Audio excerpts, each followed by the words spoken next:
Volume 4. Chapter 301, Pursuit. Pursuit.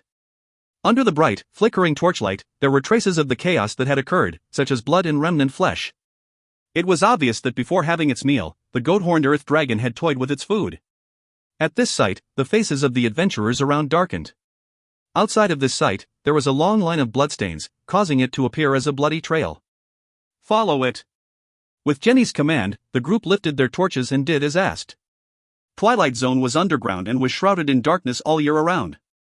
However, the surviving humans had yet to evolve and have night vision, thus, torches were one of the essential items when exploring in the Twilight Zone. The footprints are more concentrated here. Balin lifted his torch with one hand, the other tightly grasping the handle of his steel sword. His joints had turned a little white from using too much strength. A piercing stench was beginning to pervade the air, to the point that Balin associated it with the time he had worked at a horse stable when he was younger. Next, with the illumination by everyone, a small hill made of black rocks appeared. At the foot of the hill was a large cave that extended deeply into the side, hollowing it out. "We can't fight it in its lair. We need to lure it out," Jenny decided after looking. With this dim lighting, it was bound to affect the dragon-blooded flower bud if they were to fight in the small lair. If the bud was damaged, there would be no point even if Jenny and the rest killed the dragon. Don't worry, the goat-horned earth dragon has very low intelligence and is very sensitive to the smell of blood. We can use that and set up a trap. James stood out at this moment, and under his command, the adventurers set up a simple trap outside the cave. As resources were limited and they couldn't alert the earth dragon inside, James chose the simplest trap: poison. A black being that looked like a goat was forced to drink an entire bottle of a red potion, and was laid across the cave. Its four legs were tied together, and its main artery was slashed open, causing fresh blood to spurt out. A small puddle of blood was quickly formed on the ground. The adventurers beside it had long since put out their torches and patiently waited aside, not even daring to breathe loudly at this point. Balin's hands were on his sword, glancing at Jenny, who was extremely nervous, and James, who looked grim. He himself looked determined. Asterisk thud thud. Thud thud, star. Only 10 or so minutes passed, but in the hearts of everyone present, it felt like centuries had passed. Finally, just when the adventurers were beginning to get impatient, dull footsteps and slight tremors of the ground could be felt. "It's here. Get ready, Dot." The adventurers who were lying in wait outside ducked their heads, retrieving their weapons and bow and arrows, aiming them at the mouth of the cave. "Ha!" The sounds of heavy breathing resounded, followed by an increase of the concentration of the strange smell by more than 10 times. The goat that was bait could only give a miserable shriek. Asterisk crunch. Crunch, star. Along with the sounds of chewing, the bleating of the goat stopped. Is this the goat-horned earth dragon? As he was now a knight, Balin's eyesight was very good. With just the faint light, he could somewhat see the figure of this monster. This monster was about 15 to 16 meters long, and its 4 thick limbs supported its large body, its sharp claws scratching out a long straight line on the ground. Above its yellow eyes, 2 curved black horns were grown, like the symbol of a demon. With the opening and closing of its mouth, sharp teeth constantly meshed together and chewed the goat into bits, flesh and blood flying. "On my command. Go!" James swung his arm, and a rock the size of a fist was thrown to the side of the dragon. Rumble. Next, large amounts of light and warmth were produced from the stone, like a sun that had fallen to the earth. Radiance dispelled the darkness and descended upon this piece of land. Roar, roar. Under the intense glare of the sunlight, the adventurers present closed their eyes, tears on the verge of falling. The goat-horned earth dragon that was used to a life in darkness roared, instantly became enraged. "Quick! It has now been temporarily blinded. Move!" Balin was clear that when these beings used to the darkness suddenly came into contact with light, they would definitely be blinded for a period of time due to not being used to it, and this was the best time for them to make their move. Besides, the function of the sunstone was to fill the area with light, which made it more helpful in allowing the group of them to exhibit their abilities. To create this chance, Pottertown gave out a year's supply of sunstones. What a waste! There were definitely many adventurers who thought the same way as Balin, but this thought passed through their minds for a brief moment. Then they roared, brandishing the weapons in their hands, and charged towards the huge monster in the middle of the sight. Under the illumination of the light, even the brown scales and veins on the muscles on the back of the goat-horned earth dragon could be seen very clearly. Shio shio. The first to attack was a group of mercenaries with bows and arrows. They were obviously a team, wearing a set of uniform with ice-cold glints of their iron arrows being emitted. The sharp arrowheads brought with them tremendous force as they pierced into the back of the goat-horned earth dragon. Kacha, the earth dragon constantly snarled, and most of the arrows were flung away. However, there were a few that obstinately stayed on its back. Kill! By this point, the adventurers had also charged to the front. Roar, roar! The dragon thundered, suddenly turning back and flicking its tail.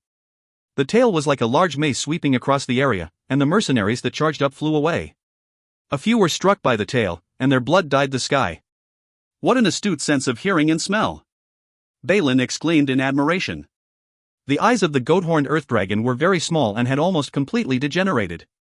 With the sudden piercing bright light, it couldn't see anything at all, but all beings that lived in the darkness naturally had their unique ways of distinguishing other objects. Balin stepped away, dodging the sweeping motion of the steel tail, and raised his sword, a thin ring of light produced around him. Crossblade. In a moment, he used Leyland's secret killing technique for crossblades. The immense light formed a cross, slashing towards the goat-horned earth dragon that was still snarling. The fierce, immense air pressure attracted the attention of the earth dragon, and it lifted its right forelimb, mercilessly clawing in Balin's direction. Large black claws clashed with the cross-shaped light, and the sound of glass shattering could be heard in the air. Roar! The earth dragon kept snarling, its large black claws disintegrating the move and smacking towards Balin. How powerful and quick! Balin exclaimed in admiration and used his sword as a shield in front of him. Dang! The large claw and steel sword clashed, producing a loud sound and shockwave. Balin felt an immense force transmitting from the sword, and the sword was almost sent flying. Ah! He gritted his teeth, holding onto the sword for dear life, using the force from the dragon to fall back. Roar! The earth dragon was clearly enraged, once again brandishing its steel tail and chopping two mercenaries that had charged forward in two. The two mercenaries howled, their halved bodies still squirming on the ground, intestines spilling out onto the ground. This gory scene immediately intimidated the rest of the mercenaries and adventurers, and they retreated, not daring to take a step forward. What should we do? James, that goat-horned earth dragon is almost about to return to its cave. We need to think of a way. Soon. Soon. James now had his eyes fixed on the dragon, constantly chanting. Roar! At that moment, the body of the earth dragon that had almost halfway returned suddenly changed. Bubbles of pus began to swell and burst, revealing yellow pus. Woo-woo! The earth dragon's voice became low and it began to wail in anguish. This is a high-energy bacteria solution especially brewed for the goat-horned earth dragon. It can lower the defense of its epidermis. James briefly explained to Jenny, quickly chanting some incantations. A powerful undulation from energy particles was constantly produced from the old man, who had only seemed to be a butler. This is a mysterious expert. So, Lord James is actually an esteemed magus. The adventurers around exclaimed. In the subterranean world, magi were widely known and worshipped. Most are corrosive ball. As the incantations ended, James waved his right arm. A large blue ball arced in the sky, precisely landing on the back of the dragon.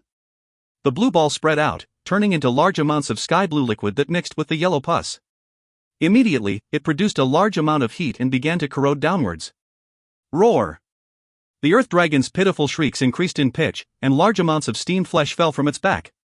What are you waiting for? This is the moment where its defense is at its weakest. James placed his hands behind him, looking like an expert. The adventurers seemed to have just awoken from a dream and charged forward once again. This time, with James' work, the earth dragon's speed dropped, and the skin and scaly defensive layer had mostly disappeared. The mercenaries could easily slash and create a gaping wound with their weapons. In just a moment, the entire situation was reversed. If you find any errors, ads pop up, ads redirect, broken links, non-standard content, etc., please let us know. Report chapter so we can fix it as soon as possible. Chapter 302, Breakthrough. Breakthrough. Whoa. Under this attack, the goat-horned earth dragon kept howling and suddenly turned. Uncaring of the serious injuries it had sustained and the people who were pursuing and attacking it, it crawled back into the cave. This is bad. It wants to escape. Jenny cried out in alarm, and she immediately brought out the bow and arrows which seemed handmade, that had been on her back. She took out a green arrow from her quiver, resting it on the bow. Wang. Wah. Wung, star. One after another, the various rings she had on her hand began to light up. Precise aim.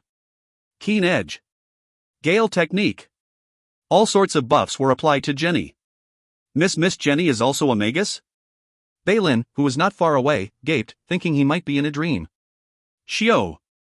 Jenny released the arrow in her hand, and a streak of green flew from the bow. Pooh! The green arrow of light struck an eye of the goat-horned earth dragon, resulting in a large amount of red, greenish blood spurting out. Roar! The earth dragon turned back sharply, charging in Jenny's direction. Good. This is it. Jenny's expression revealed her excitement. No, leave. On the other hand, James at the side had paled. Roar! The goat-horned earth dragon thundered, spitting out a black ball of light. The large ball of light exploded mid-air, black droplets of flame sprinkling everywhere. Ah!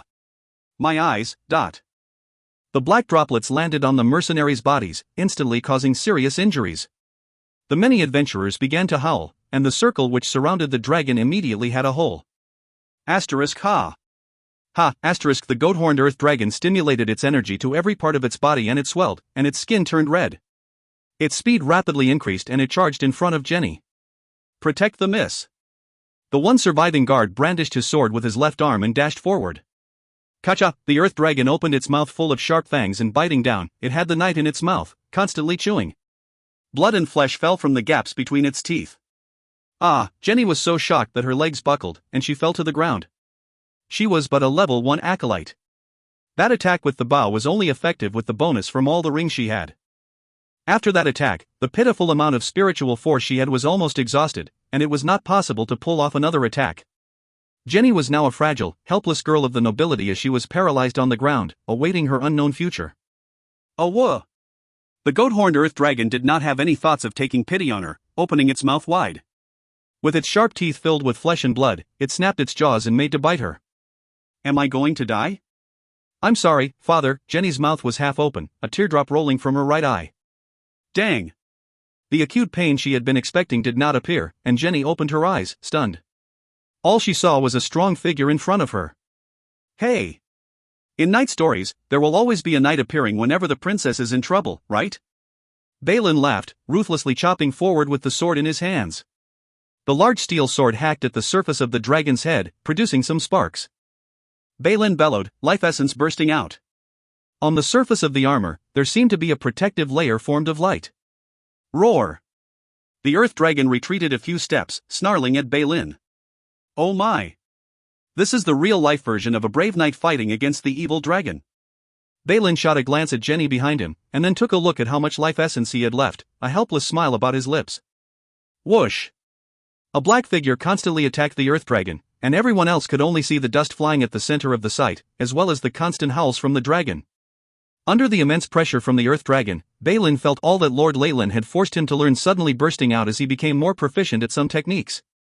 At this moment, he suddenly felt empty, as if he had lost all of the power he just had. The burst of power from the secret technique is used up, and my life essence has been exhausted, but... Balin's heart sank, and a black shadow like a steel mace pierced through the armor of light, mercilessly slamming on his chest. Kacha! The steel armor caved in, and Balin flew backwards, a large amount of blood spilling from the corner of his mouth. No! At the moment he was about to die, he seemed to see the gigantic shadow of the earth dragon, as well as heard a sorrowful wail. What a short life! However, I have no more regrets. With a gentle smile, he froze into his image of Jenny crying hard while on the ground into his memory. How can my student die in such a pointless way? Just as Balin was about to fall unconscious, time seemed to stop, and his surroundings turned black and white. His body seemed to be stuck in mid-air. It's Lord Leyland's voice. He's finally acknowledged me as his student. Balin was overjoyed, his thoughts on this while he was on the verge of death. Next, he felt the steel sword on his right hand constantly becoming warmer till it became burning hot as if he was holding a soldering iron. Wang wang, the sword constantly shook, and a crimson rune appeared on its own accord on the blade. Ah! Balin felt a stream of heat being transmitted from the steel sword, rushing to his lower abdomen where his life essence was congregated.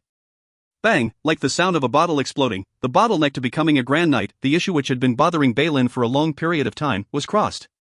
Life energy that was at least 10 times more powerful than before congregated from the life essence at his lower abdomen, and flowed through Balin's limbs. Shah! Balin held his sword and slashed forward. On the surface of the steel sword, red rays from the rune suddenly brightened, and the sheen from a sword streaked through the sky, appearing in front of the earth dragon. Under the black and white rays that had frozen time, the earth dragon was motionless, allowing Balin to aim a slash at its neck. Whoosh! A cold wind blew, and the black and white faded, returning to the usual colorful world. Ka-cha! A fine red line appeared at the earth dragon's neck. This line began to spread till it covered the entire neck, and then reddish-green blood constantly flowed out. The gigantic head of the beast fell to the ground. Rumble, after losing its head, the huge body of the goat-horned earth dragon crashed to the ground, like a little earthquake, causing a large amount of dust to fly. What happened to him? Jenny felt a little dizzy. He broke through. He broke through the bottleneck of a grand night. James mumbled to himself, and then helped Jenny up. Ah, I knew I was a genius. How could I just die like this? Balin, who had escaped death, patted his chest and began to laugh. Seeing him in this state, Jenny felt there was a fire in her chest, almost causing it to explode. You idiot! Jenny threw a white handkerchief at Balin's face. Leaving him alone, she entered the cave with James. Why is she being like this? Balin held the handkerchief in a daze, bewildered. The surviving mercenaries and adventurers silently cleaned the area. They had lost a lot of people, and many of them were their friends or even family. It was very quiet on the battlefield, and not one animal came to disturb the silence. The sun's rays were extremely annoying for the beings that were used to the darkness. Potter Town of Twilight Zone had made use of this aversion and used the sunstones to disperse the creatures of darkness, and could thus develop. James had considered this at the beginning when he threw out the sunstones. 10 minutes later, Jenny and James came out with excitement. Is this the dragon-blooded flower bud? Balin noticed the plant that seemed like a flower in Jenny's hands. This red flower was the size of a bowl, and there were webs that seemed like blood vessels and veins on the petals. It looked very bizarre. Jenny carefully held the flower bud, as if she were holding some treasure that was as valuable as a city. Yes. With this, my father can be saved, Jenny finally relaxed. Ever since her father had been poisoned, immense pressure had been put on the shoulders of this young girl. Now, she could finally heave a sigh of relief. Thank you. Jenny was so emotional that she hugged Balin, leaving him stunned at the spot. And all of you. Jenny turned back to the adventurers and mercenaries. Your loyalty and devotion to your role has earned you your rewards. I will give out twice the amount promised, and 5 times that for those who have died. Thank you so much, my lady. A kind and generous person. May the Lord of Darkness protect you. As expected, Jenny's declaration made everyone present cheer. They packed up and began their journey back. On the way back, Balin kept swinging the steel sword in his hand, wanting to find any strange marks on it. However, after that one burst, this sword had used up all its energy, and no matter how much Balin prodded it, it did not exhibit any strange features. What a fool! However, only a person with a one-track mind like him is suitable for my crossblade breathing technique. Balin's actions were all seen by Lyle, who was in Potter Town, through a transparent crystal, and he shook his head. Beside him, a test tube full of reddish-green liquid was thrown aside like rubbish. There's not even a sliver of a powerful bloodline in there. To think it even had the word dragon in its name. Leyland sighed. If you find any errors, ads pop up, ads redirect, broken links, non-standard content, etc., please let us know. Report chapter so we can fix it as soon as possible. Chapter 303, Farewell. Farewell. Not all myths and folklore were true. On the contrary, many myths have been altered, some even to the extent of the subjective thoughts of the storyteller, hence they were unusually laid with errors. Only Leyland's AI chip could analyze and sieve out the most accurate version of the myth from the myriad of mythological information available. As for now, after the blood analysis of the goat-horned earth dragon, Leyland discovered that there wasn't a single trace of an ancient bloodline in its blood. Evidently, the myth of the goat-horned earth dragon being born from a giant dragon and another demonic creature was false. However, Leyland did not harbor much hope from the start. Even if the goat-horned earth dragon were to contain traces of an ancient bloodline, this strength that did not even reach the stage of an official magus did not fit his requirements at all. Back in Nightless City, he was clear that even if he could obtain and purify the blood from creatures that contained an ancient bloodline, the creature had to be of a certain level to be of use. As for this standard, after the analysis from the AI chip, the conclusion was that these creatures needed to have the strength to at least rival a rank 3 magus. In other words, even if the goat-horned earth dragon were to contain traces of an ancient bloodline, Leyland had to find one that was the equivalent of a rank 3 magus. Then, with the help of the AI chip, the purification of the ancient bloodline would be achieved. Ah, a rank 3 magus. Leyland smiled wryly. He had only recently advanced to a rank 2 magus and the spiritual force he received from his meditation technique were extremely little. Most of the increase in spiritual force came from the giant Kamoyan serpent's bloodline. Although there was nothing wrong with a warlock relying on the strength of his bloodline, Leyland did not want his foundations to be unstable. Furthermore, he had advanced to a rank 2 magus by the age of 40. This speed was extremely astounding on the south coast. Even back in the ancient times, it was considered remarkable. Hence, spending more time for a better foundation was something that he had to do. As he was now, it was unlikely that he could win against a creature with strength equivalent to a rank 3 magus, even with the help of his ancient bloodline. Those kinds of creatures were terrifying existences, to the point where most rank 3 magi would not dare to face off against such creatures directly. After a brief sigh, Leyland let go of the notion of collecting ancient bloodlines. After all, the giant Kamoyan serpent's bloodline was enough for him right now. Moreover, even if he lucked upon another ancient creature's bloodline, it would only be a very valuable research material for him. Once a warlock has chosen an ancient bloodline, there isn't any way to change it. However, things do not seem to stop here. Leyland, who was observing Jenny through the crystal ball, frowned as if discovering something. Under the control of his spiritual force, the images in the crystal ball began to change from Jenny's party to the top of a different hill. At this moment, under the shroud of darkness, there were two black figures conversing on the hill. "Can't you do your job properly? You actually let them get the dragon-blooded flower bud?" The man who spoke had a gruffy voice and his silhouette was extremely fuzzy. He even wore a mask to hide his features. However, Leyland's gaze pierced through the darkness and the mask to see the countenance of the man. The face belonged to a sinister-looking old geezer that had a black skull branded on his forehead. It seemed to have been branded using a hot piece of metal. There were also writhing burn marks that filled the surroundings of the skull. Moreover, there was an energy wave that was not weaker than James. He was a level 3 acolyte, and apart from having no magic artifact, his strength was not below that of James. I did not want that to happen to," the youth beside him shuddered, and even he started to stutter. The earlier explosive flaming wolves were already extremely risky. If we were to strike again, they would most likely discover us. Moreover, the goat-horned earth dragon was extremely difficult to lure. "Your subordinate, I thought that the goat-horned earth dragon alone would be enough to stop those people, but..." Although the goat-horned earth dragon was still in its adolescent stages, the might it had far exceeded that of a level 3 acolyte. Only an official magus would be able to take it down. The old geezer acknowledged the young man's deduction. "So then, how did they manage to kill the goat-horned earth dragon?" The youth was puzzled. Even if a knight manages to break through, he would at the very most be a grand knight, which wouldn't be enough to change the outcome. I can sense that the air was filled with extremely strong energy waves. It's definitely a powerful existence aiding them secretly. The old geezer looked miserable. The strength revealed was only the corner of an iceberg, yet it could make his hairs stand on end.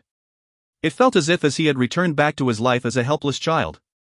He had this premonition that if this force wanted to kill him, it would not have any trouble at all. As for the ability to be able to do that, the person behind this force must have reached the might of a rank 1 magus. What should we do? Should we continue? The frightened youth went into shock. He knew the identity of this old geezer, but this was an existence that could make even the old man tremble in fear. That existence ought to be an even more powerful magician. Once he thought of this, cold sweat began to drip down his body. He had an urge to turn around and run, never to participate in such a mission again. However, very soon he mocked himself for this thought. Being a covert member of this large organization, how can one leave that easily? Just from the information he held at his fingertips, he was already familiar with the nature of the big boss. If one wants to run or retire, the only way to do it was to lie in a grave.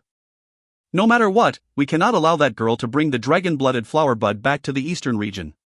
This is the command of the big boss. The old geezer was extremely stern. Let's go. His cloak swiveled as he vanished into the darkness with the young man. Interesting. How very interesting. Leyland smiled wryly after seeing this scene. He had no interest in the petty struggles of these mortals but felt rather intrigued by the one pulling the strings from behind. Power determines everything.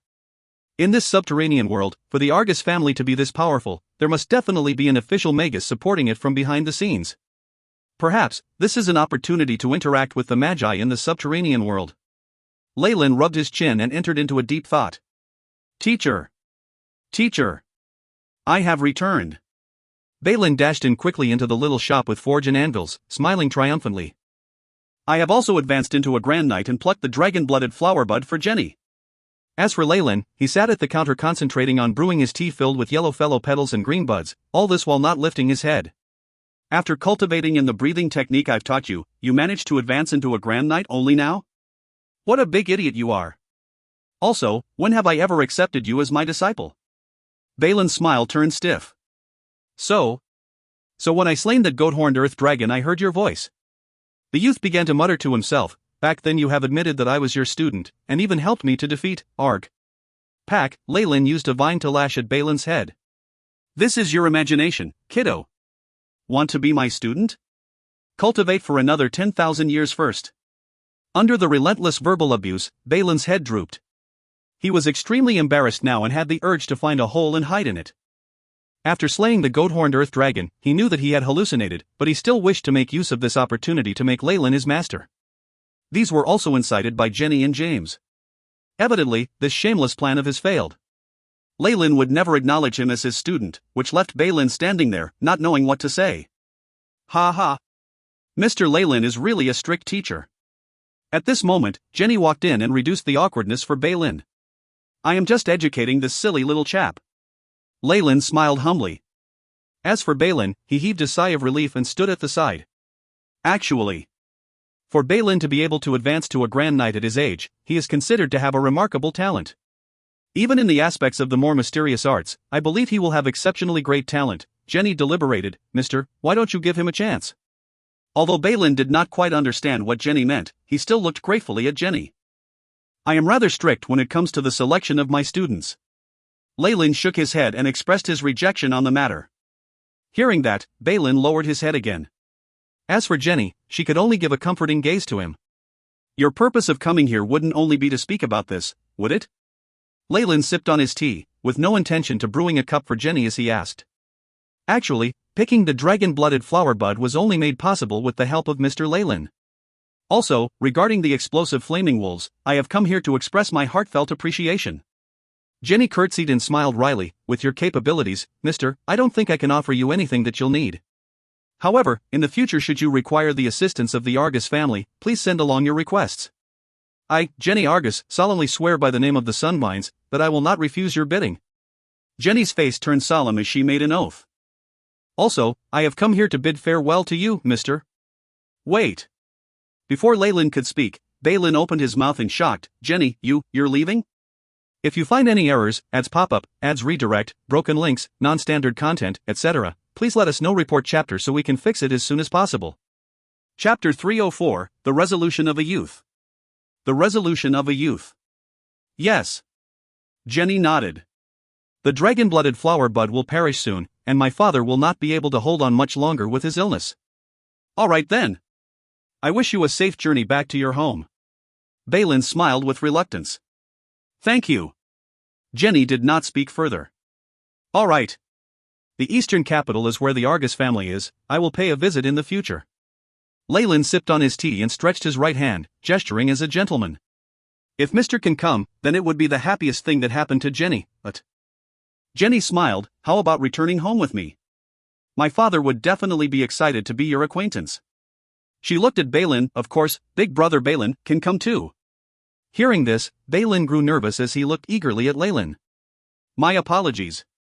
I have no desires to travel right now. Leyland declined without hesitation, once again making Balin look down in dismay. Hearing this, Jenny turned silent for a moment, before she curtsied and took her leave. What's wrong? If you have nothing else to do, then get to work. Leyland roared at Balin. Yes, boss. Balin replied dispiritedly. He. Youths. Leyland grinned silently. This eastern region was one he would definitely pay a visit to. It was not only the center of the mortals' government, but it was also a gathering place for the Magi. It was rumored to have large-scale magic bazaars too. However, going there of his own choice and being invited were two entirely different concepts. With Leyland's strength right now, he could do whatever he liked, but it would often attract some unwanted problems. Furthermore, his injuries had not healed completely. Before finding enough methods to curb the emotional instabilities of warlocks, he did not wish to have a high profile. Hence, entering the area inhabited by Magi in the eastern region through the Argus family was a wise choice. Through the earlier spying done, Leyland had guessed that Jenny's road back home would not be smooth sailing. Evidently, Jenny had the same feeling, hence she invited Leyland to travel back with her. Leyland understood that the most precious things were often unobtainable. Hence he would let Jenny encounter setbacks and beg him before he would help her, creating a false impression in front of her. Moreover, there was an even better reason now. Leyland glanced at Balin, who was nurturing his sorrow at the side before his lips curled up at one corner of his mouth. A magus who was fed up with the dangerous magus world and was starting to live in seclusion under his apprentice's involvement with a girl, would once again enter the fray of the magus world. Yes, it seemed like a pretty good excuse to return. As for the age? Magi never bothered with appearances nor age. As for Leyland, he could also use his bloodline to change his aura, eyes, body shape and appearances in minute proportions, allowing him to look much older than he was. This was enough to fool many magi. Jenny journeyed with haste. Once she left the town after bidding Leyland farewell, she continued her journey hurriedly. Why? You wish to go after her? Looking at the horse carriage that was gradually turning smaller in the horizon, Balin stood rooted to the spot. Leyland could not help himself but mock him. Provoking this youth daily was part of Leyland's amusement outside of his cultivation and research. I'll definitely go to the eastern capital. Definitely, but not now. A flame of hope seemed to start burning in Balin's eyes. Boss. No, my lord. Please train me more rigorously. I want to be a man whose name will shake the eastern region, and then look for Jenny there with these achievements. Balin half knelt on the ground, a great ambition and thirst for power burning in his eyes. Haha, that's good. I like that look in your eyes. Don't worry, I'll give you an even more rigorous training. Leyland seemed to be harboring some evil designs. Originally, in such situations, perhaps a young man from a small town would train himself for many years and would then enter the eastern capital, and then take the marquis daughter as his wife. It would be just another common occurrence. But it was unfortunate, or perhaps one could call it inspiring, that, contrary to Balin's own expectations, he would soon be reunited with Jenny, but... The night that Jenny left, Balin, who had been tortured by Leyland for an entire day and was about to crawl into his pitiful bed and get some sleep, was woken up by the sound of a fierce banging on the door. Balin! Lord Leyland! This was a woman's voice, filled with fear, and it also belonged to the voice of someone Balin would never forget. It's Jenny! He quickly got up at lightning speed and opened the entrance to the shop. Jenny was standing covered in blood, with James lying on the ground. However, there was a large hole on this poor old man's chest, with some arrows on his back. By the looks of it, he would not be able to live past tonight. Balin, get Lord Leyland. Save. Upon seeing Balin, Jenny relaxed and immediately collapsed in a dead faint. Hey! Who's going to tell me what's going on here? Seeing the soft female body in his arms, Balin looked ready to break down. Wait! Wasn't this how it usually went in tales involving knights? Where was the counterattack? Where was the wait? Where was the whole thing about meeting in the capital? Balin hugged Jenny tightly, his mind unable to work. However, at this point, a warm blood gushed out and spilled into Balin's hands, causing him to come back to himself. Lord Leyland, we have a problem. The fearful, hoarse voice of the young man seemed to resound throughout Potter Town. Blood and flames. The glinting from a knife, and then the dazzling rays from rank 0 spells. This was the last thing James had seen. Though he had long since known of the malicious ways of Jenny's two uncles, he had never imagined that they would be so gutsy as to ambush them right in the open, that too on the main street. Under the sudden attack, Jenny's temporary guards could not even withstand a single blow. If not for them relying on the marquis magic artifact that the madam had secretly left behind for their use before they left, he and Jenny would not even be able to flee, but... After that, they returned to Potter Town, escaping and fighting back on the way. James had simply fainted after telling Jenny to obtain Sir Leyland's help. This is... James opened his eyes, bewildered as he stared at the yellow light in the ceiling that he did not recognize. Sir James, you're awake. Balin, who was at the side, quickly came over and tipped a bowl of green liquid into his mouth. Ugh, within the green liquid, there were numerous roots and suspicious things that looked like bugs floating on top. It looked extremely disgusting, and the smell that seemed to come from a sewer assaulted his nostrils, almost causing this old man to black out. What's this? After being forced to drink 2 large gulps, James finally got the chance to push away the large bowl in Balin's hands. He swore that even if he were to die, he would not want to smell this thing again. It's some herbal medicine that Lord Leyland instructed me to boil. It's very helpful towards your injuries. Balin pushed the bowl towards him, looking helpful. No, thank you so much for your help. Does this mean that I'm in Mr. Leyland's shop? How is the young miss? James immediately asked. Don't worry, Jenny is very safe. Balin was a little confused. Do you think you could tell me what happened? He was extremely curious towards the events that had befallen on them, but he felt sorry if he were to call Jenny awake, which was why he was still rather confused about the situation. What else could have happened? James forced out a smile, and then gave a short summary of how Jenny's 2 uncles had arranged an ambush. That's vile. Balin felt aggrieved as he mumbled and then pounded on the table. Pack, the sudden force that exploded caused the wooden table to fall apart. This loud sound also attracted the attention of another person. Sir Leyland, it's all thanks to you this time. After seeing Leyland enter, James struggled to get up and bowed. James himself knew how severely injured he was. After all, it was caused by another level 3 acolyte. However, being able to treat such injuries, Leyland's identity had even become more mysterious. James, you are still sustaining injuries, so no need for such formalities. Leyland smiled gently before tapping on Balin's head. Let us step out and let James have some more rest. Oh. Okay. Balin, who seemed to be dreaming, got up, and as he stepped through the door, he comforted James. Sir James, you should recuperate here quietly, we're safe here. Of course. I have no doubts about that. James replied. How can a place that had an official magus not be safe? If so, are there any safer places out there? Apart from that, if Leyland wished to help them, Jenny and those two uncles of hers caught in the internal strife were only as significant as specks of dust. But what should we do to get Mr. Leyland to help us? James pondered. Through some discreet inquiries made during this period, he had a little more understanding of Leyland. Amongst the people that James knew, this Lord Leyland was aloof, proud, and disliked troublesome matters, hence he seldom appeared in public places. The mortal items were just like floating clouds to him. Apart from training Balin each day, there was no other recreation that Leyland would partake in. Balin. Right, Balin. James clapped his hands, an indescribable light in his eyes. Speak. What's the matter? Leyland looked at Balin, who seemed to be struggling within during the journey to the training grounds, and smiled. My lord, I'd like to take your leave for a period of time and escort Miss Jenny to the eastern capital. If you find any errors, ads pop up, ads redirect, broken links, non-standard content, etc., please let us know. Report chapter so we can fix it as soon as possible. Chapter 305, Hitchhike. Hitchhike. The young man's voice was resolute, his fists were clenched and his face flushed. Faint rays of light radiated from his body. So stubborn. Are you sure you won't go back on your words? The moment you go to the eastern capital, I probably will no longer teach you. Leyland had a toying expression on his face. A grand knight isn't anything much. There are probably a whole dozen in Jenny's family. Let's not even talk about the dangers on the way that will probably cause you to lose your life. What are you planning to do after you send her back? Be a captain of some guards at the Argus family?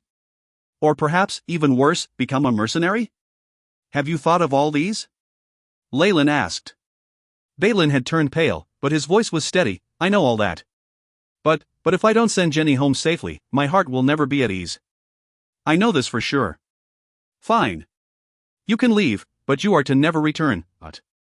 Leyland looked at this toy of his that was full of righteousness and gave an ultimatum before returning to his room. Boom. The door slammed shut, leaving Balin standing outside, silently. Thank you, Balin. At this moment, a small, cold hand covered Balin's calloused palm. Jenny, you, Balin began to stutter as he spoke. A finger that was equally icy, and was rather fragrant, was placed upon Balin's lips. You don't need to say anything else. Jenny mumbled, and then rested her head on Balin's shoulders. When I was younger, what I liked the most was leaning against my father's body and resting my head on his chest. Now, can you lend me your shoulders to rest on for a while? Of course. It'll be my pleasure to be. Balin stood there in a daze, his nostrils breathing in the fragrance from Jenny's hair. He did not dare move even a muscle. A night passed and Balin looked at his crush who had left his side, and also the trace of dampness on his shoulders, before smiling wryly. Let us set off.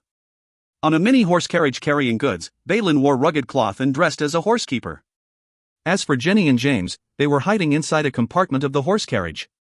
On the four sides of the horse carriage, large torches were lit, dispelling the darkness in the surroundings. Don't worry.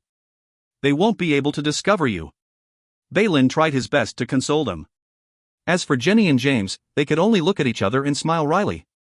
As the Lord Marquis's condition was worsening, Jenny and James only had a short respite to nurture their wounds before continuing on the journey.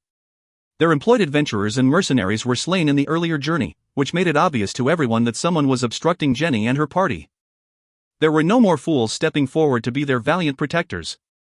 Furthermore, even the Baron who had lost a knight and most of his elite troops felt a deep remorse. The way he looked at Jenny now was as if he was seeing the god of plague. To him, the sooner Jenna, who was like a magnet for bad fortune, left, the better it was. In any case, it would be best that none of the incidents were to happen in the area he oversaw so that he can be acquitted of the blame. This attitude was even more apparent after he received an anonymous letter from the Eastern capital. It was to the extent of rejecting to grant Jenny an audience with him. In this feudalistic area, it was like many small kingdoms which were independent. After seeing the Baron act this way, all of the Pottertown citizens did not offer any help to Jenny thereafter. For this small horse carriage, Balin had to fork out 3 times of the market price to purchase it. The seller even stressed that he would only sell to Balin, he did not want to even have a buyer-seller relation with Jenny. They simply had no confidence that Balin could complete this simple purchase. However, what else could they have done to ensure their safety? Looking at the shops selling torches and the weaponry shop which were closed, Jenny and James were in dismay. As for Balin, he looked even sadder. However, he clenched his teeth and looked at Jenny sitting behind him, before cracking his whip. "Pa!" The horse carriage began to move, taking the 3 passengers out of this town. "Wait a minute, can I hitch a ride?" Just when the town behind Balin gradually grew smaller and when his indecisiveness was at its peak, he heard a voice that sounded heavily to the ears. "Boss." Balin rubbed his eyes and looked at Leyland wearing black robes with a small knapsack. Immediately, his eyes were filled with guilt and excitement, relief and many other expressions. "Lord Leyland! We're extremely grateful for you coming with us." At this moment, Jenny and James popped out from the narrow compartment of the horse carriage and smiled, as if relieved of a heavy burden. From the looks of it, if this mysterious Mr. Leyland was to join them, what more did they need to worry about? It was evident that Jenny and James had joy on their faces no matter how hard they tried to conceal it. Through Balin, they have successfully made Leyland, this mysterious person who was most likely a magus, come with them. Even after returning to the eastern region, involving Leyland in their scheme was extremely beneficial. As for these petty schemes, Leyland had not even needed to guess before he knew their train of thoughts. However, he did not express it explicitly and allowed Balin to escort him up the carriage. With this powerful expert Leyland holding the fort, the other 3 felt much better in an instant. They threw away all that was used to conceal themselves, and also changed the interior of the horse carriage to make it seem like it was carrying passengers instead of goods. They no longer had to squeeze into that small space throughout the journey. *A star. The wheels of the horse carriage spun as the 2 old horses galloped with all their might to travel forth. "Master Leyland, why are you willing to give up on your shop and come with me to the eastern capital?" Balin glanced at Leyland who was resting at his side, restraining himself as much as he could before he asked. "Of course it's for you, you fool. How can I be reassured if I let you go alone?" Leyland opened his eyes and spoke indifferently. "Boss, I'm so touched," Balin choked with emotion, sparkling tears gathering in his eyes. "If you thought I'd say something like that, you're gravely mistaken." Immediately after, Leyland's next words caused Balin to be stunned. "Business at Blazing Hammers is not doing well. I've been wanting to go to the eastern capital and find a suitable place to do some business or open a branch. Since you're going, I'll go too since you're already going there."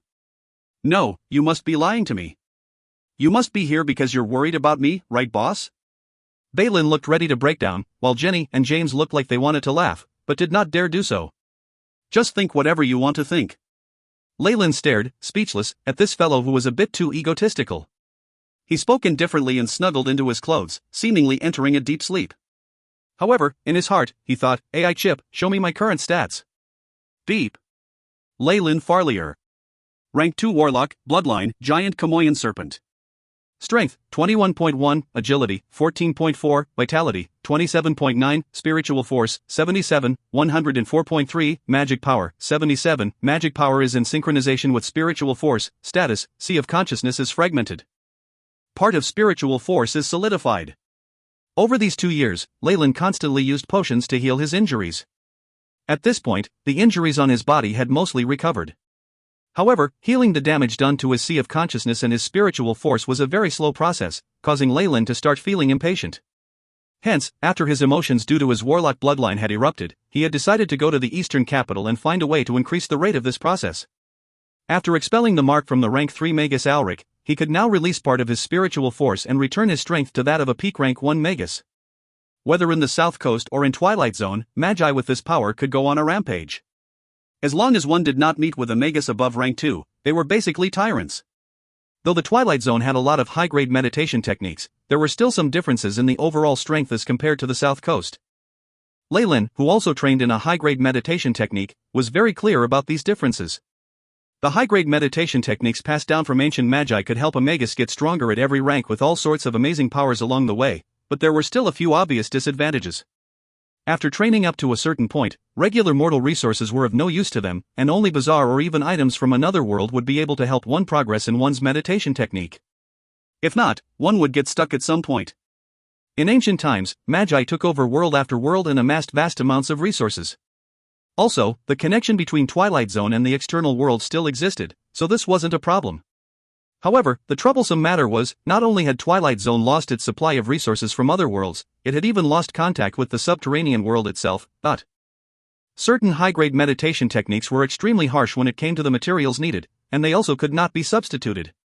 Hence, though the percentage of magi here was a lot higher than in the South Coast, there was probably the same number of rank 2 magi on both sides. As for rank 3 magi, Leyland guessed they would be even lesser in number here than in the South Coast. After all, the higher the rank of a magus, the rarer the materials they needed. This was even more so for magi who used high-grade meditation techniques.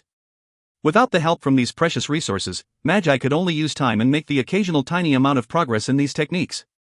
Such a speed would be enough to make a magus have a nervous breakdown. Most magi used most of their lifetime and still could not break through the first level of their meditation technique, and were filled with unwillingness to accept their fate and were full of regrets at the time of their deaths.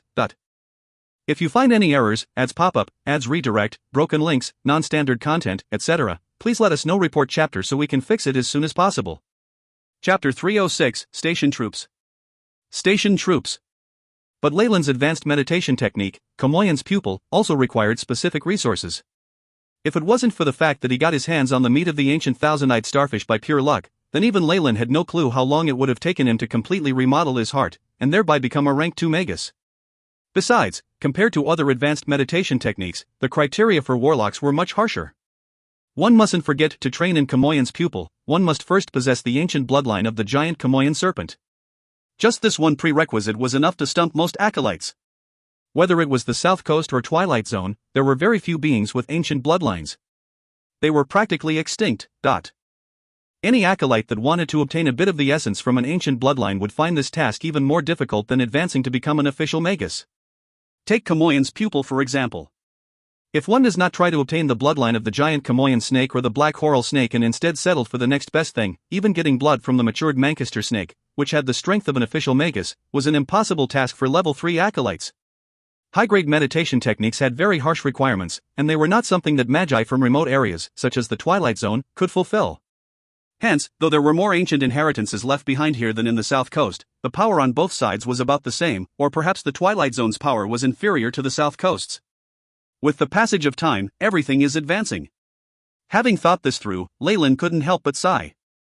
Though the South Coast had not been able to gain the full inheritance, the magi of the younger generations were just as talented and as good as the ancient magi were at researching. In a situation where they lacked specific resources, they had independently come up with another way for magi to advance, using grime water and breaking through by way of stimulation through a rank 1 spell model. Though this took a toll on a magus life force and even hindered their future, the price to rise to rank 1 and 2 was still affordable. At least compared to high-grade meditation techniques which required precious materials, though there were many needs for resources using this simplified version, these could be satisfied using materials from the South Coast itself. This had thus allowed for the prosperity of the South Coast. The top-grade materials were all gathered and collectively provided to magi with high-grade meditation techniques, guaranteeing that they could develop their top-notch battle power and maintain their governance. Things are improving over time. Though the choice of the magi in the South Coast in using the simplified version was not the best choice, it was likely the most suitable for the land of the South Coast. Leyland sighed. Although the amount of ancient inheritances on the South Coast were not incomparable with those in Twilight Zone, he had never seen so many magi who were so fixated on the power of the ancient magi. They would kill each other in order to receive even a part of a broken inheritance. But the magi of the Twilight Zone have a lot of magi training in high-grade meditation techniques, which proves that there must be even more resources from ancient times here than in the South Coast. This might be a chance for me. Leyland brightened up. For him, gathering high-grade meditation techniques, filling up his database, completing Sacred Flame, and simulating the content of the 4th level of Kamoyan's pupil were some of his goals. His other purpose was to gain precious materials from the subterranean world, as well as items that might be helpful in progressing in high-grade meditation techniques. Be careful now, the hills which we were ambushed previously are ahead. At this moment, James spoke and broke the silence. Balin immediately gripped his longsword. As for Leyland, he did not even budge an inch. To him, an ambush from a level 3 acolyte was just a joke. The horse carriage continued forward, and very soon, hills surrounded them on both sides. The large trees which grew to the skies projected sinister-looking shadows on the ground, which was also the perfect place for an ambush. On the ground, there were large amounts of footprints and traces of blood. Even the surrounding rocks and trees were covered with numerous arrows and scars made from sword slashes. Although the ambush happened some time ago, even with people covering up the tracks, it was not too difficult to imagine the gruesome scene that had happened. Upon seeing all of this, Jenny's body quivered and she immediately went back to the horse carriage. As for James, he heaved a sigh. Miss Jenny is but a 15-year-old girl. All of this is too grim and too early for her. Since she was born and raised in a noble family, she has enjoyed the elegant lifestyle and glory of being a noble. However, she also must undertake the responsibilities of one, regardless of her age or gender. This is her calling. At this moment, Leyland, who had been simulating the high-grade meditation technique Sacred Flame, spoke with wisdom. Lord Leyland's words possess a philosophical element to them. James smiled and praised, but Leyland's eyes lit up. Just then, he had tried a different simulation of the Sacred Flame. After hearing James speak, he replied with his own feelings. However, when he did so, there was no doubt behind his words. Is this the power of Lady Fate? I seem to have glimpsed part of her silhouette. Leyland grinned. He already had some understanding that Sacred Flame was linked with the powers of destiny. The way to advance was also extremely bizarre. One had to absorb a mysterious item at the peak of where destinies clash before advancing. As for fate, it revolved around the world. It is no surprise then that in legends many heroes were always supported by one or two magi who could read prophecies. It was all for mutual benefits. Only by being with these main characters who were destined for great things would the powerful strength of destinies converge. Every time they were to make a huge decision, it was when the convergence of fate was at its peak.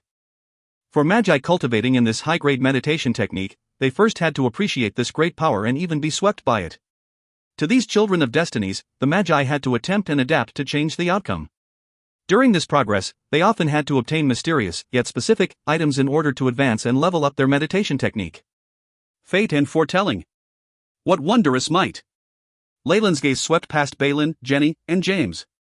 It seemed like, amongst these three, there was someone who would be able to change the entire history of the Twilight Zone. However, as Leyland had merely simulated Sacred Flame and did not actually train in this meditation technique, as well as it being incomplete, he could not tell who would be the person to change history. Even so, Leyland knew for sure that the methods of the Botelli family in using their ancestors' spirits by force was a very malicious practice. But Sacred Flame. What a wondrous meditation technique!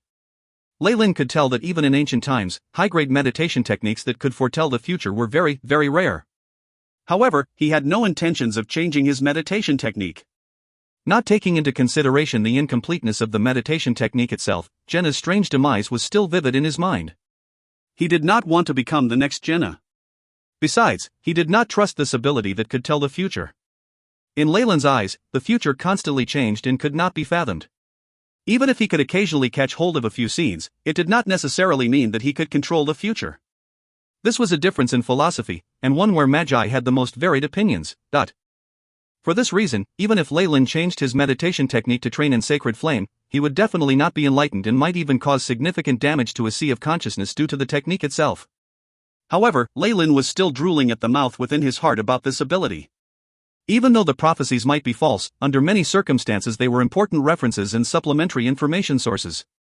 Perhaps after completing the Sacred Flame technique and propagating it, I can strip off some of the power from the people who have cultivated in it and create some item with magical properties. Leyland suddenly came up with an idea, and the moment it was formed, it took root deep in his mind. Exactly. If I do this, while training, I can still see the situation and obtain information firsthand and constantly perfect the technique. Even if I fail, I'll only lose some spiritual force and a bunch of resources, but I won't suffer much damage. If I succeed, I'll be the envy of even rank 3 magi. The carriage passed a hill with no troubles and then came to a field. James and Balin, who had been extremely nervous and on edge the entire time, heaved sighs of relief. It was impossible for them to be ambushed on flat ground, which was why they could relax. Lulu. Just as Leyland was pondering about his thoughts, the sounds of horses galloping from a far distance could be heard. A bright ray of light appeared on the horizon far away, and it quickly turned into a black cloud. Many knights wearing black leather armor on dark horses charged swiftly like a hurricane. They held onto the reins with their right hands, and in their left hands they held onto blazing torches. Very soon, many knights surrounded the small horse carriage that Balin's party was in. Garrison troops from the Leland castle? Madmen. Crazy. They actually deployed troops to surround us. There was incomparable fear on James' face before it quickly turned into despair. Magi were extremely powerful and could regard regular humans as ants. However, this scenario of surrounding regular people using troops was different. To high-level Magi, no matter how many regular humans there were, it was but one more death word for them. Just the radiation emitted from Magi's bodies would leave the regular humans to die in anguish. However, James, who was an acolyte, did not have such terrifying strength. He had once thought of a scenario: if he were faced with 100 or less troops, he could deploy guerrilla warfare and kill them all. However, if there were more, he would not be able to do that.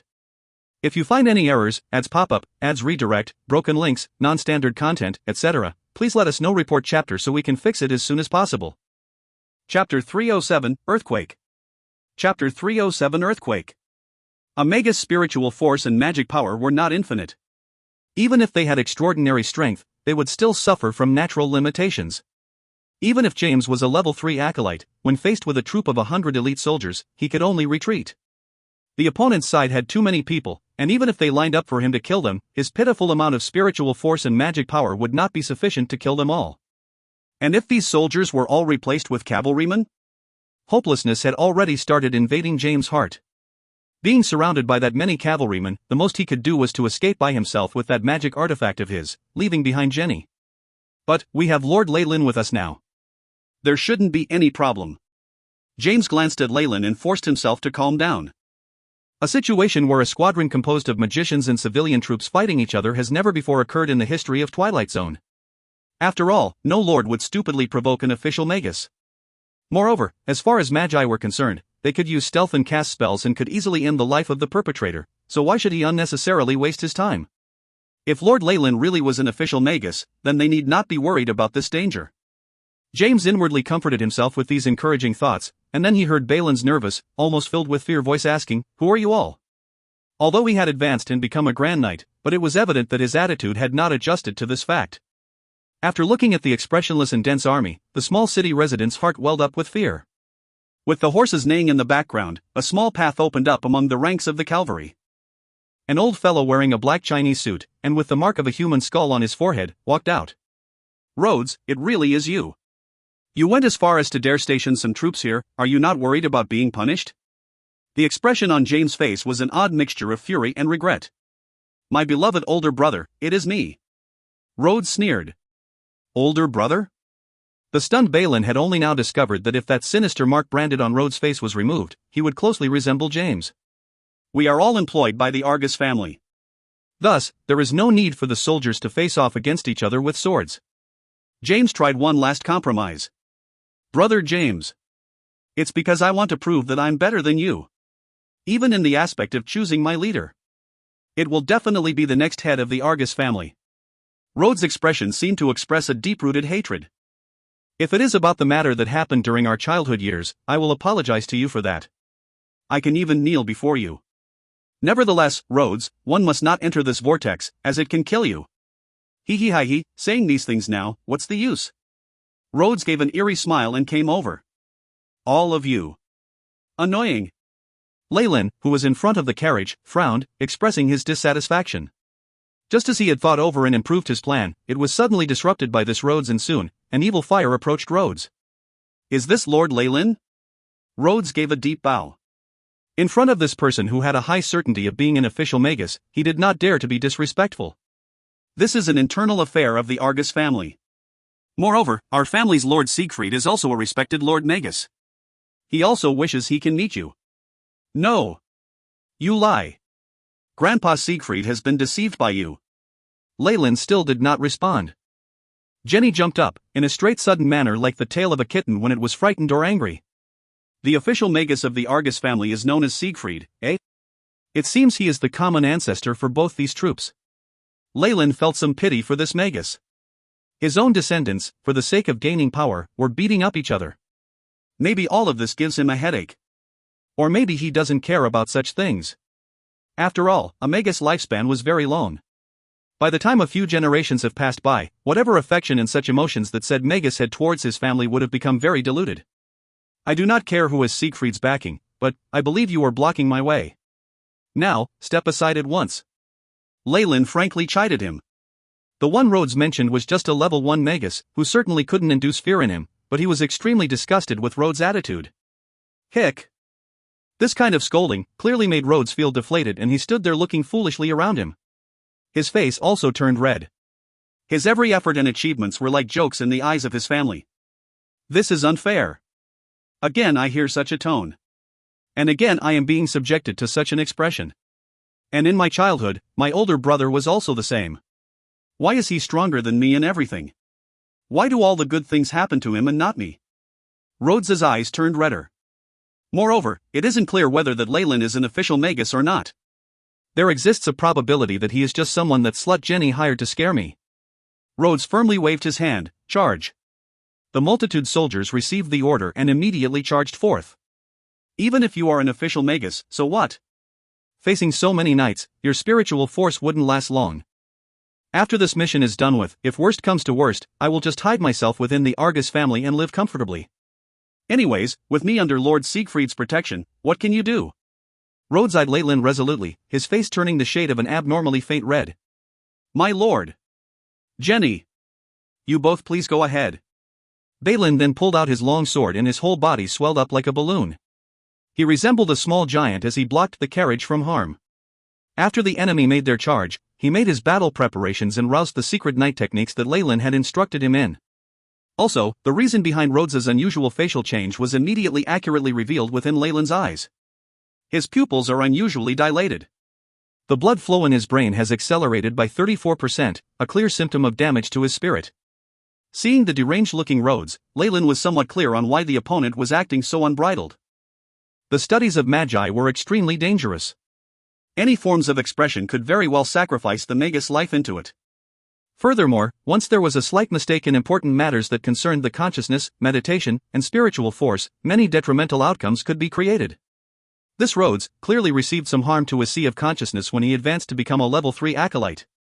He cannot completely control his spirit and his emotions, and so he appears rather nervous. However, the reason why Rhodes went mad is only a small matter. Leyland only gave him a slight gaze before he focused his attention on the charging cavalry, his mouth displaying a slight sneer.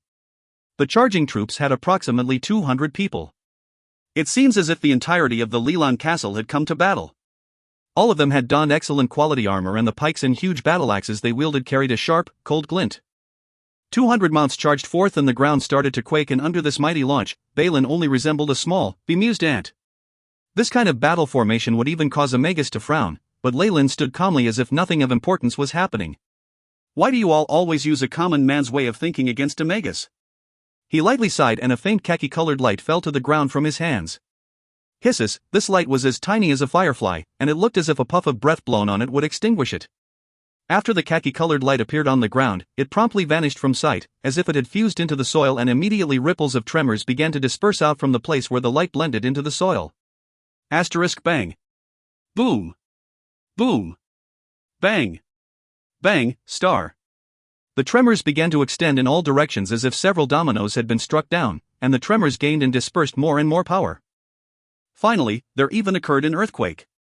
Crararak, the ground began to split open. The huge shockwaves made the knights feel as if they were caught in the crossfire of bullets. The surroundings quickly looked like as if there were waves from the sea surging forth, causing continuous tremors. Arg! Earthquake! My horse, save me, my legs are broken.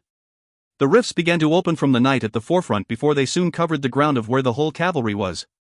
Along with the tremors, many horses stumbled and even threw their knights atop them down.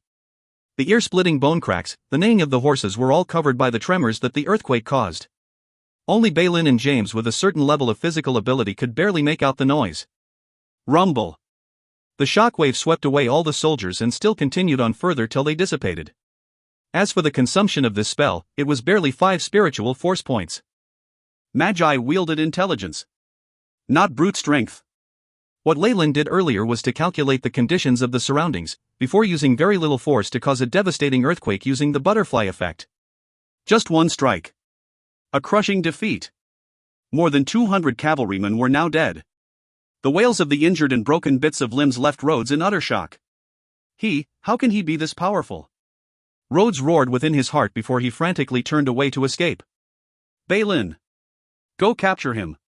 Leyland pointed at Rhodes. However, Balin stood there stupefied, not moving an inch. Aren't you going? Leyland flicked his finger, only to have a translucent palm slap the back of Balin's head. Oh. Okay. Only then did Balin regain his senses, running towards the direction Rhodes had escaped in. Mr. Leyland. No, Lord Leyland. Pardon my presumptuous question. But what is your rank as an official magus? Just then, James paid his respects to Leyland using the most revered formality, with Jenny following suit behind. Me? Leyland grinned. I'm just a rank 1 magus who was shuffling his feet in front of the door of truth. So you are indeed an official magus. Please pardon our disrespect to you earlier. After hearing the words from Leyland's own mouth, Jenny and James sighed in relief. They once again bowed to Leyland before an uncontrollable glee filled their eyes. If you find any errors, ads pop up, ads redirect, broken links, non-standard content, etc., please let us know. Report chapter so we can fix it as soon as possible. Chapter 308, Weeping Ghost Grounds. Weeping Ghost Grounds. My lord. I've captured that old man.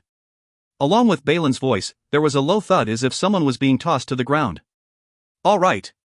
Let's go see your little brother. Leyland laughed and left first, with James and Jenny trailing behind him. Outside the carriage, Balin was holding a large steel sword, his clothes tattered, thus revealing his firm muscles, and his skin also seemed to be glistening. He was staring at the old man in black clothing. The old man still had the brand of a black skull on his face. This was naturally Rhodes, who had just escaped. If one talked about strength, this level 3 acolyte wouldn't be so easily taken down by Balin, a grand knight. However, Leyland had first done something to Rhodes' body, and Rhodes himself had lost confidence after seeing how terrifying Leyland was. This was how he had been able to be captured by Balin and brought here. My lord, how should we deal with him? Balin swung his large sword at Rhodes, an evil grin on his face. However, knowing Balin, he was simply intimidating Rhodes. Seeing his brother who had chosen to embark on the wrong path, James' expression was complicated. A few times he opened his mouth to say something but quickly shut up. After all, Leyland was the one in charge here. Besides, Rhodes had been caught by Leyland's disciple, so he did not have the authority to deal with his brother. You can't kill me. Rhodes gasped, body seemingly tied up by an invisible rope. Blood rushed up to his face, leaving him flushed. Oh? And why is that? Leyland asked with a smile. I'm part of the Argus family. If you kill me, Master Siegfried won't let you off, Rhodes answered while struggling. Dream on. Before he even finished speaking, he was interrupted by Jenny. The young girl's face was filled with contempt. You're just the conferred title of a subject in the family. Even if you're a level 3 acolyte, who do you think Master Siegfried would choose to listen to, an official magus or an acolyte? These words were like a sharp arrow, directly piercing into Rhodes' heart and causing him to turn pale. As long as these conferred subjects did not possess any land, to put things nicely, they could be said to be subjects of the family. In reality, they were high-grade servants of the Argus family, and this was also Rhodes' position. In addition, even Siegfried would not offend a magus of the same ranking over an acolyte. I'm afraid in Grandpa Siegfried's heart, even if my uncles or even father were to offend a Lord Magus, he would send them over to the magus as an apology. The girl looked at Rhodes, who seemed to have lost his spine and had no intentions of taking revenge, and instead took pity on him. Siegfried was a very distant relative of theirs. His family tree had probably branched away 7 to 8 generations ago. Whether it was Jenny's father, her uncles, or anybody in the family who would take control of the Argus family, it didn't matter who it was as long as they had the blood of the Argus family, but losing one of the families, who was a hindrance, would not really be a large issue for Siegfried. Only after gaining enough strength is it possible for magi to make connections with each other. Jenny clenched her fists tightly, her desire for power intensifying. One day, I will advance to become an official magus. In that moment, Balin seemed to see boundless starlight shining from Jenny's eyes. How about him? What should we do? Balin scratched his head. Seeing James, who seemed to want to say something, he was getting a headache. Let him go. Leyland suddenly exclaimed. My lord. James was evidently pleasantly surprised and half-knelt. I thank my lord for his benevolence on behalf of my useless brother. It was obvious that he still thought highly of his biological younger brother. However, the one calling the shots here was Leyland. Without fully understanding Leyland's intentions, he did not dare say a word for fear it would cause Miss Jenny trouble. Now that Leyland was letting Rhodes go, gratefulness could be seen in his eyes. "Since Lord Leyland has spoken, I have no objections," Jenny spoke up, though James smiled wryly in his heart. This tone meant she was furious with him. However, for his brother, he persevered. Shio shio. An invisible rope was pulled on by Leyland, and Rhodes was made to stand up. "Leave. Don't let me see you again." Balin pushed Rhodes and pretended to be threatening him by gesturing with his sword. Rhodes totally ignored Balin's threats and glanced at his brother James, a complication expression on his face, and quickly left. All this time, he did not dare to take a glance in Leyland's direction. Leyland laughed. This was just a level 3 acolyte who was basically like an ant in his eyes. It didn't matter to him whether Rhodes was killed or released. However, since this could earn him a good impression, why not? He believed that he needed to return to the side of people who abide the law and were kind. Even if he didn't feel this way at all in his heart, it was necessary to display that image on the outside. When associating with a magus who was a stranger to them, a good reputation would lower many people's guards. For instance, right now, James and Jenny's eyes no longer showed the prudence and cautiousness they originally had. Now, there was more admiration and respect towards him. Rhodes was extremely intelligent. After knowing Leyland's status as an official magus, he wisely chose not to bother them with their journey any longer. Just like this, the undisturbed journey went past many towns, allowing Leyland and Balin to learn more about this place. Twilight Zone was not a peaceful area, and places, where the sunstone and light were not able to reach, were filled with many darkness-type creatures. Moreover, apart from humans, there were many other intelligent species which inhabited such areas. Along the way, Leyland met several handsome-looking micemen the size of human kids that rode large spiders as their steeds. They seemed to be a type of elf. According to Jenny, these were dark elves that even had a kingdom in the areas where light did not reach. The might of their species was about the same as humans. Of course, the creatures which were the greatest threat to Leyland and their party were those lurking in the shadows. Without flames or the sunstone to dispel the darkness, these creatures would swarm forward like mosquitoes, devouring unaware travelers to bits. Hence, to travel in Twilight Zone, apart from having enough fire starter items or sunstones, power was a necessity. Otherwise, the only outcome was having regrets after becoming feces in the desolate field. Of course, all of these proved no threat in front of Leyland, an official magus. Even if it was a horde of the most brutal creatures, they were just cute little pets in front of him, which could be broken apart easily. Reverence filled Jenny and James' eyes as they looked at Leyland, who had closed his eyes for meditation. Leyland had lent a hand several times along the journey. But just this power was the corner of the iceberg that Leyland possessed. It was enough to leave Jenny and James in utter shock and reverence. All those times when he struck had might exceed the guardian of the Argus family, Siegfried. However, just at this moment, the horse carriage which had been moving stopped. "Lord Leyland. Jenny and Sir James. In front of us is the Weeping Ghost Grounds. Should we make a detour?" Balin opened the door and in one of his hand, he held a broken piece of the map. On the map, the area that they were about to reach was the Weeping Ghost Grounds. It was circled in red, with several splatters of red ink that made it seem like spilled blood. "We're going to the eastern capital, and the fastest way is through the Weeping Ghost Grounds. This will save us a good half of the total time.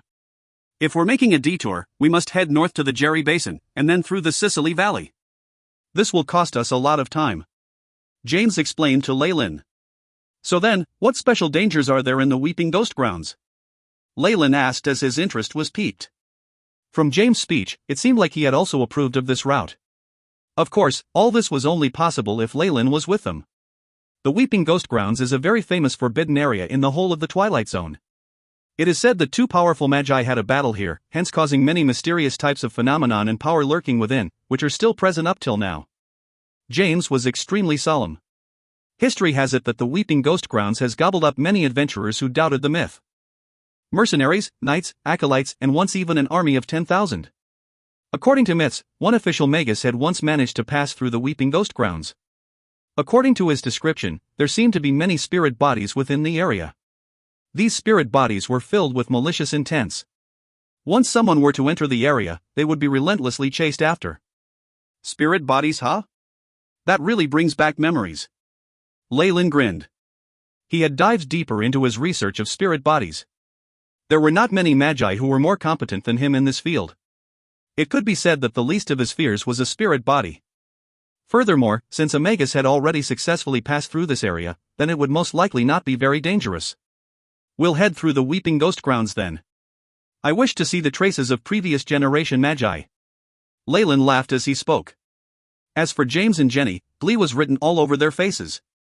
If you find any errors, ads pop up, ads redirect, broken links, non-standard content, etc., please let us know. Report chapter so we can fix it as soon as possible. Chapter 309, Lost. Lost. The Argus family's marquee illness demanded immediate attention, and time was running short. If they were unable to send the dragon-blooded flower bud back to the marquis on time, he would very likely be poisoned to death. By then, Jenny's two uncles would have most likely seized control of the internal powers within the Argus family. This was a scene that Jenny was not willing to witness. However, to let her and James pass through the Weeping Ghost grounds? That would only be courting death. Hence, after hearing that Lyle agreed to it, Jenny and James were exhilarated. Oh, I got this. So, we'll pass through the Weeping Ghost grounds, right?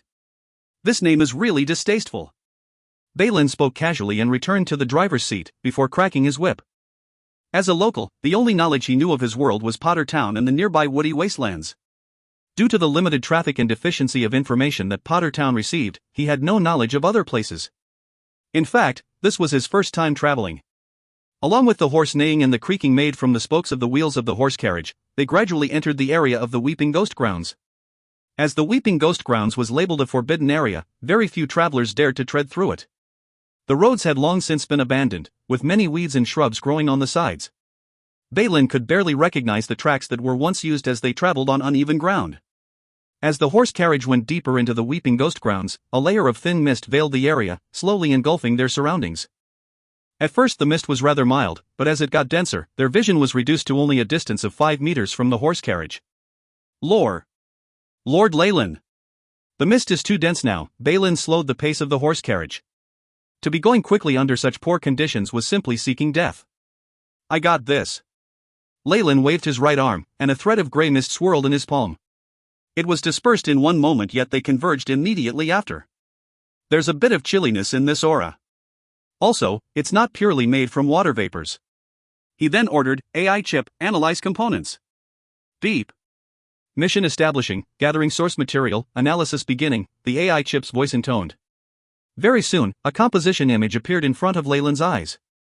The main component of this mist is water at 98.2%.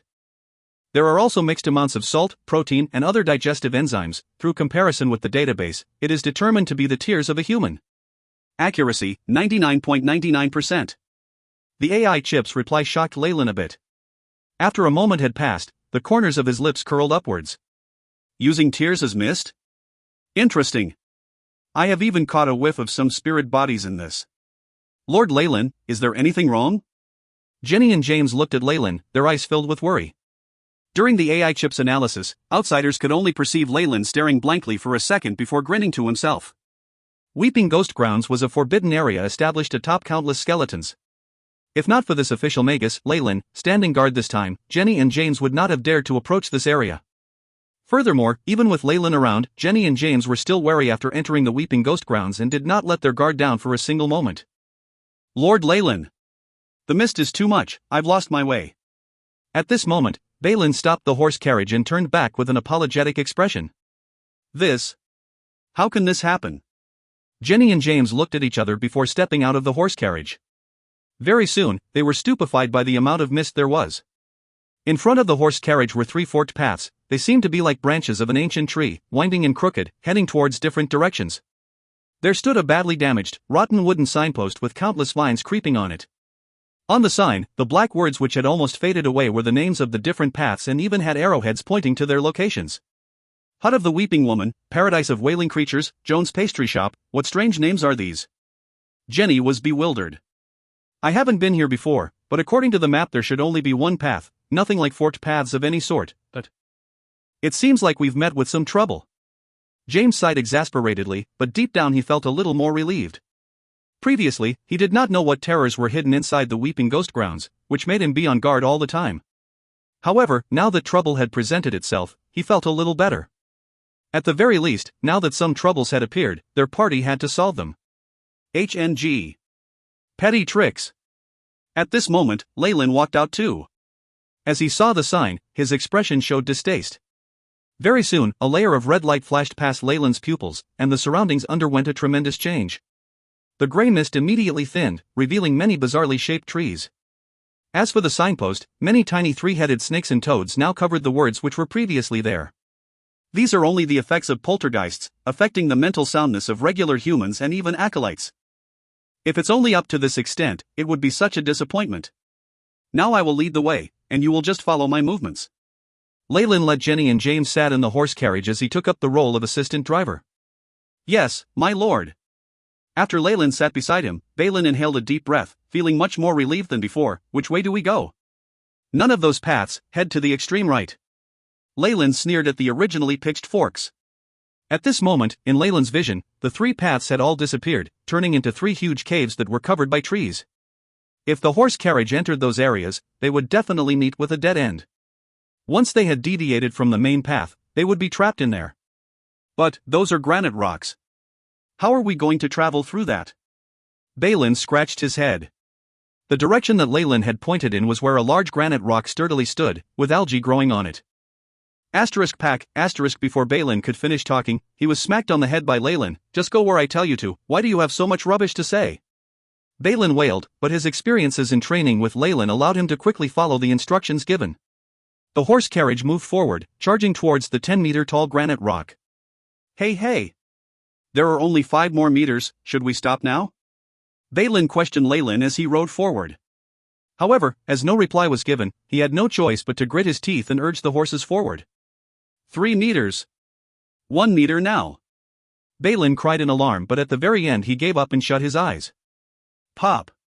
As the head of the horses crashed into the granite rock, the expected impact and cries did not happen. Balin widened his eyes in shock, and very soon a strange sight occurred. The heads of the 2 horses had already extended into the huge granite rock.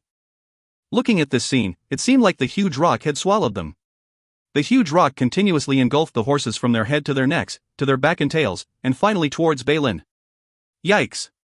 Balin unconsciously extended his right hand to block the impact, but very soon a flash appeared in his vision. Pop! A feeling like walking past a wall of water came onto him, as Balin looked at the surroundings in awe. After passing through the granite rock, the mist thinned by a considerable amount.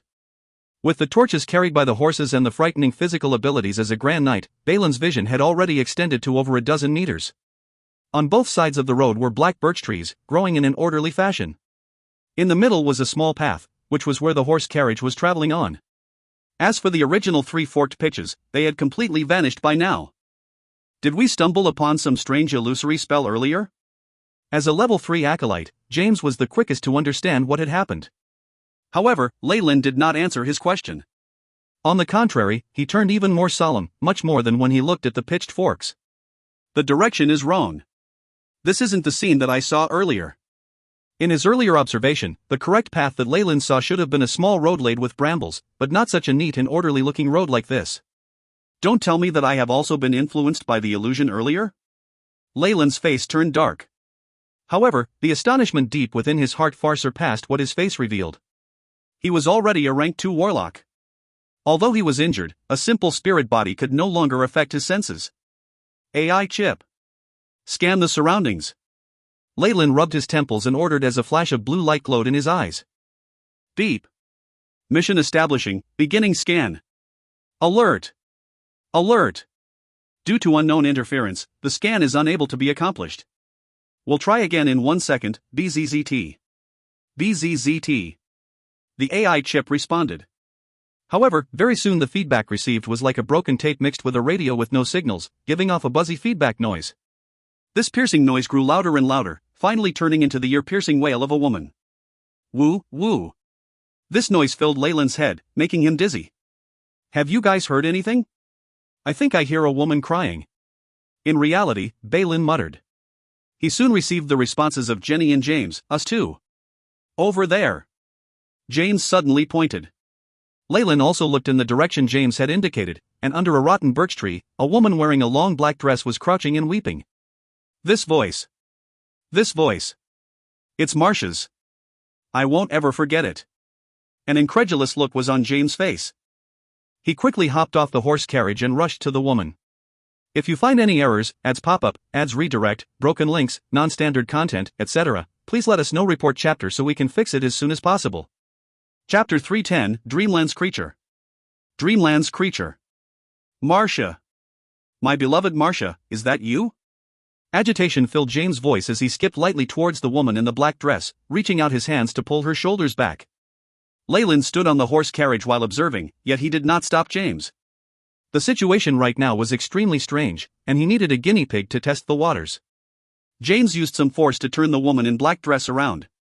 Suddenly, all he saw was a face with no orifices, but only a black swirl on it. Shio, horror filled James' face as he seemed to be pulled into a long black string and was continuously swirled as he was absorbed into the woman's face. The whole process was extremely quick, ending just as Leyland was about to lend a hand. However, through a replay, he could clearly see how James was stretched and distorted bit by bit into more than a dozen meters and eventually absorbed into the woman's swirling face. This time disorder left Leyland feeling so disgusted that he wanted to puke. At the same time, his heart sank. This is definitely not any sort of spirit body, but a more terrifying existence that I am still unable to comprehend. In an instant, Leyland recalled from the AI chip's database that back in ancient times, battles between two high-ranking magi would often devastate the earth and seas around them. At the same time, they could separate the dimensions of space and time, causing others to perceive things incorrectly. Especially in such places, there would often be strange beings with terrifying powers. Some of these existences were extremely weak, such that even a level 3 acolyte could easily eradicate them. However, some others were so terrifying that they could even surpass the powers of the Morningstar Magi, directly causing the stars in the sky to fall. This black-clothed woman is but an apparition. Once certain conditions are fulfilled, the swirl on her face activates, swallowing any objects that come close to it. Leyland made his conclusion in an instant. Right now, my power is still lacking. Against such an apparition, which obviously isn't weak, choosing to engage without any further information is simply a foolish act. Run! His body instantly turned into black mist and vanished into the thin air. With the flicker of black light, Leyland's body appeared several hundred meters away with a black arc that followed behind. Whoa whoa! However, the ear-piercing screams still sounded in Leyland's ears, the pitch of which was even higher than before. Leyland was stupefied as he found himself changing directions and flying towards the woman in the black dress. Ka-cha! The woman stood up and her skull split open into two halves. From that gaping hole, rows of razor-sharp fangs were revealed, as though her face had turned into the jaws of a creature. Bang! The giant jaw snapped shut, and darkness enveloped Leyland. Leyland felt as if he had fallen from an extremely high place and hit the ground before his body shuddered as he regained consciousness. I seem to have been swallowed by that woman earlier. Where is this? Leyland rubbed his head as he looked at his surroundings. The room was dark and small, with many spider webs at the corners. There was not a single piece of furniture, nor even windows or a door. It seemed to be a small, sealed basement of the sorts. Besides Leyland, there also lay Balin and Jenny. Their eyes were shut tight as they were unconscious. It seemed like they would need a long while before regaining consciousness. An even deeper illusion. Leyland was extremely solemn. If the three pitched forks of the road were the superficial layer of this illusion, the woman in the black dress was the second layer, and this, the third. An illusion. Also, Leyland did not have much interaction with the dreamland, but in ancient times, the Magi had once conquered another large world, in which the inhabitants had wielded dream and illusory powers. Through the powers of the dream realm, they could easily accomplish anything, and were even revered as gods by the ignorant inhabitants of the other planes and dimensions. Also, through a short paragraph recorded in antique books, Leyland knew that the further one threaded into an illusion, the more difficult it was to escape. I've got to get out. The third level of an illusion is dangerous enough. Black flames ignited in Leyland's palm, latent fireball. The black fireball struck a corner of the basement, creating a deep hole. First I must understand the constructs of this illusion. Leyland rubbed his chin. He had no better solution against such a power, so he can only test things out before searching for other methods. Leyland jumped into the dark hole he created. It's the 193rd time, yet I'm back at this place. Leyland looked at Jenny and Balin, who were still unconscious, his expression looking extremely severe.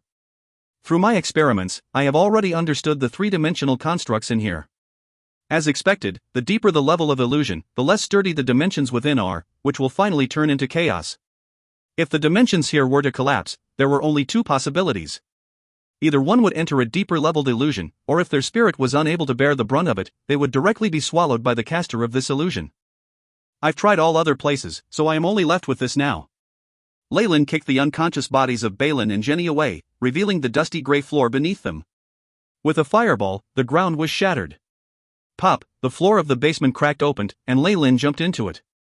It's still the same basement as before, but Jenny and Balin have already disappeared. Good. Very good.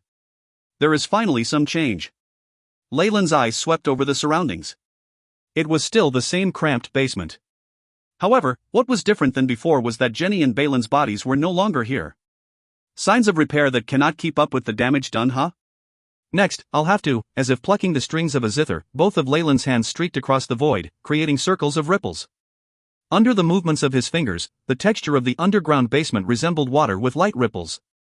The greater the area the ripples covered, the more the void contorted, until finally, a pop sound was heard. The space of the underground basement shattered, and Leyland's body dropped downwards once again. Mirrors! Bright mirrors were everywhere, reflecting the appearance of a black-haired, noble youth.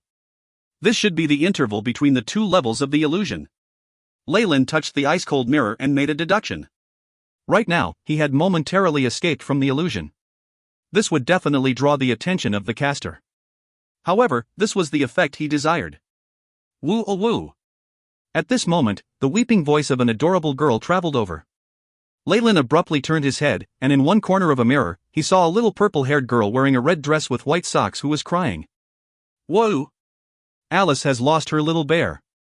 Big brother, can you accompany me to search for it? The little girl stopped her crying and looked at Leyland with imploring eyes. My apologies, but I cannot. Leyland shook his head. But why? The little girl was puzzled. Alice is extremely obedient. Don't you like Alice? As she spoke, more mirror images appeared in the surroundings. I want to, but let us speak first. Leyland tried his best to speak calmly. He did not have much experience dealing with such strange entities. Furthermore, the other party was a higher dimensional creature. Their trains of thought and level of thinking would be different than humans. Leyland himself did not know if he could convince it to let him go. Won't you accompany Alice to find her little bear? No. Leyland shook his head resolutely. It was rumored in legends that similar things had happened before. Once one agreed to such a request, it would be treated as them having signed some sort of bizarre contract, and they would fall under the manipulation of others. Some were even indefinitely sucked into other dimensions. Although there were a few lucky ones who had obtained mysterious strength through such encounters, Leyland was never one who relied on gambling, especially when his life would be at stake. Crash! Just as Leyland rejected her, countless beetles poured from the mirrors and engulfed him like a tide. I'll still have to attack. Leyland's brows furrowed. He knew that he had to demonstrate his strength before the other party would acknowledge him. Latent fireball. Eyes of petrification. In an instant, his whole body was covered in scales, and black flames continuously billowed from his hands. Even his eyes had a mysterious light that shot outwards. Pack. Star. Many of the black beetles were petrified as they fell to the ground, turning into a pile of dust. As for most of them, they were burnt into nothingness by the black flames. However, the beetles still poured out continuously from the mirrors, and what Leyland had managed to get rid of was but one hair from 9 oxen. The strength of my opponent has far exceeded my imagination. Leyland smiled wryly as he tossed a red powder out, scorching touch. 2 scorching rays of light were released, clearing the path in 2 directions. However, Leyland's face turned pale immediately, and his consciousness wavered. The crystallized spiritual force had even more cracks opened, almost shattered. Scorching touch was a rank 2 spell, and right now Leyland only had a portion of his spiritual force solidified. With the strength of a rank 1 magus, he would naturally receive backlash from recklessly using a rank 2 spell. This backlash was considered relatively light. If he were to use the innate talent of a rank 2 magus, it was very likely that his sea of consciousness would undergo drastic changes. Chi. The sea of beetles cried incessantly, once again pouring towards Leyland. Leyland, whose spiritual force was already depleted, could only watch as layer after layer of beetles engulfed his body. If you find any errors, ads pop-up, ads redirect, broken links, non-standard content, etc., please let us know. Report chapter so we can fix it as soon as possible. Chapter 311 Eastern Region's Capital City. Eastern Region's Capital City. The black beetles completely covered Leyland's body. It was as if he was wearing a very thick, black coat. Numerous beetles tried to gnaw on Leyland's body, their teeth struck upon his black scales, resulting in crinkling noises. Leyland's body emitted a black light and the layer of beetles trembled and fell off, but right after they just extended their exoskeletons and crawled back up. These beetles eventually even advanced to the only exposed part of Leyland's body, his eyes. They wanted to completely submerge him in the sea of their bodies. I underestimated them, Leyland muttered. He had not expected that these black beetles would be so troublesome. There was not enough time for him to execute toxic bile. Ah! How can I die in this place? Leyland roared, and at this exact moment, the giant Chamoyan serpent's bloodline within his body began to violently circulate. Soon, Leyland's pupils became amber-colored vertical slits, and while facing the sky, he let out a loud hiss. Hisses. It sounded fierce, and appeared very sinister. A tremendous, devilish aura was cleanly emitted from Leyland's body. It was as if a predator from ancient times had been resurrected. Black energy spewed out of his body and congealed behind his back, taking the form of the giant Chamoyan serpent, which hissed into the sky. Asterisk rumble. Rumble, star. Along with this huge shockwave, the beetles, which had forcefully crawled all over Leyland, turned to dust in midair, as if they had all been struck by bullets.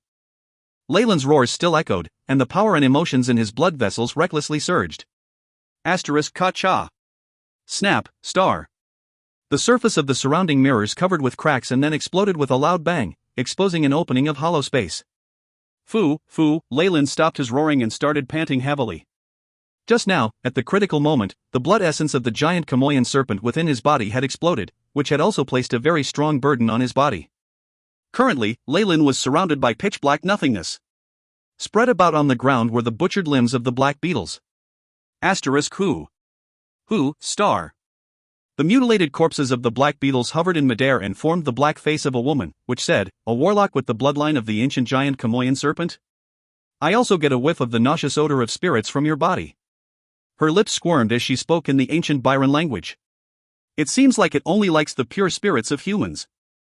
As for the bodies of warlocks, not only do they have a distinct bloodline, their spirits are different from normal spirits as well. Hence it doesn't like the scent. Although he put on a calm expression, Leyland was inwardly excited. Using the ancient Byron language, he said, "I accidentally intruded upon your territory. I request that you let me leave. I will also pay a ransom for it."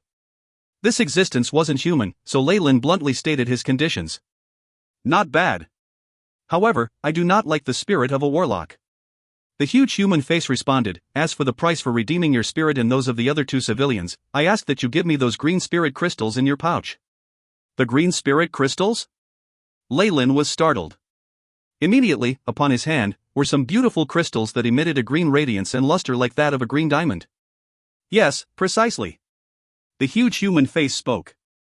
"Those are the ancient, pure spirit crystals that I got by killing the loathsome evil in the ancient spirit-slaying sect's secret realm. There are rumors that these crystals are valued equally highly by all existences in the different worlds." A flash of understanding went through Leyland's mind. "So that will be the ransom for releasing me and the other two?" Leyland nodded, expressing his agreement. Then he asked, "What happened to that old man in the beginning?" "He is deeply immersed in the illusion. He has already lost himself within my body." The huge human face replied. Leyland had already guessed that to be so. He sighed, "Send me out." "Who?"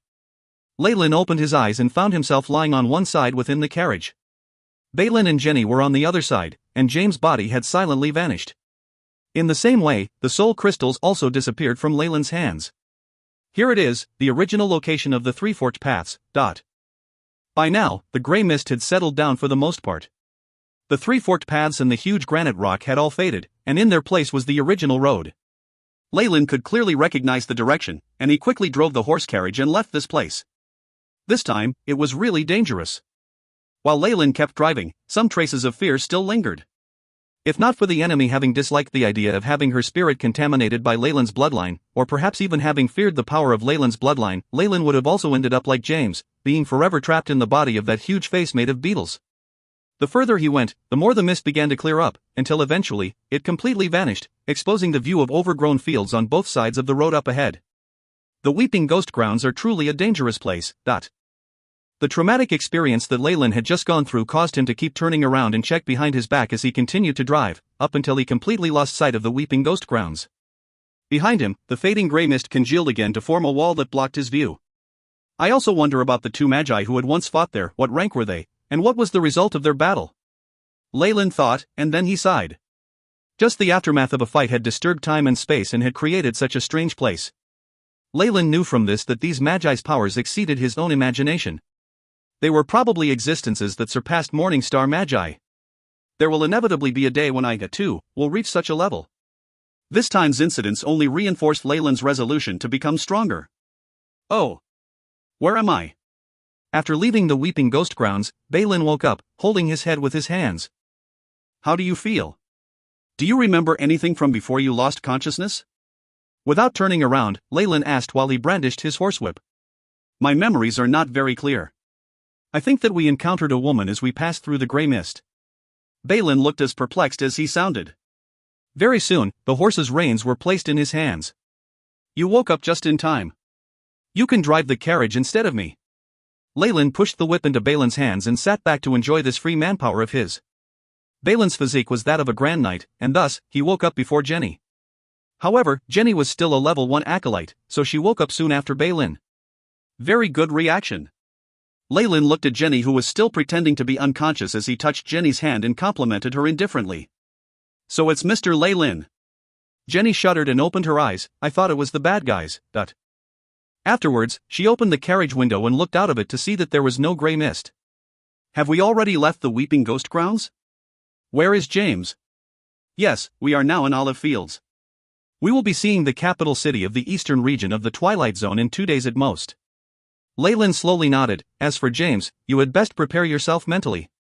A short while later, Balin, who was driving outside of the carriage, heard Jenny cry out in alarm. No, it cannot be so. You are telling a lie. Bang, the carriage door opened, from which a tearful Jenny could be seen. Jenny, you. Seeing Jenny look so broken-hearted, Balin was bewildered. Sob. Sob. Jenny threw herself into Balin's embrace and began to cry loudly. The Twilight Zone was divided into 5 regions, the East, West, North, South, and Central regions. The capital city of the Eastern region was the most flourishing city in all the Twilight Zone and was also the center of politics and business. Many aristocratic families had set up their headquarters here, forming the Aristocrats Alliance, which held a major influence in the entire Eastern region. There were also many magi conducting research and establishing academies in secret locations there, which caused this place to be a meeting point for magicians. In the center of the city, there was a sunstone that was the size of a small mountain, which brought eternal light and heat to this entire region. The city's walls are very tall. On this day, in the Eastern region's capital city, a country bumpkin could be seen gaping at this tall and sturdy castle wall. Enough! Leyland used the sheath of his sword to hit Balin on the head, stopping him from continuing to behave like this. Although the Eastern region's capital city looked huge, as he looked around, it seemed to Leyland that it was the same as Nightless City. As a result, the way Balin behaved made Leyland feel ashamed. You really are causing me to lose face, he reprimanded Balin. Hearing this, Balin rubbed his head and looked at the surroundings, only pointing at the citizens from time to time. Only after a while did he smile in embarrassment as he said, Lord. From the day I was born, I have never set eyes upon such tall city walls. I'm really sorry. Leyland was rather speechless.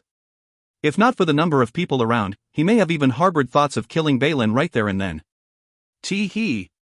Lord Leyland, Balin has only seen Potter Town until now. This degree of astonishment is quite a reasonable reaction. At this moment, Jenny, who was nursing her sorrow, was amused by Balin's behavior. She sniggered as she helped Balin out of his predicament. However, after seeing Jenny answer for him, Balin drooped his head in embarrassment, not doing any other potential things that could be unbearable to look at.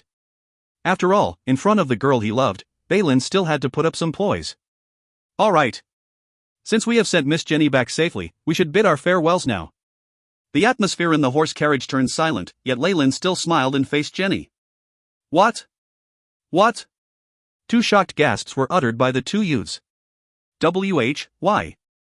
This is too sudden. Balin felt that something was amiss, yet he could not put his thoughts into words. Lord Leyland. I still request that you visit my Argus family. My father will definitely wish to have your acquaintance, and Balin's as well. Jenny bit her lips. From the start, I mentioned that we were only traveling together out of convenience. Leyland's expression turned resolute.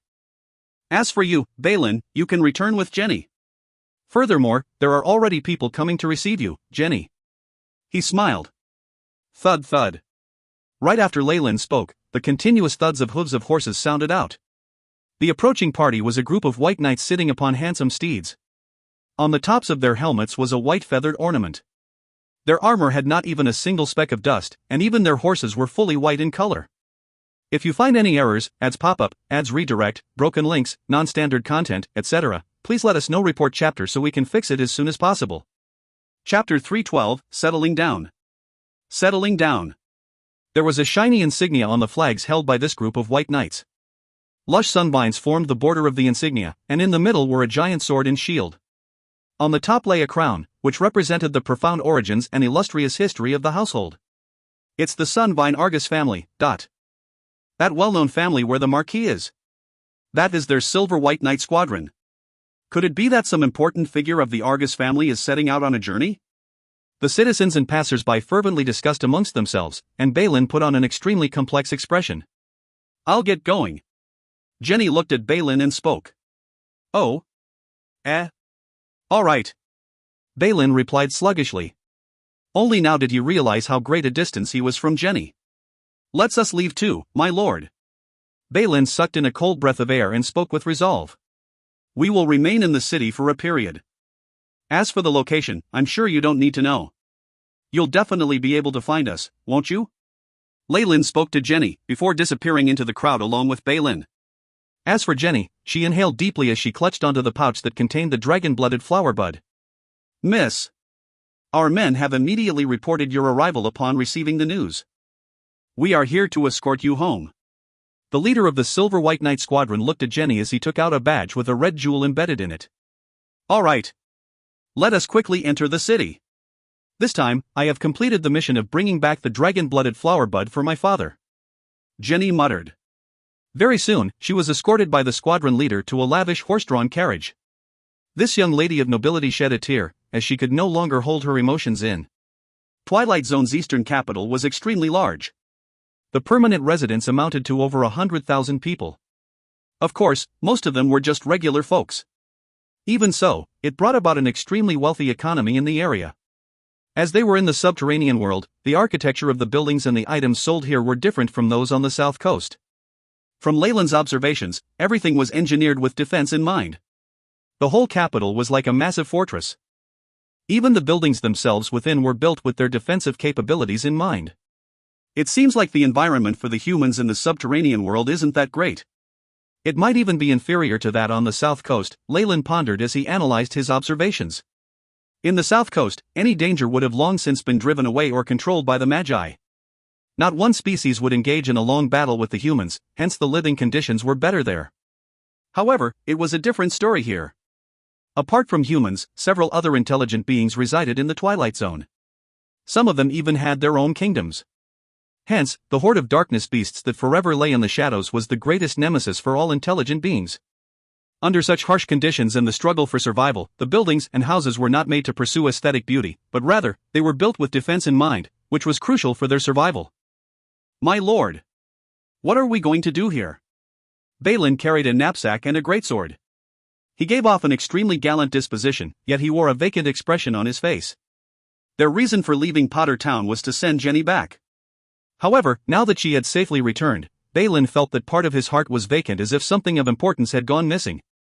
First of all, find some lodging, and then rent a building. Leyland looked at the bustling crowd and smiled. After all, the inns in the capital aren't cheap. If we want to stay for long, we'll have to buy or rent a flat. Settling down? We're going to stay here instead of returning? Balin could not express his current feelings. However, permanent residence? Thinking that he could be in the same city as Jenny, it immediately turned into a happy thought.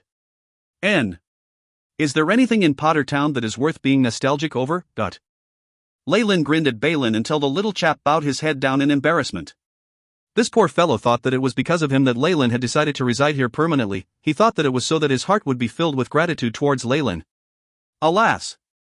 On the contrary, this was based on Leyland's own interests. After recovering part of his strength, Leyland could wait no longer to get into contact with the Magi of the subterranean world. Although Leyland had exercised a mind-searching technique on Aaron and the other acolytes, much of the information that he had gleaned was still incomplete.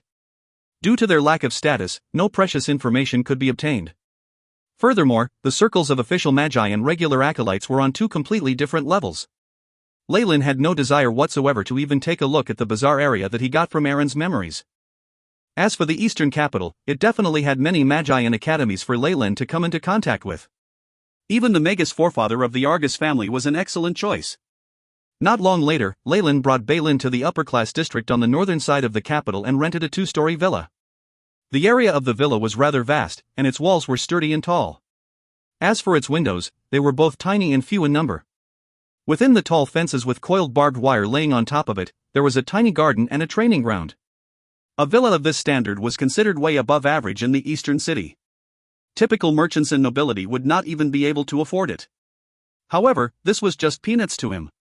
Even without considering the vast amounts of magic crystals that he carried, just the gold he had gotten from Jenny was enough for them to live extravagantly for a couple of years. Back in Potter Town, Jenny had almost cleanly swept all of Leyland's highly priced equipment off the shelves for the use of her employed mercenaries and adventurers. Later on, to thank Leyland, who had lent her a hand together with Balin, she sent even more gold and jewels to him. To Magi, items such as currency were not essential items. Hence, Leyland was extremely generous with his purchases. Finding a villa and preparing the procedural documents was only hastened with the help of this worldly wealth. Ha! He! A steady and loud shout sounded. Leyland put down the coffee and newspaper he was carrying as he peered out of the window and towards the training ground. Balin stood on the training ground as he practiced, his bare upper body revealing his chiseled muscles. After settling down, this fellow had turned even more diligent, training like a madman each day. He even sought Leyland's permission to join a mercenary group to hone his skills. Still harboring the dreams of a night being together with a princess? Interesting. Leyland looked at the youth with interest. If I had a word in things, and had helped him in reaching his goal, his dreams would most likely be fulfilled. But why would I? The glory of a story lies in the unknown. To him, Balin was just a chap that he picked up on a whim to do odd jobs for him. Occasionally, he would guide him in some night training, but other than that, it was not worth it to spend any more effort on him. On the contrary, as he was very curious about the developments of the story between Balin and Jenny, Leyland had adopted the mindset of an audience member watching a show. Ever since he obtained the premonition through the sacred flame by chance, he knew that Balin and Jenny were no regular folks. To be more precise, they were some of the main characters in the Twilight Zone. Such a life would definitely be anything but ordinary. Suddenly, Leyland smiled. Finally here. Loud doorbells sounded from the front gate. Who is that? Balin took a white towel from a wooden rack beside him and wiped off his perspiration as he ran to open a small, partitioned box on the door. Just then, Balin saw the girl of his dreams. Jenny, why are you here? Glee was written all over Balin's face. Why? Am I not welcome? Jenny smiled. Welcome. Of course, you're welcome here. Balin immediately opened the door. Jenny walked in wearing the outfit of a noble. Her beauty and elegance left Balin awestruck. It was obvious that Jenny did her makeup delicately. Not only was her attire vibrant with various ornaments, she even wore 2 giant ruby earrings and a sparkling diamond pendant. What is it? Do you not recognize me anymore? Jenny chuckled as she spun in a circle. No. I mean, you're too ravishing today. Balin's face immediately turned as red as an apple. This helpless reaction left the maidservants behind Jenny snickering. In addition, it was only then that Balin noticed the several knights standing alongside the maidservants. This discovery left him feeling a little gloomy, but it was very soon concealed. Jenny, has your father's illness gotten any better? Balin asked. Yes, thank you. It's much better now, but things are getting complicated. The purpose of my visit today was for this, and of course, also to see you.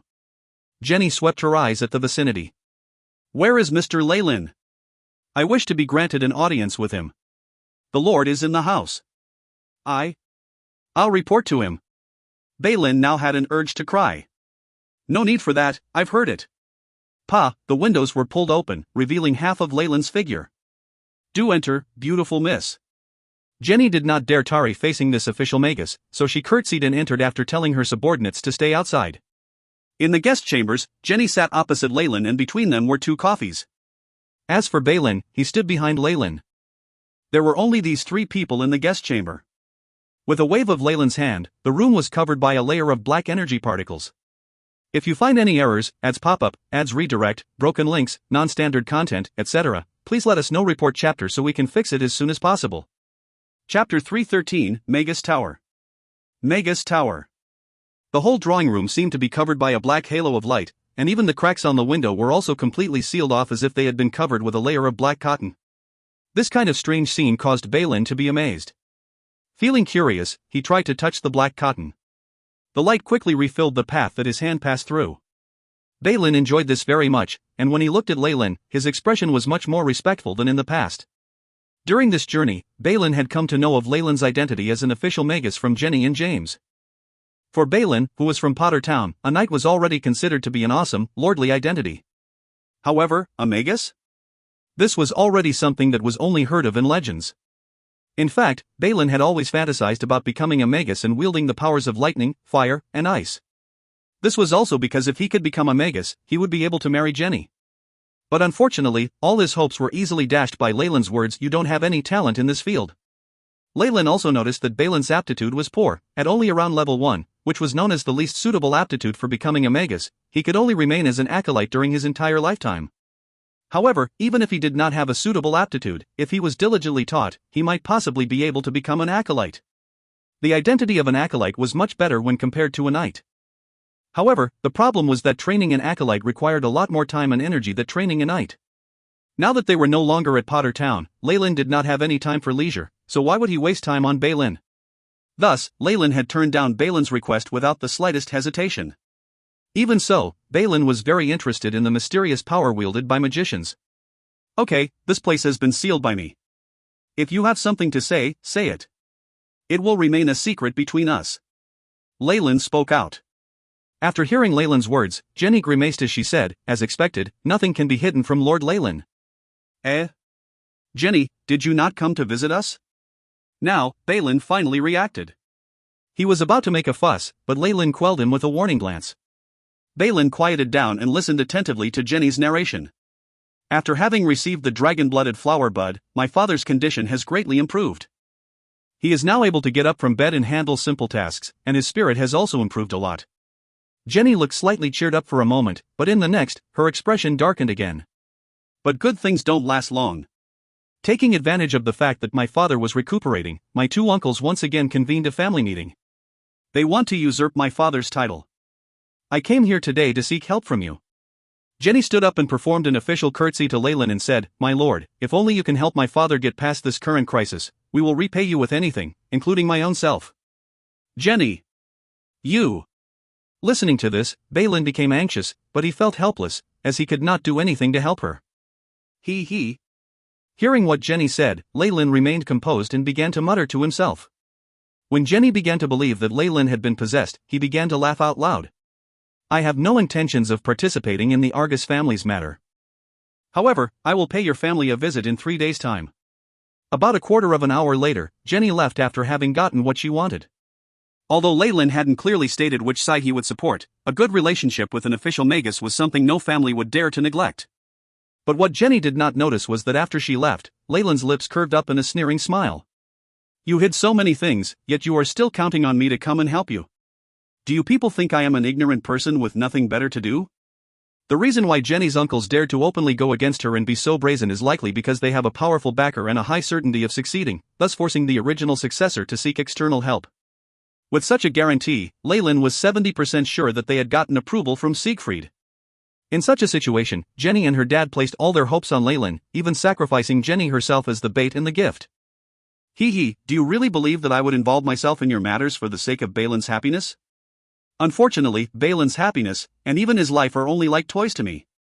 With a ruminating smile, Leyland glanced at the towering figure of Balin standing near the gate.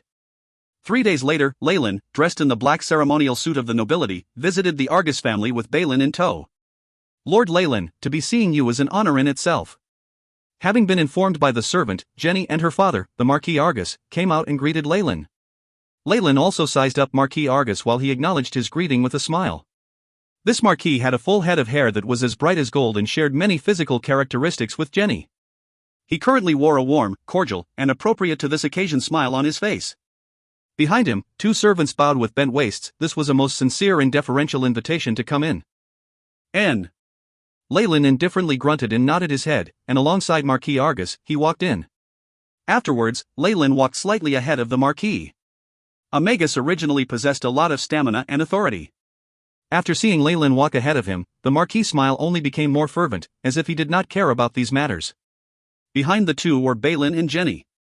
Balin opened his mouth on several occasions, wanting to talk to Jenny, but after he saw the solemn Jenny, who was dressed up as if to attend a royal feast, he was unable to say anything, and just closed his mouth. It went without saying that this serene, well-constructed mansion of a marquis, as well as the respectful and cautious servants that stood on both sides of him as he walked past, all frightened the wits out of this youngster. After welcoming Leyland, the marquis thought to introduce Leyland to the other relatives but was interrupted by a sudden voice. "Oh ho ho! My dearest older brother, if you invited so many guests, why did you not invite us too?" Upon hearing this voice, the marquis' smile remained, but a trace of wariness appeared in his eyes as he introduced the owner of the voice to Leyland. "My lord, these are my two brothers, Lucas and Kermode." Then he turned to the two men who had entered the hall and said, "This is Lord Leyland, who met Jenny while she was on her journey. These two must be the treacherous uncles that Jenny said are trying to usurp her father's position." With just a glance, Leyland had, with a lot of interest, sized up these two middle-aged lords. Lucas, Kermode, and Marquis Argus all looked alike. After all, they were brothers. However, Lucas' eyes were purple and Kermode's eyes emitted a silvery radiance. It was all very strange. But what caused Leyland to feel startled was that these two uncles' bodies emitted energy waves that were like those of magicians. These two were actually acolytes. "We greet Lord Leyland." At this moment, these two lords also respectfully bowed to Leyland. The Marquis found this behavior of theirs very hard to believe. "Respected Lord Leyland, my ancestor Lord Siegfried cordially invites you to visit him and look around his laboratory. Also, he expresses his gratitude to you for having given a helping hand to the Argus family." Lucas respectfully conveyed his ancestor's words. This invitation caused sunken expressions to appear on the Marquis and his daughter's faces. In this entire drama, only the foolish youth known as Balin was unclear on what the significance of this invitation was. The Magus Siegfried held a position of paramount importance within the Argus family. Sending this invitation via Lucas and not via the Marquis clearly indicated whom Siegfried was supporting. "I am very honored." Leyland gave a slight nod and then immediately left the place, following Lucas, all the while not glancing at the ashen-faced Marquis and Jenny. In the secular world, Magi all had very headstrong personalities due to the power they all wielded. Before leaving, Lucas and Kermode looked at Marquis Argus in contempt, making the atmosphere awkward all around. "What is going on?" The rather stunned Balin asked Jenny, having just come out of the daze caused by the recent happenings. Although Balin's intuition told him to follow behind Leyland, looking at Jenny caused him to involuntarily remain beside her. It's nothing. My family's ancestor wants to meet Lord Leyland." Jenny was barely able to smile. "Ka-ching!" A sound of breaking glass was heard as the goblet in Marquis Argus' hands shattered into pieces, crushed by him gripping it too tightly. Leyland, following Lucas and Kermode, arrived at the back half the Argus family's mansion. The further he went in, the tighter the security was, but with these two people leading the way, Leyland traveled unhindered, and reached the middle of the rear courtyard. "Finally! Our ancestor, Lord Siegfried, is in here. We ask for your forgiveness, as we are not allowed to accompany you in." Lucas and Kermode brought Leyland in front of a huge conical tower, and then bowed and left. Each and every movement of them was executed perfectly, showing the flawless deportment of the nobility. Leyland failed to pay any attention to them, as he was distracted by the white tower in front of him. Stability runes, restriction runes and runes which can transmute mud into stone. This is some very good construction. Moreover, I can sense the aura of energy particles in the air. It looks as if within this building, there is a source of at least two elements energy particles. Leyland gently stroked the surface of the white tower with admiration in his eyes and sighed. This white tower, the curves of which were similar to those of a cow's horn, was built by a Magus. Just the expenses of the solidification runes and the cost of building the pond of energy particles left Leyland in astonishment. It is a construction worthy of a Magus that has lived for several hundreds of years. If I wanted to set up a tower like this, I would need to spend at least half of the resources that are currently in my pouch. While thinking this, Leyland sighed. A specialized and private laboratory held many advantages. Not only was it magically concealed, one could carry out covert experiments within it. However, since Leyland had no fixed residence, there was no way that he could construct such a tower for himself. If you find any errors, ads pop-up, ads redirect, broken links, non-standard content, etc., please let us know. Report chapter so we can fix it as soon as possible. Chapter 314, Gaia's Might. Gaia's Might. An outdated work such as this can also get a sigh of admiration from Magus Leyland? It is indeed my honor. At that moment, the door at the base of the white tower opened, revealing a linen-clothed old guy, who grinned at Leyland. It was evident that he had overheard Leyland's deliberate sigh. This humble self is Siegfried Argus. I greet Lord Leyland. This old guy's expression was respectful, and he slightly bent his waist to bow, as was per the Magus etiquette. This etiquette was passed down from ancient times, and was something Leyland had only seen in ancient books. He remained unfazed and repeated the same bow as he said, "I, Leyland, greet Lord Siegfried." After the perfunctory greetings were done with, Leyland was able to size up this Lord Siegfried. Siegfried's style of clothing was very casual, as if it could be torn apart with a single pull. It was more leisurely and comfortable compared to the splendid attire of the lords in the outer hall. The current Siegfried was not someone that Leyland would associate as being the trump card of a great family. If it weren't for his right hand, Leyland would have assumed Lord Siegfried was just a peasant farmer. That was right. His right hand. This Siegfried's right hand was a robotic limb that gave off an awesome, bright, metallic luster. Even the gears and the welded portions were clearly visible. Asterisk Kacha. Kacha, star. Siegfried extended this right hand as he said, "I shall call you Leyland. I lost my right hand permanently while experimenting with a spell. I know that a flesh and muscle hand can be transplanted, but I find that a mechanical hand is much more useful." Bang, then, his mechanical hand split open into finger-like parts, which were tools like tweezers, scissors, pliers, etc., and they were wildly swaying in midair, looking like silver-colored tassels. "How is it?" "This hand was created especially for me, using my specific measurements, by my old friend, an earth elf called Grandmaster Oak." "Very good." Leyland nodded. This kind of a very precise machine limb is extremely rare even in the South Coast, and thus Leyland was also not stingy with his praises. It was clear that this Siegfried was very happy with the admiration from a fellow magus. He then invited Leyland into his lab to look. "Siegfried, did you build an energy particle pond in here?" Due to Leyland's graceful and cultured mannerisms, he soon became friends with Siegfried. They addressed each other directly by their first names. This showed how well their relationship had progressed. While Leyland casually walked around Siegfried's lab, he came in front of what looked like a small pond and he asked this question. This small pond was surrounded by stable, ferrous metals. On top of the pool was a strange and complex pattern, and in the middle of the pool was a khaki-colored liquid. A large number of energy waves could be felt fluctuating from the pool. "Yes, I have built here an earth element energy particle pond. This task consumed all of the resources that I have accumulated for nearly 100 years. Siegfried's face appeared to experience a muscle spasm, but the next moment, it was replaced with an expression of pride. After building this energy particle pond, the concentration of earth element particles in this place has increased to 55%, and the results of my cultivation have been more remarkable when compared to using just meditation techniques. The element particle pond's ability was not restricted to the one mentioned prior.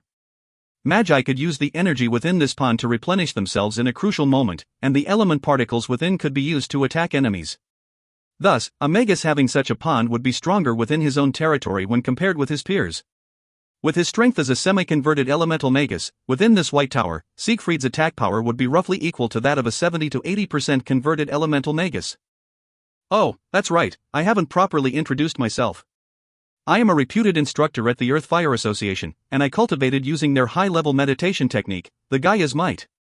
It is divided into 3 layers, Earth, Magma, and Organisms. I am currently still in the stage of Earth. A high-level meditation technique's progress is too slow." Having said this, he looked at Leyland with curiosity, very much interested in the background of this magus. It seems that sharing one's experiences with a high-level meditation technique is a tradition amongst the Magi of the Twilight Zone. As this information flashed through Leyland's mind, he smiled very modestly. "I come from a very small institute known as Good Law. This institute specializes in researching in ancient reptilian creatures. It is very focused in that field. I cultivate with a damaged high-level meditation technique called the Sacred Flame. Currently, I am stagnated in the first level of that meditation technique. After that," he explained, in simple terms, the first level of the Sacred Flame and its difficulties. As expected, he concealed that mystical ability to predict forthcoming events. "Who?" "Leyland. This meditation technique of yours is quite badly damaged." Stroking his beard, Siegfried's eyes shone as he looked at Leyland. "How about you join our Earth Fire Association? Our high-level meditation techniques are more whole as compared to your Sacred Flame, and moreover, we could continue to share our experiences." "No thank you." Leyland shook his head. "Changing meditation techniques is too dangerous. I advanced to a level 1 magus by depending on my Sacred Flame technique. I can't get rid of the impact it has on my spiritual force in such a short time. Moreover, I also want to pass on my Good Law School's inheritance, as it was my teacher's dying wish that I do so." Leyland's tone remained firm and unwavering. It spoke of his resolve. He knew that this invitation of Siegfried's was only small talk, and that it was not actually sincere. Moreover, in a situation where he did not know about the Fire Earth Association, he did not want to rashly become one of its members. That's right, acolytes can switch meditation techniques, but for a level 1 magus, after his sea of consciousness is stabilized, it would be extremely troublesome if he decided to switch out his meditation technique. Siegfried also solemnly agreed. It seemed that a while ago, he had spoken out without thinking. As for Leyland's background, he did not have a speck of doubt regarding that. After a memory search on Aaron, and having spent 2 years in Potter Town, Leyland had already grasped the customs, traditions, and manners of speech of humans of the underworld. He gave no indications that he was not from their world.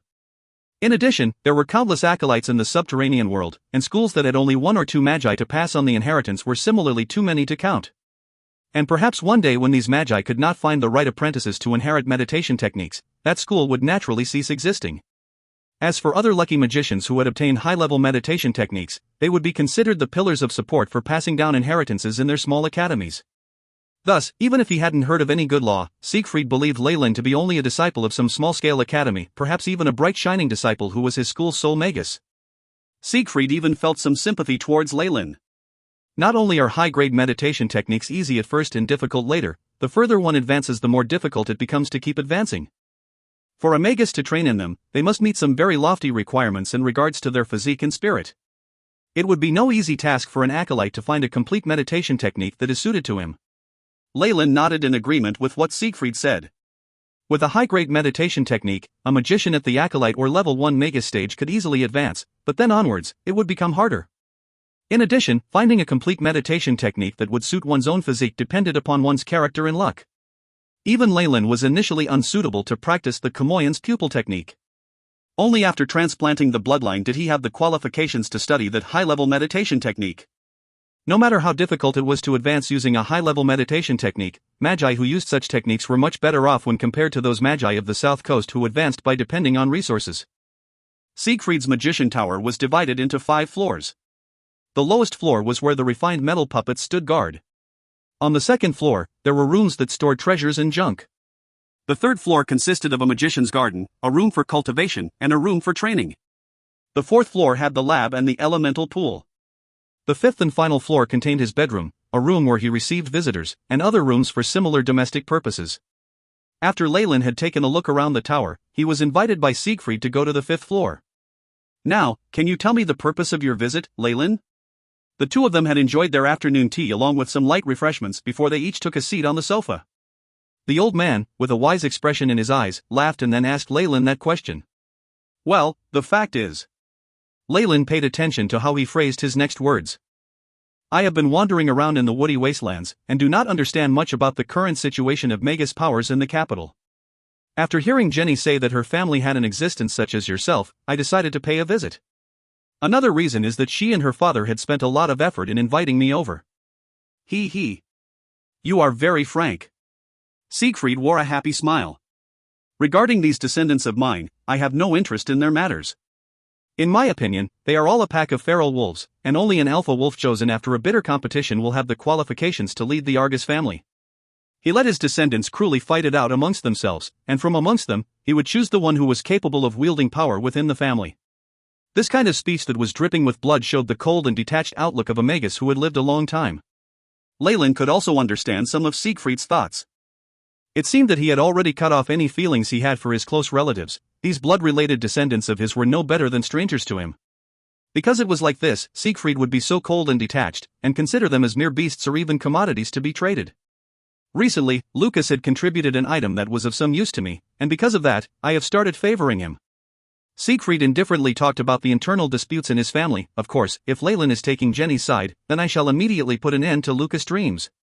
As far as Siegfried was concerned, Lucas was but one amongst the younger generation, while Leyland's status was on the same level as his own. Thus, to strengthen their relationship, no hesitation was needed if sacrificing a small benefit of Lucas was needed. If you find any errors, ads pop up, ads redirect, broken links, non-standard content, etc., please let us know. Report chapter so we can fix it as soon as possible. Chapter 315, Secret Night Technique. Secret Night Technique. Oh. No. I think you've misunderstood me. Leyland hurriedly shook his head. While I am acquainted to Jenny, I also have no intentions whatsoever to partake in the Argus family's internal strife. Leyland made his stand. With just one sentence, the calamity that was befalling Jenny and her father would be resolved. Even Lucas would not hold any objections anymore. However, what has all this got to do with Lyle? Not only that, but after influencing Siegfried's decision, Lyle would owe him a favor. Favors are oftentimes the most difficult of things to repay. Moreover, directly interfering with another Magus family matters could be seen as being disrespectful. Whether or not Siegfried chose to mask his emotions, he would definitely be displeased about it. Lyle did not concern himself with these issues. On one hand, Jenny's father had some worldly factions supporting him, while on the other hand, Lucas had the backing of Siegfried. There was simply no hesitation when weighing the benefits. After all, with his years of experience, he was already used to making decisions by weighing benefits. This was also the principle that Magi practiced. As expected, after hearing Lalen's words, Siegfried smiled even more broadly. Lalen, I think you are still unfamiliar with the Magi factions in the capital, right? Don't worry, you can pay me a visit to learn more about it whenever you like. I'll also bring you to some Magi organizational places for networking and to make some new friends. That'll be fantastic. After achieving the goal he came for, Lalen revealed his joy. Lalen and Siegfried then exchanged some information that they knew about high-grade meditation techniques. Although Siegfried had amassed a bountiful amount of information for 250 years, he was still somewhat amazed by some of the theoretical practices simulated by the AI chip. So much so that he almost wanted to immediately have them undergo practical tests. This was a form of acknowledgement of Lalen's scholarly knowledge. As for Lalen, he respected the time that Siegfried had placed into his experiments. After their sharing of information, both parties felt that the time spent was extremely short. Hence, only after setting a date for their next meeting did Siegfried reluctantly send Lalen off. Now that Lalen had neglected to help Jenny's father, the series of events that happened could only be expected. During the Argus family's council, Lucas had amassed enough backing to take on the role of the next family head and to obtain the status of a marquis. During that very same night, the original marquis died a painful death from a poison attack, but as for Jenny, she was accused of putting poison inside the dragon-blooded flower bud, thereby murdering her father.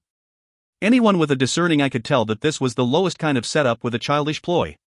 However, Lucas wanted to use this very method to know who stood on his side within the family and at the same time establish his dominance. This deliberate misrepresentation of making a deer out to be a horse was done to punish Jenny, and to set an example for others. After using a few lightning-quick moves to rid himself of the opposing factions within the family, Lucas had a firm grip on the powers within the Argus family. The entire family implicitly allowed this to carry on, and even corroborated the story of Jenny poisoning her own father. Power struggles were often this harsh. Win, and become king. Lose, and become a dog. This was but another example of the bloody battles in this dog-eat-dog world. Hugh. Jenny dashed rapidly through a dark forest. This girl of noble birth had now lost her elegant and haughty appearance. Her skirt had already been torn apart by the shrubberies. Blood streaked her face and she had an extremely miserable appearance, worse than a beggar's. Dearest father. Tears streaked down her face as she continued running. The events had transpired so quickly that they left Jenny thinking that the whole thing was all but a dream.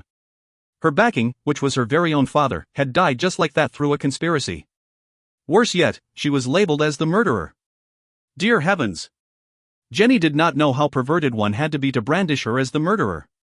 However, what followed next left her speechless. Under the immense political power, such absurdity was validated by the others, and even labeled her as a wanted criminal.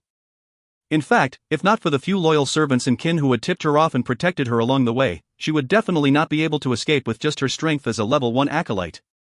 Of course, after helping her, those close ones encountered terrible fates. Plop, Jenny stumbled on a tree root as she ran. Mud was splashed in the area as this young lady sobbed spasmodically as she knelt on the ground.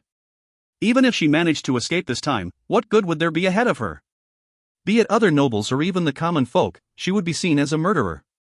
Her eventual outcome would either to be caught and be sentenced to execution, or to hide her name and honor in dirt, never revealing her identity. Just from thinking about this fact, Jenny adopted a bleak outlook for her future. Why did things turn out this way? Jenny cried. Jage. Look at the pathetic state you're in, . At this moment, a familiar voice sounded behind her back, leaving shudders throughout her body. She turned around and saw a tall knight in armor, who had a malevolent scar across his face. Dagger Todd, one of my father's personal bodyguards, even you dare to betray me? This man had the terrifying strength of a grand knight, and was even one of her father's own bodyguards, and as such commanded quite a lot of trust. Todd only sniggered towards the lamentations of the young lady. However, his smile made his scarred face look even more horrifying. In fact, I've always been on Lucas' side. So there is no betrayal per se. Jenny's pupils dilated as she suddenly got a bad premonition. And as the reward of being an undercover operative, Lord Lucas has allowed me to seek pleasure with you before killing you. Todd licked his lips and revealed a wanton grin. 5 years. A full 5 years of listening to you call me Uncle Todd. In reality, during my duties I have thought frequently of possessing you, feasting on you, ripping you. You sick pervert. After listening to the man admitting to the desires of wanting her even since she was a 10-year-old girl, Jenny's hair stood on ends. Yes. I'm a pervert, but what can you do about it? Missy of the Argus family. Todd advanced as he peeled off his gloves. Relax, I will give you a great time. Jenny scuttled backwards, as if Todd was some kind of terrifying beast. However, Todd was, in this moment, worse than a monster. Save me. Help, someone please save me. The girl wailed helplessly as tears streamed down her face. Stop. At this moment, an extremely youthful voice sounded. What followed soon after was the wind caused from a blade being swung. Eh? Todd jumped back and looked at the lad who had emerged from nowhere. Balin. Jenny snuggled into Balin's arms as she sobbed quietly. You bastard, I'm going to kill you. Balin stared coldly at the large knight in front of him. He seethed in fury, for had he arrived a moment later, something bad would have happened to Jenny. It was the first time in his life that Balin wanted to kill someone so badly. Kill me? Are you able to? Todd unsheathed the sword hung at his waist. You must be this Missy's lover. I've decided that I will first chop off your 4 limbs, then take her right in front of you. At the time, your expression will definitely be extremely fascinating to watch. Perhaps, you can even join us. Todd licked his lips and smirked. Arg. Balin swung his crossblade that carried a flash of white light as he could not bear to listen for a moment longer. Grand Knight. Todd turned solemn immediately. His giant sword was swung forward as it clashed with the crossblade, emitting sparks. Asterisk clang clang clang, asterisk Todd retreated several steps. What power! The vibration sent from Balin's swing left his hands somewhat numb. Kill him, Balin. Kill him. Jenny wailed loudly behind Balin. Under the encouragement of his loved one, Balin advanced and struck, sending Todd staggering backwards by several steps. Ping! Just as the 2 weapons clashed, Todd suddenly released his giant sword and rushed to Balin's side like a sweeping wind. Kacha! A black dagger suddenly appeared in his hand and pierced towards Balin's heart like a venomous snake. Balin struggled to move his body away, and a layer of spiritual life force appeared on his chest. Pack, as if thin leather, the dagger pierced through and left a deep gash on Balin's chest, allowing blood to flow profusely. Shing, Todd suddenly appeared from a distance away as he licked the edge of his dagger. Now you'd know why they call me Dagger, huh? Because I like to cut the flesh of my prey with this dagger, and then watch them die of anguish. Todd's face turned red and he spoke excitedly, Your blood is the tastiest I've ever tried. Secret Gale technique. Todd shouted in spiritual life force wrapped around his calves. Shik shik, he advanced again, this time even faster than before. Damn it! Secret technique, cross star. After suffering from several more wounds, Balin could not bear it any longer and shouted. Whine, his body suddenly doubled in size as a layer of translucent armor protected him. If you find any errors, ads pop-up, ads redirect, broken links, non-standard content, etc., please let us know. Report chapter so we can fix it as soon as possible. Chapter 316, Chamber of Commerce. Chamber of Commerce. Ka-cha! Todd's black dagger slashed across the translucent armor, but it harmlessly bounced off. It's a defensive secret technique. Todd's eyes gleamed. There were many secret techniques for Grand Knights, but many of them were just a large boost in a single attribute. For example, Todd's secret technique focused on speed, raising it to twice his original speed. From what he could see, Balin had mustered a technique that boosted his defense. Dummy, once your technique wears off, you will still be slain by me. A sinister smile appeared on Todd's face. However, Balin suddenly moved. Speed. Balin was extremely quick. As he moved, his translucent armor created a shrill noise from the wind passing through. Todd could only see the bare after images. It's actually the 2 attributes buff. Todd cried out hoarsely, yet the greed in his eyes only grew more apparent. Such a technique was of a considerably high grade that existed only in myths. Even the Argus family had not seen anyone wielding such a technique for the longest of times. However, Todd did not have much time to think. Balin had already appeared in front of him as he raised his crossblade, furiously slashing down at Todd. Clang! Todd jumped back and parried with the dagger in his hand. Asterisk pang. As the two weapons clashed, Todd's dagger was sent flying out of his grip. There is even a strength buff. 3 attributes. A secret technique that buffs 3 areas. Todd's mind was blank at this moment. A 2 attributes buff was not unheard of, but this 3 attributes buff of a Grand Knight level was practically unheard of, even in Legends. However, Balin had no desire to explain things to him. He charged forward and swung his sword at Todd's neck. Pooh, the head that carried a scarred face was sent flying, as a blood fountain gushed to a meter's height from the neck. Jenny, are you alright? Balin dispelled the translucent armor and rushed to Jenny's side. I'm alright. Jenny replied involuntarily, before seeing Balin collapse at her side. Although the cross star was a technique taught to him by Lei Lin, who was not a Grand Knight, the might of it exceeded that of other Grand Knight techniques, but still retained the same properties of a Grand Knight technique. As for Balin, who had activated this technique, he entered a feeble state. Even raising an arm was too difficult for him, only his eyes and mouth could just barely move. Why are you this silly? This does not even concern you, Jenny wept, and tears once again streamed down her face. Kiki, I'm fine. Balin tried his best to mask his current weakened state, but it was all done in vain. I've thought about it, let's seek asylum from Lord Leyland. He will definitely be able to protect you. Balin spoke what's on his mind. We can't do that. Jenny wryly smiled and replied. Balin. Can't you discern the truth from this misfortune? Lord Leyland has already abandoned me. Jenny smiled bitterly, you had better return to Lord Leyland, where he can protect you. Lucas won't be able to cause you any harm. No. Balin's face flushed red. I won't leave you even if I die. Balin. Jenny crouched down as both of them engaged in a passionate kiss. After the long and intense tongue fight, Balin seemed to have changed immediately. Let us go. To the middle region. To where the Dark Elves' kingdoms are. To the area of darkness. Whatever it is, let us leave here to a place where no one can find us, and live happily ever after. All right. Jenny resolutely replied. The two exchanged gazes and smiled brightly. Ha! It seems as though Balin has decided to leave. Leyland ruminated in amusement as he saw the extremely tidy and neat room, in which a letter lay on the table. To him, Balin was only a pet that he was raising while nursing his injury. As for the current Leyland, he had already returned to the right path, and no longer had time to take care of Balin. Perhaps it was the best choice to allow him to leave. Furthermore, Leyland did not have much use for Balin. Even if he was turned into a branded swordsman, the strength of a rank 1 magus was not sufficient to aid Leyland. However, this is my first time having good intentions. I hope you can pass down my crossblade technique throughout the Twilight Zone and not ruin the name of my Farlier family. A profound light flashed in Leyland's eyes. Through the sense of the sacred flame he already knew that Balin and Jenny were not regular folks. What's more, they would be taking the stage in Twilight Zone as the main characters. One would expect that in the near future, they would definitely not have any sort of peaceful lives, troubles would come searching for them one after another. But only then are things interesting. My setup can finally be put to good use. Leyland smiled gently, before putting this matter at the back of his head. Today was the day that he had set with Siegfried to meet other official magus. Leyland had been anticipating this day for quite a while. So it's here?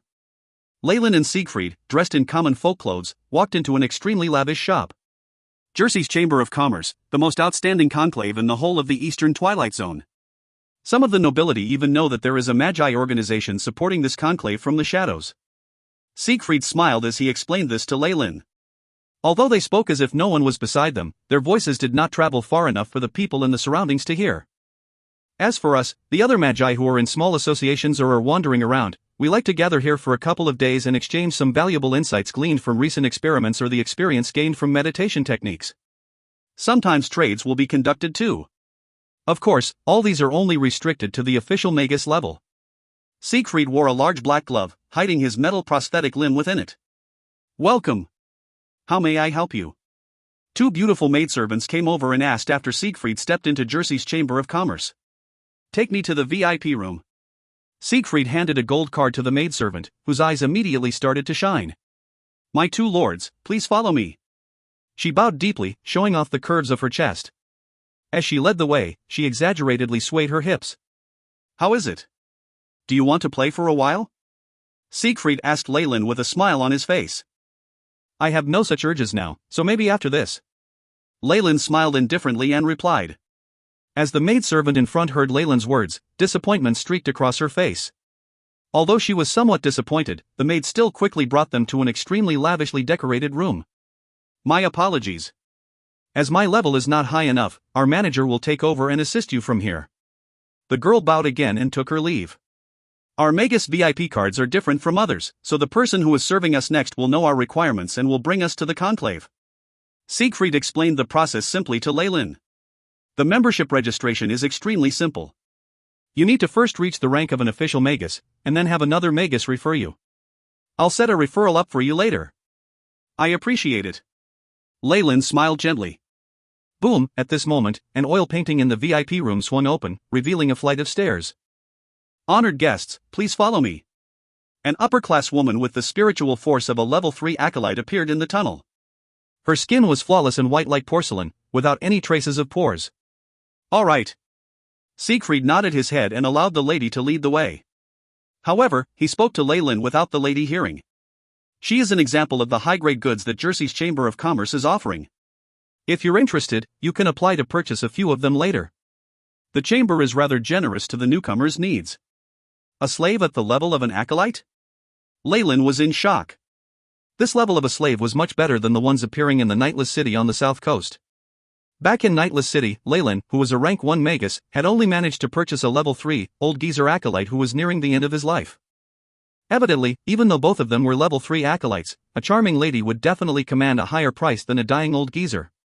The passage was rather short, and after a couple minutes, they soon reached the end. After opening the door, Leyland was brought into a great hall. The light of multiple sunstones penetrated through the crystals in the 4 corners of the hall, illuminating every corner of the hall. At this moment, magi were seated in different circles while chatting in soft voices. Upon their tables were several green fruits and drinks. Apart from that, many delicacies that were unknown to Leyland were placed there for the magi's taking, yet very few bothered to taste them. Come. I'll bring you to see some of my friends. After looking around, Siegfried's eyes lit up after he noticed a group of red-haired magi sitting in one of the circles, and he promptly dragged Leyland over to them. Here. These are the magi from the Earth Fire Association, and they are also my friends.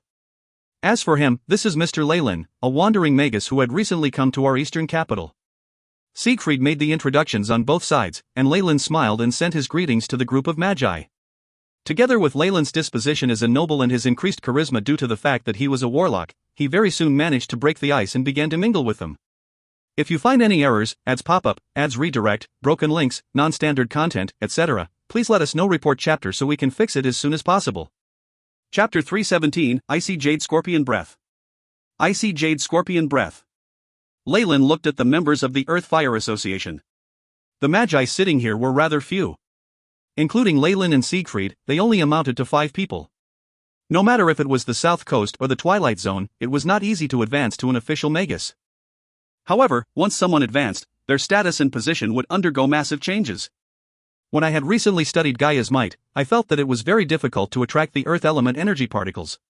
It was especially so on the topic of gathering Gaia's aura. At this moment, one of the red-haired magi impatiently began to talk. For that, I believe an energy particle pond will help you, Siegfried interrupted with his own opinion. That is not realistic. It consumes too many resources. I suggest using 3 kinds of meditation assisting runes, but then there is the problem of impurities in your spiritual force later on. Leyland found that these magi of the Earth Fire Association discussed quite a bit about their experiences while training using their high-level meditation technique, Gaia's Might.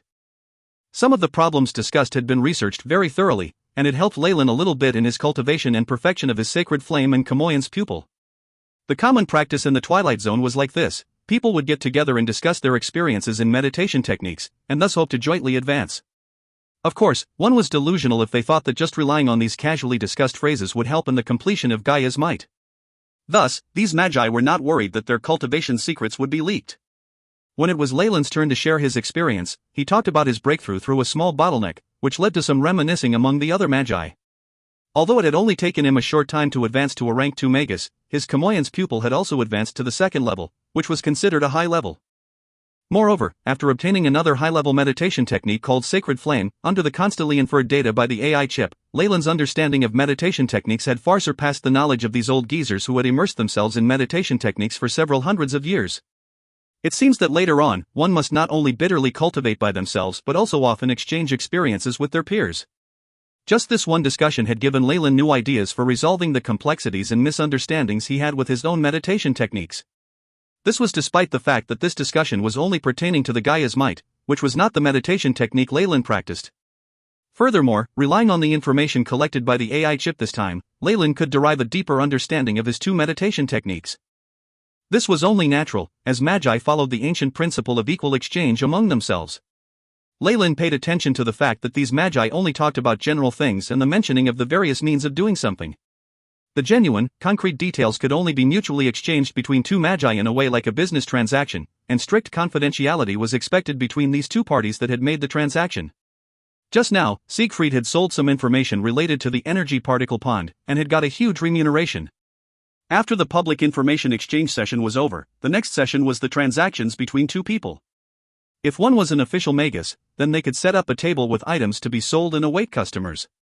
The atmosphere here was completely different from that of the open-air stalls and street vendors. Magi were not very eager to strike a deal, but rather, they loved to showcase and play with their precious resources. It was a common sight to see both buyer and seller chatting and smiling. Some even had wine out to toast their successful trades. Unfortunately, although these underground resources were also very valuable, most of them held no interest for Leyland. With the AI chip's knowledge of some ancient information, he could easily identify the items on display and recognize their names and origins. It was a pity that while these resources were useful for a level 1 magus, they were of no use to Leyland, who had already advanced to a level 2 magus. However, after all was said and done, the underworld was not the same as the South Coast. Leyland did not recognize some of the items on display, and as a result, his curiosity was piqued.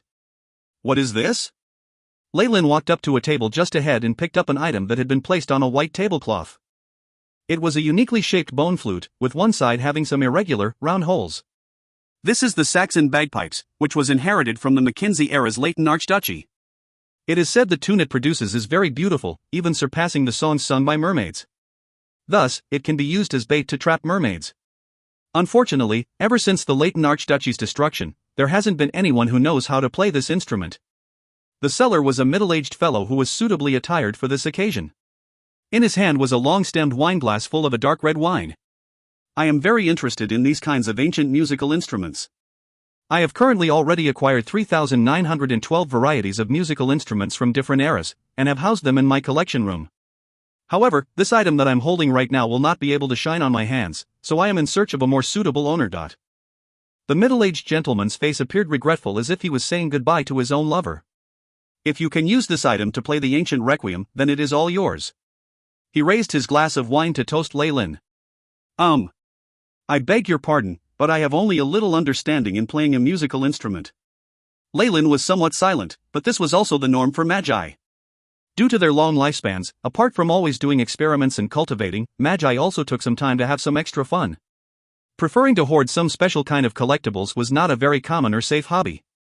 Some dark Magi even experienced a big change in their temperaments, as they got addicted to collecting strange collectibles, some of which even reeked of blood and finally caused harm to others and themselves. That is truly regrettable. However, one day, I will definitely be able to find its genuine owner. This gentleman seemed to truly feel regret inside. Come. Let us drink to the moment that my precious item will find its owner. Toast. Cheers. Leyland inwardly sneered, but still picked up a glass of orange juice. Then middle-aged gentleman touched his glass to Leyland's, issuing a clear ding sound. There were but a few in this trading session like this strange, gentlemanly magus. Most of the Magi were doing their exchanges quietly. There were some who had clearly defined that their items could only be exchanged for items or resources, while the others also accepted magic crystals and completed their transactions. In the Twilight Zone, magic crystals were also a commonly used currency among Magi. Leyland exploited those transactions that used magic crystals to buy several resources that could only be found in the Twilight Zone, intending to go back and look over each of them thoroughly. Because he was worried that both parties' magic crystals might have subtle differences, Leyland had purified all the magic crystals he had brought from the South Coast and had converted them into magic crystals with the purest essence he could produce. Magic crystals with this kind of purity were just like that magic crystal used by Leyland when he had opened the ancient teleportation formation. This was because after undergoing the purification process many times, it was now impossible to find any characteristics of the South Coast in Leyland's magic crystals. It was just like that matter with the gold coins. The decorative design on the gold coins from the south coast was not too similar to those from Twilight Zone, but Leyland had melted down all his gold coins into a lump of gold so that no person would be able to tell that it was from the south coast. While Leyland was walking around, he was occasionally observing the other magi bargaining, trading, and so on, silently watching and learning from them. At this time, however, something on a white table caught his attention. What is this? Leyland picked up an item that looked like a shard of ice from the white table, appearing to be interested in that item. This ice shard was preserved within a green jade box as if it was a very valuable treasure. However, this feature wasn't why it had caught Leyland's eye. While he was walking to this table, he had felt a movement in his blood essence, as if it were reacting to some item, and that item was this ice shard. At this moment, while Leyland was holding onto the ice shard with both his hands, the sensation he had felt before had now intensified. Z. A white mist appeared out from that ice shard and very quickly condensed into a layer of thick frost that froze Leyland's fingers. This degree of white frost could not do any harm to Leyland, but he still was pleasantly surprised to find that when this cold air invaded him, there was an odd change that had occurred to the Kamoyan's bloodline in his body. This feeling, it is as if a person who was burning with rage suddenly had ice-cold water poured on him. It really is very enjoyable. Leyland heaved a mental sigh. A warlock's emotional instability was a bloodline illness, and it had already caused Leyland trouble for a long time. Although the AI chip, in accordance with the research notes and the original prescription of the tranquility potion left behind by the great Magus Serhom, had allocated more of the high-level tranquility potion, in the end, it could only suppress the illness, and could not completely cure it. Now, this ice shard-like item in his hand caused him to feel some hope, but I feel that this item I am holding can suppress the negative effects on my emotions for at least a year. If I find more items like these, then perhaps the emotional instabilities can be completely cured. A joyous sparkle appeared in Leyland's eyes, but it was quickly concealed. He did not want to expose any emotion before he got his hands on the name and origin of the ice shard. This is the icy jade scorpion's breath. Icy jade scorpions live deep within ice caves, and their saliva has the effect of boosting the advancement of plenty of ice element high-level meditation techniques. It is being sold for 500,000 magic crystals, or can be exchanged for an item of similar worth. In front of Leyland was an extremely beautiful female magus. Her long purple robes could not hide the curves of the body. Instead, it was even more enchanting as the robes failed to conceal them. Her light purple hair was let down like a waterfall, and her exquisite face carried a smile. This woman's looks definitely ranked in the top 10 of all females Leyland had ever seen, and in addition, she looked extremely intelligent and capable. I have an experiment which requires a large amount of this item, can you bring me to the ice cave? Or perhaps, I can purchase them in bulk. From the smile of the woman, Leyland knew that she had seen through his urgent need for the icy jade scorpion's breath, so he just calmly admitted it. If you find any errors, ads pop-up, ads redirect, broken links, non-standard content, etc., please let us know. Report chapter so we can fix it as soon as possible. Chapter 318, Research and Experiment. Research and Experiment. Meanwhile, a magic crystal was tossed onto the table. Leyland kept the icy jade scorpion's breath in his palm with no intentions of returning it. Is it just an experiment? The purple-haired magus said with a grin. The magic crystal on the table flew into her hands, leaving behind a flickering black afterimage. Leyland merely looked at her with a vacant stare, as if what he had said was the truth. All right then. The female magus elegantly raised her finger, on which her fingernail had been painted with the red sap of a daffodil, and kept the magic crystal. I'm Celine. You can contact me in the future for more information regarding the icy jade scorpion. This is my secret imprint. She then passed her secret imprint, which looked like a purple daffodil, to Leyland. Leyland nodded and left the area, and right after that, a plump magus walked up to Celine and began to chat with her earnestly. Leyland, my friend. Where are you going? At this moment, Siegfried strolled up to where he was. You came at the right time. Do you know who that purple-haired female magus is? Leyland pointed at the female magus who occasionally covered her mouth and giggled while conversing animatedly with the plump magus. Oh. That's Celine, the inheritor of a small guild. Although the guild's strength isn't much, she is a famous beauty of the eastern capital. However, she's extremely crafty, and many magi who have harbored designs on her have suffered. She's not someone you'd want to provoke. Siegfried looked at Leyland before grinning. Why? Are you interested in her? No. We just had some dealings previously. After listening to Siegfried's explanation, he was even more sure that Celine was not a simple woman. The grip he had on the box unconsciously tightened. However, the icy jade scorpion's breath was paramount to his path as a warlock, so he absolutely could not miss this chance. It seems like I'll have to play with this vixen for a while. Leyland smiled as he glanced at Celine. In the eastern capital, within the villa that Leyland bought. After Balin's silent farewell, only Leyland was left as the sole occupant of the grand villa. As Leyland had not bought any slaves, it felt rather empty in here. At this moment, Leyland had separately constructed a concealed tunnel in the underground cellar. At the end of the tunnel was a spacious underground lab, at the center of which was a silver metal experimental desk with test tubes lying on top of it. All of these things were items that Leyland had brought along with him. What a strange item. At this moment, Leyland used silver tweezers and held the icy jade scorpion's breath as blue light shined in his eyes. With the aid of the microscopic analyzing abilities of the AI chip, the surface on the icy shard continuously enlarged, finally revealing a strange rune with 6 sides. Chilliness churned and emanated from this strange rune. Deep. The analysis of the components of the icy jade scorpion's breath is complete. Creating matrices and images. Beginning simulation of the experiments on bloodline. Soon, the AI chip's voice intoned. Let's begin. Leyland inhaled deeply. Authorization received. Beginning the simulation of experiment on bloodline. The AI chip worked on the data. Leyland's eyes blurred as he seemed to enter a different dimension. He could vaguely make out a translucent human figure with purple blood running through their veins. Injecting the icy jade scorpion's breath. With the AI chip's voice, 2 thin metal needles pierced the humanoid figure at the shoulders, and images then showed a strange white liquid flowing into the body. Voila, once the icy jade scorpion's breath had entered the body, it frothed as if hot oil had met with icy water, creating a very strong reaction. The experimented on body began to shake violently, and the numbers which represented the data of the figure changed wildly, almost turning into a blur. Blood flow and pressure are increased, and burden on the body is multiplied by 5. From time to time, the AI chip would update and interpret the new figures for Leyland. Begin the radiation of energy particles.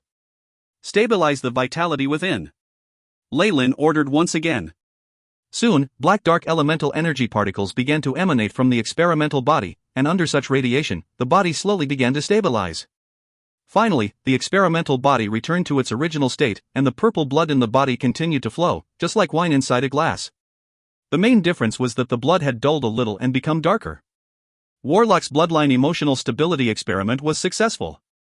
Estimated time for suppressing the core emotional waves, 345 days, 13 hours. The AI chip gave an accurate analysis of the experiment. If the dosages increased, could it prevent any troubles in the future? Leyland asked the AI chip. Data is insufficient.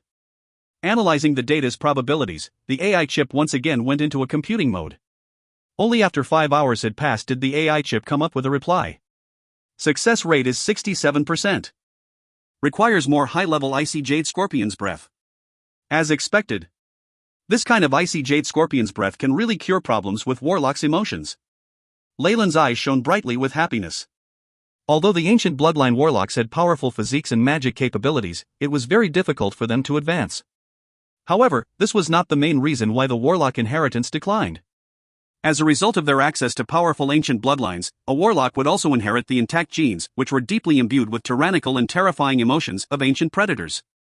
Because of this, a Warlock's personality was often irascible, and they were quick-tempered, which was a fatal flaw in the Magus world. No matter how powerful one was, what was the point in having such power if one could not control their own spirit? Therefore, the calm and rational Magi could pass on their legacies.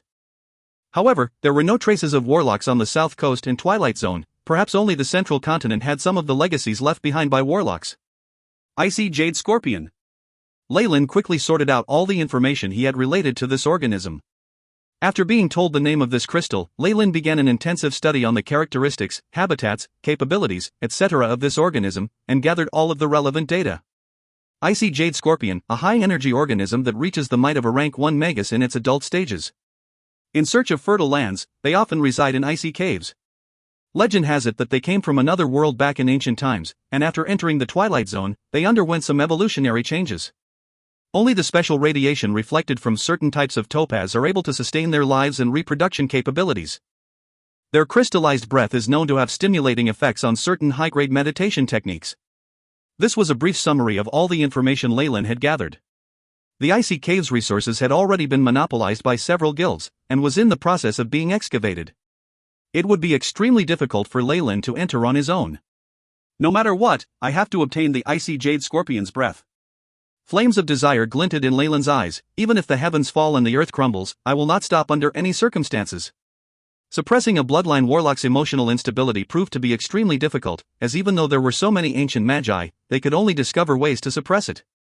If not for Leyland having the AI chip and bloodline acting as a reminder, he definitely would not have been able to discover the use of the icy jade scorpion's breath this easily. Leyland did not feel that he would chance upon such a lucky encounter again. However, using the icy jade scorpion's breath as a suppressant may not work for all warlocks, and may not even work for others with the giant Kamoyan serpent's bloodline. However, the AI chip managed to find a resource that is able to work specifically for me. Leyland's face was extremely solemn. There were no remedies to treat the emotional instability of warlocks. Also, due to the difference in bloodlines, each warlock had a unique bodily attribute. Hence, Leyland himself was not sure whether the icy jade scorpion's breath would be effective. It was very likely that the icy jade scorpion's breath would aid Leyland, but not another warlock with the giant Kamoyan serpent's bloodline. In other words, the unique characteristics of this resource made it especially effective for Leyland, but furthermore, the rise and fall of other warlocks was of no concern to Leyland. He only cared that the icy jade scorpion's breath was useful to him, and that he needed more of it. It would be best if he could find another icy jade scorpion's breath of higher quality. I'll have to plan for this. I need a calm and collected mind. Leyland looked at the icy shard between the tweezers. Through the experimentation on the AI chip, I now know that although the icy jade scorpion's breath can suppress my mental fluctuations and allow me to be sane for close to a year, there will also be some side effects. I have to concoct some potions to get rid of these side effects. This would not stump Leyland at all. After residing in Four Seasons Garden for such a long time, Leyland was no longer a potion master who had just advanced. The Four Seasons Garden was a large-scale power that was formed of potion masters. They had various information on all sorts of potions, as well as ideas on concocting ancient potions, and these experiments were not too difficult. Naturally, Leyland had absorbed all of the information stored within the Four Seasons Garden like a sponge, all while practicing his potioneering skills at the same time. Through various trades and experiments, Leyland estimated that his skills had far surpassed that of his mentor, Professor Croft, after leaving the Four Seasons Garden, and had even reached the realm of a potion grandmaster. A potions grandmaster. Their success rate for brewing high-grade potions was around 30%, and they could even research and try brewing new types of potions on their own. If you find any errors, ads pop up, ads redirect, broken links, non-standard content, etc., please let us know. Report chapter so we can fix it as soon as possible. Chapter 319, Negotiations. Negotiations. There were only a few potion masters in the entire South Coast, and they were all pursued and worshipped by many major powers. Hence, Leyland did not dare to expose his attainment in potioneering. Advancing to rank 2 at his age was already heaven-defying, but if he revealed his skill in potioneering, he would be called not a normal genius, but a freak of nature. A potion master's progress was not dependent on his theory research, he had to do a great amount of practical work. Only after wasting lots of resources could he get plenty of experience and thus make progress. Even if Leyland was freakishly talented, he simply could not be promoted to a higher level in potioneering without doing anything. If many magi decided to investigate him, the existence of his AI chip might even be exposed. Because of this, Leyland had always concealed his genuine realm in potions, choosing to stay silent regarding this. The most important aspect of a potions master was innovation. By relying on their wealth of knowledge and experience, they could improvise formulas and still attain a very high success rate. Thanks to Leyland's current attainments in potioneering, he only had to think for a short while before being able to recall several formulas to be used together with icy jade scorpion's breath that would negate its side effects. In order to completely eliminate the side effects of the icy jade scorpion's breath, I'll need arrow frog venom, reddish stony feces, and the egg of the black mountain goat, and then I'll be able to start the neutralization process. Leyland eventually selected a formula. Coincidentally, I have one portion of all of these items. Soon after, he was deeply immersed in the brewing process. The usage of this icy jade scorpion's breath concerned the success or failure of eliminating the side effects from his bloodline, and thus, he had to be serious. 2 days passed before Leyland emerged from his laboratory. There were slight differences between his condition from 2 days ago and now. His personality had become colder, and he now gave off an unapproachable aura. His skin had turned softer, and it constantly emitted a jade-like luster. A chilliness seemed to emit from his black hair, decreasing the surrounding temperature by a few degrees. After having brewed the potion, Leyland was itching to make use of it and see if it would successfully suppress his bloodline. The AI chip had already given Leyland definite assurance that while the potion was in effect, even if Leyland was to take part in bloody battles every day, the effects of his bloodline wouldn't corrupt his rational thinking. Only now did Leyland have the confidence to research on the icy jade scorpion's breath. Siegfried. Previously, I asked you to get some intelligence about Celine's guild. Is there any news on that matter? Celine. I now have some time, so tell me where it is. We can go there directly and talk in person about the matter concerning the icy jade scorpion. The first thing Leyland did was send out 2 short messages using secret imprints. A few minutes later, he received an answer. A khaki-colored imprint of a mechanical arm shown upon the contact book. I had previously gathered some intelligence, and coupled with your generous reward, I have already gotten a better understanding of Nature's Alliance. I'll pass on the information to you later. Siegfried conveyed some good news to Leyland. Thank you. I will come and visit you later. Leyland smiled. Compared to Siegfried, Celine's answer was much simpler. There was a time and a place, and everything else could only be discussed once they reached the place. What a shrewd woman. Leyland evaluated. I just hope you don't go and get yourself ensnared too. This is the place. Leyland had arrived in front of an elegant office in the eastern capital. This building was rather different from the usual structures of the subterranean world, which placed an emphasis on defense. Here, it was extremely majestic and sought to be elegant and pleasing to the eye. It was adorned with all sorts of flowers and plants, while its defense was unbelievably weak. This contrasting style, along with the top-class luxurious items inside, had attracted the attention of several aristocrats, causing them to rush madly towards this place. However, it implemented a very strict system for its members, and only a limited number of customers were received. The supporter of this place was also extremely firm, and after rejecting the requests of a few aristocratic families, the demand sharply dropped. Leyland entered this office and began to recall the information Siegfried had given him. Nature's Alliance, this was the guild that Celine was in.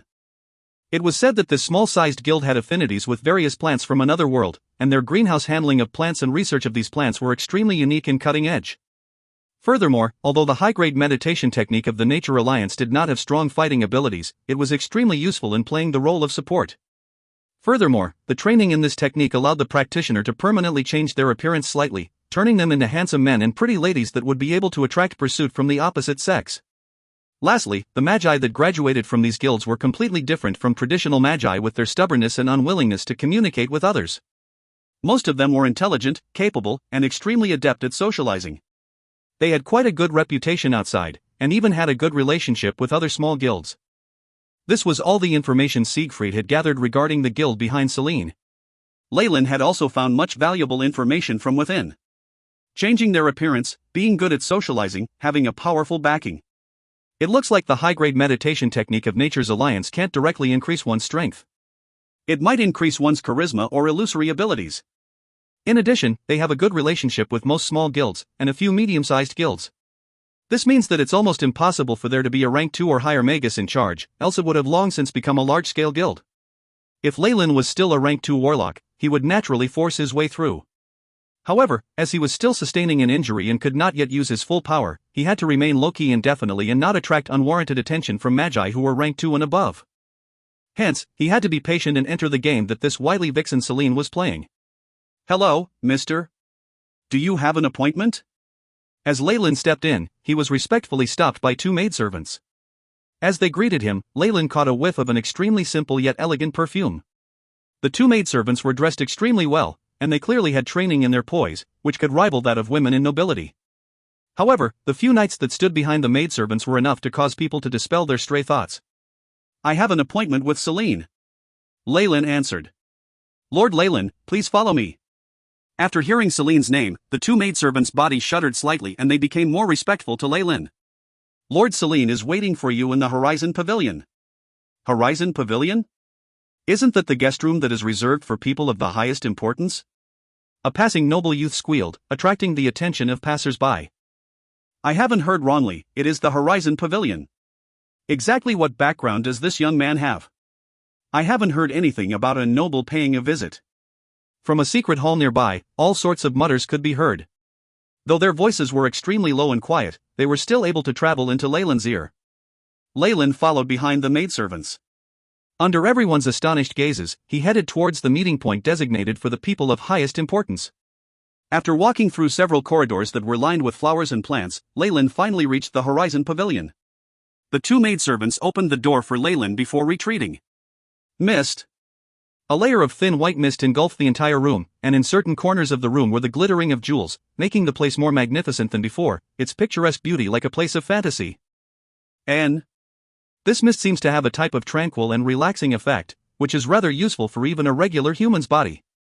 Leyland made his deduction after catching a single whiff of it. He even understood the formula to replicate the mist. It's a pity that it doesn't have much of an effect on an official magus. Leyland continued to observe the layout of the Horizon Pavilion. Green plants took up a huge portion of the room, but the layout was extremely neat and tidy, giving off a feeling of being one with nature. In the Twilight Zone, green plants were extremely valuable resources, as the light from sunstones was used to grow various fungi and oats. As for vegetables and fruits, they were extremely rare items only for the nobility, much less plants that were only used for aesthetic viewing purposes. Celine rested on a chair made of vines, seemingly unaware of Leyland's arrival. Her long, slender legs were revealed, and with that beauty of hers that could cause wars between kingdoms, it was no small temptation, even for an official magus. Ahem. Leyland lightly coughed.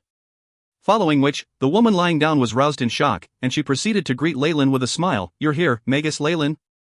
Each and every movement of hers had elegance in it, and coupled with her voice that was as sweet as a skylark's, it could leave one intoxicated. "Hello, Magus Celine." Leyland gave a perfunctory greeting, the expression on his face neither warm nor cold. The spiritual force of an official magus was enough to engulf the space within the room, and when Leyland entered, he did not conceal the aura on his body. It would be strange if this woman did not realize his arrival at all. However, even if it was done on purpose, Celine's behavior could not invoke any hatred. It was as if a little girl was playing a prank, which was not annoying. However, after witnessing this scene, Leyland was even more sure of the meditation technique she cultivated in. A superior illusory technique was not only cast on opponents, but also on the user. It would often leave opposing magi finding it unbearable to inflict pain on them. It was extremely obvious that Celine's meditation technique had reached such a level. If you find any errors, ads pop up, ads redirect, broken links, non-standard content, etc., please let us know. Report chapter so we can fix it as soon as possible. Chapter 320, Celine. Celine. There is only one effect from such a meditation technique, and that is to increase affinity with others. Natural affinity. Affinity to all things. At its peak, it will even affect intelligent creatures and their unconscious state of mind. Furthermore, it will also attract the illusion elemental energy particles. Leyland quickly deduced Celine's meditation technique. Terrifying. At its later stages, this meditation technique will even affect official magi, where the energy particles will enter the magus body and influence their spirit's natural inclinations. Of course, Celine's attainment in this meditation technique had not reached such a level yet. Furthermore, Leyland had only conjectured the level higher than her current state, which may not even be true. Evidently, her lustrous appearance could still not enchant Leyland. Hence, Leyland had not completely disregarded Celine's beauty and found another chair made of vines, which was facing her, to sit on. "I'm sure that Miss Celine is extremely clear about my intentions on being here." The attitude that Leyland showed caused Celine to furrow her brows. However, very soon she smiled meaningfully as she stood up and stretched her back. "Since Mr. Leyland had already mentioned it, then I won't beat around the bush any longer." Celine smiled wryly. "The icy cave is not controlled by my guild, Nature's Alliance. As for the icy jade scorpion, its venom poses a problem even for magi. Furthermore, the elite icy jade scorpion has the might of a semi-converted elemental magus. Legends have it that a peak rank 1 magus could not even beat their king. Under so many unfavorable circumstances, we have to pay a huge price for every icy jade scorpion's breath that we obtain. What's more troublesome is that this species cannot be tamed, and they will attack any other living thing. To be frank, that material that I put for sale was the very last piece I owned." Celine continuously poured forth her grievances, seemingly pitiful like a weak and helpless damsel. One would often forget her identity as an official magus. However, Leyland would not fall into such a trap. Furthermore, even if she really had met with such troubles, Leyland had no intentions of helping her. "My apologies, but my reason for coming here this time is to amass large amounts of the icy jade scorpion's breath. Also, if you were to meet with difficulties, we could change our negotiations. Bring me the permit to enter the icy cave and a detailed map. In exchange, I'm willing to fork out large amounts of magic crystals, precious resources, and even top-grade research materials." Leyland spoke in a rich and overbearing manner. Of course, to enter the icy cave, he could deal with other organizations or simply choose to infiltrate his way in. However, having an honest identity was always a good thing. Furthermore, Leyland had already inquired about the other factions who were safeguarding the icy cave. They were either a type of intelligent species or those extremely obstinate, conservative humans. As to whether Leyland could obtain anything from them, it remained a mystery. No matter what, if Leyland did not want to cause a huge stir, the best way was to get in through Nature's Alliance. Of course, if he was left with no other choices, Leyland did not mind going into seclusion for a good while before he regained the might of a rank 2 warlock and force his way in and even monopolize the area for himself. Entry permit? Even a map? Celine bowed her head as she pondered, but she very soon declined. My apologies. Mr. Leyland, you aren't from Nature's Alliance, so if I were to let you in, the other factions would not be too pleased about it. However, if you were a member of Nature's Alliance, then there wouldn't be any problems anymore. Celine grinned. Leyland laughed loudly. Just for a mere entry permit and you want me to join as a member, aren't you a little too naive? It definitely will not stop at that level. If you, Mr. Leyland, are willing to join, Celine is willing to give you the honorary title of a professor, with 500,000 magic crystals as a salary each year. Furthermore, the precious resources and experiment lab will be open to you. Mr. Won't you give Celine a hand? Celine sounded extremely sincere as she spoke in an endearing manner which could enchant people. Ripples seemed to emanate from her big, shiny eyes.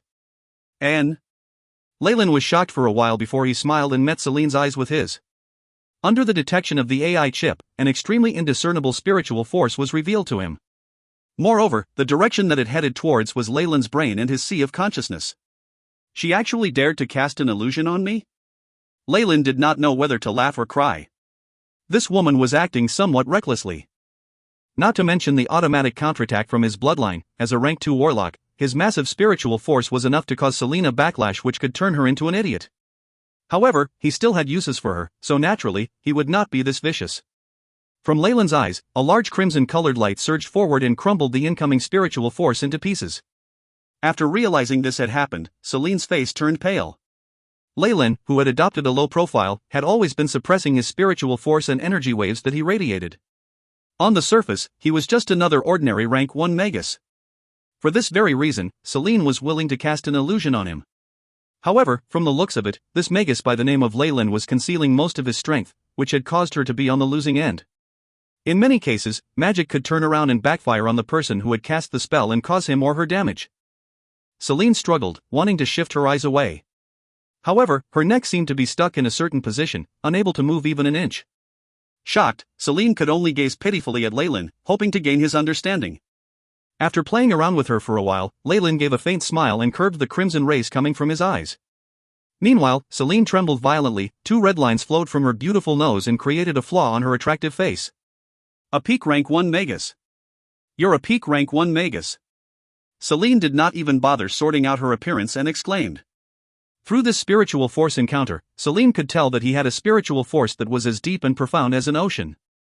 The icy and terrifying aura it had caused her much fear. She was extremely confident in her abilities in casting illusions. Based on records on meditation techniques, only someone who had the strength of at least a rank 1 peak magus would be able to forcefully break her illusions. At this point, magi like them had basically completely converted their elemental essence, and their whole body had undergone a slight change. Ordinary illusions were basically useless. And Leyland right here was a peak rank 1 magus. My apologies. Celine did have the slightest clue that Mr. Leyland had already been promoted to the peak of rank 1. Please forgive me for that sudden probing just now. Thank you so much for letting me off. Celine looked grim, got up, and bowed towards Leyland with an expression of reverence. In this situation where guilds were usually managed by official magi, a peak rank 1 magus was enough to destroy several small guilds. Celine was extremely familiar with the destructive power of a peak rank 1 magus. Magi at this level were enough to be the trump cards of medium-scaled guilds. Why would they appear here? While Celine was bowing, she secretly raised her head and took the measure of this young man who was preposterously good-looking. All sorts of thoughts emerged in her mind. It's nothing much. How is it going regarding the trade?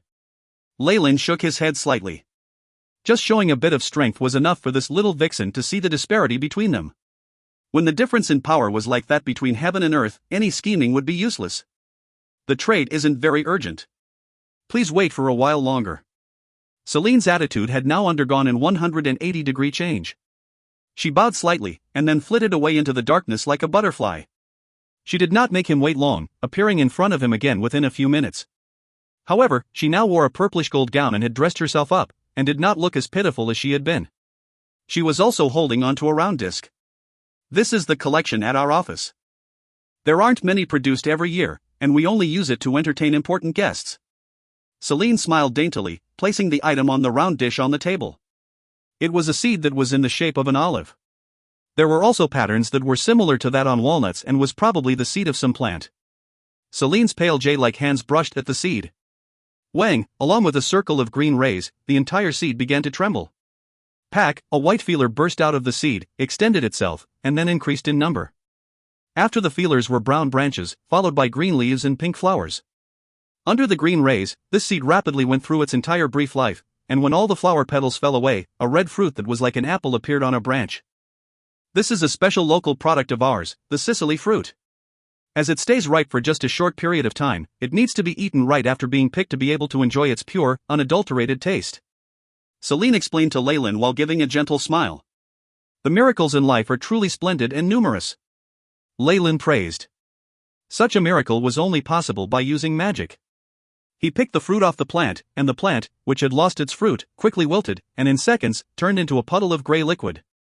If you find any errors, ads pop up, ads redirect, broken links, non-standard content, etc., please let us know. Report chapter so we can fix it as soon as possible. Chapter 321, A Pact.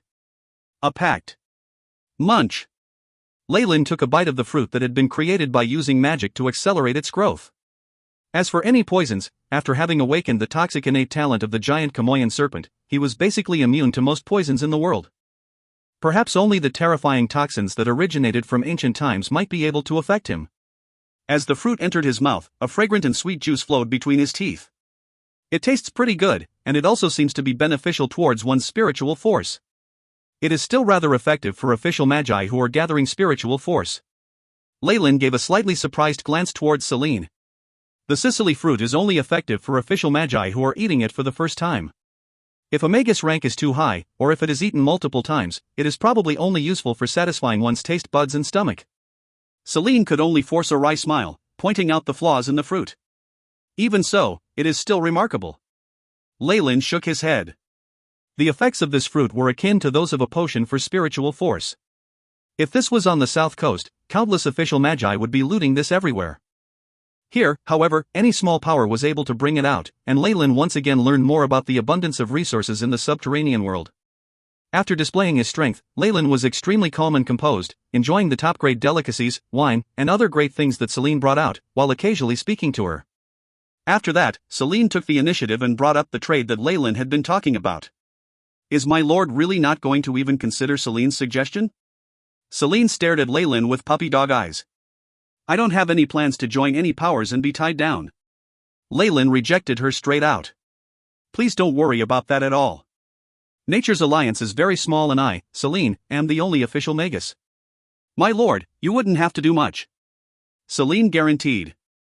Also, the moment you enter, we will release to you all of Nature's Alliance's high-grade meditation techniques and information regarding the secret spells that have been passed down. After all, it was very rare for a peak rank 1 magus to be seen traveling alone in the Twilight Zone. One could go so far as to say that they could be seen once in 100 years. If one wanted to walk far on the path of magi, it was essential that they possess large amounts of resources and knowledge, and these were things that only large powers possessed. Hence, those wandering magi were usually not that powerful. Anyone who was a semi-converted magus was considered rather powerful, and as for being a peak rank 1 magus, that was virtually impossible. Even if there were one or two who were extremely lucky, they would immediately be roped in by large magi organizations, and would definitely not continue to wander. Now, however, Celine knew there was a tremendous opportunity in front of her, but the moment she recruited Leyland, Nature's Alliance would automatically become a medium-ranked guild that would not lose out to top powers. Hence, whilst knowing that she did not have much hope in this endeavor, Celine still wanted to give it a try. Though she had previously used her own beauty to seduce a few magi, most of them were nothing special, and all they wanted was to gain possession of her. It was extremely disgusting, but she had to endure the disgust that rose within her and continue to have dealings with them for her guild to continue to exist. If her guild had a peak rank 1 magus taking charge, things would definitely be different. My apologies, but Leyland spoke, causing Celine's expression to pale. But it's not as if there isn't a roundabout way of doing this. However, Leyland's next words caused Celine's eyes to shine. I can go through the motions of entering the Nature's Alliance Guild to obtain the entry permit to enter the icy cave. Also, I want everything that you promised me, and in return, I can even personally help you to expand the guild to some extent. After this, you and your Nature's Alliance are not allowed to reject any of my requests. Remember, I mean any at all. Leyland altered the conditions a little, leaving Celine to sink deeply into thought. Fine. After muttering to herself for some time, this clever woman quickly nodded and accepted Leyland's terms. There were few chances to recruit a peak rank 1 Magus. In addition, though Leyland would only enter the guild in name, as long as she did her utmost if Nature's Alliance were to get into trouble, wouldn't he help out? I can. Even, Celine raised her head and looked at Leyland's handsome features, flushed red, and then ducked her head. However, considering her experience, she knew to rein in her emotions. I'll pass you the high-grade meditation techniques and information regarding spells as soon as possible. May I know when you are planning to enter the icy cave? I can arrange. Celine's head automatically lowered. Such an attitude surprised Leyland. Don't I have to sign some contract? I recall that when most guilds recruit new blood, some even get them to leave behind a portion of their soul. I trust Lord Leyland. Celine resolutely stated, which left Leyland somewhat stupefied. Of course, he would not leave any traces of his spirit to be bound by a contract. However, he was prepared to use the trial's eye to reassure her. After all, he still had many items that could be used to concoct the solution of the nefarious Filthbird's feathers. However, it seemed like Celine was slyer than he thought, and was also willing to take risks. Perhaps, in the future, Nature's Alliance would be able to shine through her leadership and walk the path to glory. Leyland looked at Celine, who seemed like a maidservant now, as he smiled in a toying manner. A few days later, on a tall, fertile land, in front of a mighty construction. Celine wore purple robes, seemingly with a bewitching intent. This caused the two acolytes behind her to gulp down their saliva. Between the two acolytes, one of them was female. She herself was intoxicated by Celine's beauty, and her gaze held a trace of adoration. Lord Celine, are we really waiting for a peak rank 1 Magus here? As for the other male acolyte, he was somewhat in disbelief. It was a peak rank 1 Magus after all. Such strength was enough to be granted the position of an elder in large guilds. Why would such a Magus lower his status and enter a small guild? Or perhaps, maybe it was for Lord Celine. The male acolyte racked his brains to derive a plausible explanation while tightly clenching his fist. As for the female acolyte, she gritted her teeth. As for what she thought, that peak rank 1 Magus must have used some methods to cause Lord Celine to succumb to him, and intentionally joined the guild to use it to his advantage for a long time. Obo, Ilya, although this Lord Leyland has a relatively good-natured disposition, you cannot be disrespectful. You are the hope of my Nature's Alliance. If you have the chance to be favored by Lord Leyland and become his disciple, the chances of advancing to a rank 1 Magus in the future will be extremely high. As for Celine, she did not consider the complicated feelings of her acolytes and even tried to instruct them at this moment. The reason for her bringing the two acolytes who had the highest chances of advancing into an official Magus with her was twofold. First, she wanted everyone in the guild to know that she had recruited a peak rank 1 Magus, and on the other hand, she had hoped for Leyland to take them as his disciples, to further strengthen the ties they had. Jage. Isn't that the guild leader of Nature's Alliance? Who might be this important for the ravishing beauty Miss Celine to personally welcome him? At this moment, a group of magi walked out as the large gates of the construction creaked open. The one walking at the forefront was middle-aged, with a half-naked torso and 8 long legs that propped up his body. At his buttocks was a sack of silk. It seemed to be a half-man half-spider creature. Moreover, a genital tube hung from his lower abdomen in the open. Looking at it, Obo felt it repulsive, and as for Ilya, she lowered her head. However, they could not express their disgust, as this creature had the might of a semi-converted rank 1 Magus, which made it stronger than Celine. Through the sensing of the spiritual force, they could see that the halo of energy particles surrounding the creature's body was mightier than that of their guild leader. It's been a really long time, Magus Skrill. Celine smiled jubilantly and went forward to greet the creature. The Magus Skrill looked at Obo and Ilya in disdain, before looking at Celine. Miss Celine, why do you have to safeguard the Nature's Alliance? There are so few acolytes, and much less potential. This will only end with you squandering your youth and your precious lifespan. Why don't you join us at the 8-Claw Spider Guild?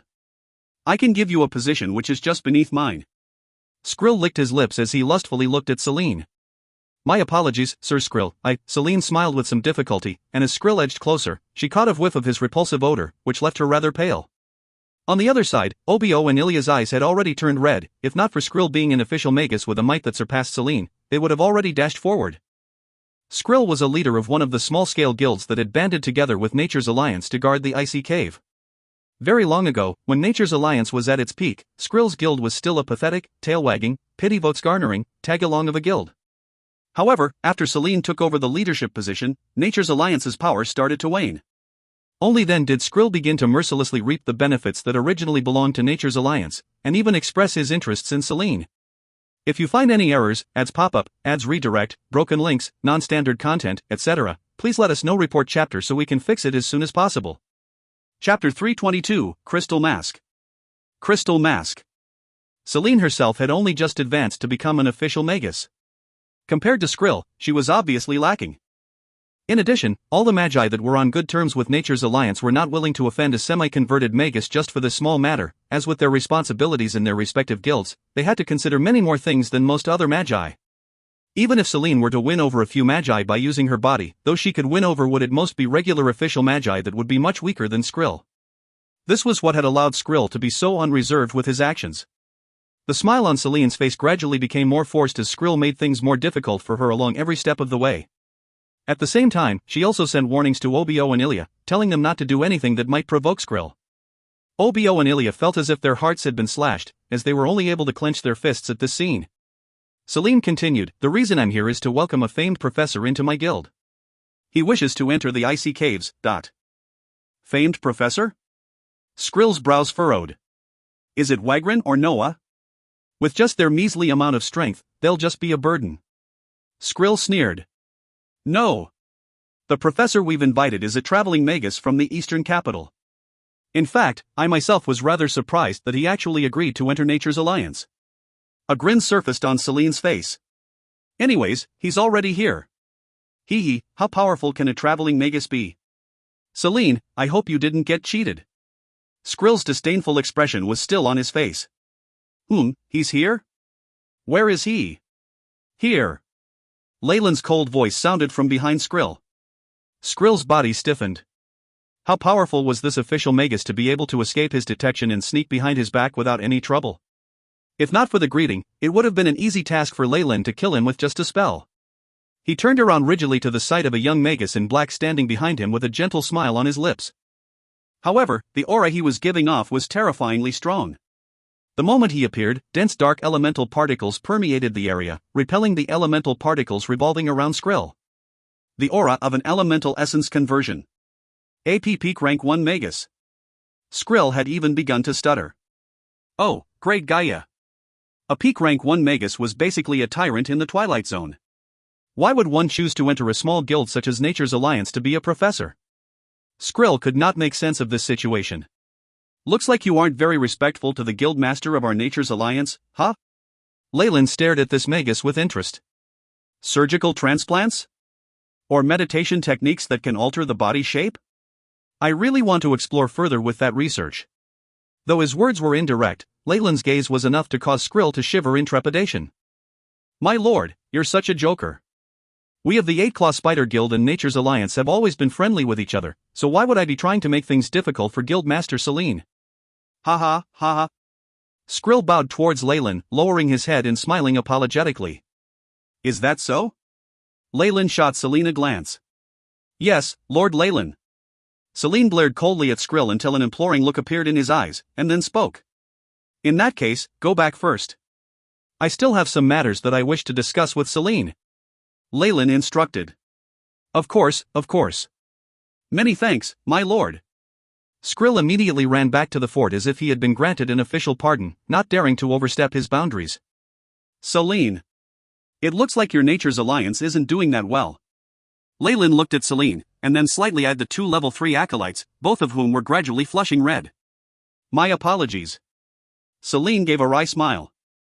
"Ever since my mentor passed away, we of Nature's Alliance have not seen anyone advance to an official magus in a long time. All that's left is me working alone, which has caused our situation to go downhill. However, with my lord joining us, I'm sure the situation will improve." A peak rank 1 magus was the trump card of middle-scale guilds. With Leyland, Nature's Alliance would obviously be able to develop more.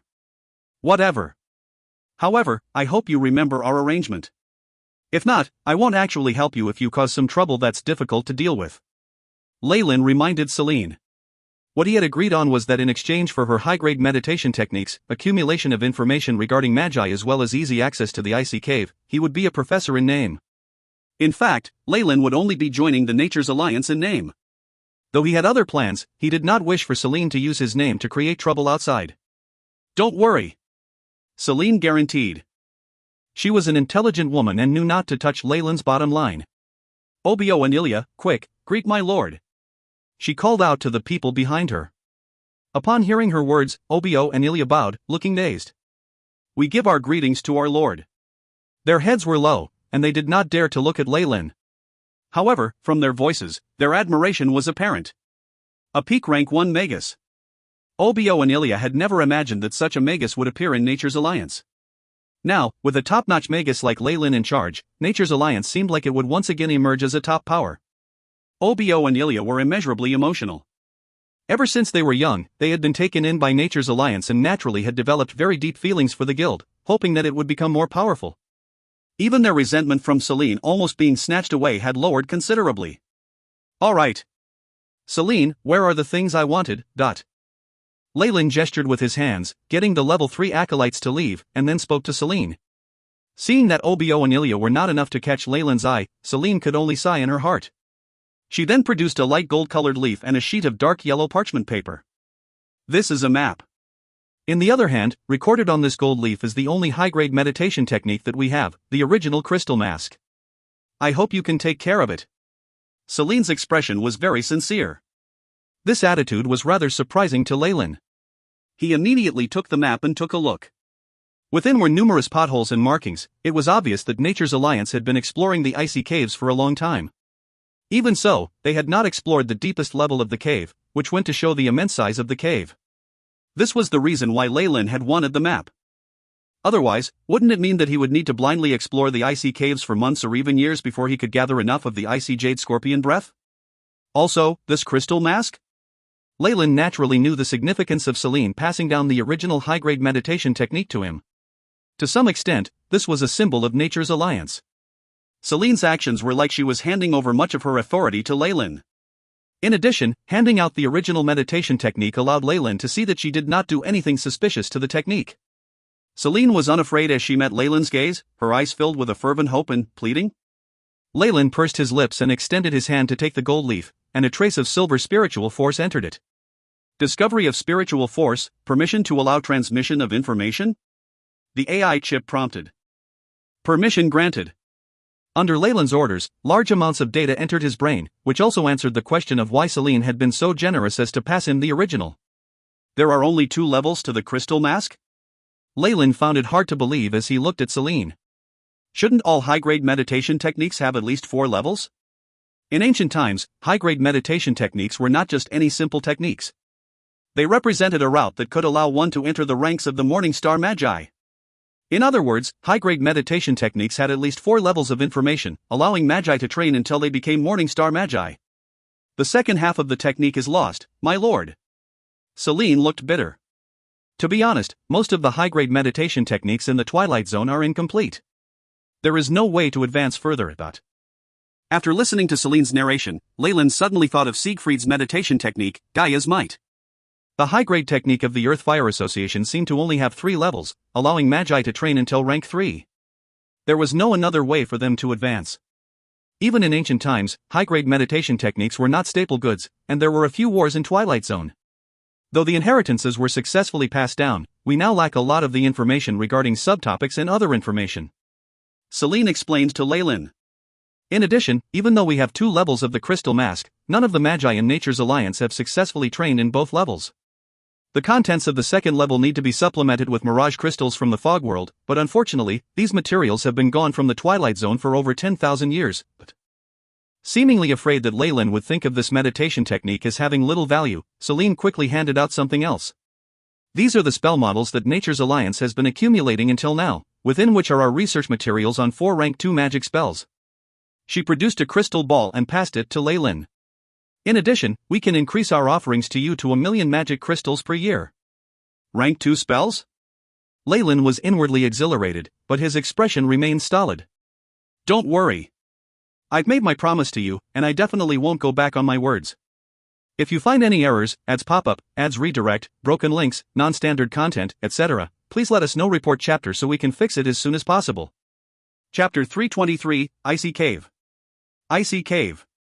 As far as Leyland was concerned, he had collected high-level meditation techniques to supplement the AI chip's information bank and to further understand the contents of the Kamoyan's pupil in sacred flame.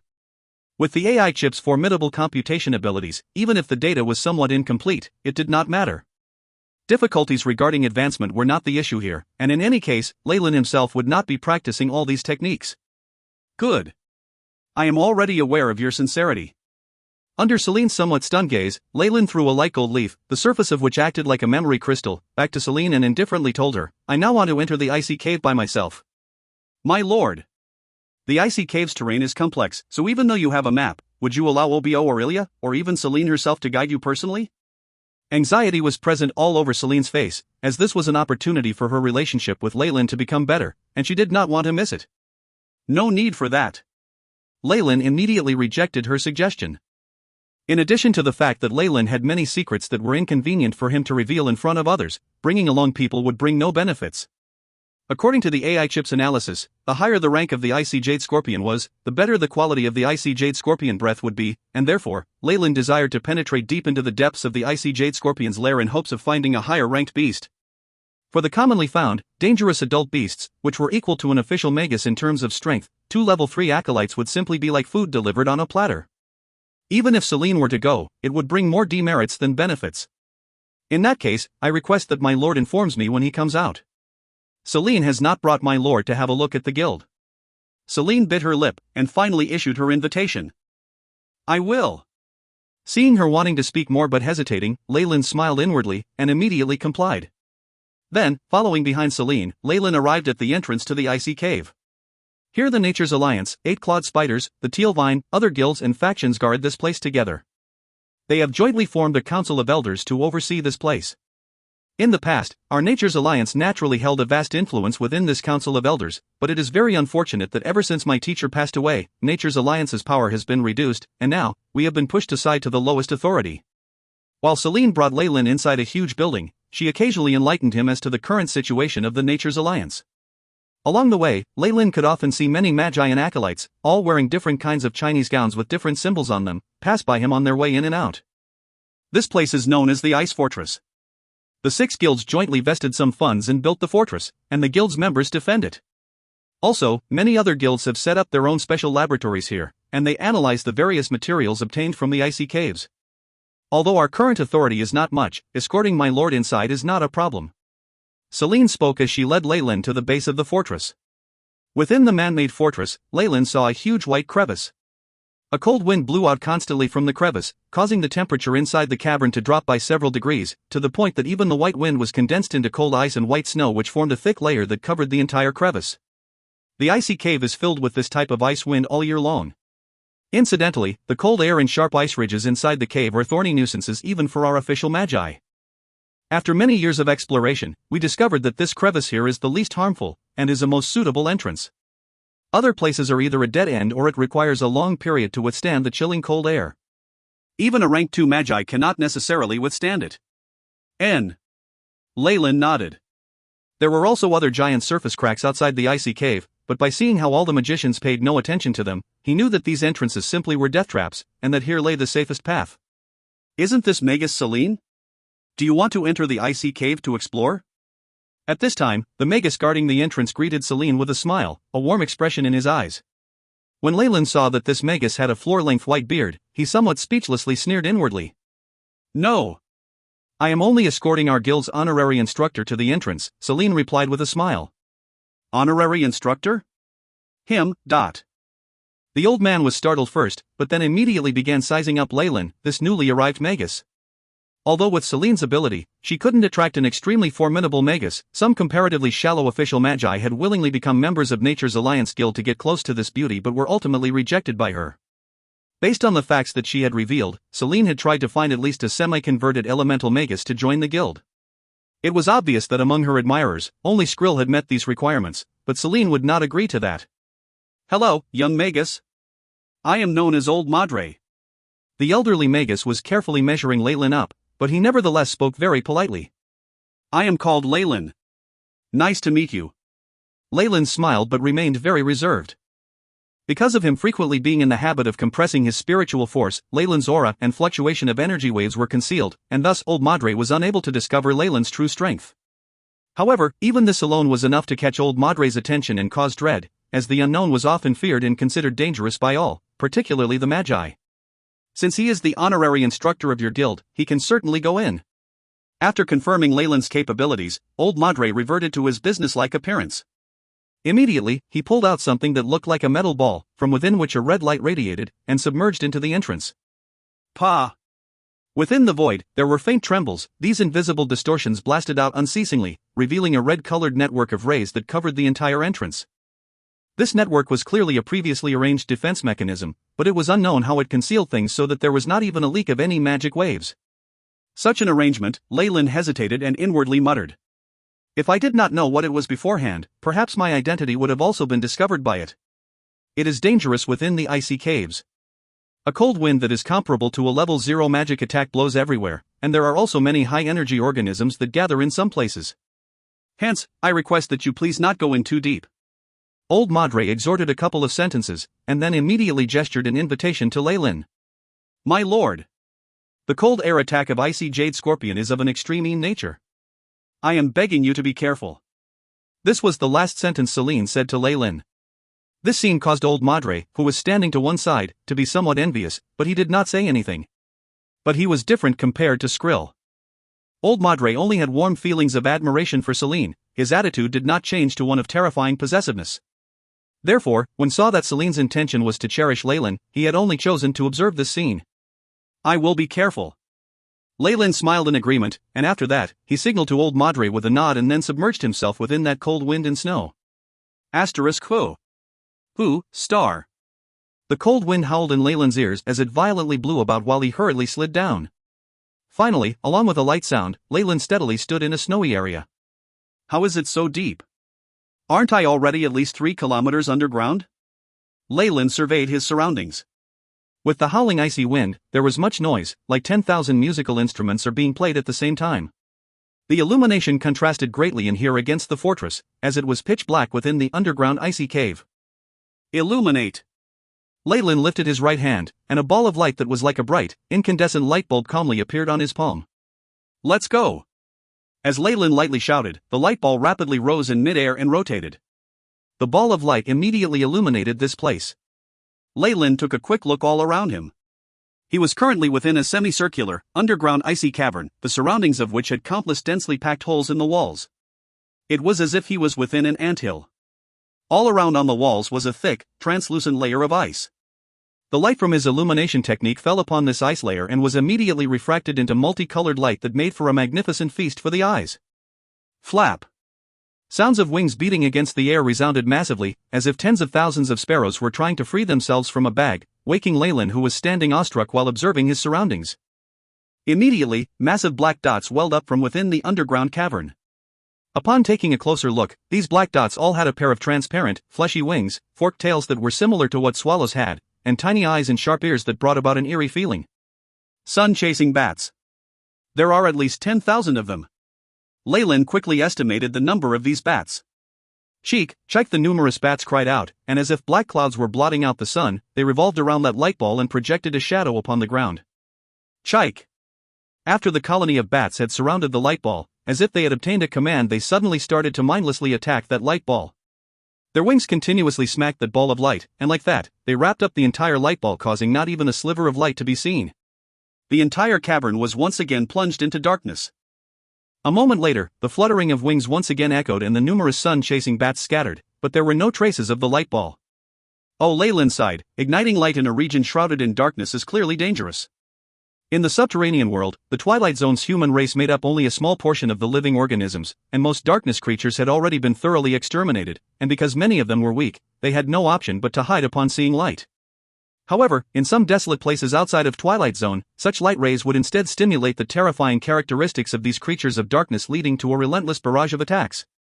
The creatures of darkness outside of Twilight Zone and the ones that Leyland had just encountered were entirely different matters. The tide formed by the massive amounts of foreign creatures of darkness were also something that even official magi generally avoided.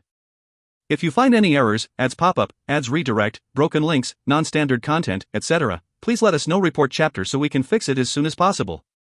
Chapter 324, An Approaching Conspiracy. An Approaching Conspiracy. If the route that Leyland had taken had been filled with hordes of darkness creatures on the way to the eastern capital, the journey would not have been so quiet. Even if Leyland were to survive, Balin, Jenny, and James definitely would have died in the mouths of these dark elemental beasts. It was obvious that within the icy caves, in the places that these beasts convened, they hated light. They would attack with all they had the moment that they detected any. Even I would need to spend a lot of time and magic to deal with all of those bats every day. It's not worth it. Leyland sighed. While the groups of bats were running amok, he had used a concealment spell. Hence, he had naturally not been pursued or attacked by the bats. After doing some experiments, Leyland made up his mind. Night vision. He used this spell on himself. This was an essential spell for many magi in the subterranean world. With this spell, they could see things in the dark as if it were day without giving off any light that would attract aggressive beasts. AI chip, display the map in your records. After he casted the spell, Leyland gave an order to the AI chip. Immediately after, a 3D image appeared in front of his eyes. This was the simulated model the AI chip had formed after analyzing the map Celine had given him. Nearby Leyland, there were red dots that constantly moved nearby Leyland, indicating the activity of high-energy beings. Compared to the previous inflexible map, this was even more detailed and reliable. In a cave like this that was as complicated as a maze, Leyland had a definite advantage with his AI chip. At the very least, with the AI chip recording down everything, he would not get lost. The icy cave could easily cause people to get lost. Every year, there were acolytes or even magi in the guild who got completely lost in the cave. According to other magi, if they had been enticed to enter deeper areas, they would have likely died in the mouths of the dark elemental beasts. Show me the best route to where the icy jade scorpions are the most active. Leyland ordered once again.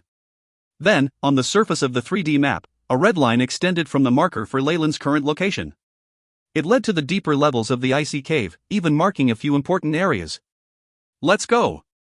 Leyland looked around him and then disappeared into the crevasse. Within the fort, in a concealed room, Skrill saw the scene of Celine sending Leyland into the icy caves through a crystal ball, a grim expression on his face. Did that bitch Celine think that I wouldn't dare do anything to her if she found a peak rank 1 magus to depend on? Not. Skrill's facial muscles began to contort as he stared at the shapely body in the image, his expression especially insatiable and passionate. You're mine, and I will get you and make you my most beautiful treasure. Skrill moaned in an abnormal way. How is it? Have you made your decision? Meanwhile, in a corner of the world, black mist rose and constantly changed shape, eventually turning into a human figure with vague features. There's a large issue with your plan. Celine has already recruited a peak rank 1 magus into her Nature's Alliance. Our original plan will not work. In front of others, Skrill concealed his previous expression and seemed cold. Peak rank 1? A startled gasp was heard from the mist. Is your information accurate? Why would a peak rank 1 magus be willing to join a small guild? How would I know? Skrill's face darkened. Being scared away by Leyland like that was the ultimate humiliation for him. He could easily repel the elemental particles around me, and his elemental conversion was at a very high level. Even if he's not a peak rank 1 magus, he can't be too far from that. I wonder if that whore, Celine, tempted him. At the mention of Celine, Skrill's mood worsened again, leaving him feeling frustrated and unresigned, as if a delicacy meant for him had been robbed by someone else. Jeej, a peak rank 1 magus is a little troublesome, but you should also believe in the guild backing us. A peak rank 1 magus is definitely not enough to hinder our plan. The person shrouded in the mist was very confident. What do you plan to do? A peak rank 1 magus isn't so easily dealt with. Besides, 2 peak rank fighting would definitely lead to a huge commotion. Aren't you afraid of being exposed? A curious look appeared on Skrill's face. Jeej. It's not as if we don't have a peak rank 1 magus in our organization. Did you forget about that good opportunity we have? He will definitely accept. Do you mean? Skrill's eyes brightened. Ha! Leyland breathed out white mist. The moment water vapor reached the outside air, it immediately condensed into tiny crystals that fell to the ground and produced slight sounds. AI chip, what's the current temperature? Leyland casually asked.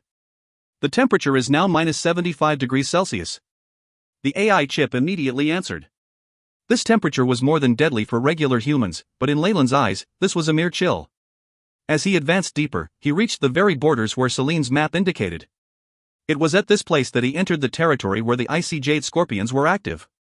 The icy jade scorpion's breath. Fire burned in Leyland's eyes. This material was extremely effective in suppressing the issues he had from his bloodline, and so he definitely needed to get his hands on it, but as the overall data and gene composition was different between Magi, this was as good as hitting the jackpot for Leyland. If he missed this opportunity, he really had no clue where he would find this material again. Discovered being that matches host's description. Distance, 621 meters. The AI chip prompted, causing Leyland to perk up. He followed in the direction the AI chip indicated, and not long after, he saw the actual body of the being. At the end of the tunnels of the icy caves, there was a huge cave, on the surface of which were mosses and little bushes, forming a rather infertile area where food was produced. Here, two groups of beings were having an intense confrontation. On one end was a large, transparent, green scorpion that looked as if its entire body was made of green ice. The two large pincers in front constantly danced back and forth, and its venomous sting curves behind it, moving erratically and looking ready to strike. Blue, chilly air was produced occasionally, from the mouth of this icy jade scorpion, and spat towards its opponent.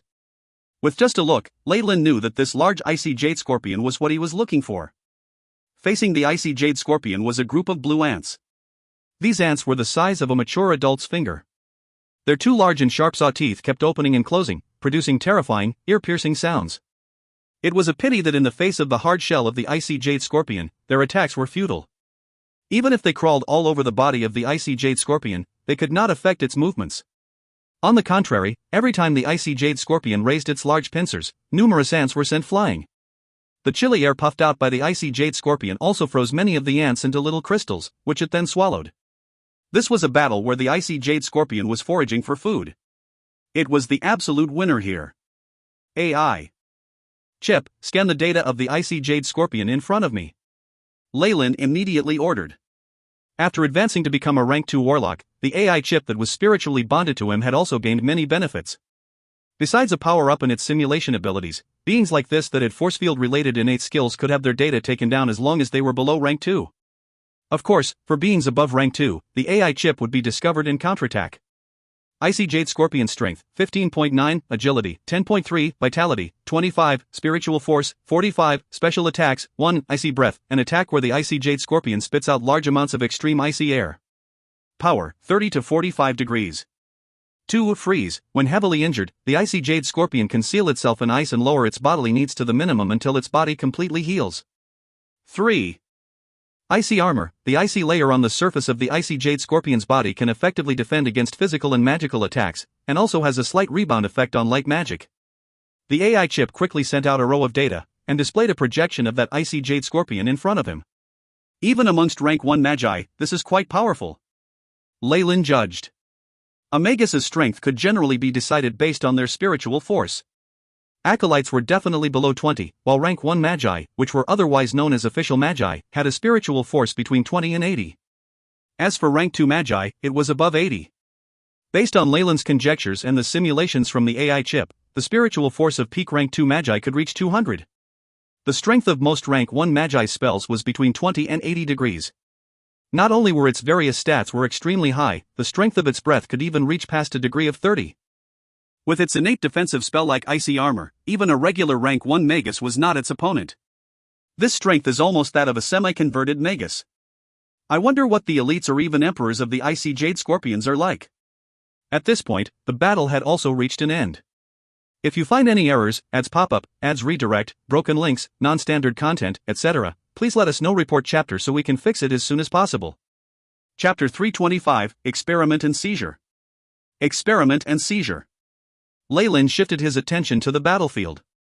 The Icy Jade Scorpion had now completely won, and after a single hiss, most of the blue ants fled in all directions. The Icy Jade Scorpion did not chase after the defeated army of ants. Instead, it crawled to the top of a mound and used its large pincers to dig at the mound, revealing a nest with numerous holes that made it look like a honeycomb.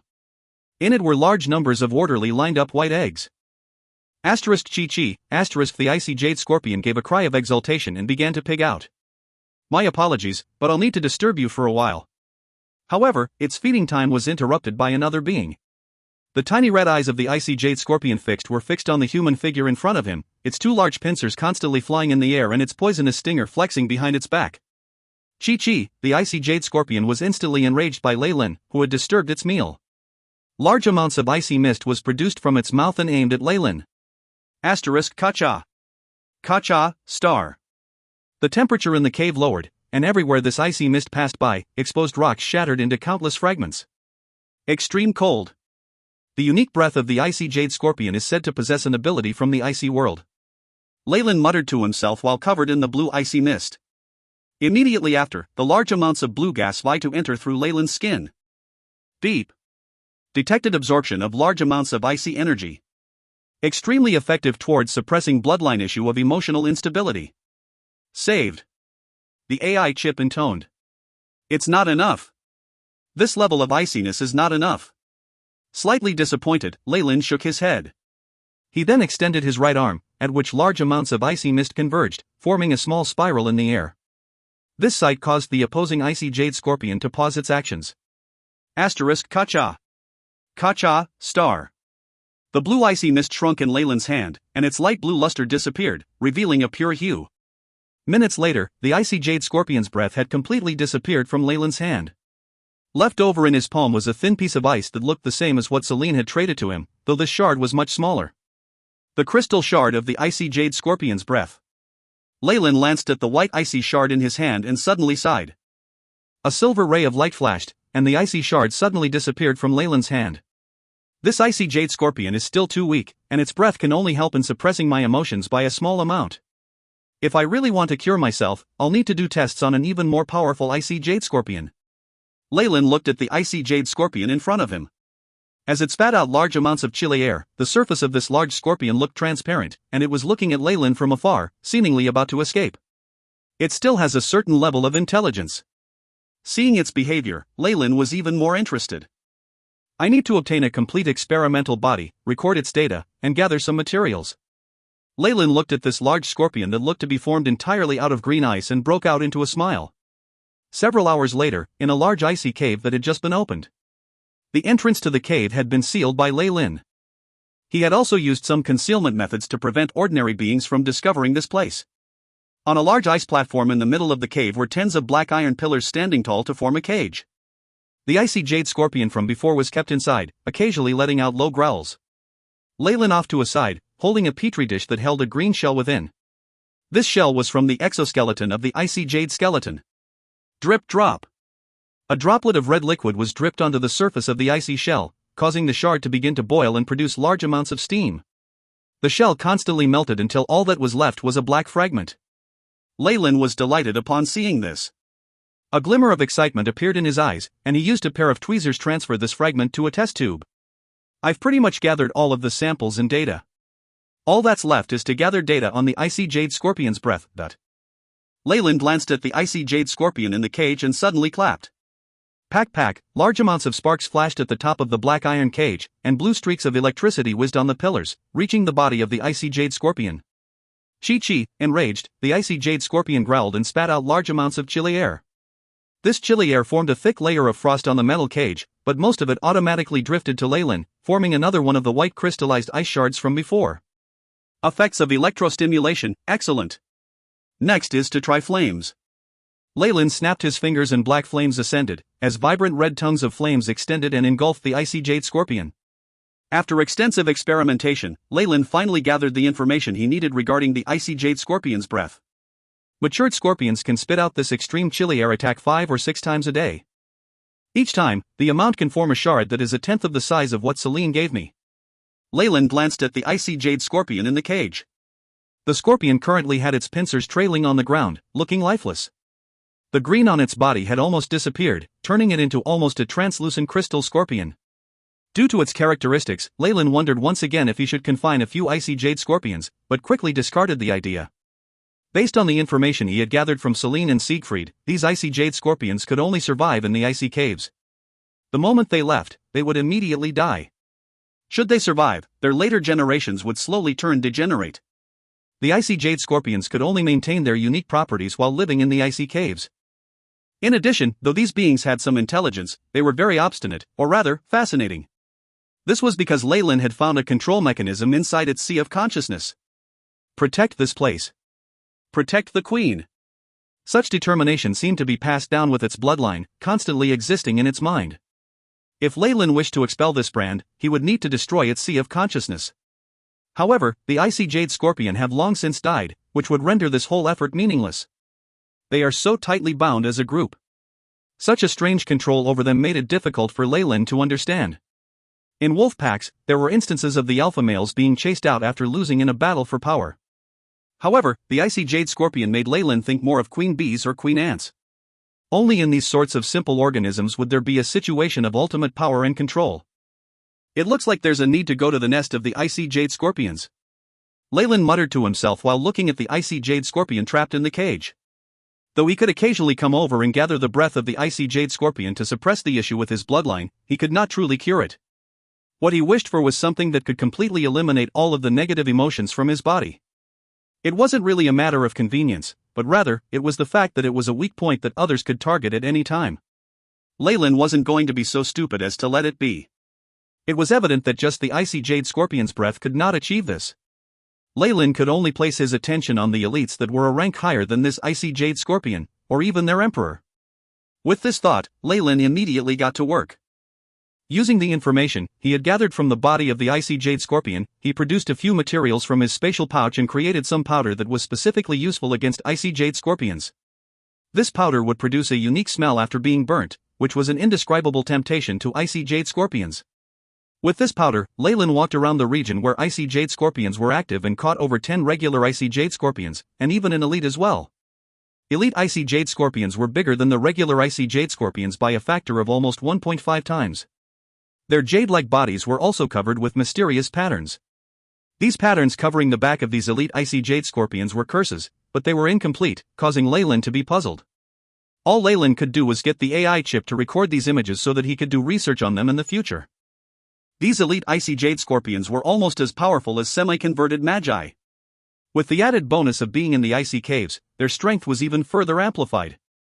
However, in front of Leyland, who had now regained enough of his power to be equivalent to a peak rank 1 Magus, it was like snow that had been exposed in front of the sun, allowing him to obtain many good research materials. The quality of the elite icy jade scorpion's breath was far above that of regular ones. It was enough to suppress the negative emotions caused by his bloodline for 10 years, which filled Leyland with more hope of being able to completely rid himself of it. Leyland was now hidden behind an icy plain, watching a group of icy jade scorpions that were migrating. There were tens of icy jade scorpions gathered here, and with Leyland's interference, about half of them had left the area. Moreover, these were all matured bodies. The entire group went berserk for a period of time, but even after sweeping through the area, they still could not find any traces of Leyland. The icy jade scorpion emperor could not do anything but choose to migrate to another location. However, this was exactly what Leyland had planned on. Previously, the icy jade scorpion emperor had hidden in a nest that was heavily guarded by numerous elite icy jade scorpion guards. The moment there was any situation, Leyland would immediately be met with the attacks from the entire family. The icy jade scorpion emperor was akin to the existence of a peak rank 1 Magus. Along with the tens of icy jade scorpions, all of which had the strength of official magi, peak rank 1 human magi would almost certainly die. Even if it was Leyland, it would be difficult if he could not use his full power as a rank 2 warlock. However, the situation had changed. If you find any errors, ads pop up, ads redirect, broken links, non-standard content, etc., please let us know. Report chapter so we can fix it as soon as possible. Chapter 326, Icy Jade Scorpion Emperor. Icy Jade Scorpion Emperor. Due to Leyland's use of guerrilla tactics, the cyclone of icy jade scorpions had lost many of its members. In addition to this, the icy jade scorpion emperor had been separated from the safety of its den. It chose to make its move. This movement was the opportune moment for Leyland to act. With just a thought, Leyland caused a fierce, black hurricane to suddenly appear to sweep across the ice field. As the violent black hurricane swept forth, the layer of ice that had remained frozen for 10 million years immediately cracked open, and turned into white powder that scattered in the wind. The hurricane slightly took on the shape of a tornado, collided with the cyclone of icy jade scorpions that were in the process of moving away. JJI. JJI, star. The cyclone of icy jade scorpions suddenly emitted intense howls. As they made this noise, all the icy jade scorpions immediately gathered together. Puffs of frosty air came out from their mouths as they constructed a very thick layer of ice that formed a wall in front of them. As if unsatisfied with the firmness of the ice wall, these icy jade scorpion did not stop exhaling. Instead, they continued until the ice wall's thickness had exceeded 2 meters before they gradually stopped. Kachuk. Kachuk, star. The black hurricane threw itself at the ice wall, and a near-splitting noise similar to scraping one's fingernails on glass echoed. Little flakes of ice were constantly being shaved off the wall.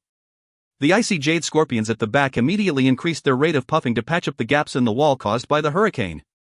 The remaining icy jade scorpions united, and their combined power was equivalent to 10 official magi working together. Even a peak level 1 magus would have to withdraw if facing an attack of this degree, but Leyland was no ordinary peak rank 1 magus. Although the total quantity of his current spiritual force was only that of a peak rank 1 magus, but his spiritual force had already undergone the rank 2 warlock advancement, and as such had the ability to solidify. Oomph! At this moment, a cold snort was heard from within the black hurricane. Immediately, a massive amount of silver spiritual force dispersed and covered the surface of the black hurricane. Silver cracks appeared on the hurricane's surface. From afar, there seemed to be a layer of silver on top of the black wind blades. Bang. Bang, star. Under the attack of the wind blades, the giant ice wall could no longer hold on, and deep fissures appeared in the wall. These fissures increased in size until the wall crumbled completely. Ka-cha! Bang! The giant ice wall fell to the ground with a loud noise, and the black hurricane then engulfed the entire cyclone of icy jade scorpions. G. Numerous icy jade scorpions roared, the jade radiance on their bodies glimmered as they resisted the attacks of the wind blades. Although the attacks of these wind blades were very strong, most of these icy jade scorpions were fully grown adults. With their icy armor and their defenses from the chilly air about them, they remained in a deadlock for quite a while. The black hurricane came quickly but disappeared just as fast. In several seconds, the hurricane had swept through the place where the cyclone of scorpions was and vanished into the horizons of the icefield, faintly emitting incisive sounds. However, after hearing these sounds, all the icy jade scorpions became frantic as if they had gone mad, and pursued the hurricane. It was a pity that speed was their weakness, and they could only look on helplessly as the hurricane swept further and further away, until it finally faded into the horizon. Leyland urged the hurricane on, and the green shadow wrapped within sped forth until it was confirmed that the icy jade scorpions could no longer overtake it. Only then did the hurricane disperse, revealing the identity of the green shadow. After seeing the black hurricane dispersing, the figure of a green icy jade scorpion was revealed. This icy jade scorpion's build was slender, and it appeared to be very gentle and exquisite. Compared to ordinary icy jade scorpions, it was rather on the small side. However, it was different from other icy jade scorpion partially because of its imposing mannerisms. In addition to these, on the back of this icy jade scorpion was a complete pattern, which had been seen earlier on the body of an elite icy jade scorpion, though it had been incomplete. This pattern had the form of a distorted female's face. This icy jade scorpion emperor assumed an offensive stance and lifted both its arms, facing Leyland. You do not need to struggle anymore. You should know of the disparity between our strengths. Silver spiritual force flashed in Leyland's eyes while he grinned. Relying on his present strength, he would need to squander a large amount of spiritual force and magic power to face off against the cyclone of icy jade scorpions that had already lost most of its soldiers. After all, the opposing party could be regarded as a group of magi working together, with a peak rank 1 magus commanding them. As he had yet to recover his strength as a rank 2 magus, even Leyland felt dread. But now, he only needed to take care of the icy jade scorpion emperor. JJI, star. Reacting to Leyland's words, the icy jade scorpion emperor calmly issued a sound that increased by several pitches that made it even more piercing. A big, green, misty brilliance was emitted from its shell, forming a thick ice armor that covered its body. After putting on this ice armor, the icy jade scorpion emperor increased in size. It had gone far beyond that of an elite icy jade scorpion and was almost the size of 3 ordinary icy jade scorpions added together. Whoosh, the icy jade scorpion emperor simply left an afterimage where he had stood as he turned into a dark green ray that wanted to attack Leyland. Sigh. In the end, this problem can only be resolved with brute force. Leyland quickly drew back, and the moment he retreated, the ground suddenly exploded, crushed stones flying everywhere to reveal a big hole. Pooh! The icy jade scorpion emperor withdrew its pincers, and puffed out a big blob of blue icy breath without hesitation and aimed it at Leyland. Kacha. Kacha, star.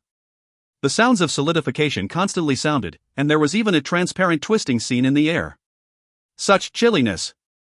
It even caused the air to freeze. Seeing such a powerful chilliness, Leyland could not help but be excited. Only this type of crystallized breath could completely eradicate the emotional instability that had resulted from his warlock bloodline. AI chip. Scan the opponent's data. Leyland's eyes flashed blue. Beep. Task established, beginning scanning. Beep. Target is covered by an unknown force field, unable to be scanned. The AI chip quickly intoned. Oh. Large amounts of black air were emitted from Leyland's body, forming a shield adorned with various patterns. It smashed into the chilly air. He could disregard the breaths of regular icy jade scorpions, but the attack of this icy jade scorpion emperor was not something he could withstand with just his body. If he did that, he suspected that this fierce chilly air would freeze his body to death. The shield formed of black air slammed into the blue icy mist, and darkness formed at the center. It was like a black hole, swallowing the shield and chilly air and even the air itself. Unknown force field? Where is it? Leyland asked. With the amplified power of the AI chip, only rank 2 creatures could shield themselves from the scanning. This icy jade scorpion emperor was clearly at peak rank 1. At its back, where the distorted human face is. The AI chip responded quickly, and after hearing this expected answer, the gears in Leyland's mind began to turn rapidly.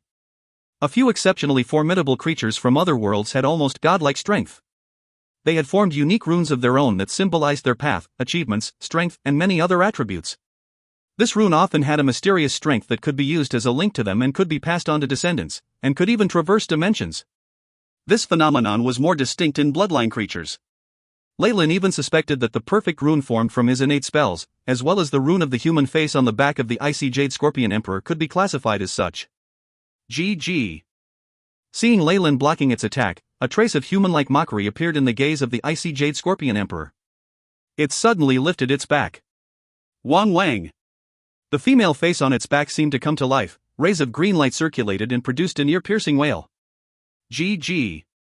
Invisible sound waves streaked past Leyland's body, and he was in a slight daze. Xiao, the icy jade scorpion emperor, immediately seized this rare opportunity and rushed to Leyland's front as its large claw snipped at Leyland's waist. Meanwhile, Leyland looked absent-minded and was actually stuck in a daze, allowing the icy jade scorpion emperor to attack as it liked.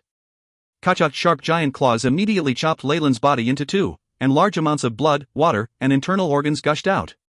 The icy jade scorpion emperor's gaze exhibited its elation. Asterisk schwa. Schwa. Schwa, star. However, this joy did not persist for a long time. The blood that flowed from Leyland's body seemed to have a life of its own as it twisted, forming a crimson cage that closed in on the icy jade emperor. Leyland, who was now in 2 halves on the ground, began to transform, finally revealing his true appearance. He was formed of countless shadows, and was actually an illusionary virtual body. There was a flash a distance away, and Leyland appeared. He looked at the human face on the back of the icy jade emperor, fear still lingering in his mind. What a terrifying illusory spell, to actually be able to affect me, even though my spiritual force is already solidified. If not for having met that banshee in the secret plane of the spirit-slaying sect and done research on the spiritual attacks like whales, it would have been dangerous. The attack of the human face on the back of the icy jade emperor was even more powerful and strange than that of the banshee. Leyland had almost fallen into its trap. Asterisk G. G, star dot. Countless blood tendrils climbed up the cage, engulfing the icy jade scorpion emperor. It constantly howled and waved its large claws around, constantly puffing out. I need to finish this fast. Leyland flung out numerous potion bottles. These bottles exploded in the cage, forming an immense fiery mist that kept the icy jade scorpion emperor inside. This was what Leyland had brewed through numerous experiments, a potion that was especially made while taking into consideration the properties of the body of the icy jade scorpion. Though he did not have a sample from the icy jade scorpion emperor, Leyland had increased the dosage. Based on the simulation experiments from the AI chip, this potion was enough to affect a peak rank 1 icy jade scorpion and cause it to become rigid. As expected, as more mist entered the body of the icy jade scorpion emperor, with crimson tentacles constantly twining around it, its howls became weaker until they disappeared. If you find any errors, ads pop up, ads redirect, broken links, non-standard content, etc., please let us know. Report chapter so we can fix it as soon as possible. Chapter 327, Ancient War. Ancient War. Within the icy caves, in a hidden room. This was the temporary laboratory that Leyland had created in the basement. It was like a large-scale basement, with icy jade scorpions trapped in various holes. However, they all looked lifeless, as if most of their energy had been sapped. At the center of the laboratory, Leyland was excitedly facing a small mountain of ice. At the end of the war, the Emperor of the Icy Jade Scorpions found that it was impossible for it to escape, and it could only resort to its ultimate innate skill, freezing. This was an ability unique to Icy Jade Scorpions, where a layer of solid ice was formed around the body until their injuries recovered. The fact that it had used this move showed it had no other alternative. The block of ice in front of Leyland was huge and could be even said to be an ice mountain. Large amounts of mist emanated from the mountain, lowering the surrounding temperature. The layer of ice was no ordinary one. Its hardness could even be compared to steel. The Emperor Icy Jade Scorpion's protective layer of ice was naturally even more terrifying than that of regular Icy Jade Scorpions. However, this was merely a small issue for Leyland. Besides, though this move could protect the Emperor Icy Jade Scorpion, it was also a prison. Hence, after completing his research, Leyland had used this layer of ice to imprison it. Leyland was now holding a thin, long needle, and jabbed it into the ice mountain. This needle had been custom-made. It was a shiny silver color and almost a meter long. The moment it contacted the surface of the ice mountain, it produced a sound similar to that produced when molten iron meets water. Next, a red dot appeared on the surface of the ice mountain. The silver needle had pierced through the layer like it was going through cotton, and directly reached the shell of the Emperor Icy Jade Scorpion. It was currently like an insect frozen in amber, unable to move and even unable to blink. The needle shook a little and then pierced into the body of the Emperor Icy Jade Scorpion, extracting some green blood. After seeing this blood, Leyland's expression showed his excitement. Half a day later, Leyland stared at the green blood essence in the petri dish, looking hesitant. The Icy Jade Scorpion Emperor was now similar to a peak rank 1 Magus in terms of its strength, and that obviously meant he could not refine the pure ancient bloodline from it. Even so, Leyland had found a lot of information from its bloodline. Some ancient creatures could use a special method and transmit information and images to their descendants through their bloodline. This information was hidden deep within their genes, and only the creature itself could awaken it. But warlocks were different. Their research and understanding of bloodlines was enough to undo the complicated genetic lock and allow this ancient information to see the light of day once more. Leyland had found some ancient information in the bloodline of the Icy Jade Scorpion. Though I don't know if it's good or bad, I'll just look at it. Now, after seeing the blood essence of the Icy Jade Scorpion Emperor, even Leyland's own giant Chamoyan serpent bloodline trembled, giving him some confidence. Retrieving spirit memory. A sliver of silver spiritual force extended from Leyland's forehead, entering the bloodline of the Icy Jade Scorpion. Rumble. It seemed like he had gone through a long period of darkness before he saw light again. Leyland woke up, but he now found himself immobile. However, his body kept crawling, as if he was an observer that was living in this body. He could observe, but had no control. Surrounding him was a world of white snow with a layer of ice on the ground. Leyland saw his reflection on the layer of ice on the ground. He had 6 jointed legs and a stinger, but his upper body was that of an adult male, though his 2 large hands had turned into pincers. What kind of ancient creature is this? Leyland was stupefied. There was little information passed down in the South Coast. There was no record of this being in the Illustrated Handbook of Ancient Creatures, and there were also many powerful creatures from other worlds that were not recorded. That was why Leyland did not know the true identity of this Icy Jade Scorpion Emperor ancestor. However, the vast, bubbling strength it had made it obvious to Leyland that this creature was far above him in terms of might. It had even reached the level of a Morning Star Magus. Pack.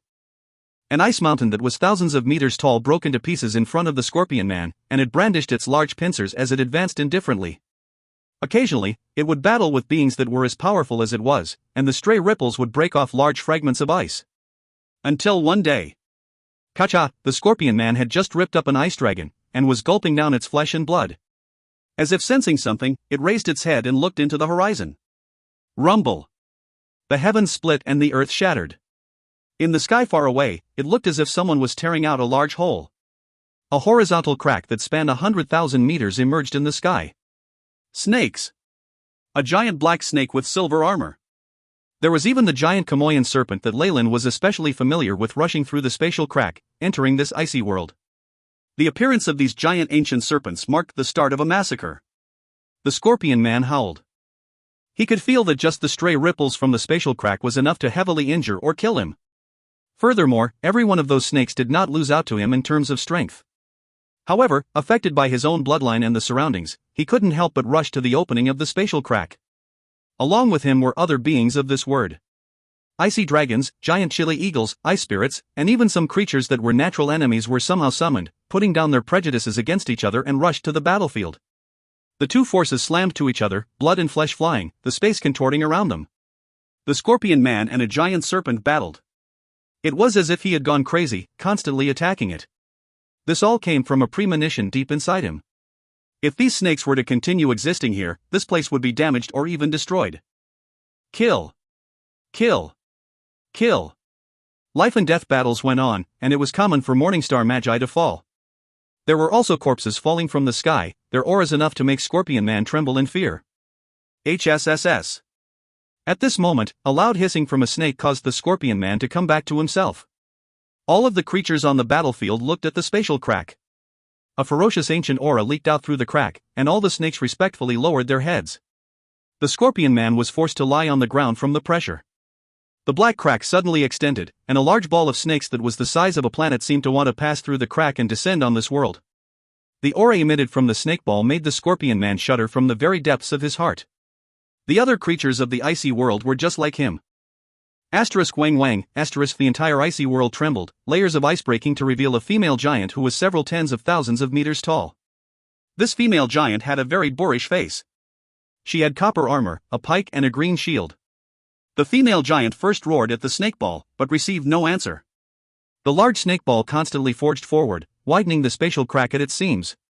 Upon seeing this, the female giant raised the pike in her hands and pierced towards the snake ball. A devastative power appeared on the surface of the pike, red lightning flowing around the body of the pike. It was as if the gods had cast out a pike that could destroy worlds. HSSS. The pike arched through space, appearing in front of the snake ball. The snakes that had entrenched themselves separated, revealing the body of a beauty in the middle of the snake ball. Every single strand of her hair was made of tiny snakes, yet she did not look strange, but was instead very charming. The woman smiled sweetly, surpassing the limits of race with her enchanting features.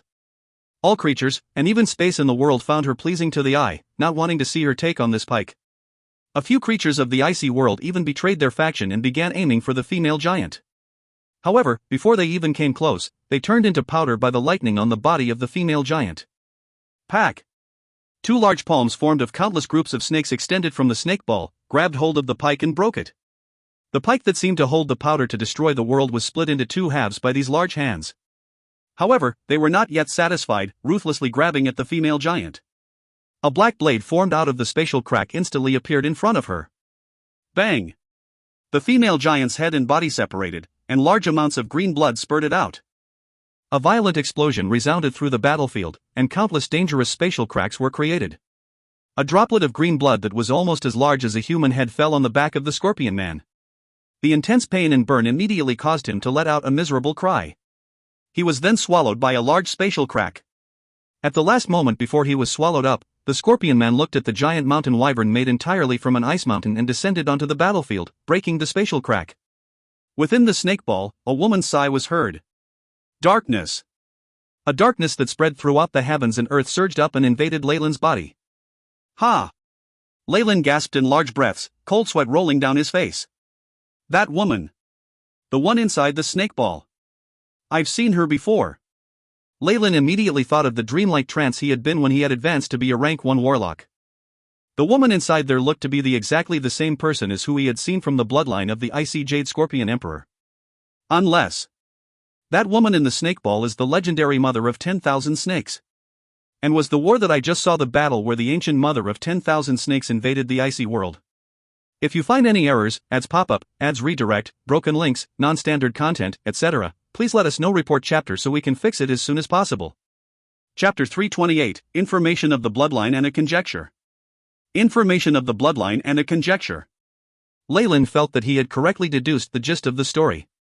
In ancient times, after the mother of 10,000 snakes had failed to take over the Shadow World, she brought her descendants with her and migrated to the Purgatory World. It was probably during this time that she had infiltrated the icy world. However, the inhabitants of the icy worlds naturally resisted this invasion. According to Leyland, the Scorpion Man seemed to have received some powerful spiritual insight. Being able to interfere with the strength of a morning star creature through the spirit was either the work of the female giant, or the will of the world. The result was the death of the female giant, but with the great effort on the part of the Ice Mountain Wyvern, the mother of 10,000 snakes' plans to invade the area were thwarted. In the great battle, the female giant had been killed, and a droplet of her blood had landed on the back of Scorpion Man, which had wounded him greatly. Unable to avoid the spatial crack, he was swept in.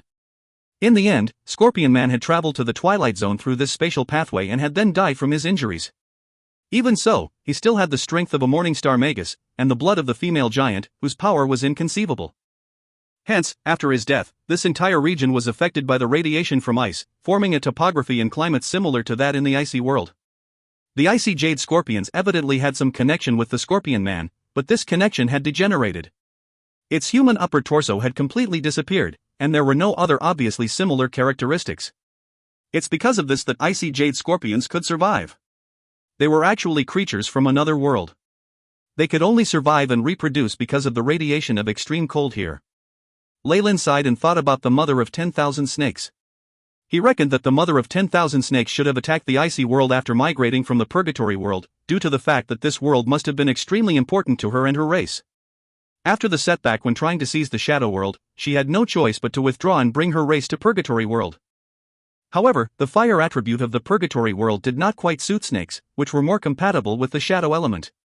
After reproducing and beginning to adapt, their race even began to have some fire elemental attributes in their blood, but they were also mixed with the chaotic will of the purgatory world in their bloodline. This could be the origin of the emotional instability of warlocks with the bloodline of the giant Chamoyan serpent. After all, snakes were usually not so emotionally unstable as to lose control in rage. Based on Leyland's deductions, the issue with ancient warlocks with snake bloodlines should have been an apathetic nature, and they might have even needed to hibernate. However, with the chaotic will added in from their time in the purgatory world, their emotions were also altered. The original characteristic of coldness had become a fiery temper.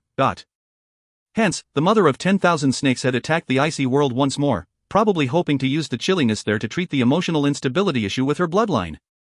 Of course, her plan failed in the end, but the icy world had also paid a large price. For this reason, the icy jade scorpion breath from the icy world was useful in treating the emotional instability that stemmed from Leyland's bloodline. Sigh, what a complicated relationship. Leyland held his forehead, which was starting to hurt from how hard he was thinking. Though these are all but conjectures, my thoughts should be correct. It doesn't matter even if I'm wrong, since the mother of 10,000 snakes, Ice Mountain Wyvern, and the Purgatory, Icy, and Shadow worlds are too far away to even matter. Leyland smiled wryly. I just need to know one thing, which is how the breath of the icy jade scorpion emperor can heal my emotional instabilities. That will be enough. AI. Chip. Set up a plan to extract the icy jade scorpion breath and design my treatment process. Leyland immediately ordered. Mission establishing, beginning analysis. Setting up data model. After receiving the command, the AI chip quickly began to operate.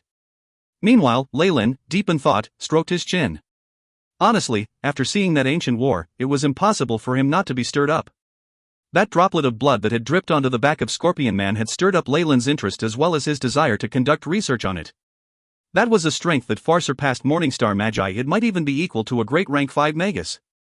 It could even be from a bloodline that was at rank 6 or 7, which even ancient Magi would have found difficult to attain.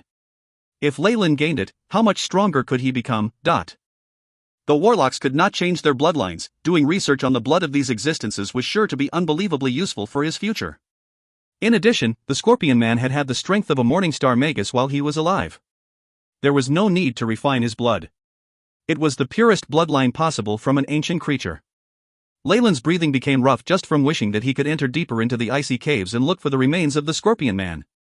However, he then smiled wryly. Based on the remaining memories left in the bloodline of the icy jade scorpion emperor just now, Leyland knew that Nature's Alliance and the other small guilds only controlled a tiny area of the icy caves. Deeper underground, there lived all sorts of icy creatures that were 10 or even hundreds of times stronger than the icy jade scorpion emperor, all of which formed their own small icy world.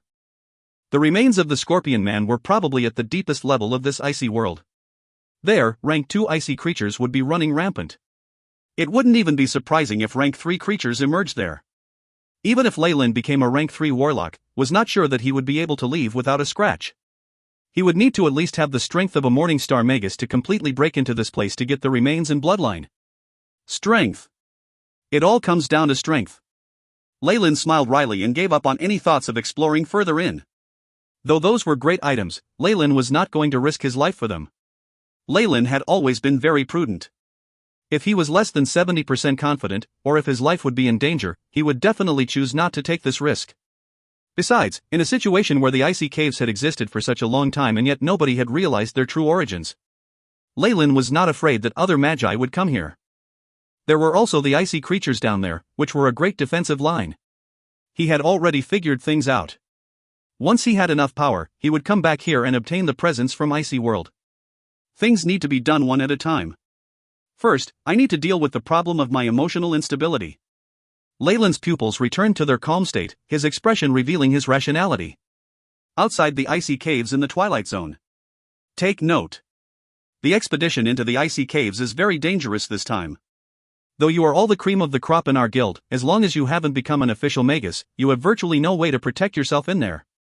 Take care not to leave the sight of the team leader, understand? A valiant-looking middle-aged man dressed in armor was currently preaching to a group of acolytes. Hey, Molly. Are you bringing acolytes down there again? Old Madre, who was guarding the area, greeted him with a smile. Yes. The joint conference is beginning soon. It's best to raise the strength of these little monkeys under me. It can't be helped even if it's a little dangerous. How is it? Have there been any icy explosions or migrations of dangerous creatures within the caves? Currently, I haven't received any reports that mention such a thing.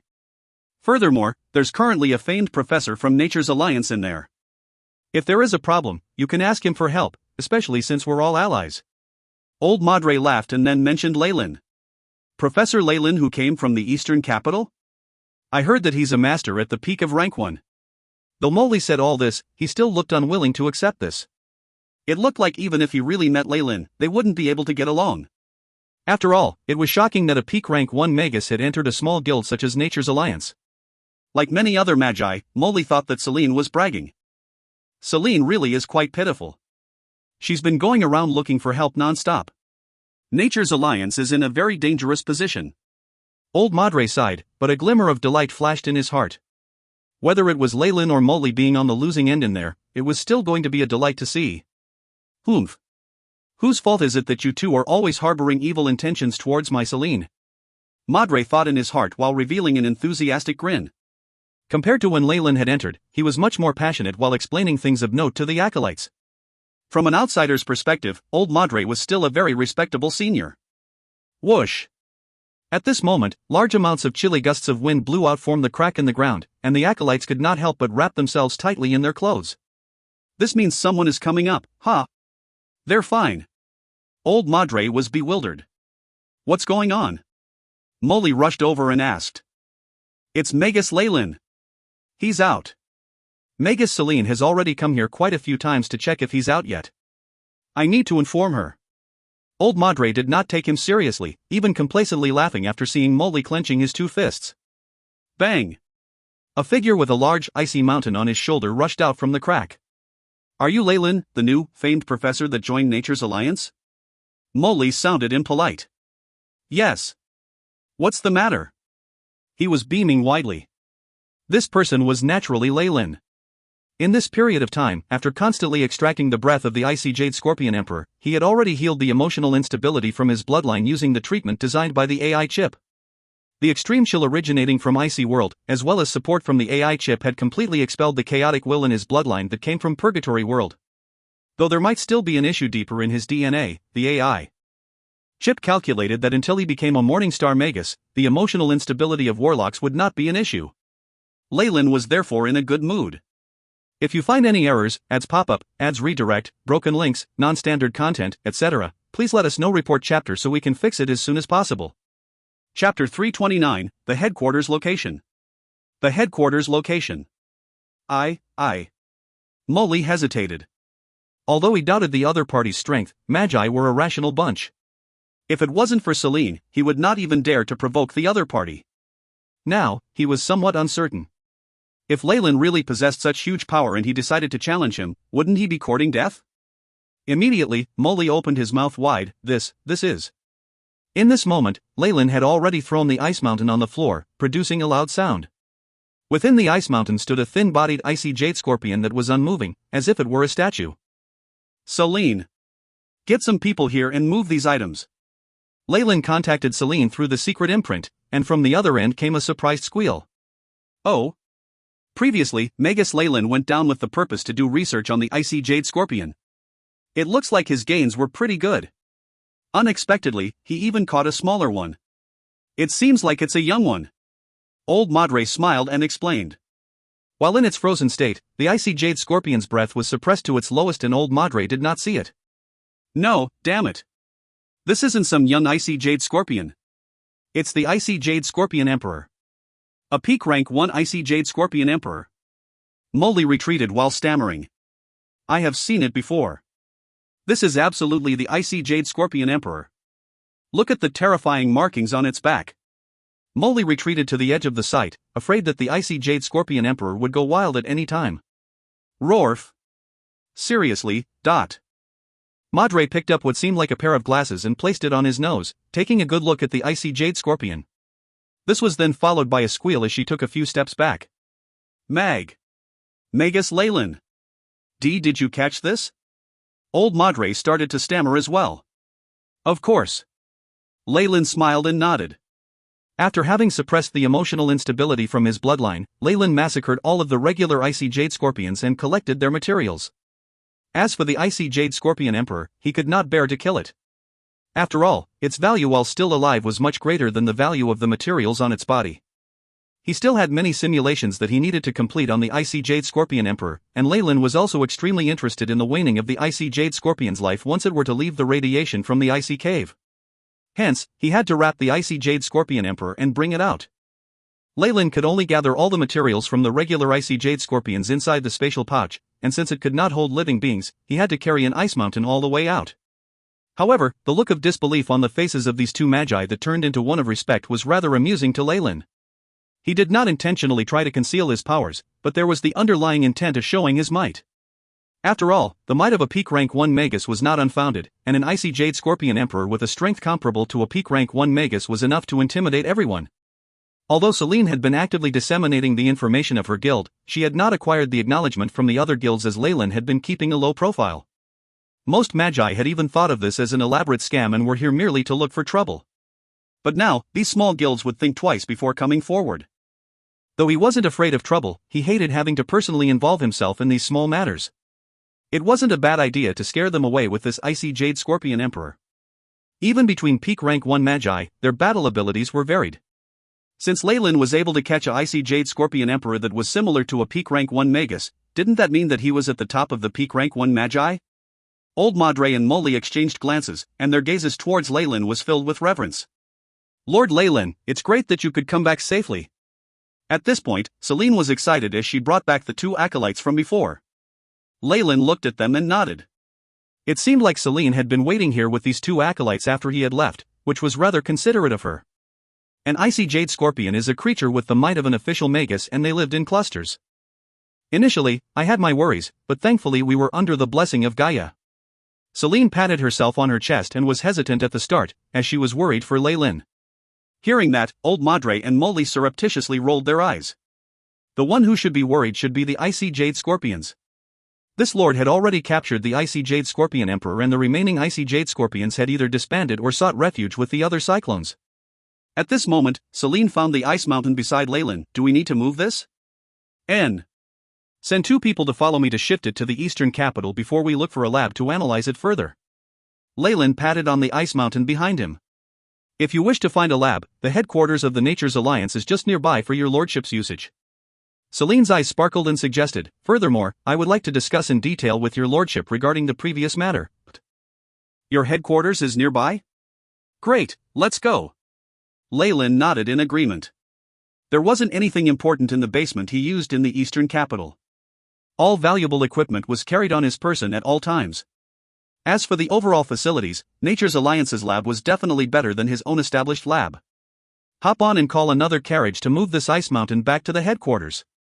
Celine commanded. She went forward to take a good look at the icy jade scorpion. Through the translucent ice, a rune that closely resembled a face could be seen at the back of the icy jade scorpion. This is the icy jade scorpion emperor. Celine covered her mouth with her eyes wide opened. Whoosh! A huge waterfall which seemed to fall from the sky like a white curtain, created huge splashes in the underground pond. A constant rumbling sound of the water echoed in the surroundings. After passing the waterfall, there was a small canyon. Scattered around the canyon was a variety of plantations and some historical structures. The landmarks and road signs were covered in vines, with constant rays of light shining from above. This was where the Nature's Alliance headquarters resided. Leyland looked around with curiosity at the whimsical constructions. Although these buildings appeared slightly run down, there were slight glints of magical glows which indicated the existence of a powerful spell that had been cast on the wooden walls. Nature's Alliance, albeit being a small guild, had accumulated their high-level meditation techniques over multiple generations in the past hundreds and thousands of years, proving their might. Periodically, a few magi acolytes, dressed in grey gowns, would come out of the building to greet Celine. "Oh Celine, it has been so long since you last visited." At the same time, a grey mole jumped out from a human-sized mushroom and lifted its claw, greeting Celine. The grey mole was the size of a boy and had sparkling bright eyes brimming with liveliness.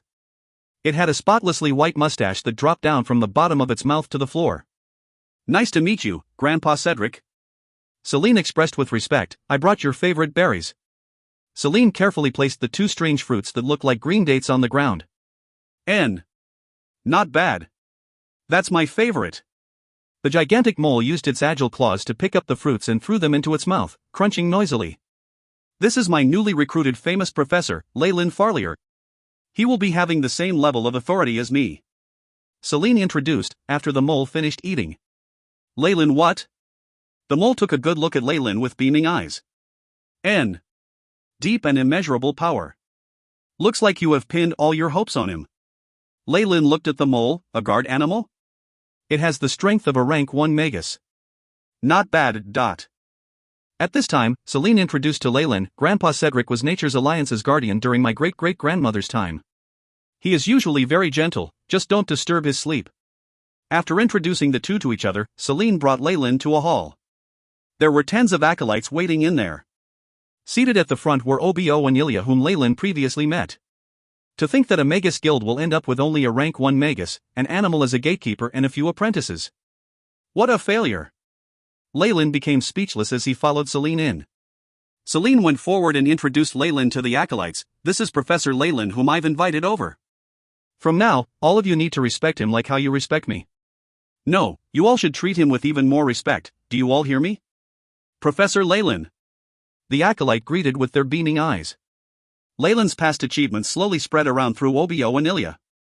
The apprentices felt extremely happy and elated knowing that they have a rank 1 Magus taking charge. "Nice to meet all of you. A Magus is a follower of the truth. I hope to see all of you in the hall in the future." Leyland spoke a few words and indicated Celine to let the students leave. All alone, Leyland did not like such situations, and furthermore, he was not interested in the group of acolytes. The sole purpose of gathering the students was to introduce Leyland.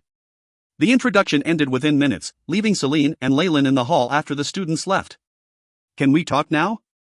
Seems like something was wrong before I left the icy cave." Leyland took a glance at Celine as he asked with a smile. "I can't seem to hide anything from you." Celine bit her lips and finally made up her mind. "If you find any errors, ads pop up, ads redirect, broken links, non-standard content, etc., please let us know. Report chapter so we can fix it as soon as possible." Chapter 330, a Joint Conference. Joint Conference. "Do you know about the Joint Conference of the Eastern Guilds?" Celine asked. "Joint Conference?" Leyland repeated. In the Twilight Zone, there was a parliamentary system, but it was simply a compromise between all the large and small organizations. One would be able to understand just by taking these words literally. Besides, Aaron had also information about this in his memories. "My apologies. I've been wandering in the borders of the regions and I don't know much about this. I've heard something, though. Isn't it a conference where multiple guilds segregate their rankings and profits?" Leyland answered. "Exactly." Celine's wry smile became more prominent. "The Joint Alliance is a grand occasion for the Magi in the Eastern Capital. Every 20 years, all the guilds in the Eastern Capital will gather. 9 council members will, in their capacity as hosts, mediate all conflicts, conduct another election, and divide territories. But even the rating of guilds will be decided during this joint conference. As long as they are not large-scale guilds, all can apply, and after some inspections, territories will be redistributed, with more benefits. The guilds that do not meet the requirements to hold their ratings will be demoted, and the territories they hold and most of their rewards are transferred to other new guilds. So, what you wanted to ask me concerns this rating?" Leyland pondered while looking at Celine. "Yes, my lord." Celine bit her lips. "Because of my mentor, Nature's Alliance's rating during the previous joint conference was that of a small-scale guild. My strength is inferior to my mentors, so my ranking will cause us to fall till we aren't even rated.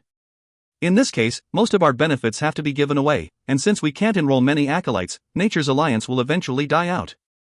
Through Celine's explanation, Leyland had a better understanding of the rating system. Generally, there were 4 rankings. They were the unranked, small-scale, middle-scale and large-scale guilds. From Leyland's perspective, as long as there was one official magus in the guild, they would be unranked. Most guilds in Twilight Zone had this rating. Above that was the small-scale guilds like Nature's Alliance. They possessed specific areas where they made profits, such as the icy caves, and there were usually a few official magi or even semi-converted magi taking charge. There were then the middle-scale guilds. Not considering other details, at the bare minimum, they needed to have a peak rank 1 magus. In large-scale guilds, they were the elite guilds with rank 2 magi in charge.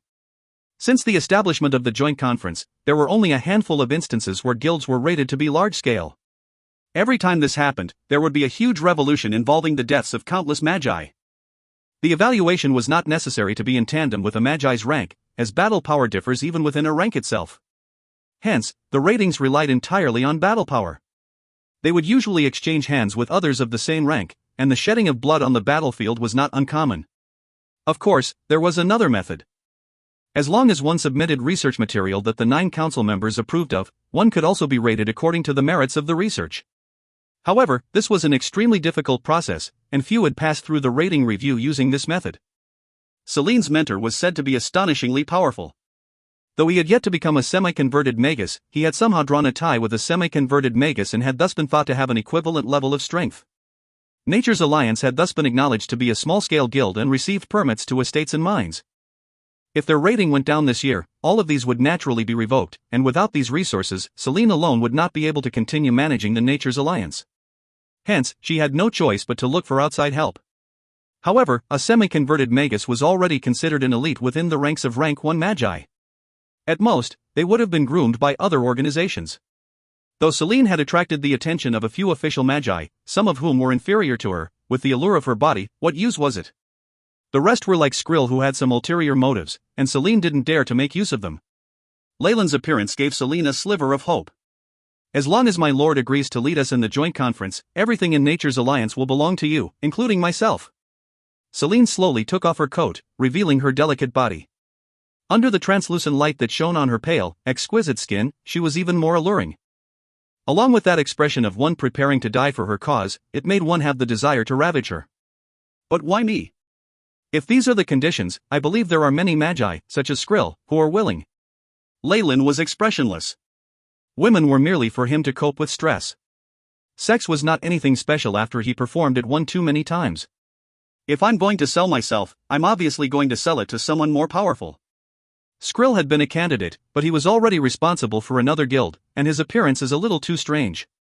Celine's answer was direct and very practical. Pack. Pack. Pack, star. Leyland applauded. Intelligent. Rational. Able to see the big picture. Fine. I'll go to the joint conference with you. In that case, I'm yours now, my lord. A blush appeared on Celine's cheeks. The next day, with Celine guiding, Leyland strolled around the headquarters of Nature's Alliance. He then went straight to the library and did not emerge from it. As for indulging in pleasures of the flesh, Leyland merely satisfied his needs every once in a while. He could resist it during such crucial times. Celine naturally understood this. After seeing Leyland in a hurry to pounce and start flipping through the books, she tactfully retreated. Leyland watched her back and nodded. He was quite satisfied with this woman. She was rational, smart, and rather pretty. AI chip, record. He ordered silently, his eyes flashing with blue light. After all, Nature's Alliance was a magus guild.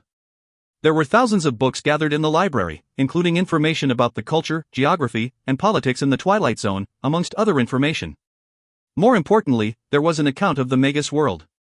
These were all things that Leyland now lacked. As such, he did not restrain himself at all and ordered the AI chip to record everything. As time passed, the database in Leyland's AI chip was enriched. He now had a very profound understanding of the Twilight Zone. Leyland proceeded further in, and even browsed in a few of the secret libraries within Nature's Alliance. Some of these areas were forbidden territories and acolytes were not allowed to enter. However, he was now a famed professor in Nature's Alliance. After agreeing to Celine's request, he basically had control of this area, and there was no issue at all. The items in the secret rooms obviously held more precious things than what was displayed in the public areas. Not only was there large amounts of research data, there was also information from Magi expeditions regarding meditation techniques, reserves of high-grade content, and even some conjectures by senior Magi. To be honest, at Leyland's level, general research materials and information were not much to him. What he really cared about were the hypotheses and speculations of the senior Magi. Though a lot of them were proven wrong by the AI chip's calculations, they could still provide some new ways of thinking for Leyland. In addition, there were differences between the studies in the subterranean world and in the South Coast. The essence of these differences was worthy enough for Leyland to use as a reference. At this moment, Leyland had unintentionally flipped to a page that held research material that he was interested in. The maintenance and mending of the Sea of Consciousness. This was a very old scroll. It was a volume formed of leaves strung together, with information recorded on it using images and words, and it had an aura of nature. What was written down had left Leyland astonished. His Sea of Consciousness had been injured while using the ancient teleportation spell formation, and even the edges had cracks. The AI chip could only give the suggestion of solidifying spiritual force and slowly mend it. Hence, Leyland was now unable to use part of his spiritual force, and only had the strength of a peak rank 1 Magus. Though this was effective, it was just too slow. After 2 years of recuperation in the town, his injuries had recovered by just a small amount. Leyland was getting impatient and was seeking a way to accelerate this process. AI chip, record this information and analyze the feasibility of this method for me. The Sea of Consciousness was linked to the roots of Magi and Warlocks. Leyland did not dare act without caution. Beep. Information has been recorded, setting up a simulation model. Beep. Effectiveness on host body, 12.92%. The AI chip quickly arrived at a conclusion. So low? Leyland was in disbelief, and could only force a laugh. One Sea of Consciousness differed from person to person, and it was only natural that the mending method had such an effect. But it's a good thing that it works. I'll gather more information on this topic and let the AI chip design a treatment plan based on the state of my body. The rate of success will then increase. Leyland comforted himself. The books in the secret rooms did not have information on just this topic. A lot of the information here was useless or even harmful to acolytes, but was extremely useful for Leyland. He had even found a notebook with reflections concerning the use of rank 2 spells. It seemed to have been written by a great Magus. Nature's Alliance was merely a small guild, and there had never been a rank 2 Magus here. He wondered where they had obtained this from. But Leyland accepted this with a smile. This notebook could supplement the rank 2 spell models that he had received from Celine.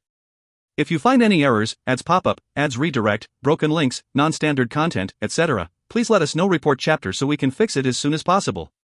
Chapter 331, Remodeling by Freezing. Remodeling by freezing. In the Nature's Alliance's laboratory. Leyland stared at the large ice mountain, his expression revealing his regret. Around the ice mountain were numerous crystals that were emitting blue light that constantly swept across the ice mountain. They formed a spell formation, and the blue light. Failure of simulating icy radiation. Icy Jade Scorpion Emperor's life force is gradually weakening. The AI chip intoned with no emotion. Bang, all of a sudden, the crystals emitting blue light exploded, and the rays from the spell formation dimmed. Is it still a failure? Leyland sighed. This was the Icy Jade Scorpion Emperor that he had taken captive. Ever since he had brought it from the icy caves, it had been constantly weakening.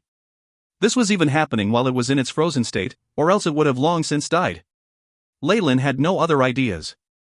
After multiple failures while trying to simulate the special radiation from the icy world, he had already given up on this idea and was preparing to make use of this Icy Jade Scorpion Emperor as much as he could.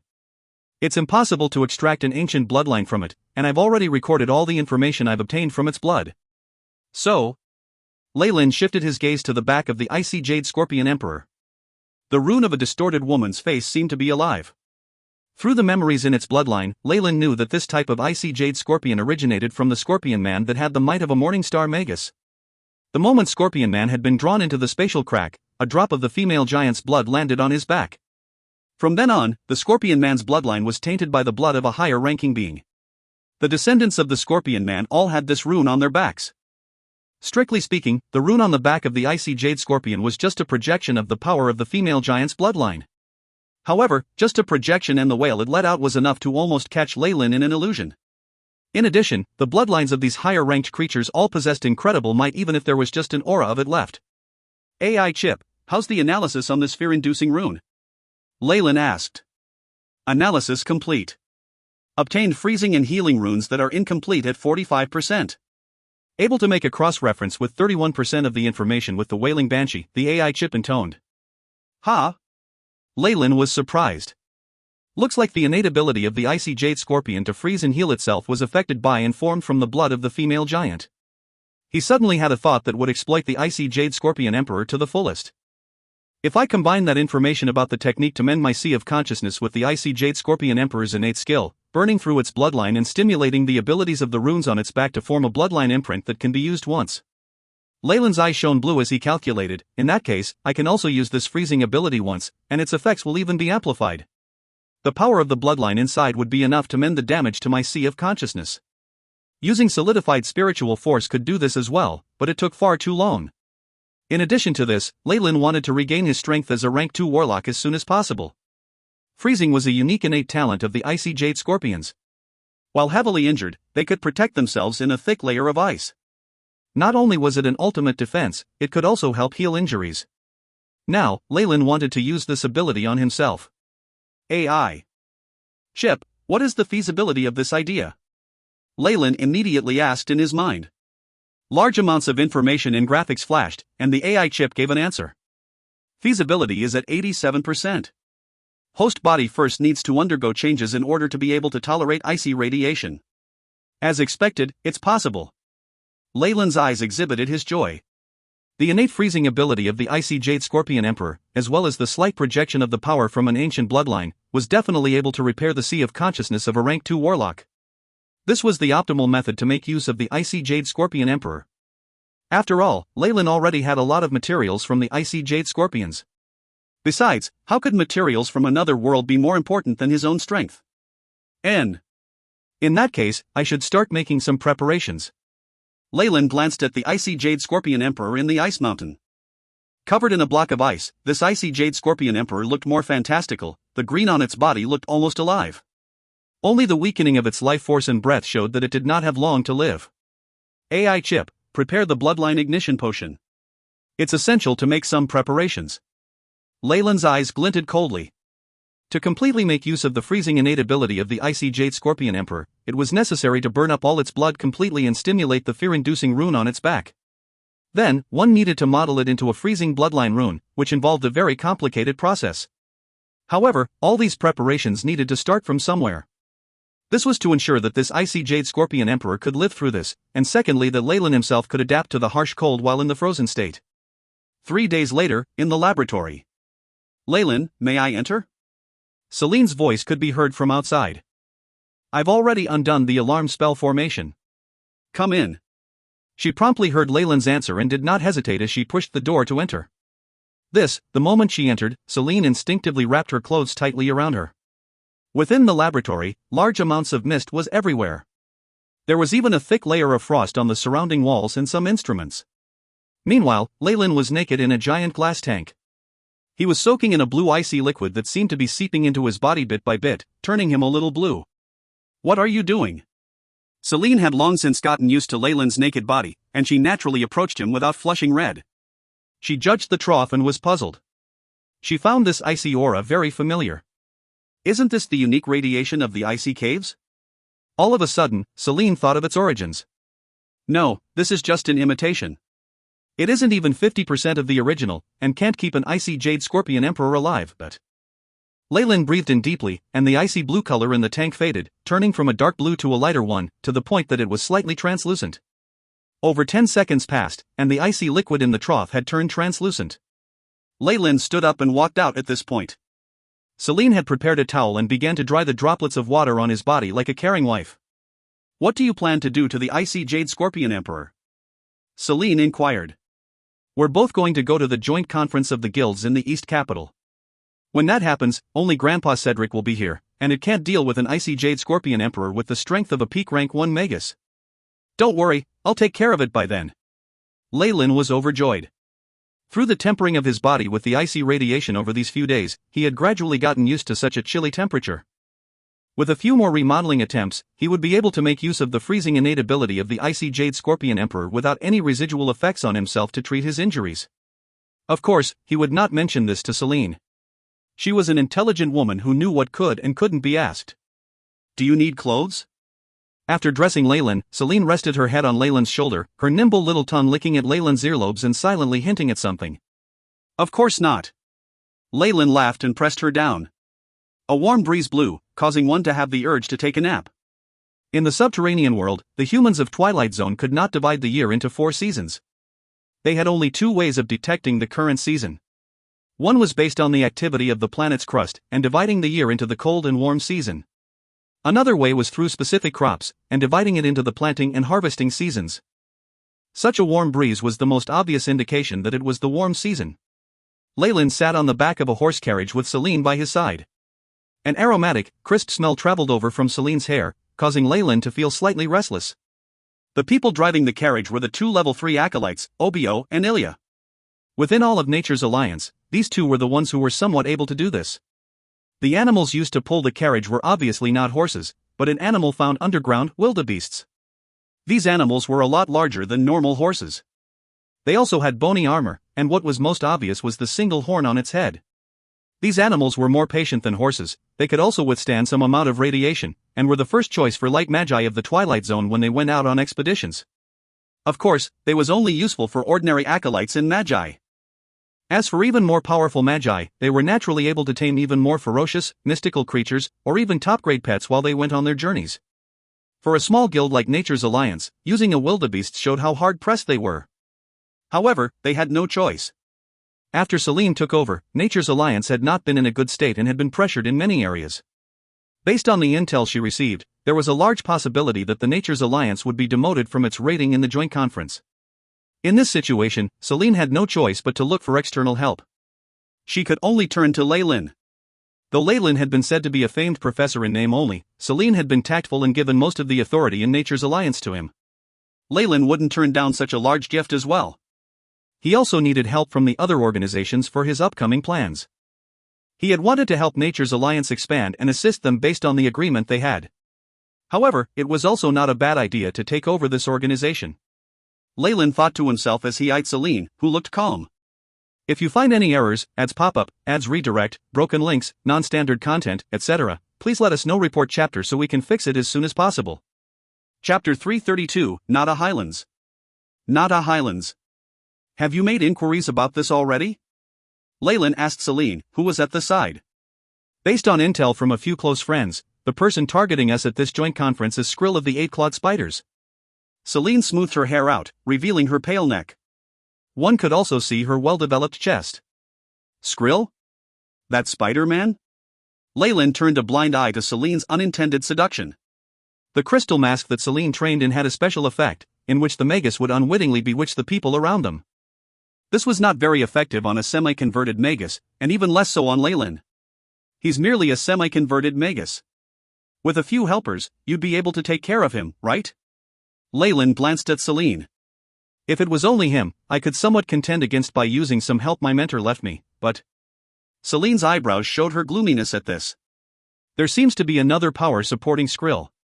I see. Leyland nodded.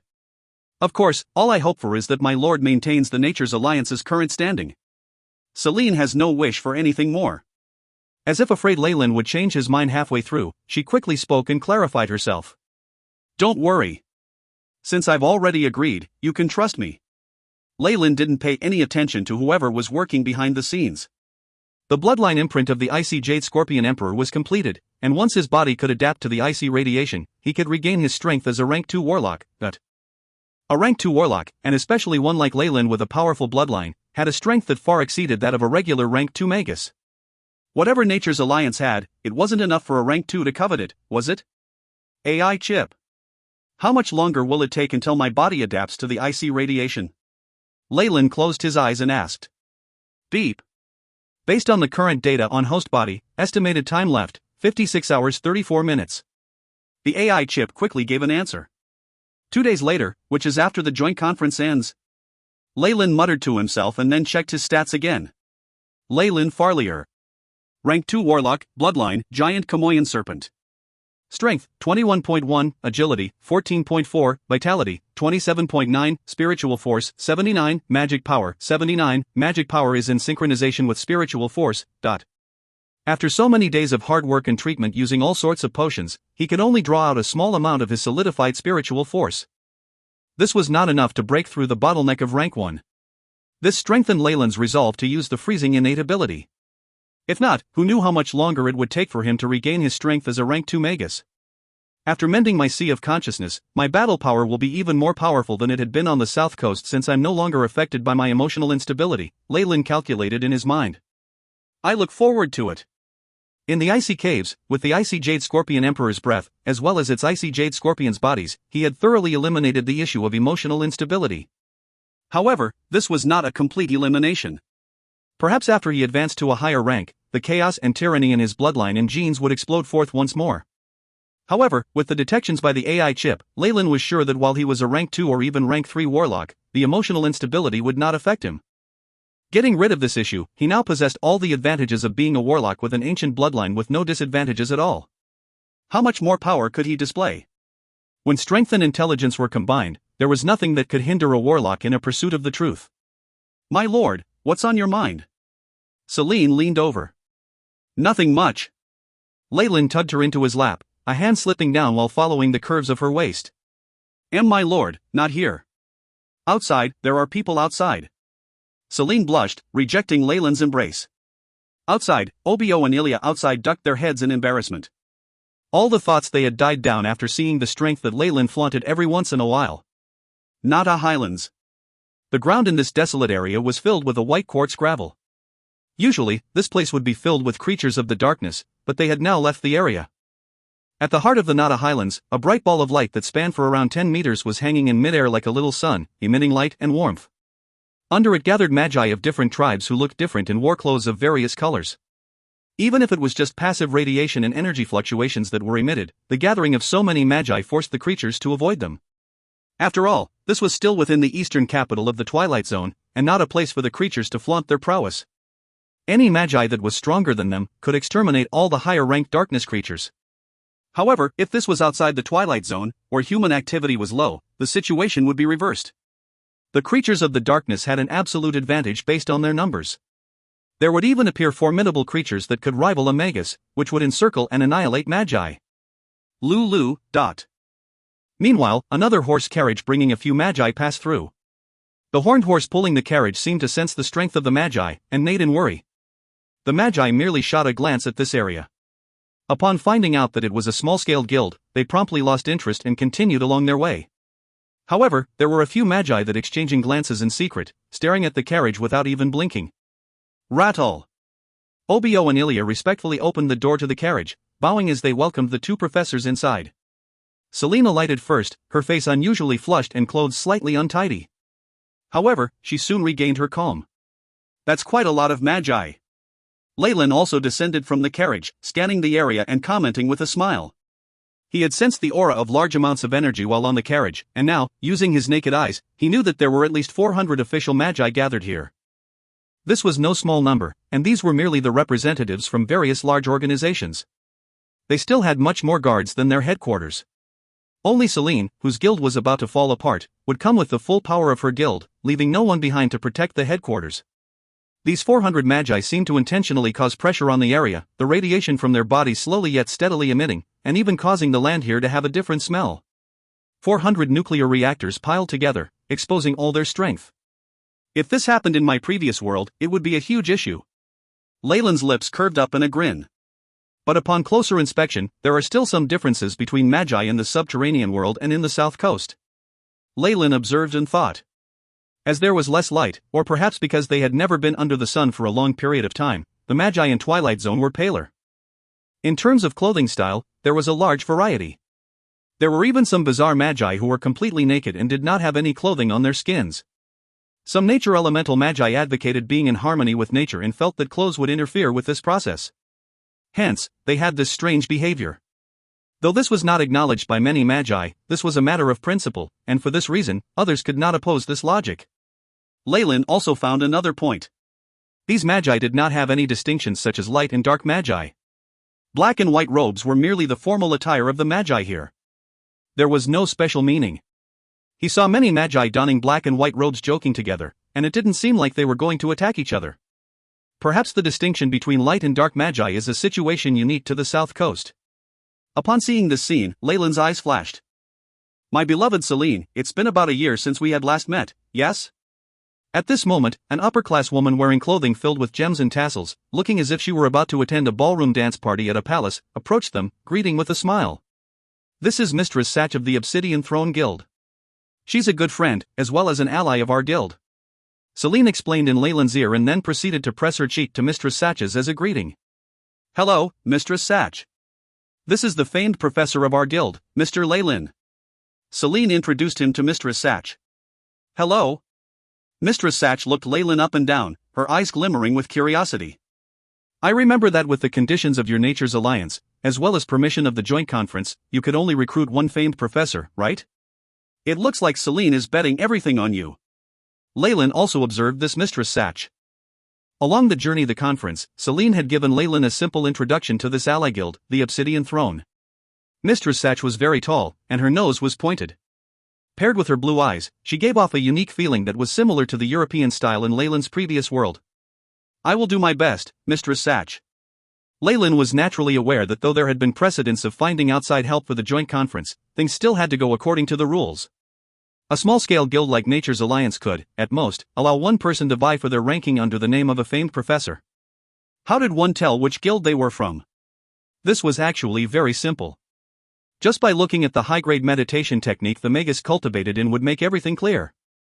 After advancing to become an official magus, high-grade meditation techniques produced different effects that made them easy to distinguish between. If you find any errors, ads pop up, ads redirect, broken links, non-standard content, etc., please let us know. Report chapter so we can fix it as soon as possible. Chapter 333, Killing Intent. Killing Intent. The only high-grade meditation technique in the Nature's Alliance, the Crystal Mask, had been recorded by Leyland. It was a technique based on illusions that used energy from plants as supplements. There were merely 2 levels to it. As specific materials required to advance to the second level were only able to be acquired from another world, there had never been another rank 2 magus in the entire history of Nature's Alliance.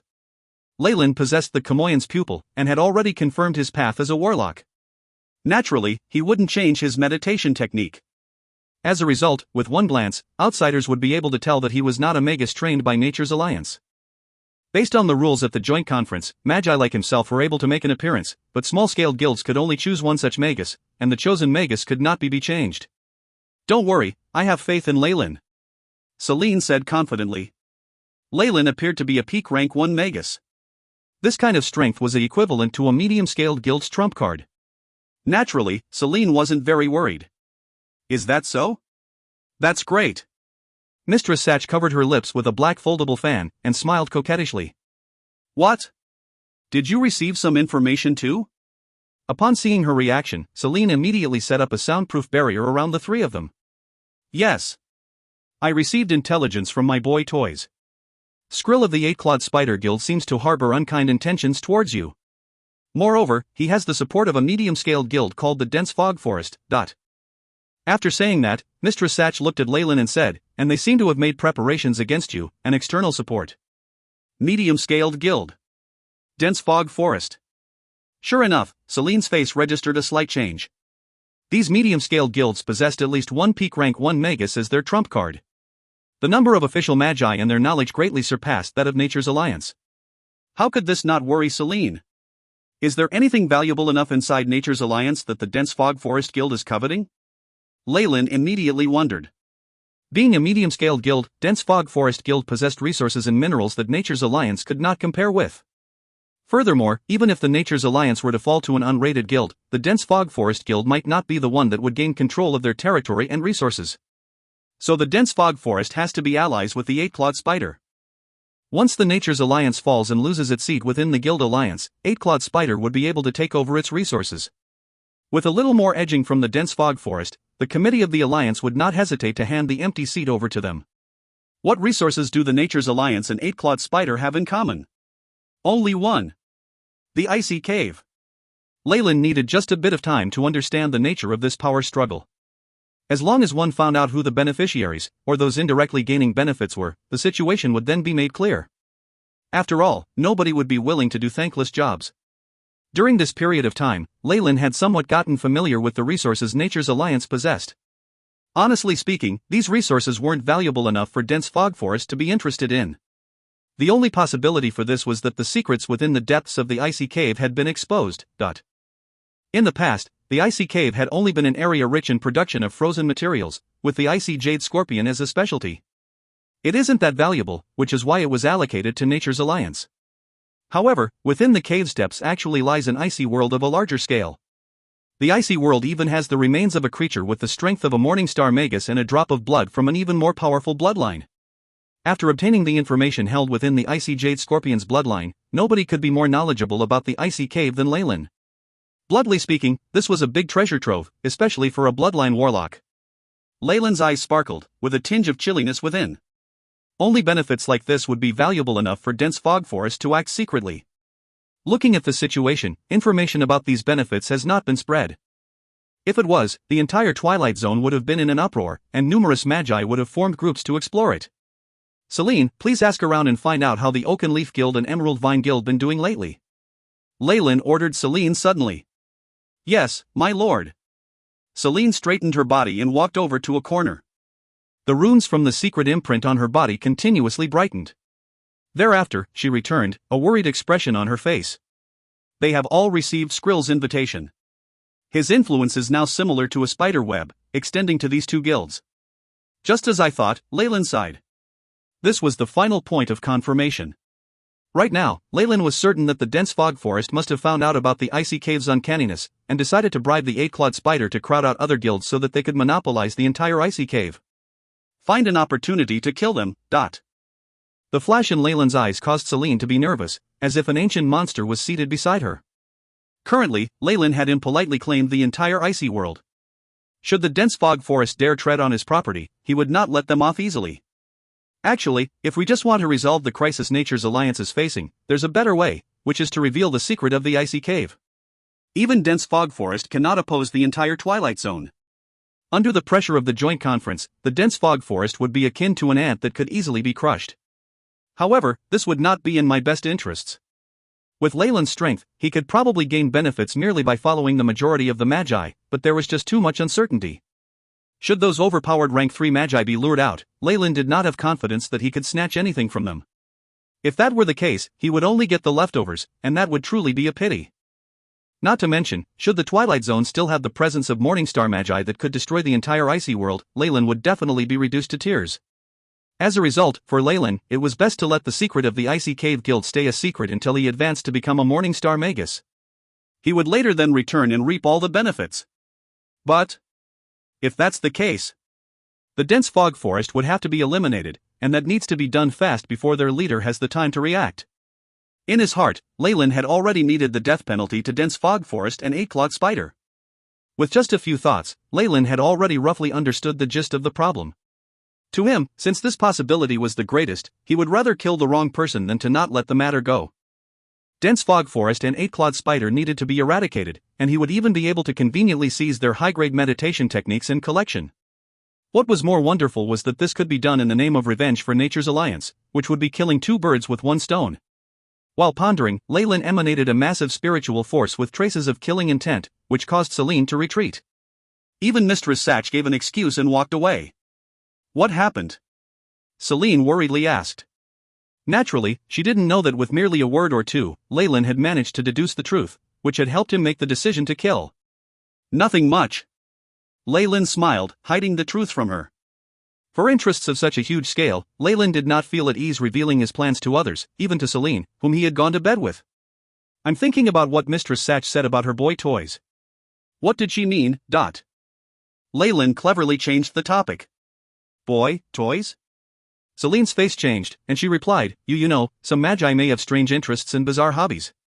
Mistress Satch has sadistic tendencies and is also skilled in this area, so... Oh. Sadism and masochism? I know. A look of understanding flashed in Leyland's expression, but he then rolled his eyes. There really were all sorts of Magi. Leyland. Are you skillful in things like that? After some moments, Celine returned to Leyland's side and asked shyly. "Don't worry."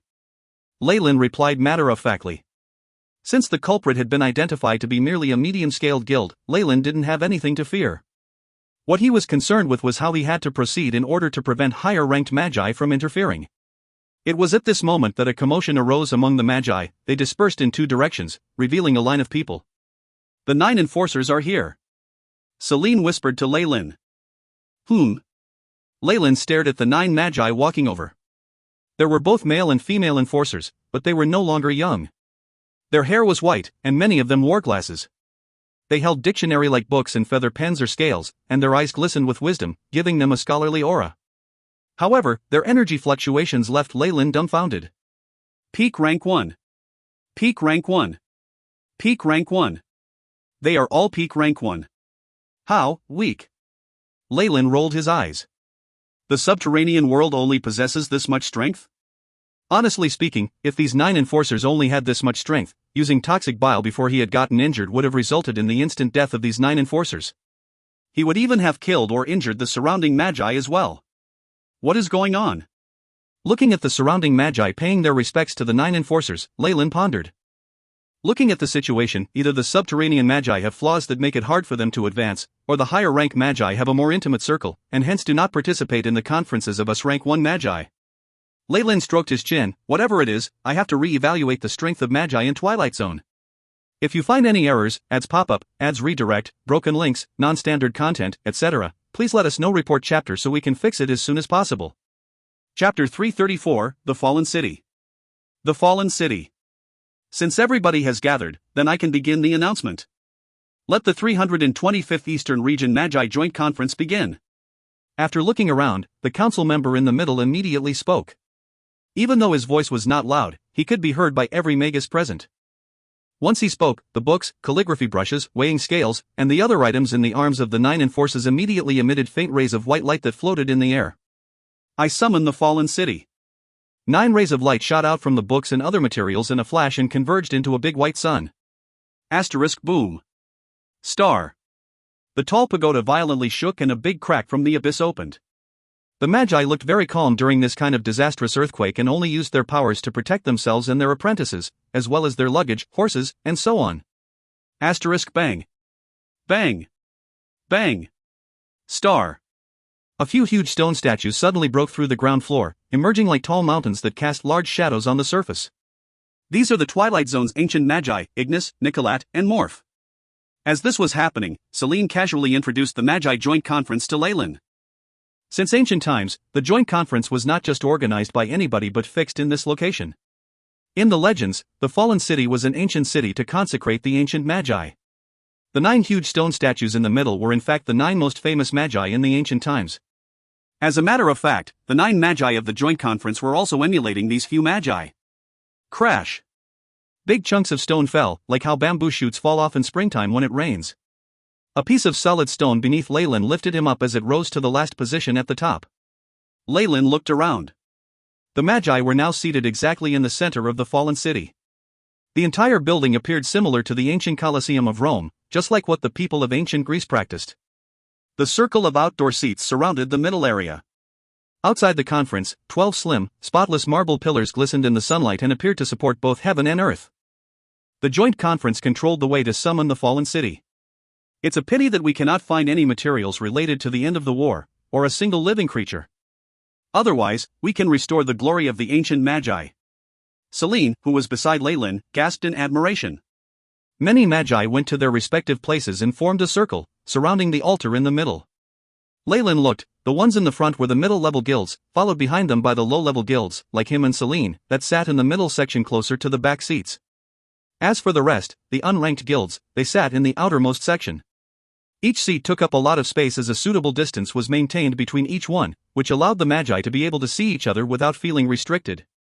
This site was enough to accommodate 10,000 people, but now there's barely a few hundred Magi. Naturally, there was ample space between each magus. How were these 9 council members selected? Leyland pulled Celine closer into his embrace and whispered into her ear. Each large-scaled guild would send a representative before us Magi present voted for them. Celine was slightly embarrassed, but she still explained it to Leyland. Oh. Basically, the Eastern Twilight Zone only has about 9 high-leveled guilds? Leyland stroked his chin. This kind of strength was similar to the South Coast. Only that he was unsure of the numbers of rank 3 magi present. But deep down he had some reservations. Although high-grade meditation techniques were widely taught and of a higher grade than in the South Coast, most of them were incomplete, and needed a few special otherworldly materials for their practitioners to advance. This meant that there would be fewer higher-rank magi in the Twilight Zone, and they possibly would be weaker than their South Coast counterparts due to the Twilight Zone being isolated from the external world. The first point of the conference's agenda is to observe a minute of silence in tribute of our magi ancestors. They were true pursuers of knowledge, the founders of the Twilight Zone. The 9 council members in the front immediately stood up, as they solemnly and respectfully bowed their heads. And in their hands, a pure, white flower bud slowly bloomed. The petals of the flower bud looked like countless rays of light that created a dreamy illusion. Immediately after, the magi disorderly stood up to observe the minute of silence. The rays of light in their hands transformed into the shape of the white flower bud. This is the light daisy, a specialty of the Twilight Zone that is used to represent the recollection of the dead and our grief. Leyland's eye flashed and concentrated some of his spiritual force to observe Celine's actions.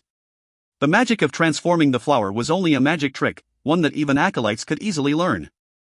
Celine's abilities were immediately recorded by the AI chip, which then provided the composition of the spell model and the spiritual force.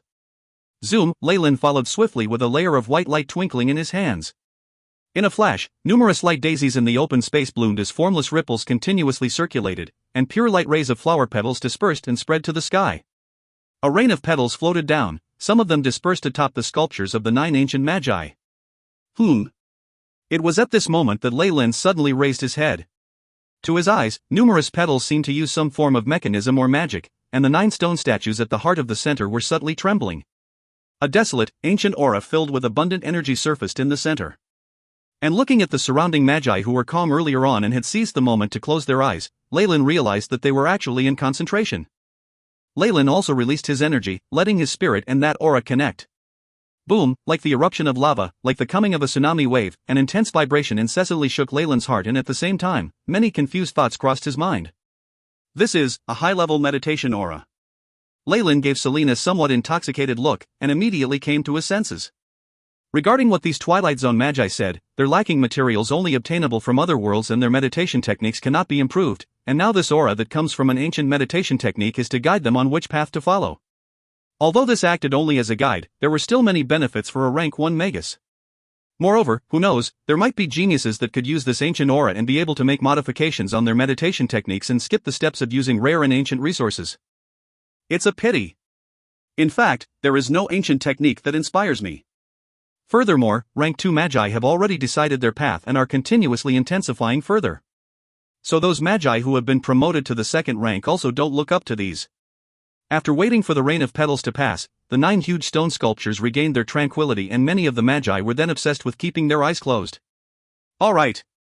Now to the second point of the agenda, let's come to an agreement. The magus that stood in the middle and who held the weighing scale said softly, with his voice being channeled through an unknown device, was heard by every other magus present. Soon after, 2 magi walked up to the front and debated loudly with him, and occasionally displayed the recordings of light. And the magus holding the weighing scale would make his judgment after having listened to both parties. Magi from both sides would generally accept the result, and occasionally those who did not would start to challenge each other at the center of the site. Can we believe this council member's verdict? Leyland asked Celine, who was beside him. Gondayer, the council member, is a fair and wise senior, and we usually trust his judgments. Moreover, the golden weighing scale that he holds symbolizes fairness. His personal beliefs forbid from violating fairness and justice. Celine explained softly to Leyland, do not ask such questions out loud, otherwise the other magi will despise us. Oh. Leyland nodded his head indifferently. However, he was somewhat bored looking at the issues that were discussed one by one here. Although there are contradictions in this joint conference, he understood clearly that it was for the protection of the entire strength of the Twilight Zone's magi, and instead of internal conflicts, we should be focusing on foreign enemies. Humans were not the only rulers in the Twilight Zone, there were also many darkness creatures out there, just like the neighboring Elven Empire beside the humans, that left many intelligent beings wary of them. But Leyland was not convinced by this concept. To him, if the Dark Magi were to come in power, they would have already started a war and would be constantly fighting. And through such bloody wars, a selection of the acolytes would be conducted. They would start off from a low-intensity battle which would then gradually increase in difficulty. In this manner, an elite force of magicians could be created. It was not worth having such an indecisive situation. This situation was similar to current state between the light and dark magi. Leyland. It is the guild evaluation right after, you need to be careful. Celine cautiously reminded Leyland. Don't worry.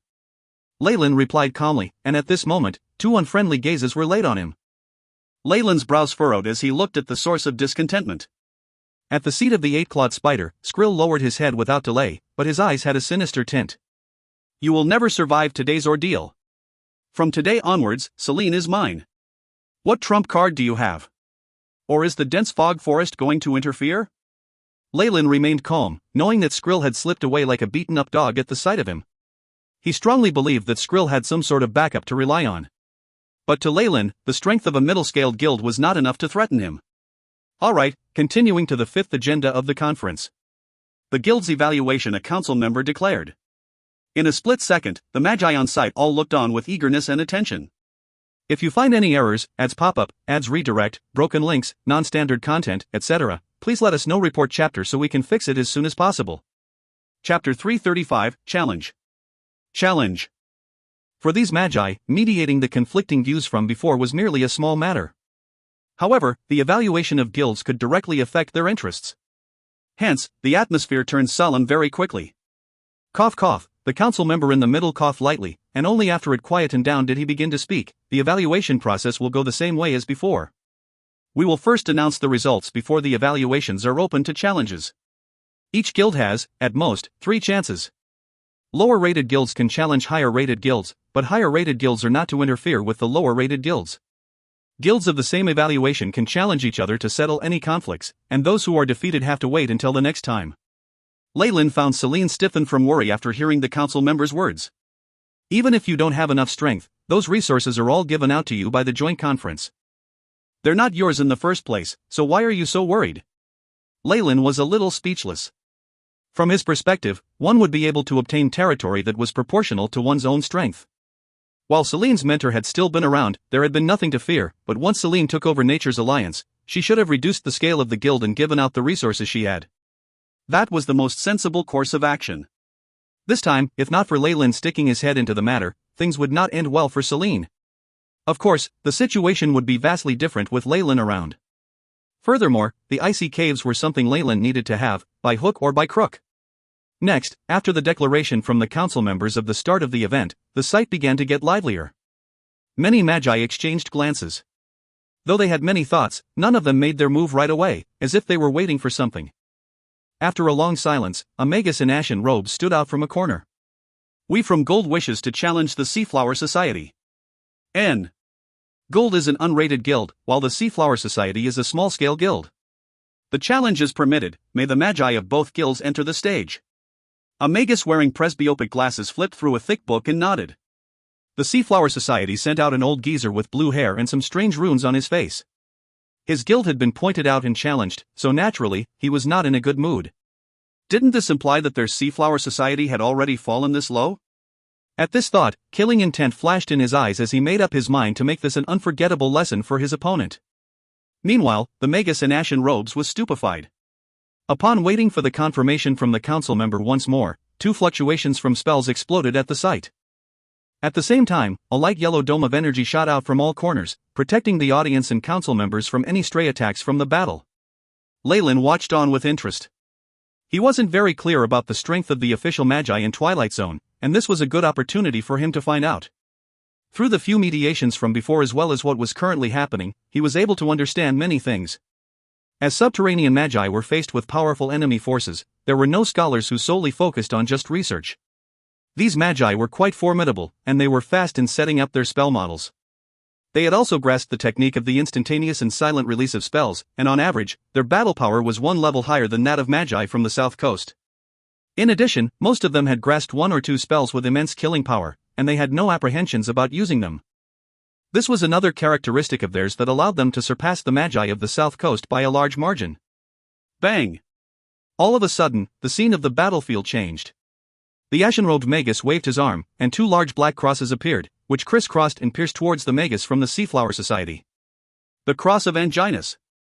The Magus from the Seaflower Society yelled out the name of this spell in fear, continuously adding a few more protective layers in front of him and evaded at a flying speed. Serrator! You can't escape! The ashen-robed Magus hissed for a long while, and his clothes split open at the back, revealing a pair of giant wings. Asterisk whoosh. Whoosh, asterisk. The black feathers on the wings were like steel, the tip revealing a luster seen on sharp objects. With the impetus from the wings, he soared into the sky. 2 gray crosses of light flew to his feet, forming something like 2 sets of eagle claws. Asterisk so. Star dot. The gray figure constantly flashed, and after producing his wings, his speed increased until he almost became a shadow. The gray figure constantly collided with the defensive layers. Ka-cha! The defensive layers of the Magus from the Seaflower Society seemed to produce a tearing sound before it was being completely ripped apart. Pooh! Large claws mercilessly tore at the chest of the Magus from the Seaflower Society, and the man let out a miserable cry. Meanwhile, one could see with their naked eyes the withering of flesh spanning out from the Magus of the Seaflower Society's wounds. I admit defeat. Before the other claw reached his body, this Magus immediately yelled. However, a cold glint appeared in the gaze of this ashen-robed Magus, and the gray claw increased its speed by 30%. That's enough! A council member holding a scale shouted coldly, and the powerful spiritual force of a peak rank 1 Magus swept across. A brownish-yellow hand rose from the earth and protected the injured Magus from the Seaflower Society, protecting him from the attack of the ashen-robed Magus. My apologies, my lord. I was unable to hold back in time. The ashen-robed Magus descended onto the ground and removed the effects from his spells, regaining his appearance as a regular human. He bowed, looking respectful. Humph. Gold's challenge was successful, so it is now promoted to be a small-scaled guild. The Seaflower Society will now be demoted a ranking and is now in the unrated category. All the resources that have been allocated to the Seaflower Group Guild by the Joint Conference will be transferred over right away, and our council members will supervise this process. This council member furrowed his brow and snorted, but still announced loudly. Many thanks, my lord. The ashen-robed Magus bowed once more. Meanwhile, the Magus from the Seaflower Society became deathly pale and fainted. Lyle, who watched on, was not too surprised. After all, since the ashen-robed Magus had taken the initiative to challenge the Seaflower Society, it was natural that he must have been confident. After that, a few unrated guilds chose to challenge some other guilds. Most of the challenged guilds were small-scale guilds that were declining, and almost all of the challenges were successful.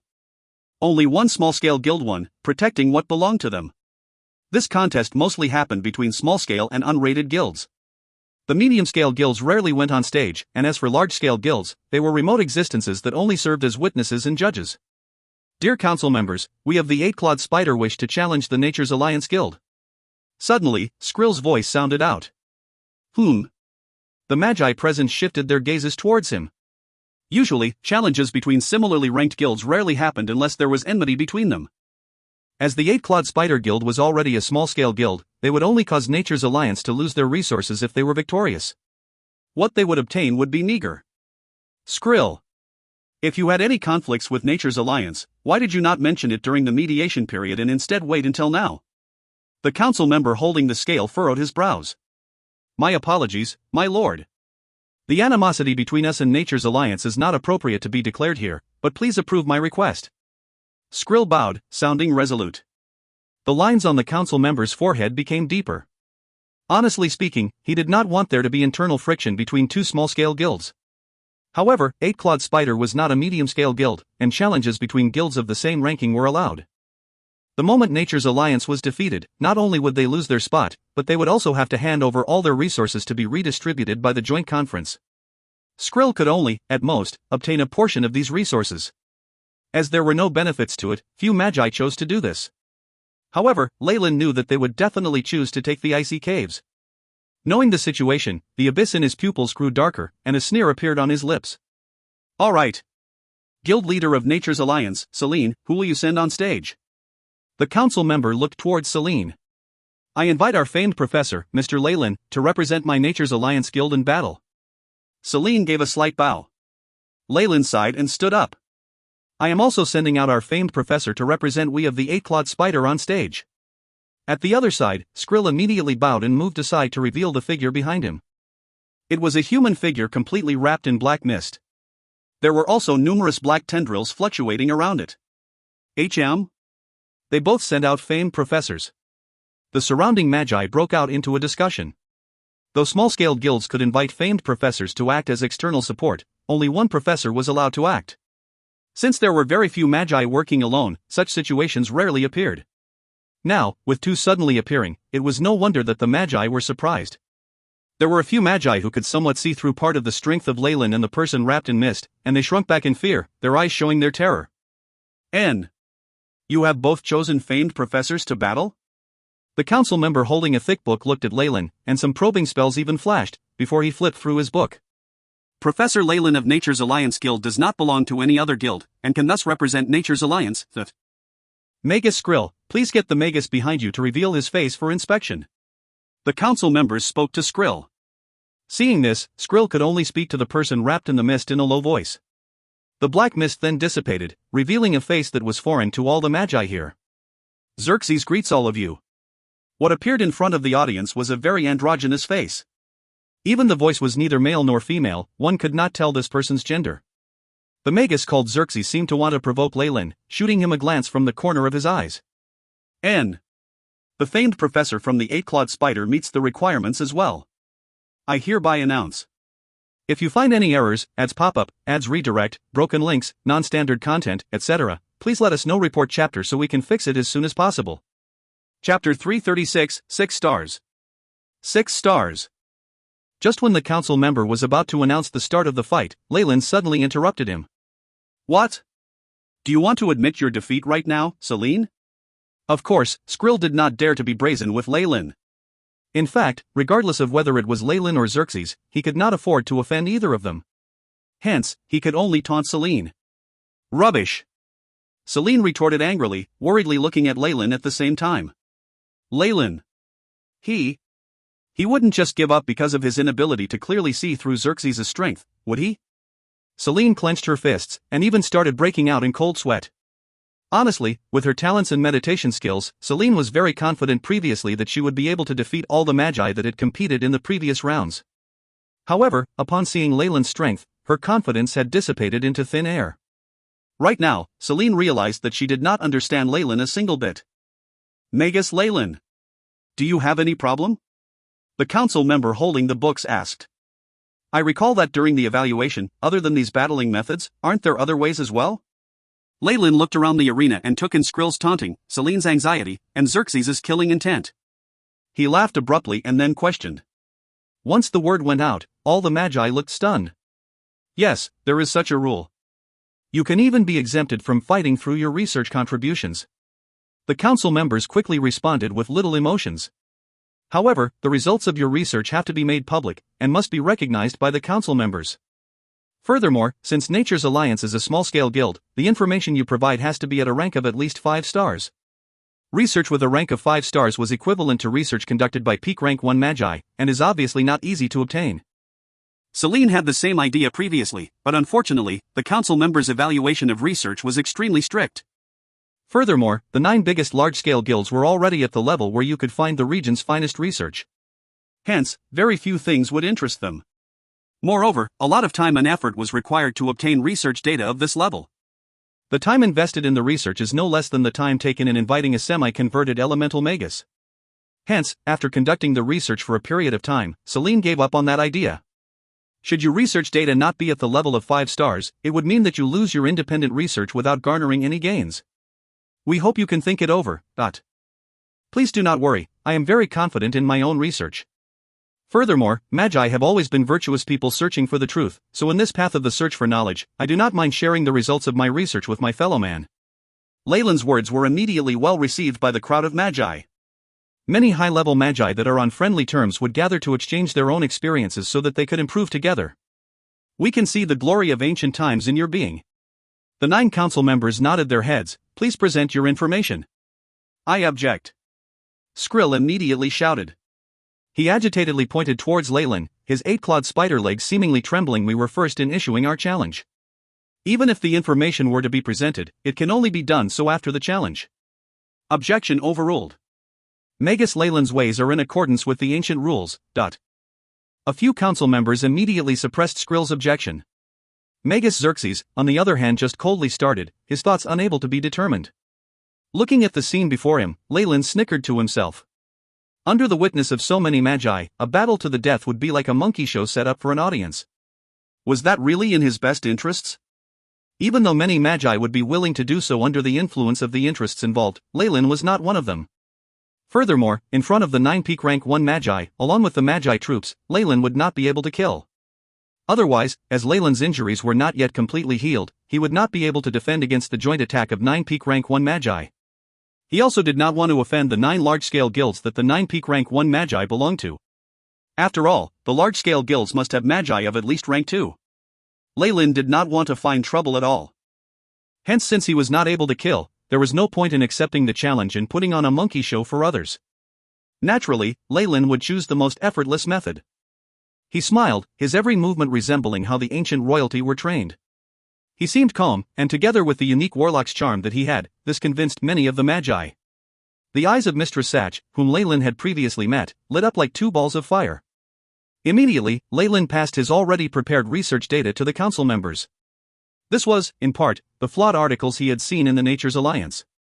The research had already progressed to the final stages, but unfortunately, because of the lack of crucial steps, the articles were not able to be developed into a meditation. However, Leyland was different. He was a rank 2 warlock, and had the support of the entire knowledge vault of the South Coast. He could be said to have a bird's-eye view of the whole situation. Together with the incredible mathematical operations of the AI chip, with a few tweaks here and there, Leyland would be able to produce research of a high caliber. Leyland was able to obtain the data without much trouble, and the information did not cost very much. However, when presented externally, these data were considered to have at least a rank of 5 stars, the equivalent importance of a peak rank 1 magus. This was sufficient to allow the magi present to vie for the information. Sure enough, upon receiving the crystal ball filled with research formulas and graphical information, the faces of the council members became more solemn. Their faces were serious while they perused the crystal ball in succession, and all the while, they were animatedly engaging in discussion. In the end, they even gathered in a circle, agitatedly discussing and letting out cries of argument from time to time. Meanwhile, Skrill's heart grew heavier, while Celine's face revealed a smile. The magi outside were anticipating the results, eager to see Leyland's research data.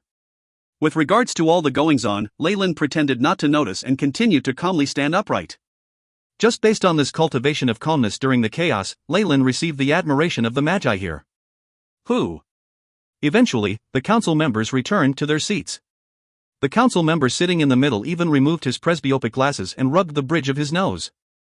Bang, he aggressively slammed his gavel downwards, which meant that the official evaluation of the research would begin. According to the council members' unanimous decision, the information Magus Leyland has provided regarding the biological structure and bloodline of dark elves is to be classified as having a rank of 6 stars. The venue resonated with cries of wonder. The fact that Leyland's provided information would be able to be passed the test was within the expectations of many of the magi. This was because magi were not stupid. If they were to present any information, it must be because they were confident that it would suffice. However, little did they expect that the information Leyland provided would actually have a rank of 6 stars. Research of this nature must be close to the standards of a rank 2 magus. These data will be recorded in the collective data vault. All magi present will be able to use these contributions. After the council member had made the announcement, he immediately beamed. Magus Leyland's aspirations and intensive studying spirit has obtained my admiration. May I know whether there will be a chance in the future to invite Magus Leyland to my institute to undergo an interview?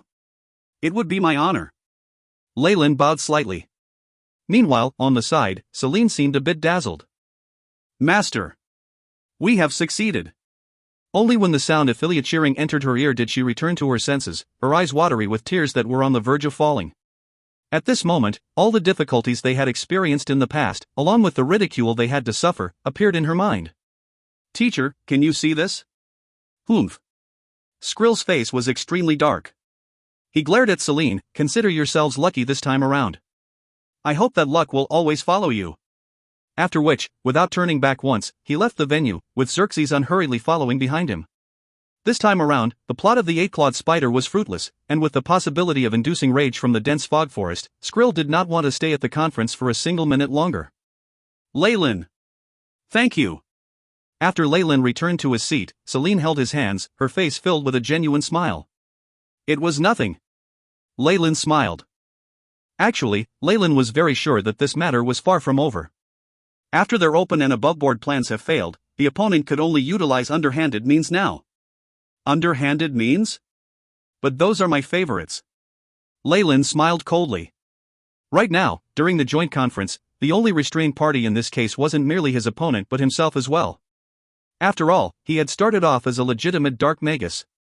Bloodshed and killing were very common to him. When that happened, it would be too late for the other party to have regrets. With regards to Leyland's contributions, the Nature's Alliance was able to be exempted from the challenge this time around, and could be considered to have survived an ordeal. After the evaluation, there was nothing much to see at the conference. There were only a few guilds left to compete with one another. During the majority of the time, the apprentices would compete in a friendly context. This was also one of the reasons why Celine had brought Obo and Ilya to the conference. Leyland had completed his task at hand, and so he sat with Celine, who was beaming, as they watched other magi compete. Leyland! I can't believe that I would see you here. At this moment, a magus with a gold-plated, robotic right hand walked over, his face radiating with happiness. I can't believe this, you actually joined the Nature's Alliance without telling anyone. Hello, Siegfried. Leyland greeted him. There was no other choice since they had something very tempting to me in their hands. Moreover, I'm only an honorary professor, which means I can also gild. Oh, I know. Siegfried's face revealed a smile that all men would be able to understand. It was obvious that Leyland was bewitched by Celine, was it not? Come. Let me bring you to meet some of the high-ranking officers in the Earth-Fire Association, Compared to his previous interactions with Leyland, Siegfried was now more cordial. After all, Siegfried was currently not able to discern Leyland's true abilities. However, based on the presentation of his high-end research standards and academic attainments, it was worth it to rope Leyland in. In addition, a few high-level guilds council members had all expressed their friendliness in succession, which made it even more plausible to try and rope Leyland in. If you find any errors, ads pop up, ads redirect, broken links, non-standard content, etc., please let us know. Report chapter so we can fix it as soon as possible. Chapter 337, Mist Transformation. Mist Transformation. A carriage traveled across the dark plains unhurriedly. Two wildebeests pulled the carriage. Due to the unhurried nature of the journey, these two steeds snorted as they gnawed at the plants along the path from time to time. Around the carriage, a layer of light illuminated the surrounding land. This was due to a constant illumination magic being applied to the horse carriage. Leyland, you made Obo and Ilya lower the speed of the carriage, and you also had me prepare this.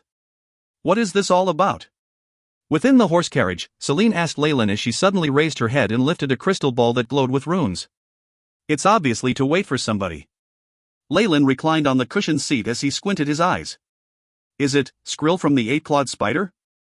Celine was an intelligent woman, and her expression changed immediately. Not only that, but perhaps also Magi from the dense fog forest. After all, I am here. Leyland chuckled and suddenly walked out to the front of the carriage. Professor, look. The horse carriage stopped, and Obo, who had been riding, stuttered. In front of him, a dense wall of fog formed and blocked the way. Although there were areas in the twilight zone with dense fog, such thick fog was abnormal. The power of the Magi who were mingled within the fog had given away their determination to massacre them tonight. A fog barrier. A specialized spell only known to Magi from the dense fog forest. It really is them. Celine sighed from behind. What should we do? After having experienced so many things, Leyland had already taken a leading role in Celine's heart. Since this was the case, once she encountered a problem, she would seek out Leyland's opinion first. As planned, all of you do not have to interfere with this, just keep yourselves safe. Leyland hopped down from the horse carriage and walked towards the wall of fog. Under the illumination of the light, the gray fog seemed to congeal like a serum, with spiral waves occasionally forming. No matter how well-mannered, organized, or awe-inspiring they are, a magus will always be a magus. For the sake of benefits, taking a small risk like this is nothing. Leyland smirked. Under such circumstances, if all of them were to perish here, Leyland would be able to take care of any repercussions later by tidying things up a little after having killed them. As such, he wasn't surprised but was rather happy instead. It really saves me the time of gathering them all in one bunch like this. Leyland immediately raised both his hands and pressed on the wall of fog. Ka-cha, ka-cha. With Leyland as the center, a layer of frost began to spread and froze the wall of fog. In a very short amount of time, the wall of fog had turned into walls of ice that revealed inverted images of the objects in the surroundings. This frost power came from the aftermath of the icy radiation he had received, which he had just released all at once. Not bad. Leyland looked at both his hands. His hands now were snow white, like jade, and even revealed a luster deep inside them. With the adaptation to increased tolerance to the icy radiation completed, I can begin to freeze the imprints inside my bloodline. Leyland smiled and gently tapped on the icy wall. Kacha, kacha, kacha, kacha. Fine cracks appeared and spread rapidly from where his fingers had tapped. Seconds later, the web of cracks covered the entirety of the ice walls, which subsequently shattered and turned into fine shards of ice that fluttered into the wind. Rumble. With a huge rumbling sound, the wall of fog crumbled like toy bricks breaking apart. Several figures were soon revealed after the dispersion of the fog wall. As expected, it's you, Skrill. And also, Xerxes. Celine gritted her teeth. The ones obstructing their way were Skrill, Xerxes, along with several old geezers. Their bodies radiated the might of semi-converted elemental magi, with traces of gray fog that continuously swirled around their fingers. Expressions of alarm could be seen on the faces of the geezers as they were rather frightened by Leyland's apparent ease in his dispelling of the fog wall. You are indeed a peak rank 1 Magus, Mr. Amongst this group, the androgynous Xerxes, who was distinctly the leader, said and bowed. These are issues that we have with the Nature's Alliance. Would Mr. Leyland please choose to back down for the moment? After this matter, no matter what conditions you have agreed on with them, we will multiply them manifold. As he finished speaking, it was like as if seal that had come undone as a violent power coursed through Xerxes' body, which made Celine turn pale. As for Obo and Ilya, they had almost fainted. A peak rank 1 Magus. He is actually a peak rank 1 Magus. Celine clutched the hem of her robes tightly. Under the presence of another Magus of equal standing, one might choose to compromise. However, Leyland shook his head and outright refused Xerxes' suggestion. To him, anyone who coveted the icy cave could only be a certain type of person, a dead one. Pardon me for my impudence then. In the next moment, Xerxes, who still had a calm air, underwent a tremendous bodily change. Similar to a fiery volcanic eruption, intense energy waves emanated from his body, and countless gray energy particles condensed and formed a tide of energy waves. Fog Giant. Along with Xerxes' incantation, a giant elemental genie appeared. From waist down, this genie was a mass swirling fog, and its upper body had the shape of a man. Its whole body was grayish-white, and the muscles on both arms were extremely defined. Its ginormous stature was also extremely impressive. In my name, I order you to kill him. Xerxes pointed at Leyland. The fog giant roared, and two fists the size of hills smashed towards Leyland's direction. Attacking with such power from the start? Are you planning to kill me? The slight smile about Leyland's lips did not falter. Looks like he's guessed that I know about the icy caves and thought I was a contender, so he's planning to kill and silence me? In actuality, this opponent had guessed correctly, but what they did not know was that Leyland's strength far surpassed them, and had the same intentions of killing them. Wind. As he faced the fog giant's attack, Leyland merely recited a syllable. Wang, a violent black tornado formed between him and the giant. The large number of wind blades pushed the giant's fists back. HSSS. Following that, a spiritual force more powerful, more sinister than Xerxes descended upon the battlefield. Black darkness elemental particles swept through like a tide, crushing the energy wave that Xerxes had formed into nothingness. In the twilight zone, darkness elemental particles were very concentrated. On top of that, the solidification of Leyland's spiritual force as a rank 2 warlock could overpower his opponent. Countless darkness elemental particles gathered around Leyland, to the point that they could be seen with the naked eye. As a light wind lifted him into the air, the elemental particles fused with the tornado. Its volume had expanded immediately, and it turned into an ancient creature with a ferocious, violent aura. This was a tall and lanky giant beast that was around 700 to 800 meters long. It had dense black scales on its body, and a pair of amber eyes that were as large as a water jar. It carried with it a malevolent, bloodthirsty aura. Meanwhile, Leyland stood on this large black giant snake, appearing to be calm. Just the confrontation between this giant snake and giant was enough for Skrill, Celine and the others to try their best to take shelter and quickly retreat to another area. This is a battle between peak rank 1 magi. Just a single ripple of energy can easily destroy you. Be careful. While Celine retreated, she protected the two acolytes and warned them.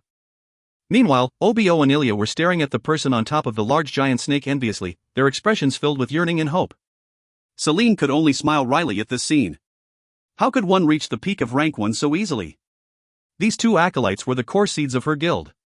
One would already thank the heavens if they could rise to become an official magus in the future, but to reach Leyland's level? Difficult. He's actually this strong? On the other end, while Skrill knew Leyland was at the peak of rank 1, he had no idea how powerful magi like Leyland could be, and he could only gape in response. How is Lord Xerxes?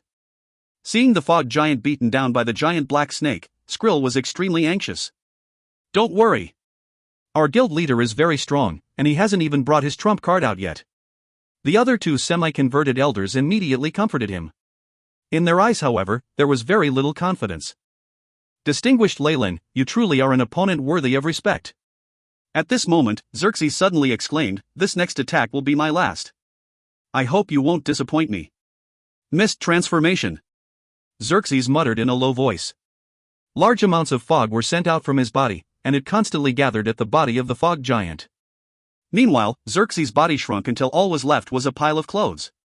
Meanwhile, the fog giant rapidly increased in size until it was 50% larger than before, and fluctuations could be seen on its face. With a gray flash of light, Xerxes' face appeared there. I remember now. This is Mist Transformation, the strongest attack of the guild leader of the dense fog forest. He once used this attack to kill a magus who was similarly at the peak of rank 1. Be careful, Leyland. This Xerxes is the disguise of the guild leader of the dense fog forest. Selene, who was standing not too far away, suddenly seemed to remember something and reminded him loudly. I see. Leyland nodded. The effects of his opponent's spell were not half bad. The original fog giant's attack power was only around 60, but after Mist Transformation, the AI chip warned Leyland that the number had increased to almost 79. This was practically the limits of what a rank 1 magus could do. It was no surprise that his opponent could kill magi of similar rank with this attack. If you find any errors, ads pop-up, ads redirect, broken links, non-standard content, etc., please let us know. Report chapter so we can fix it as soon as possible. Chapter 338, Severe Injuries. Severe Injuries. Leyland glanced at the fog giant that was in front of him. After Xerxes fused with the fog giant, not only did its strength increase, but its movements also became more agile. Based on the principle of elemental essence conversion, can the physical body itself be converted into an element? An interesting train of thought. How knowledgeable was Leyland in this area? He had stored all the academic knowledge from the South Coast in the AI chip, and with a few glances, he could roughly deduce the theory and application behind this ultimate attack formed from fog. It's a pity that a magus body is the only place where spiritual force can be stored. The moment the physical body is converted, it will then lose the chance to go one step further. Leyland sighed, seemingly looking upon his opponent with pity. This attitude had obviously infuriated Xerxes, and with a roar, the fog giant charged over. Leyland fearlessly manipulated the large giant serpent and had it coil around his opponent. Asterisk boom. Boom. Boom. Boom, star. The scale of the battle increased in size, and giant rocks the size of hills were smashed by the two of them, flying in all directions. There were even some sparks at the tail, creating a trailing flame. To this extent? Not only Selene but also the other magi were stunned. Meanwhile, while on the back of the giant snake, black light flashed in Leyland's eyes. Numerous black fireballs flew out from the shadows. The fireballs converged and condensed, forming a small, blazing black sun that was even more sinister looking. Latent Fireball, the spell that Leyland had invented, had a reputation that could rock the South Coast. With the numerous magi that had been killed by it, had finally revealed itself once again in Twilight Zone. And the magus he was facing was at the peak of rank 1. Xerxes' expression became serious, evidently sensing the destructive power hidden within Latent Fireball. Asterisk ha. Ha, star. Pant, pant. Making the first move, Xerxes took in a deep breath, and two streams of white gas that could be seen with the naked eye rushed into his mouth. This stream was extremely powerful, to the point that even a tornado appeared in the air. Even bits of plants and little rocks began to float. After taking in this large amount of air, the fog giant's chest expanded at a speed that was visible to the naked eye. It was as if it was a giant frog. Secondary Energy Air Cannon. The giant opened its mouth, puffed out, and a light green compressed air bomb-like cannonball attacked Leyland. Go! The air cannonball brought with it immense wind pressure, and Leyland's clothes rustled loudly from the wind. Meanwhile, Leyland indifferently pointed at the latent fireball in the air. The black latent fireball immediately stretched out, formed a black lance that caused distortion ripples in the air, and charged to the front of the air cannonball. Pooh, like a balloon that had been pierced, the black lance pierced through the air cannonball.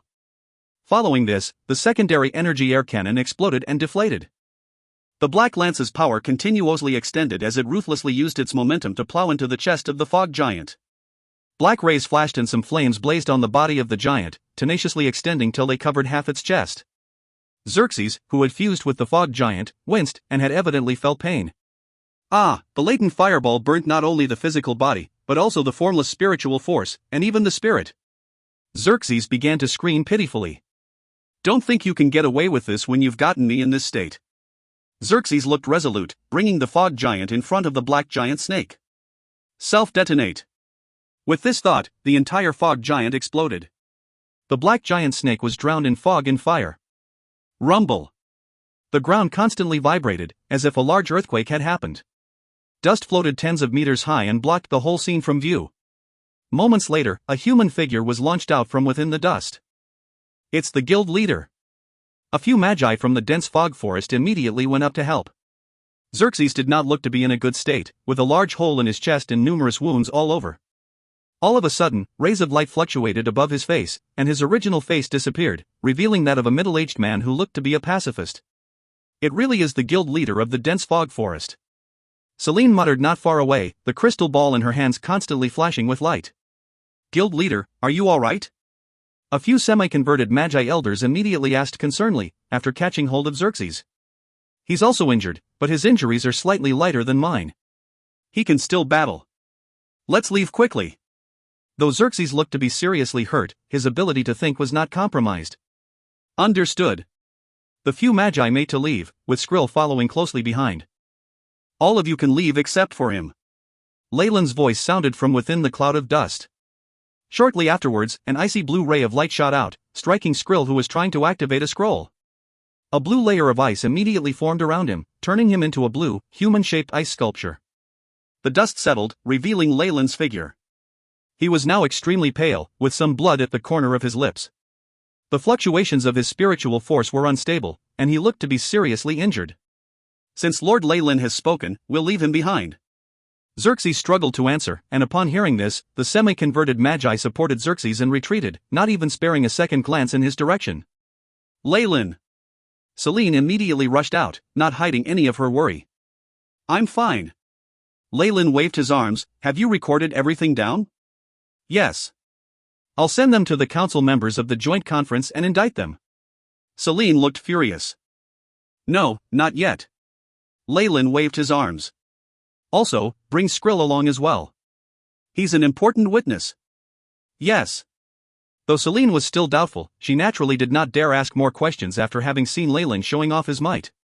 As she wanted to give Leyland space to recuperate, Selene went outside and squeezed in with Obio and Ilya. In the carriage, there was only Leyland and the frozen Skrill. A layer of black elemental particles instantly formed a divide that split the interior and exterior of the carriage into two completely different sections. Leyland stretched and stood up. It did not even look like he was injured at all.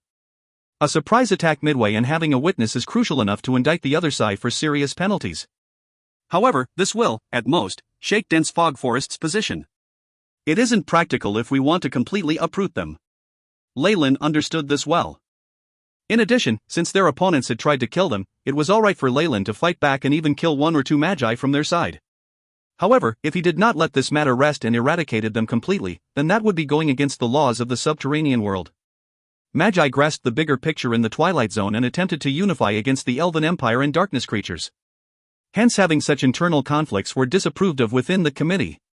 Even a rank 2 Magus would find it difficult to deal with this situation, much less Leyland, who had yet to completely recover. Hence, he had to tempt his opponents to slip up even more, and then respond while protected by a valid excuse. After seeing my strength, I'm sure they must be feeling uneasy. Leyland grinned while stroking his chin. Besides, the seeds of enmity have been planted. Believing we're almost equally powerful and considering my status as heavily injured, paired with the tremendous benefits from the icy world, I believe they wouldn't consider trying to settle this with us. Rather, they'll try to eliminate me as soon as possible. Medium-scaled guilds had an ample number of hidden cards. Furthermore, besides the guild leader, they had many powerful magi that, when they banded together, would cause a great deal of grief even to a peak rank 1 Magus. Xerxes had not gone all out this time, naturally because he believed in his might. The next time, he would come out at full strength. However, this was what Leyland wanted. Their opponent was already at their doorstep, and wanted to eliminate the guild. Under the circumstances, it was reasonable for him to strike back brazenly and destroy the enemy, right? Besides, the buffering time before this that had happened was enough for Leyland to use the freezing bloodline imprint to regain his full strength. Once he regained his strength as a rank 2 warlock, he would be free to wander freely. As long as he did not meet anyone like that old rank 3 freak previously, he would definitely be able to protect himself. Next up, Leyland shifted his gaze to Skrill, who was in the block of ice. The Spider-Man's eyes were unblinking, and he was only able to display a pleading expression. Leyland smiled gently and advanced. When the carriage reached a waterfall, Leyland descended from the carriage with a pale appearance. Meanwhile, Skrill had already been retrieved from the ice and was now merely unconscious. Selene ordered for him to be imprisoned. This was obviously Leyland's plan. Using a few methods, he found that Skrill did not, in fact, know much about the icy world. All he knew was that the dense fog forest was drooling over the icy caves, and Leyland's killing intent died down. From his perspective, Skrill would make a pretty good subordinate. He was semi-converted, and that was enough to do many things in Twilight Zone. In addition, he was an able witness. Though Leyland did not believe in this method, this was enough to mitigate some potential troubles. Though he was unafraid of trouble, he did dislike it. It was not a bad idea to reduce it as much as possible. Lastly, Nature's Alliance was much too weak. To complete his grand plan, he would need a few capable subordinates. Leyland could not really trust Selene. It wasn't in fear of her betrayal. This woman was far too intelligent, and after gaining a large amount of power, she might prioritize her own benefits over Leyland's words. She might not betray him, but there might be instances where she paid lip service to him, using her position and getting overconfident. Hence, it was necessary to pull in and control people who would definitely side with him. In Leyland's eyes, Nature's Alliance's power would expand greatly, and would require his own staff. If not, it was easy to be hoodwinked. After seeing the demise of the dense fog forest, he was sure that Skrill would make a sensible decision. After all, dark magi were also very adept at controlling emotions. If you find any errors, ads pop up, ads redirect, broken links, non-standard content, etc., please let us know. Report chapter so we can fix it as soon as possible. Chapter 339, Frost Innate Spell. Frost Innate Spell. A few days later, rumors had begun to spread around the Twilight Zone.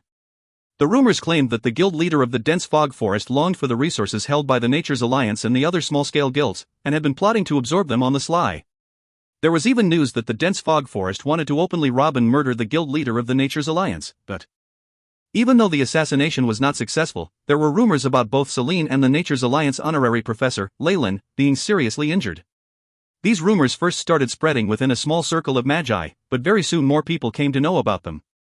What was stranger about this situation was that the dense fog forest had not sent anyone to refute the rumors, but had instead added fuel to the fire. The largest propagator would reap the most benefits. Even though medium-scale guilds or even large-scale guilds had done the same, it was rare to see such unfiltered, unsightly tactics like those of the dense fog forest. Immediately all small-scale guilds of the eastern Twilight Zone became cautious and distanced themselves from the Nature's Alliance. At the narrow valley behind a big waterfall, Nature's Alliance's headquarters. Selene looked inside the laboratory within a large icy mountain that was a short distance away inside. Upon returning to Nature's Alliance's, Leyland had practically stayed in the laboratory the entire time. I need time to heal. Remember, whatever the matter may be, don't disturb me. That was Leyland's words then, but the cold icy look within his eyes had caused Selene to be even more fearful. Obviously, Selene had instructed the release of the rumors within the Twilight Zone as to ensure that the dense fog forest would have some reservations before making their next move. However, dense fog forest silence was not expected, and this made Selene's heart very heavy. In these kinds of situations, the natural thing to do would be to first flare up and then to maintain silence. I hope Leyland can recover soon. Selene's eyes revealed a sense of worry. At this point in time, Leyland was the only person she could depend on. At this moment, within the laboratory that had already transformed into an icy mountain, Leyland seemed to have been leisurely observing his palm. On his palm that was as white as jade there appeared to be a glowing white layer radiating from it. Frost. Leyland gently recited an ancient spell in the Byron language. Whoosh. A cold wind whistled, and many snowflakes rotated on his palm and formed a small frost tornado. I can't believe that after the frost had taken effect, not only has my sea of consciousness fully healed, a power within in my body regarding an ability related to frost energy has also been awakened. Leyland casually toyed with the mini frost tornado on his palm. His eyes revealed that he seemed to be distracted. In his mind, his rejuvenated body had received a set of data from the AI chip. Leyland Farlier. Rank 2 Warlock, Bloodline, Giant Chamoyan Serpent. Strength, 21.1, Agility, 14.4, Vitality, 27.9, Spiritual Force, 104.3, Magic Power, 104, Magic Power is in synchronization with Spiritual Force, Beep. A new innate talent has been created within the host's body, transferring data. The AI chip's voice intoned. Host's innate spell, increase in affinity and control of frost energy particles. Reduction by 40 degrees of frost-related attacks. Ability to manipulate frost energy in a small area. This is similar to having a new innate spell, even though it is only rank 1. No. That's not all. Leyland immediately ordered the AI chip to show his graph on elemental capabilities. In fact, everyone has an affinity with various element types, only that it is extremely small and almost negligible. Talented acolytes had affinity with various element types far greater than that of the normal levels, at least 50 times and above, and that was also the Magi World's official levels. Originally, Leyland had the most affinity with the darkness element type followed by the fire type, and then the plant type, which was such a small amount that it could be ignored. With regards to his affinity with the other elemental types, they were so minute that it could only be represented in decimal points. As for now, the graph representing Leyland's elemental affinities had experienced minor changes. The darkness element type still had the longest bar, and even exceeded that of previous levels. This strengthening of Leyland's innate gift could be attributed to the numerous triggering of Leyland's bloodline, and because he chose to cultivate in the darkness element. Thus, he obtained an increase in the element, which was a lot higher than that of other elements, even exceeding that of the total of the remaining elements. The next highest ranked element Leyland had an affinity with is that of the red bar that represented the fire element, which had also experienced an increase, though of a smaller magnitude. After the fire element, was that of the green bar representing the plant element type. It was extremely short, indicating that Leyland's innate gift in this area was not as developed as the other elements. After this, there was an additional bar. It was a shade of pale blue, representing the element pertaining to freezing, frost, and ice. Originally, the affinity levels were extremely low, to the point that the AI chip did not represent it in the histogram. However, now the frost element type had obviously obtained a large-scale increase. Under the detection of the AI chip, Leyland now possessed an innate talent in the frost elemental affinity. So, this is the way to increase elemental affinity after birth. Leyland sighed deeply. What a pity. This is not of any use to me anymore. The elemental affinity typically represented the path a Magi took. When Leyland was still a rank 1 Magus, he had already chosen the darkness elemental particle type to develop in, even choosing to convert his elemental essence in it. This was the most sensible decision because the darkness type had the highest elemental affinity, which meant that the results it could produce along this path would be the greatest. Hence, he was currently not able to change his elemental type, nor wished to change it. Furthermore, his innate ability with the frost elemental type was too low, and could not even measure up to that of the plant type. To have an insignificant increase of innate ability was of little value. However, this can be something worth thinking about. Leyland stroked his chin, and appeared to be in deep in thought. Since the elemental affinity type could be changed and influenced by skills acquired after birth, what about that of the spiritual aptitude? Honestly, compared to the newly increased frost elemental affinity, Leyland would much rather have hoped for an increase in spiritual aptitude. His spiritual aptitude had been examined when he first entered the Abyssal Bone Forest Academy. It was of the most common grade 3 aptitude. Amongst the many acolytes, this is considered as a medium level. After his bloodline as a warlock had experienced numerous advancement, upon the AI chip's re-examination, his spiritual aptitude had now received a boost, and was now considered a good level within that of the other grade 3 aptitudes. However, it was still far from enough. Compared to geniuses with grade 5 aptitudes, Leyland knew that he still had a long way to go. If not for the help of the AI chip, the support of large doses of potions, and the good fortune of acquiring the bloodline warlock heritage, he would not know where he would have been now. As a result, he had been continuously searching for the easiest ways to alter his spiritual aptitude. However, these methods were rarely seen in the Magi world. There were probably ways to increase one's elemental affinity, but with regards to spiritual aptitude, its involvement with many other aspects and its intangibility made it difficult to conjecture. At most, only a handful of Magi who were skilled in high-grade meditation techniques could have, when promoted to a new level, forcefully increased their spiritual aptitudes by a small amount. At this moment, Leyland involuntarily laughed. Perhaps I was too greedy. The spiritual aptitude involves the spirit. I had not been as in-depth in my previous research, and am now lacking in skills as well. After I get promoted to a warlock of a higher rank, and have commenced discussions with a few other higher-ranked Magi, perhaps I would be able to find solutions to rectify problems of this nature. Leyland thought to himself. Regards this the frost innate spell, he glanced at the pale blue bar chart again. I can only put it aside for now, thought. However, in his heart, he had already been making plans.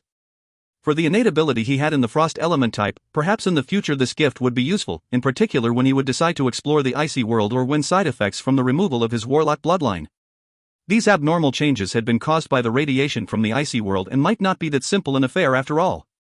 No matter what, being able to increase an area of ability, albeit not being able to raise it any further in the future, is still pretty good. Leyland opened his eyes and his face revealed a smile. Furthermore, what's most important is still this. Rays of silver spiritual forces radiated from Leyland's eyes into the frost tornado within his hands. Whoosh! Together with the rapid wind movements, the frost tornado's physical form expanded multiple times, and the edges of the spiral formed sharp knife blades. The surrounding areas were seemingly frozen as pressure radiated from Leyland's body. Finally, I've managed to recover all my abilities as a rank 2 Magus. Leyland's smile became bigger. Having recovered his peak strength from when he was on the south coast, and having removed the emotional instability of his bloodline, the power he now possessed was greater than ever before. In actual fact, on the night of his return to the Nature's Alliance headquarters, Leyland had used the runes that the icy jade scorpion emperor was carrying on its back and had made a mark of the frost bloodline. Furthermore, Leyland had secretly left Nature's Alliance headquarters and had chosen a safe place to practice the defrosting process. With regards to his personal safety, Leyland had never liked or wished to depend on others. He had left for treatment, and had not allowed for anyone to discover him. During his defrosting period, he had created a protective ice layer around him, one that was harder than steel, and hence could have assured his own safety. Furthermore, under Leyland's deliberate control, the entire thawing process was extremely fast. It took just one night for him to have solved the problem. Under Leyland's meticulous calculations, it was no wonder that he had smoothly restored his original abilities without any big hiccups. The so-called treatment here was merely a facade Leyland had let out to lure others into taking the bait. It's about time. I have already ordered Celine to secretly release the news. Through the interrogation these few days, Skrill has already given in, and will soon be sent to the committee members of the conference just like that of the crystal ball. Leyland's eyes shined with a tint of deep thought. Imagery evidence could be falsified, but if a witness was present, the dense fog forest, who was a medium-scale guild, would definitely still be in trouble. If you find any errors, ads pop up, ads redirect, broken links, non-standard content, etc., please let us know. Report chapter so we can fix it as soon as possible. Chapter 340, Invasion and Siege. Invasion and Siege. Continuing the trial of the joint conference, the dense fog forest would most likely not be destroyed, but there would be bloodshed. In addition, a decrease in their evaluation was a possible punishment, which would be a big loss in benefits. Needless to say, the seriously injured Leyland was here too. Since there was so much hatred, the only way to end this would be through complete destruction, was something that the other party could not tolerate. Thus, they would take advantage of Leyland being in the midst of recovery by gathering all their manpower, and destroy the Nature's Alliance, but this was what Leyland also hoped for. I had specially given him a few days to rally his men. I hope he doesn't let me down. Leyland sneered. Shortly after, he turned and looked towards the canyon's exit. Coming. At this moment, Magi wearing black Chinese-styled gowns stood in a circle outside the canyon, silently crowding around several figures in the middle. The leader of the group, a middle-aged man with a face worthy of veneration, was the escaped guild leader of the dense fog forest. TSK. Gus, you really should be embarrassed, being reduced to this miserable state after getting injured from an honorary professor in a small-scaled guild. So Gus was his real name, and the previously used name, Xerxes, was fake. Another man who stood tall beside Gus was an elderly man in his 50s or 60s. He had wrinkles all over his face. With his slanted nose, sharp, narrow pairs of eyes, it made him look even more sinister than Gus. Even as he mocked Gus, no anger was seen in the eyes of the surrounding Magi from the dense fog forest, as if they never heard what was said. The reason for their change in attitude was that this old man was radiating huge waves of energy. Among the emptiness in the middle of the circle formed by the old men, radiations of spiritual force could be observed. Impressively, it was the strength of a powerful peak rank 1 Magus. If you had been me, the result would not have been any better. Gus sighed in the face of mockery, but deep down, was still fearful of Leyland's strength. Having profound knowledge of Gus' strength, the old man turned solemn too. If Leyland has already recovered from his injuries, then I want twice the compensation. If it's doubled, let it be doubled. Gus promised immediately with clenched teeth. I have actually used an ancient light protector rune. That's the reason why I could recover fast in such a short period of time. The other party could not possibly have such a thing. This was the confidence Gus had, as he hailed from a medium-scaled guild. To him, as a small-scaled guild, it was impossible for Nature's Alliance to have such an asset. Jeje. You're right. Besides, they are at most at the same level with you, how can they stop us two on their own? The old man chuckled. My lord guild leader. The broken signal has been repaired. At this moment, a semi-converted elemental magus walks over and spoke to Gus. Great. Attack immediately. I want the Nature's Alliance Guild removed entirely from the Twilight Zone. A malevolent look swept across Gus' face, and he suddenly raised his hand. More than a dozen of different colored bright lights fluttered out of the canyon. Unexpectedly, each one was a rank 1 magus. As a medium-scaled guild, it was not a big problem if the dense fog forest nurtured or recruited official magi. Considering the long, accumulated history of the more than 30 magi. This time, Gus planned to use a large number forces from his guild. Bang! More than a dozen brilliant lights rushed to the entrance of the canyon, but were immediately stopped by a membrane formed from a defensive layer of light. It's just defensive formation made by an insignificant small-scaled guild. Destroy it! From the layer of bright light, a screeching sound was heard and black light converged, forming the shape of a large axe. The head of the axe even had strong black iron chains coiled around it which were threads of bright, cold, and threatening light. Ka-cha! The giant hatchet ruthlessly struck. In the wake of the loud strike, the entire membrane of light fell apart, disintegrating and dispersing into small specks of light that gradually darkened. Enemy attacking. As an official magus, Celine was the first to react. Her face turned deathly pale and a gush of cold wind sent her to the entrance of the experiment lab within the icy mountain. Shot, the black light flashed past, a mole no smaller than the size of a young boy crawled out, his two long, grisly beards dragging across the floor. This Celine. Causing trouble this time. If I am still alive later, you'll have to send me 10 times as many berries as before. The mole stroked his beard, with an unwilling look on his face. Damn it!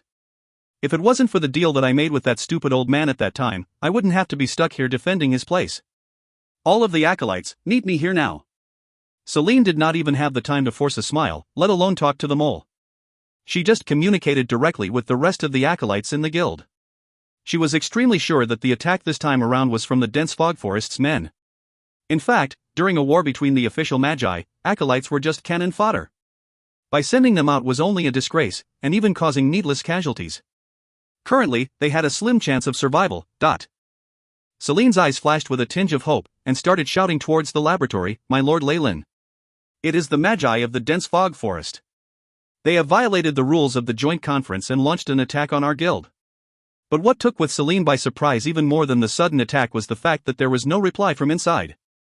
Celine repeated the message thrice, and it was only after she could not wait any longer and broke the layer of ice, that Leyland's voice responded.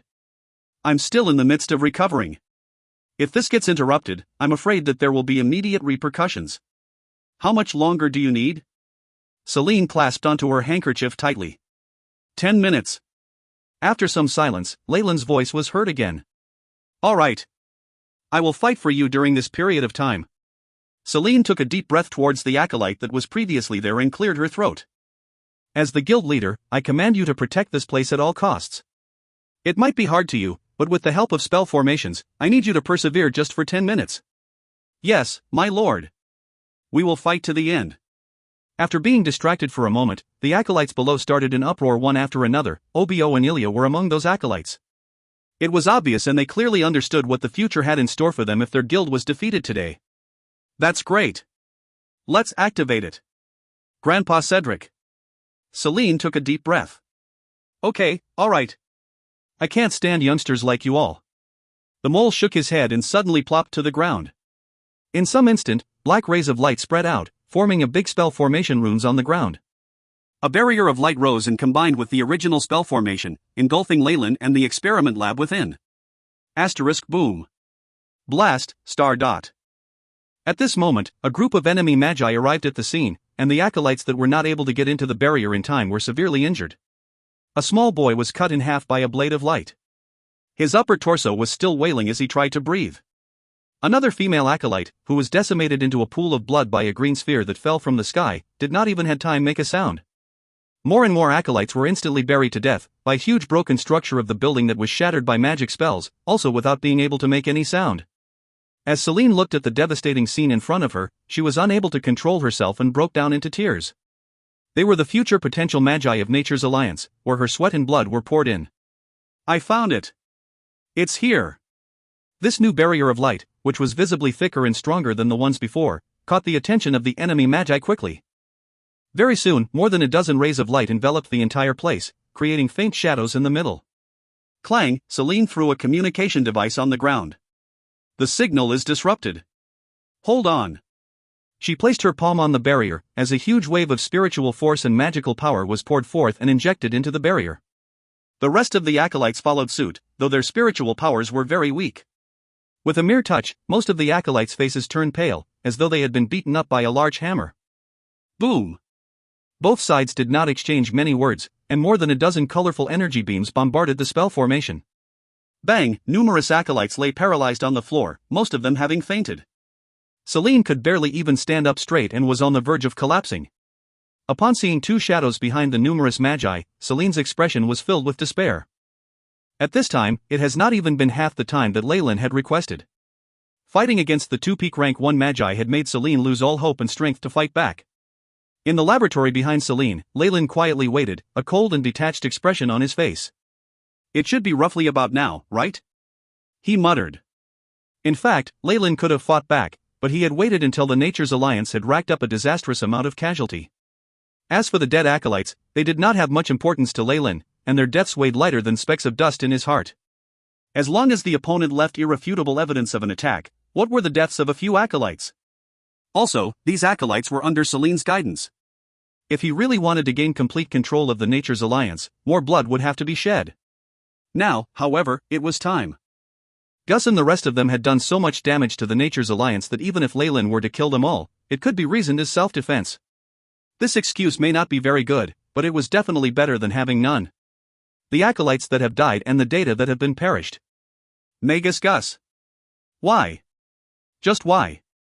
Celine retracted her hands and looked at the barrier, which was damaged by the combined attacks of the enemy. The guardian animal too was severely injured as it spat out blood, smiling bitterly. Benefits. Naturally, everything is for our own benefits. Gus' voice was ice cold, as if not having any of the emotions that a normal person would have. He had also turned a blind eye to Celine's charms. You hindered my path, and I just want to settle the dispute, that's all. If you find any errors, ads pop-up, ads redirect, broken links, non-standard content, etc., please let us know. Report chapter so we can fix it as soon as possible. Chapter 341, Ruthless Retaliation. Ruthless Retaliation. What gains are you referring to? I can give them up straight away. There was a glint in Celine's eyes. This is your final chance. If this happened before the joint conference, I might have given it a thought, but now. Gus shook his head and said, there is no further need for you to stall for time. There has been no Magus who has ever been able to survive after being hit by my fog giant's self-detonation. Even if Leyland manages to survive the blow, he's probably incapacitated, unable to move a single muscle. Celine felt complete despair as her last hope was shattered. Get on with it. She closed her eyes and exposed her pale neck. Where is Skrill? Gus asked at the end while he formed a ball of distortion filled with destructive energy. I have no idea. Leyland personally carried out the interrogation. Then you are no longer of use. The indifferent Gus released the ball of distortion in his hands. Poo, a layer of a black scaly shield appeared out of nowhere in front of Celine, and had managed to block the explosion from the attack. After the smoke dissipated, a black-robed Magus had already appeared in front of Celine. Leyland. Gus' eyes widened in fear as he fearfully uttered the name. Tell me. How do you guys want to die? The corners of Leyland's lips curled into a vibrant smile. Do it. Gus' face flushed red as he shouted. Double the amount. Bear in mind that it is double the amount.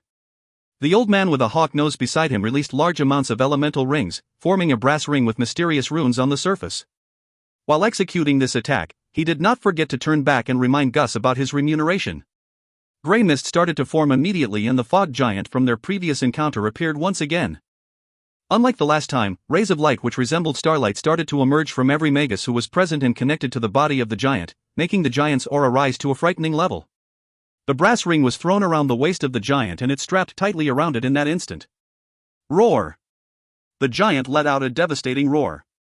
While its lower body was shrinking non-stop, the mist on its upper body started to aggregate once again, and formed a body of muscle with a toughness that was as strong as granite. A combination spell. Celine, who was behind Leyland, couldn't help but to let out a sound at the sight. Even her breathing began to get rough. The opposing side has 2 peak rank 1 magi, along with 10 or so magi elders. Meanwhile, Leyland. Celine had no time to process the thoughts in her head before her jaw dropped at the sight. Silver. A faint sliver of light started to appear on Leyland's body. At this moment, even the air seemed to be frozen. An oppressive pressure could be felt descending onto the battlefield. Materialized spiritual force. A rank 2 magus. The hawk-nosed old man made a strange sound. Despite bleeding profusely from his mouth and nose, the old man started to recall his spells, risking recoil in doing so while he retreated in haste. It was a pity that this was all too late. A pillar of silver light streaked across the sky and arrived at the top of the old man's head. No! The old man exclaimed in anger, and an incomplete protection rune on his neck exploded, resulting in an inferno of crimson flames. Following that, the old man stopped in his tracks for a moment and nearly fell to the ground. He had obviously felt the peak elemental spiritual force residing in the flames being instantly destroyed by the silver materialized spiritual force when the two forces collided. As the spiritual force being manipulated was dispelled, the inferno of crimson flames lost sight of its target and began spreading to the surroundings. The silver spiritual force soon descended down on its target. It formed a silver cross-shaped sword after having elongated and pierced the old man in the chest. Asterisk drip. Drip, star. The old man was bleeding profusely and droplets of blood could be seen dripping onto the ground. He tried humming, but no energy particles were triggered. The solidified spiritual force of a rank 2 magus far surpassed the spiritual force of an converted magus in terms of quality. The spiritual force residing inside the old man's consciousness was no match for the silver spiritual force and was completely locked down with a single hit. This rationale was very similar to what had happened to Leyland when he had been confined by the Gargamel on the Mountain of White Bones. After Leyland had completely recovered his rank 2 magus power, even a peak rank 1 magus was nothing more than a slightly stronger ant in Leyland's eyes. The sight had the magi from the dense fog forest at a loss. With just one single blow, the peak rank 1 magus was on the verge of death. They had only heard of this kind of terrifying power in legends. Gus' face started to turn pale from despair before it finally became a grim roar. Under his manipulation, the gigantic fog giant ferociously charged in Leyland's direction. Leyland started to slowly open an ancient scroll in his hands which was radiating with destructive energy that could be felt in the surroundings. Scorching touch.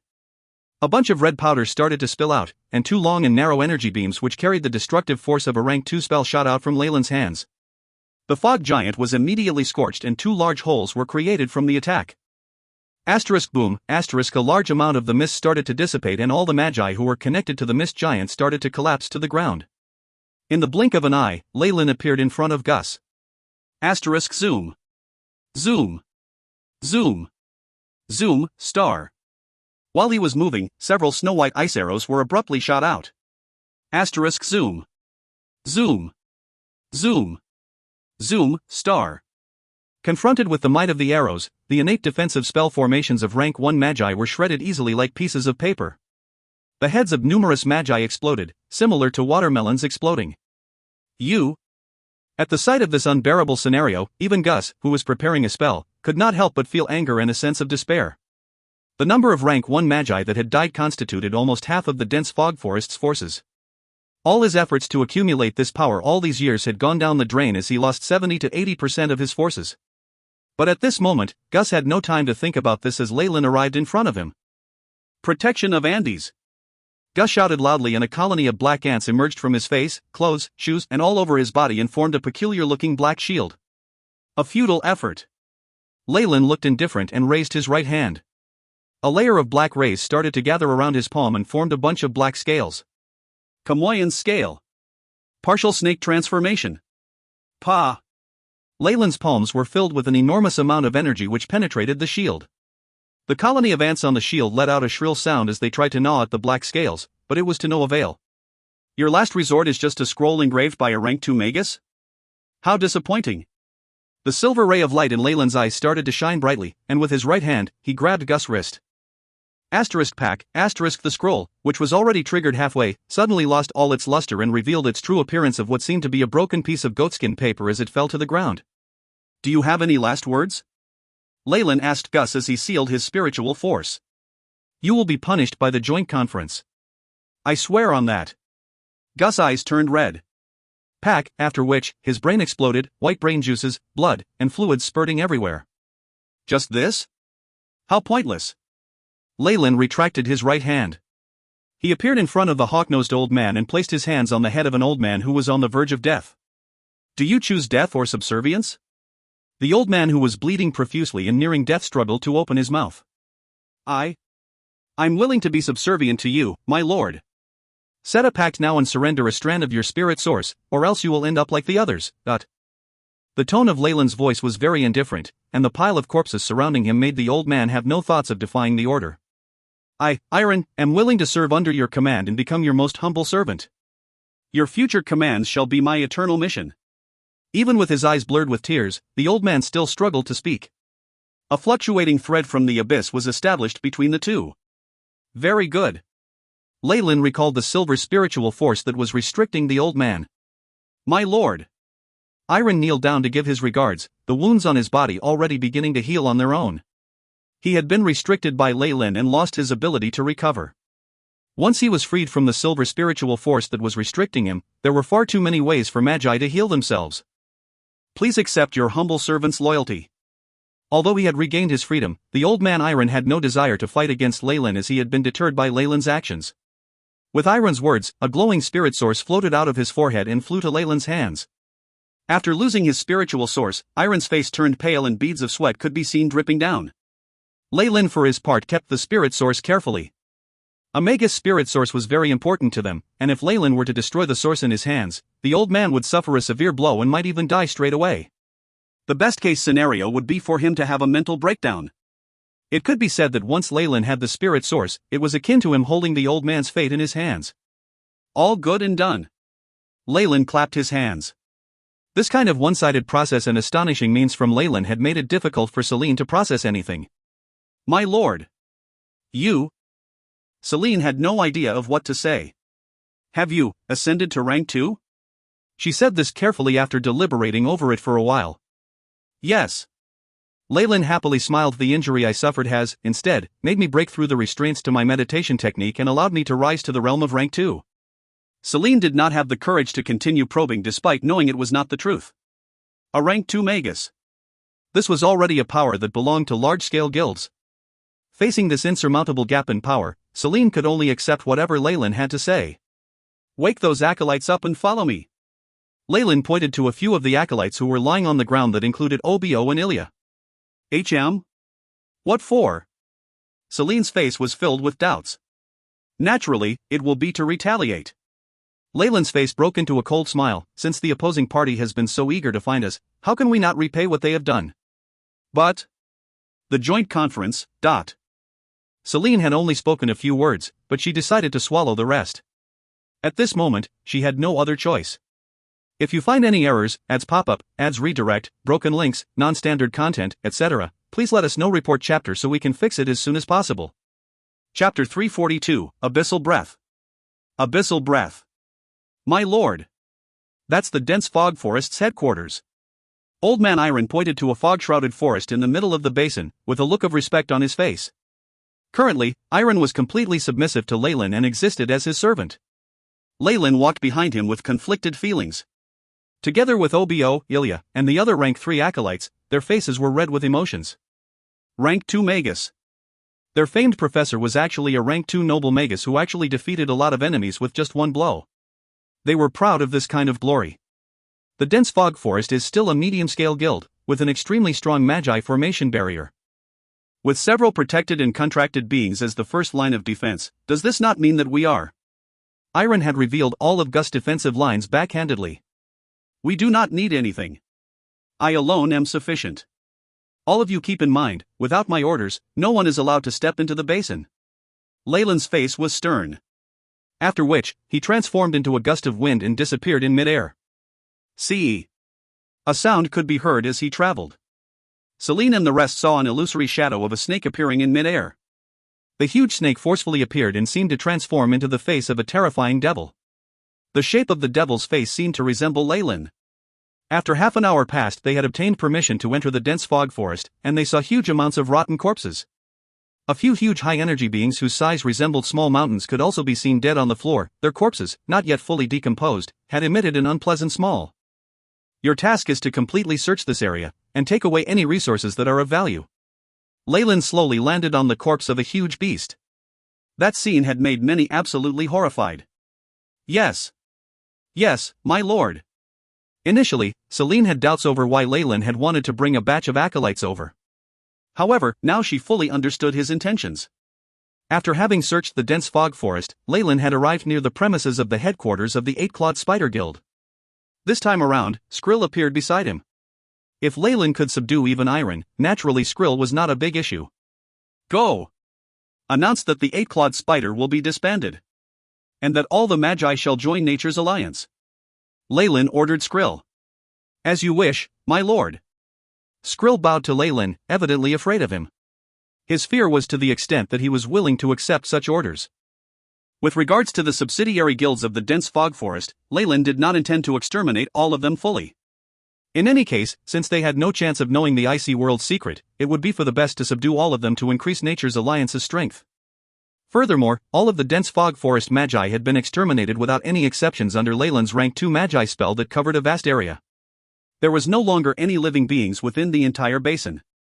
It could be said that the dense fog forest guild had disappeared from the face of the earth. Looking at the uproar from the guild headquarters, together with Iron and the people that went forth to subdue them, Leyland smiled icily. Next, perhaps it's time for the rank 2 Magi?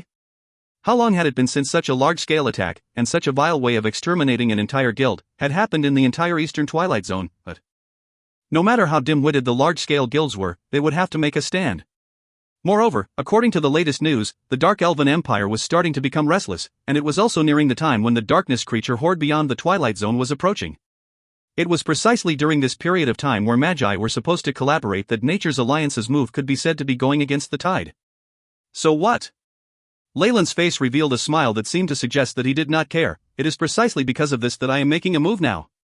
The combining of forces to deal with external forces not only restricts the Nature's Alliance but all the other large-scale guilds as well, but would they be willing to, under these conditions, lose a rank 2 Magus? How can the strength associated with a medium-scale guild measure up to a newly promoted rank 2 Magus? Furthermore, we still possess sufficient evidence to prove that the dense fog forest had started the fight first, and had even encroached into our headquarters and caused a large number of casualties. With strength and evidence, even large-scale guilds would not act recklessly. With regards to this, Leyland understood the logic very clearly. After 10 minutes or so, Skrill and Iron returned. My lord! The Eight-Clawed Spider Guild has officially disbanded. This is our high-grade meditation technique, Abyssal Breath. Skrill respectfully half-knelt and passed a black crystal wand to Leyland. Well done. Leyland took the wand gently, with a thread of his silver spiritual force reaching into it. Increasing the power of Nature's Alliance was only part of the reason why Leyland had destroyed the guilds. The main objective behind his actions was actually to collect the high-grade meditation techniques. As time passed, Leyland frowned, which caused Skrill to start trembling. Only rank 3? Leyland sighed. The Eight-Clawed Spider Guild's meditation technique had the same flaws as Celine's crystal mask. Not only was it hard to develop, it was only rank 3. This implied that the Magi from the Eight-Clawed Spider Guild could at most be promoted to rank 3, and not beyond. I, your subordinate, am ashamed. Our high-grade meditation technique does only have 3 levels. Personally, I have been stuck at rank 1, and can only use the irrigation of the Abyss strength. Skrill lowered his head and quickly explained. Of course, I know.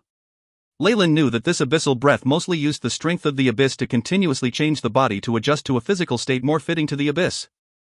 Skrill's half-human half-spider appearance was the way it was due to the imitation of a special being from the Abyss. And this is merely rank 1 of the abyssal breath. According to the introduction of the meditation technique and the AI chips deductions, if one were to promote the meditation technique to its highest level, one would be able to return to their original state and have the physical appearance of a normal person. Only then would the Magus, who had been entirely transformed by the Abyss, be known as the spawn of the Abyss. But of course, these were only deductions made by the AI chip. According to Leyland's estimations, to reach the state of the Abyss spawn, one would have to develop the abyssal breath higher than rank 5.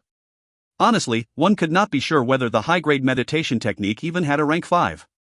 However, after all, this is a high-grade meditation technique and is a grade higher than the crystal mask. This can improve the AI. Chip's Meditation Techniques Information Database. Lyle kept the black crystal wand. Because many ancient magi were passionate about researching about all living beings in the world, they looked for patterns, obtained strength, and frequently interacted with beings of different realms. Hence, many ancient meditation techniques had a strong and strange aura. With respect to the abyssal breath, Lyle estimated that it had a deep relationship with the abyssal world, and could even have been released by a strong and powerful being living within the abyss. Dense fog forest has other auxiliary guilds, namely 3 other small-scale guilds, and 15 unrated guilds. All of you shall break into 3 groups. Iron and Skrill will lead 2 groups to sweep the unrated guilds, while I will be in charge of the small-scale guilds. Lyle immediately gave out his orders. As you wish, my lord. The surrounding magi all bowed with respect. Lyle nodded. Iron was a peak rank 1 magus, and Skrill was a semi-converted elemental magus. To put them in charge to deal with the unrated guilds was a terrifying force to be reckoned with. The unrated guilds did not stand a chance with the teams led by the 2 of them. Furthermore, upon performing this deed, these newly subdued magi would have no way out, and would only be able to come under Lylan's wings. Several days later, explosive news spread across the entire eastern Twilight Zone that caused a sensation in the magi world, and even continued to spread in the 4 other zones.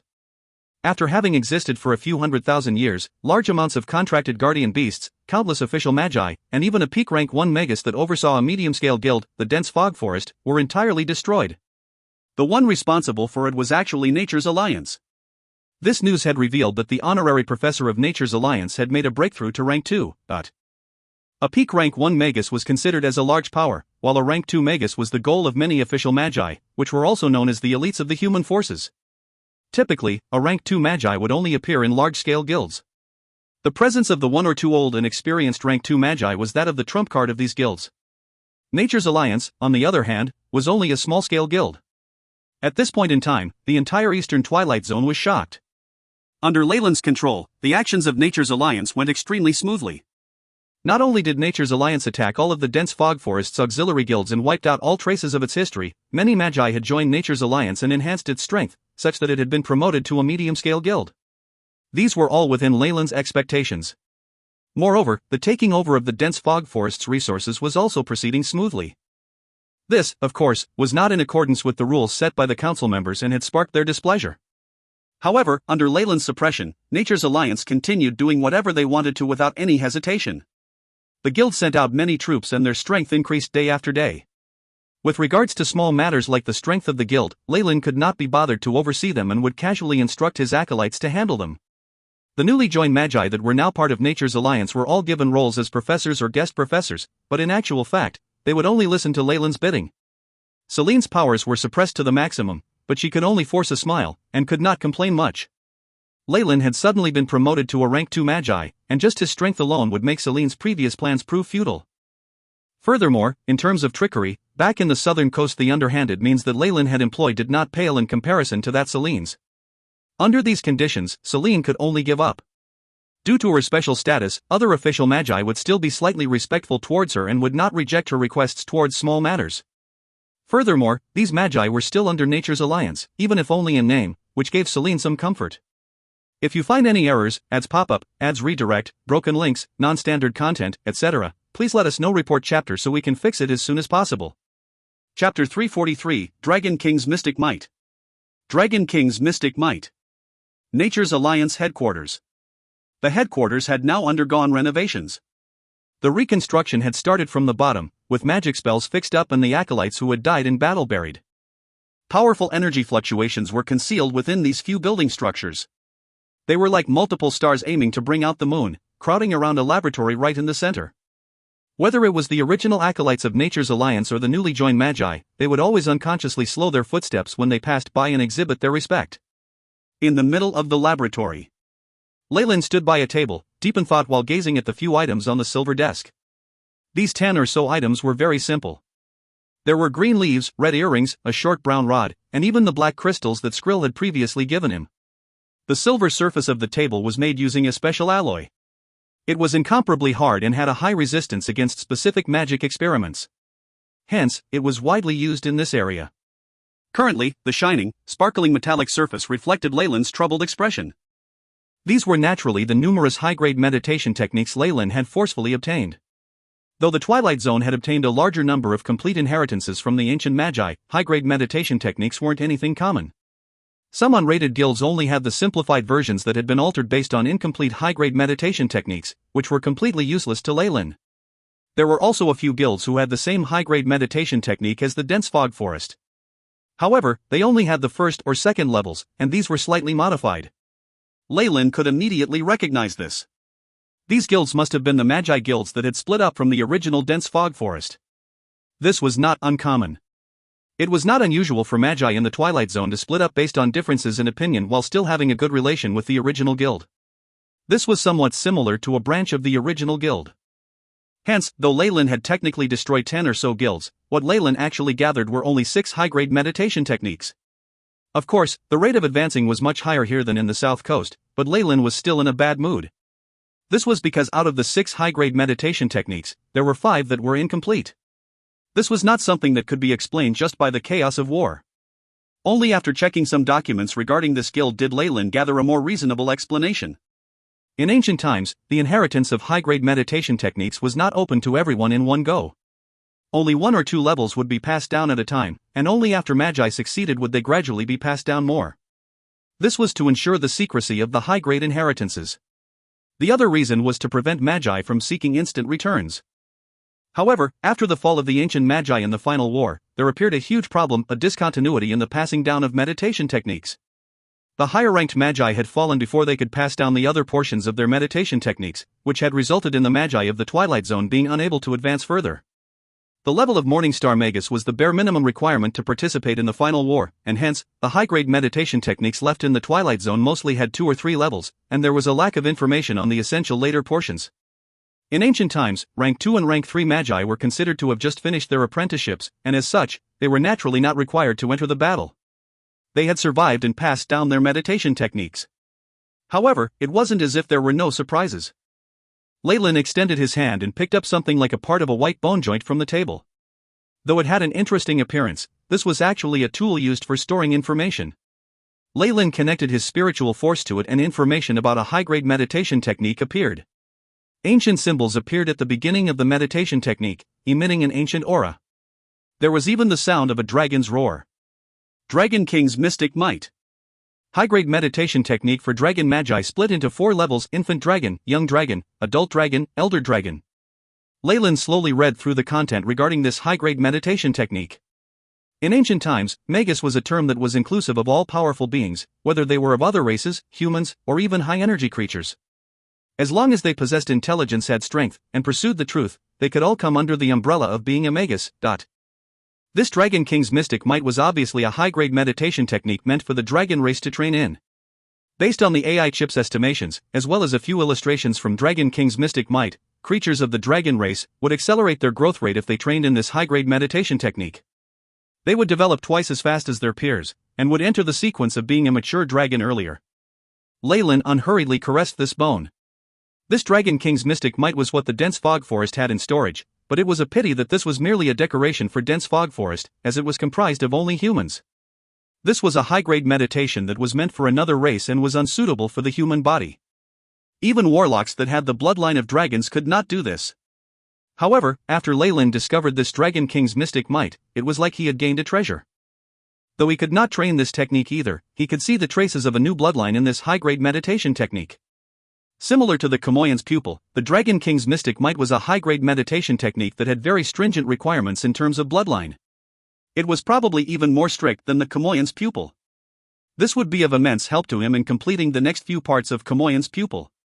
The Kamoyan's pupil that Leyland had acquired only had 3 levels and lacked the most important part, which was a description about the Morningstar realm at the 4th rank. Dragon King's Mystic Might could be used to make up for this. In addition, the other high-grade meditation techniques had their unique features, which could be used to improve the AI chip's database. No matter how different they were high-grade meditation techniques and had to have some similarities. This was what Leyland was going to rely on to complete Kamoyan's pupil and Sacred Flame. Even so, the last few portions of the Dragon King's Mystic Might are missing. Leyland felt a little regretful. He still wanted to know what was after the 4th level of the Dragon King's Mystic Might. In ancient tales, after the Elder Dragon were the ancient dragons, top creatures that could contend against great rank 5 Magi. And after that, there were the beings that only existed in legends, the immemorial dragons. However, the Dragon King's mystic might lacks content after the 4th level. Leyland looked at the description of the 4th level of the Dragon King's mystic might. The Morning Star realm for humans is equivalent to the Elder Dragon in our dragon race. At this position, the power of domain has penetrated into our bones, and our dragon might have also been developed to the limit. In addition, all our spiritual force, magic power, physical strength, and even bloodline will, under influence of some rules, concentrate into point mass. This point mass is what humans call Morning Star, and what we call a dragon crystal. So at the Morning Star realm, it is where magi pathways will become condensed. All creatures of the Magus world at this realm are all the same.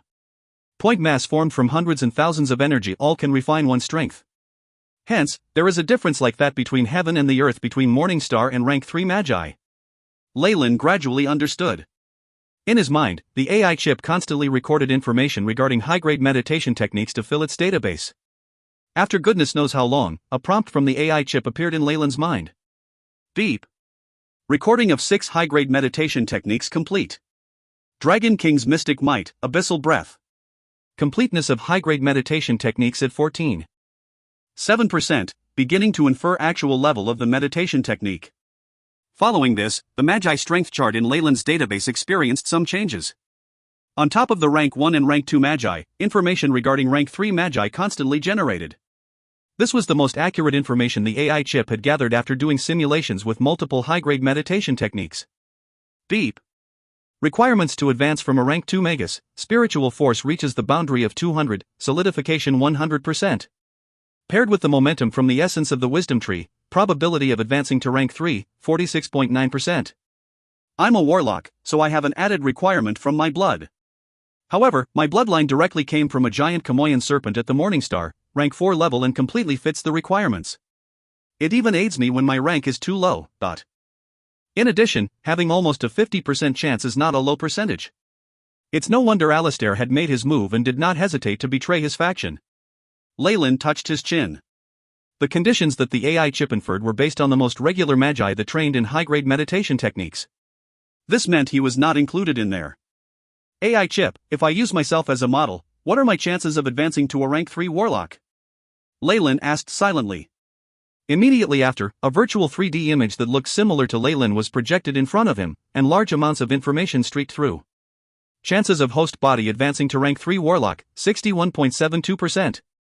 This was with the added bonus from the giant Chamoyan serpent bloodline. It was a matured body that had reached the Morning Star realm. To break through rank 2, it was still able to provide an impetus. Looks like breaking through is not an issue. The most important part is to accumulate more spiritual force. Leyland suddenly sighed, looking at his data. Leyland Farlier.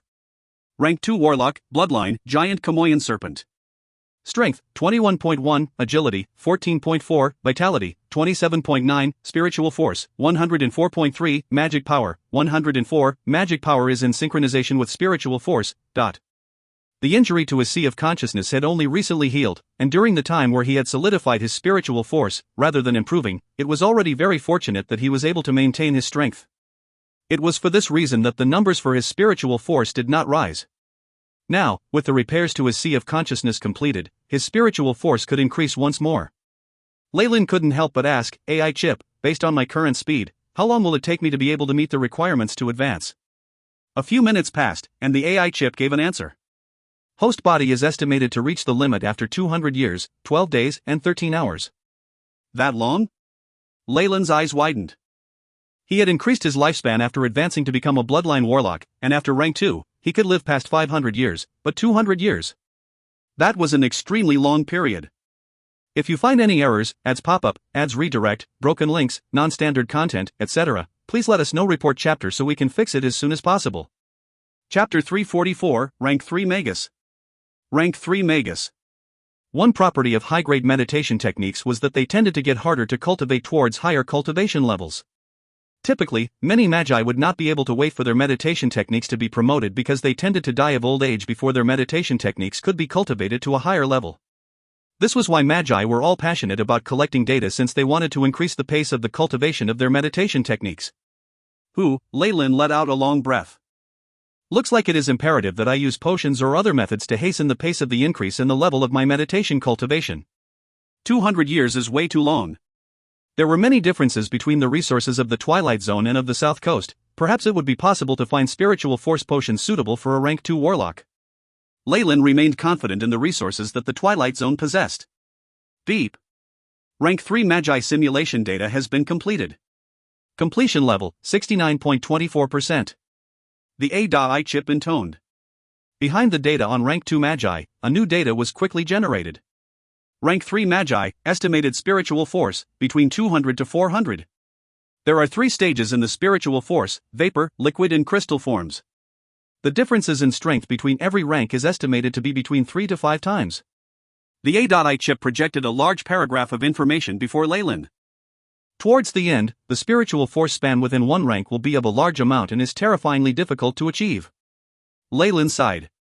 An acolyte's spiritual force was within 20 degrees, whereas that of a rank 1 magus was between 20 and 80, that of a rank 2 magus between 80 to 200, and upon reaching rank 3 the spiritual force was between 200 to 400.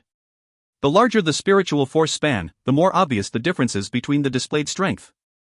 As a result, newly promoted rank 3 Magi and rank 3 Magi with crystallized spiritual force would have an unimaginable difference in strength. After understanding the strength of the rank 3 Magi, Leyland had recognized the formidability of a Morningstar Magi. He had known vaguely that rank 3 Magi would enter a very long transmutation transformation period. Should the Magi be promoted successfully, they would have a rank equivalent to that of a magus from ancient times. That makes sense. Even in ancient times, Morningstar Magi were the rulers of a region and hence could have had a role in the final war. How can it be so easy to level up one's rank? Leyland stroked his chin. Only through the continuous concentration of the spiritual force can it crystallize and turn into point mass, before promoting to a Morningstar Magi. At this moment, the path that a Morningstar Magus took had appeared in its entirety within Leyland's mind. First, the elemental essence conversion. Only when the elemental essence conversion had reached 80% were Magi qualified enough to transform their essence and be promoted to rank 2. Upon promotion to rank 2, all spiritual force would have to have a substance form, appearing as the smallest spiritual force particles. These spiritual force particles, upon approaching rank 3, would gradually be condensed. Through the 3 stages of vapor, liquid, and crystal, they would condense further to form point mass. At this point in time, these Magi would have entered the Morningstar level. The path of a magus is indeed getting tougher.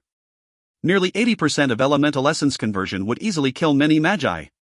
Needless to say, the barrier at the end would be an even more difficult task. Leyland exhaled deeply.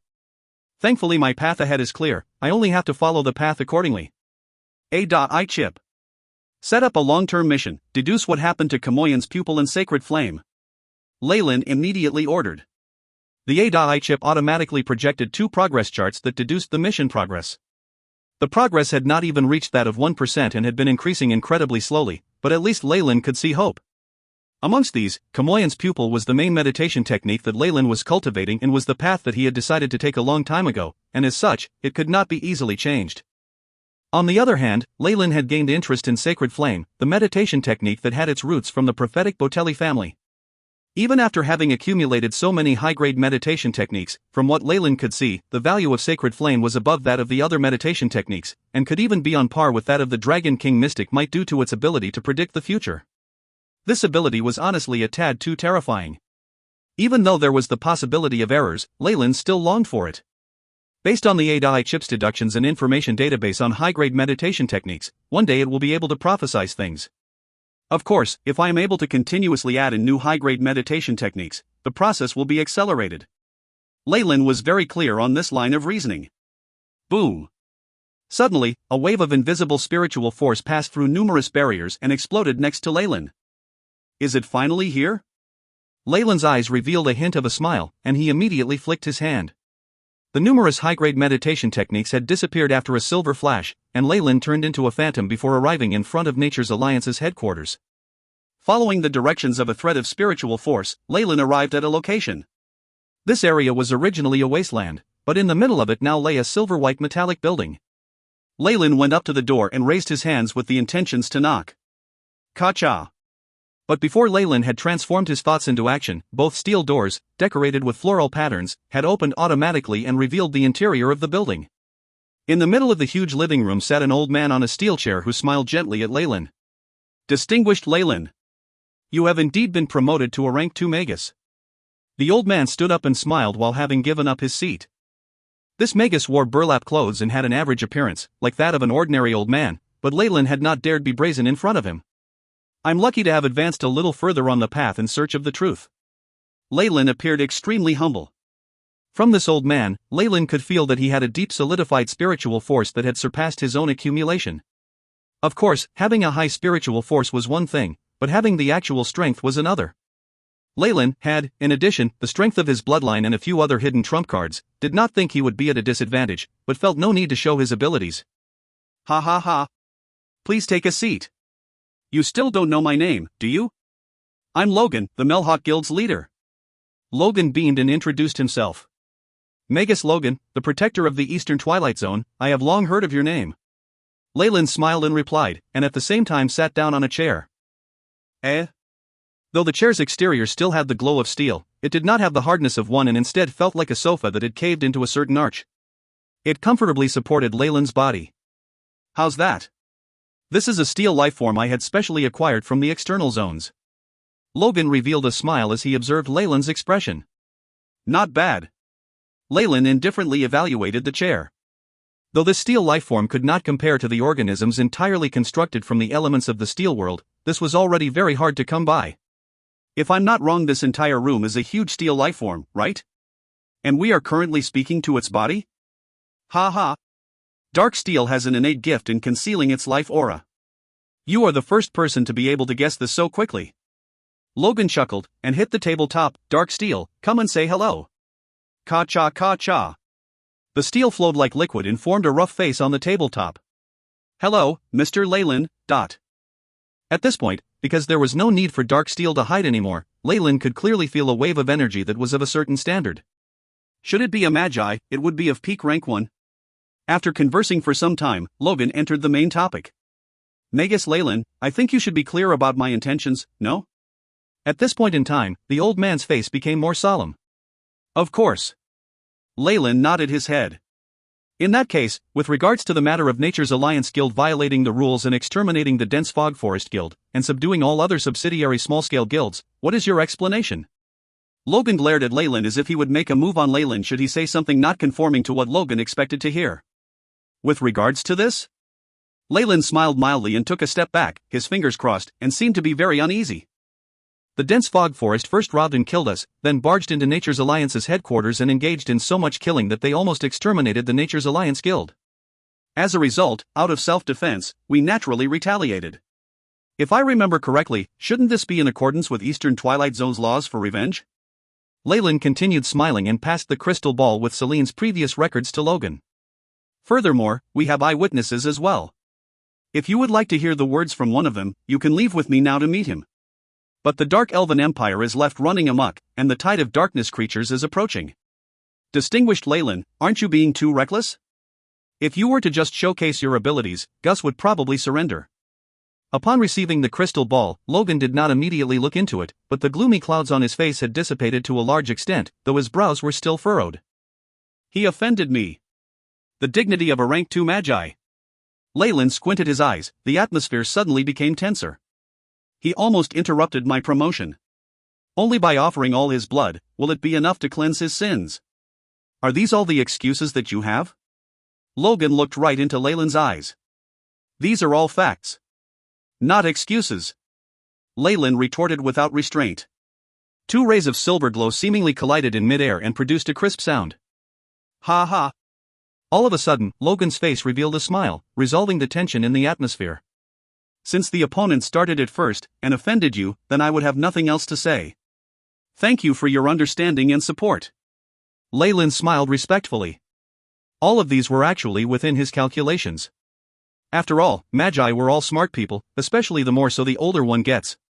A medium-scale guild or a rank 2 magi, this decision did not need deliberation to choose between, but if you find any errors, ads pop-up, ads redirect, broken links, non-standard content, etc., please let us know. Report chapter so we can fix it as soon as possible. Chapter 345, 3 years. 3 years. The Magus world was extremely pragmatic. No one would make life difficult for a rank 2 Magus just for a guild that was already exterminated. Given that the demise of Nature's Alliance would benefit quite a few other guilds, if dense fog forests still had survivors who could repeatedly report them and collude with the authorities, there would have been a small bit of hope. However, Leyland had directly uprooted them. Under the massive toxic bile attack on their headquarters, not even a dog had survived. Thus, this matter had been met with little resistance. This was another reason why Leyland had to exterminate the headquarters of dense fog forest, not only to protect the secret of the icy world. Since the way forward had been decided, the other matters were much easier to take care of. Hence, Logan immediately remarked, "In that case, the joint conference will handle this situation appropriately. Dense fog forest's remaining strength should also be handed over to another guild. Don't worry, I'll get Nature's Alliance on the path to becoming a medium-scale guild once I go back." However, will the council members cooperate? Leyland asked. Eastern Twilight Zone's joint conference was held once every 20 years, and the current one had just ended. That's not a problem. The 9 enforcers can make an exception for you, but the matter would still have to be presented at the next joint conference for the sake of formality. Logan waved his hand. That'll work. Leyland immediately returned the favor, saying, "For the upcoming wave of dark creatures as well as the looming threat of the Dark Elven Empire, I will help with the defense. After all, I'm a part of the human race as well." After being reassured by Leyland, Logan chuckled, the wrinkles on his face smoothing out. "In that case, Leyland, since you're a newly promoted rank 2 Magus, you must have many new perspectives and enlightenments. Now is a good time for us to discuss our viewpoints." Logan beamed, and with a flick of his hands, the steel table folded inwards, and 2 cups of steaming, warm, beverage floated up. "I'm extremely honored. I too have many questions pertaining to meditation techniques that I wish to consult Mr. Logan on," Leyland said, smiling and raising his cup. A few hours later, Leyland left Logan's estate. After he left, the exterior of the steel building immediately changed. The 4 thick legs on the steel building stretched out, and the building slowly moved away. Meanwhile, at the side, Leyland's mouth revealed a smile which showed his good mood. This time around, not only did this move help prevent any future troubles, the experiences Magus Logan offered to him were all very useful. Because he had experienced a rapid advancement into a rank 2 warlock, he had lacked some understanding in regards to rank 2, especially in regards to the path of pursuing the truth. Even though these things did not look very important right now, they would definitely create a lot of inconvenience for him when he attempted to condense the point mass as a rank 3 Magus. Now, there was a chance to remedy this. Moreover, Leyland's depth of knowledge, acquired from the accumulation of information from a different part of the world, greatly surprised Logan. The insight he had gained from this exchange was no less than Leyland's. Ever since Leyland had returned, Nature's Alliance's strength had reached a new peak. Rapidly, all the remaining factions within the dense fog forest was absorbed, and the influence of Nature's Alliance had even spread its net even wider. Regarding these actions, the joint conference enforcers turned a blind eye. They eventually even produced a formal letter that openly announced Nature's Alliance's promotion to a medium-scale guild, a move which left many magi dumbfounded. Through the development during this period, Nature's Alliance had broken through from a declining small-scale guild to a peak medium-scale guild.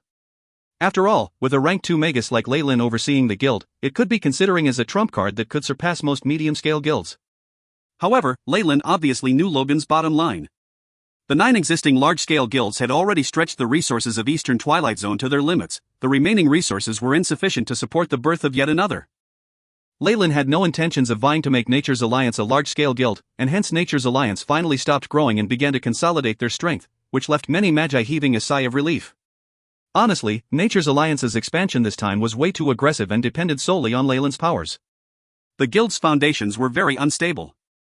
However, after passing this period, everything they took in would have been assimilated, and their abilities would naturally improve as a whole. As the ceremonial guild leader, Celine had been so busy lately that no one knew of her whereabouts.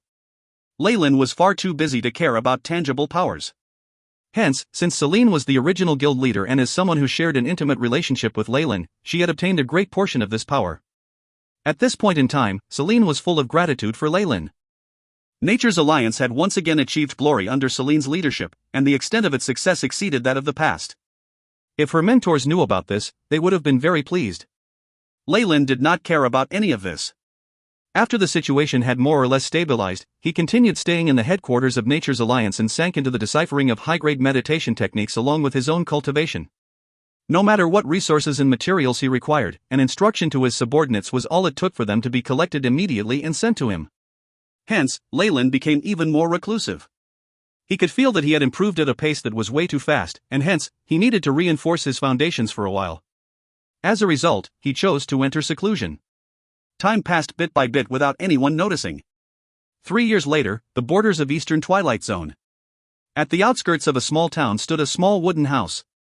Some animal skins were hung on the walls of the house, which attracted many envious stares. Many townspeople passing by would greet the female owner of the house through the walnut wood fence. "Good morning, Madame Ginny." "Good morning, Aunt Via." Currently, Jenny had already grown to become a mature woman, her face revealing more of the charm of a young lady, while she smiled and conversed with the lady at her side. After Aunt Via had left, Jenny looked at the burlap clothes she wore, and the basket of wheat bread in her hands. Her face revealed that she was distracted. How time flies. 3 years have passed just like that. Jenny muttered to herself. It must have been 1 or 2 years since she had defected from her family, and it had been another year since she had escaped with Balin to this place, and changed her name to Ginny. Initially, when she had decided to elope with Balin and was escaping the Argus family's assassination attempts, they had encountered numerous dangers during their journey. Thankfully, Balin was already a Grand Knight, and hence they reached the peak of commoners' lives. In addition, Jenny was an acolyte with the knowledge and experience of nobility. After escaping the incessant pursuit of soldiers and the many dangers nature had in store, Jenny finally crossed the border and arrived unharmed. Although this small town was positioned at the border of the Eastern Twilight Zone and was extremely remote, it was considered a safe location and no one had ever called on them. But Jenny gritted her teeth. Vengeance for her father. Her own hatred. Was she to just give up on them?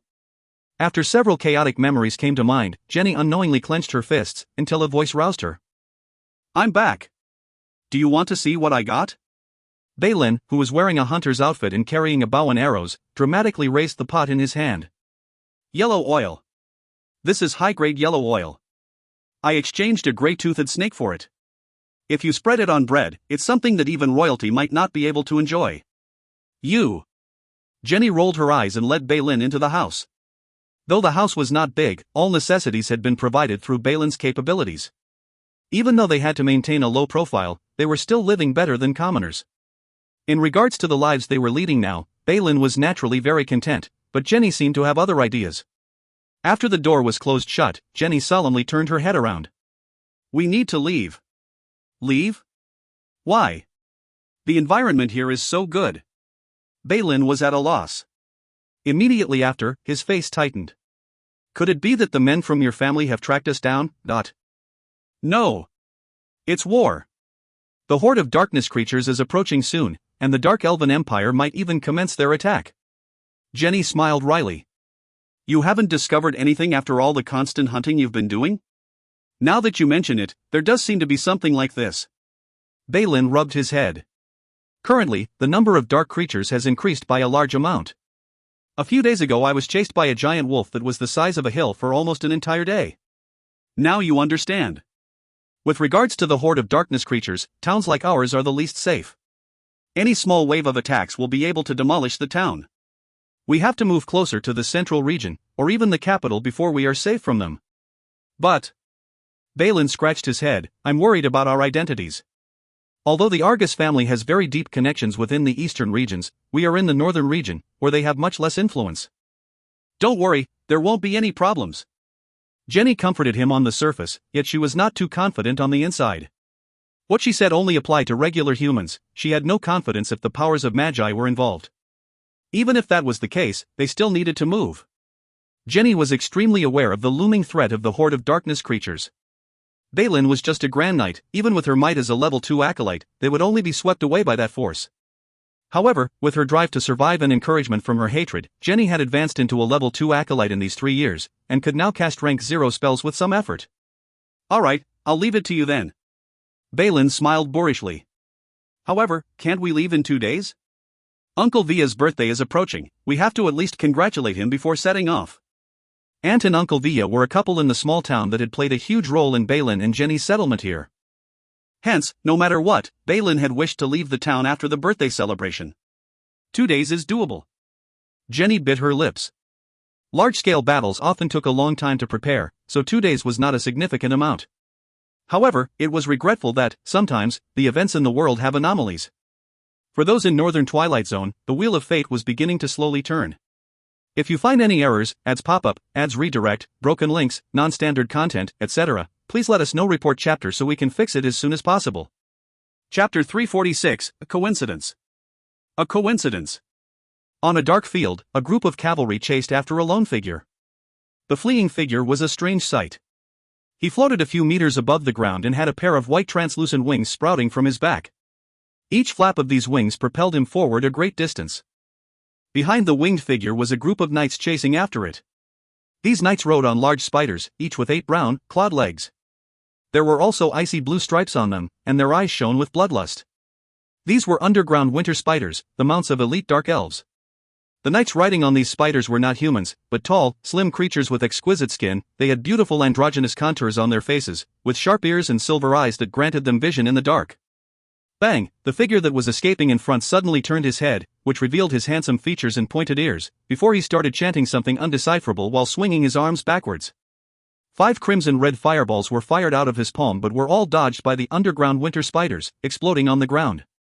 Surprisingly, the escaping figure was a dark elf as well, but they really think highly of me, huh, even sending the underground winter spider knights after me. The silhouette continued to escape but was unable to break away from the knights chasing after him.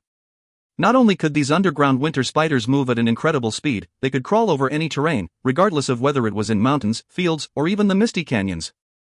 Their advance could not be stopped. Memphis! How dare you betray the glory of the Dark Lord? I will make you suffer, and offer your head as a sacrifice to the Sovereign Mother. The knight in charge wore a thin layer of leather armor. The underground winter spider below him was a bit larger than the ones around it, and its upper body was covered with golden stripes. He inhaled deeply, and the underground winter spider increased its speed. Immediately after, he aimed his bow and shot an arrow that flew elegantly, the arrowhead containing a secret, constantly glowing rune. Zoom! A black ray of light emitted out of his hand, piercing through the sky and eventually landing on Memphis' back. Ah! A fiery red barrier of light appeared behind Memphis' body, but when the arrow came into contact with the shield, the barrier could not even last a second and shattered instantly. The black arrow continued its flight, and with its unknown strength pierced Memphis from behind, protruding out of his chest. Memphis screamed, and the glowing arrow in his back disappeared. He collapsed to the ground, his flowing blood forming a pool of red streaked with silver. Hiss hiss! The knights in the front surrounded him. Cut off his head! The knight in charge heartlessly said in motion to his men, resulting in 2 of his men walking up. At this moment, the expression on the knight's face changed. No! Fall back! But it was too late. Bang! A strong wave of energy emanated from the body of Memphis, who was suddenly holding a scroll. 2 huge balls of light were shot out, and the 2 approaching knights were burnt to ashes, creating a huge cloud of smoke and dust. After waiting for the aftermath of the explosion to subside, the knight in charge stepped forward with an irritated look on his face, but by that moment Memphis had already disappeared from the ground. Find him for me! His face contorted in anger. He has been injured by my curse, he will not be able to travel far. Balin aimed with his crossbow, and it cut through the air with a swoosh, hitting the wild boar in front of him. The wild boar squealed loudly, bleeding non-stop, but all Balin did was to pull his crossbow bolt out. Ha ha! Uncle, Balin's present is here. After a fierce battle, Balin smiled slightly while looking at the beast lying on the floor.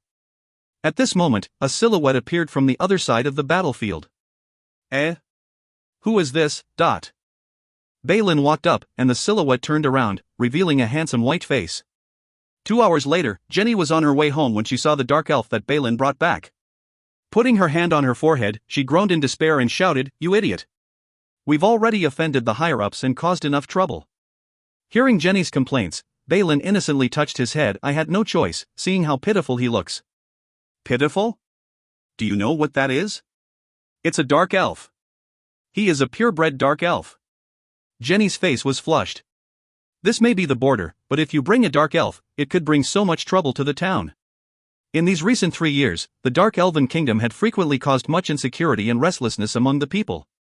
Just with one look at the Dark Elf's luxurious clothing, Jenny only had one thought, and that was whether or not the Dark Elf was like her, a member of nobility on the run because of a failed power struggle. Thinking about this connection, Jenny started to break out into a cold sweat.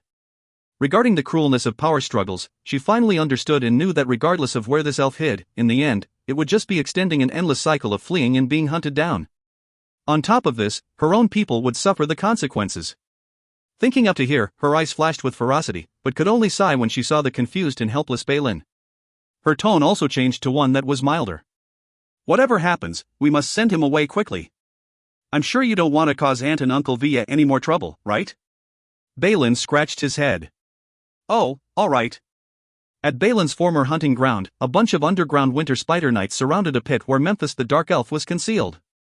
A small underground winter spider that was no bigger than a dog placed 1 foot into the cave and then clicked at the knights. He said that aside from Memphis, a human scent was found. Human? The expression on the leader's face sank, but then he suddenly started laughing maliciously. No wonder Memphis is well known for peace. He has already been making connections with the humans. He gestured to his men, follow them. I don't care who dares to protect him, I want to chop their heads off personally as sacrificial offerings. Yes, my lord. The underground winter spider knights responded in order. The relationship between the people of the Dark Elven Kingdom and Twilight Zone was not the best. Crossing the border by a little bit was not such a big issue, but currently, it looked as if a new war was about to break out. Even so, they could still kill a few more men, steal their food, and enslave their women. At this point in time, the eyes of many underground winter spider knights flashed red. An hour later, a horse wagon pulled by an old, slow horse. Balin was guiding the horse, while Jenny was lying on a pile of straw with the dark elf that Balin had previously saved. The elf's clothes were cut open at the front, revealing his skinny body. His delicate chest was marred by an arrow wound bordered by a black aura, shaped like a spider and continually expanding. How is he? Balin turned to ask. The external injuries are almost healed, but a curse was cast on him, and I do not have any ideas or methods to cure it. Jenny raised her hands. Although this injury was shocking, what surprised Jenny even more was the elf's vitality, which had allowed him to persevere and survive this long while suffering from the combination of such a serious injury and curse. The more that I think about it, the more I feel that this is not such a good idea. Judging from the curse, it is obvious that there is an official magus after this fellow. If we do this, we will definitely infuriate his opponents. Jenny's face turned gloomy. Upon hearing that, Balin could not help but tremble. This was an instinct that had been cultivated over many years. Is an official magus something like Lord Leyland? Yes. Do you now understand how much trouble you have brought us? Jenny gave Balin an arrogant look. But haven't we already saved him? Balin bitterly laughed. What else can we do now then? All of a sudden, a burst of flames from afar roused Balin from his thoughts.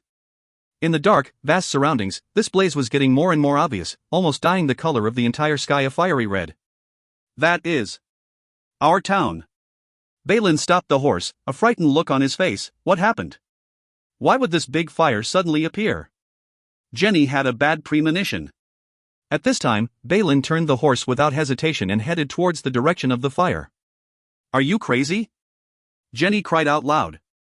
Uncle Via and the rest are still inside, I want to save them, but they can't be saved, can you calm down a little? Jenny said with an agitated tone. What? How can you be like that? Have you forgotten? Aunt Via has treated you so well all this time. Balin said as he choked on a breath of air. This is not. Sigh. While the two were arguing, the dark elf in the wagon suddenly coughed and woke up. A human. He blurted out in the Twilight Zone language. Jenny's heart went cold. The dark elves spoke a different language from humans, and this elf's proficiency in their language was jarring. In the subterranean world, knowledge was a trademark of nobility, and mastery of foreign languages was prominent amongst them. When she was young, Jenny had been taught the languages of dark elves, gnomes, and even grey dwarves by a private tutor. Learning them despite the physiological differences was simply a nightmare. And yet, this dark elf spoke so cleanly that it took Jenny by surprise. Where is this place? The dark elf asked as he sat up and looked at the lost Balin. This is the Twilight Zone. Who are you? I'm Memphis, and I need to go now. I've given you enough trouble already, I'm really sorry. The dark elf named Memphis had an apologetic look on his face. If you find any errors, ads pop up, ads redirect, broken links, non-standard content, etc., please let us know. Report chapter so we can fix it as soon as possible. Chapter 347, Destiny. Destiny. Memphis struggled and wanted to get up. But immediately, the spider made of dark aura on his chest let out a hiss. His face went pale, and he fell back down as large beads of sweat rolled down his face. Shuffling. Balin suddenly heard a mild, yet periodic rumble. It's coming from the town. Did someone survive? Balin beamed with delight. In contrast, Memphis' face suddenly changed. It's the footsteps of the underground winter spiders. They have caught up with us. A short while later, the silhouettes of 5 underground winter spider knights appeared before Balin's eyes. Memphis. You're really here. That's great, we actually found you. His head will definitely give us some merit. The knights started chuckling, talking in their language. Jenny only managed to understand a few terms, whereas Balin had a blank face as he could not understand it at all. Very quickly, the blank look on his face turned into one of horror. This was because the knights were sharing the backs of the underground winter spiders with groups of severed human heads, which were still dripping with blood. He could even see a few familiar faces amongst them. UNC Uncle Veya. What did you do to them? Balin's veins popped out with anger, and he unsheathed the cross sword on his back. Although the underground winter spider knights could not understand Balin's reproaching them, they could infer his fury from his body language. One of them used a spear to pick up a head and started taunting Balin. At the same time, another knight held a spear and rushed forward. I'm going to kill all of you. Balin's eyes were bloodshot, and he too rushed forward. Secret technique. Cross star. Balin's life force abruptly exploded and formed an illusory armor around his body. Kill. Crossblade and spear collided, and Balin and the underground winter spider knight both retreated a few steps. Underground winter spider knights were the pinnacle of an army whose regular soldiers each matched human grand knights. Combining their own ability with runes and their mounts, their strength vastly surpassed that of the average grand knight. However, Balin himself was no ordinary grand knight and could fight him evenly. Unfortunately, Balin had to fight not one opponent, but 5. After seeing the life force explode out from Balin's body, a few knights looked at each other, shouted a few words Balin could not understand and rushed forward. Phew! A black ray shot through the sky and landed on the shoulders of an underground winter spider knight, piercing into the knight's shoulder with some difficulty. Jenny stood on the carriage, bow in hand. Her face was calm whilst she shot arrows nonstop. Naturally, she could see the situation clearly. Under present circumstances, the only way to survive was eliminating this small party. The problem was that they were badly outnumbered, and each of their opponents was stronger than Grand Knights. Exterminating them would not be easy. Jenny smiled bitterly in her heart. As was to be expected, Balin was slowly surrounded by the knights and seemed unable to endure any more attacks. The illusory armor around him began to appear as if it would explode any moment. Creak. Creak, star dot. One of the spiders, under its rider's commands, leaped past Balin's resistance and arrived before the carriage. The black spear pierced forth, and the resulting winds caused Jenny's face to change. Ouch! Nearby, Balin let out a groan. His armor had disintegrated, and blood was gushing out from all of his wounds. Buzz. Buzz, star. Suddenly, Jenny felt a strong energy wave explode violently next to her. She turned her head and saw Memphis struggling to open a scroll in his hands. A gray ripple swept out, the ring of light seeming to be a spirit avoiding both Jenny and Balin as it reached the underground winter spider knights. It was like a halo that bound the knights and their mounts. The knights that had been bound by the halo immediately felt the enormous power they were proud of dissipating. Even their mounts began trembling as if they could not stand under their own weight. A weakening imprint. Retreat!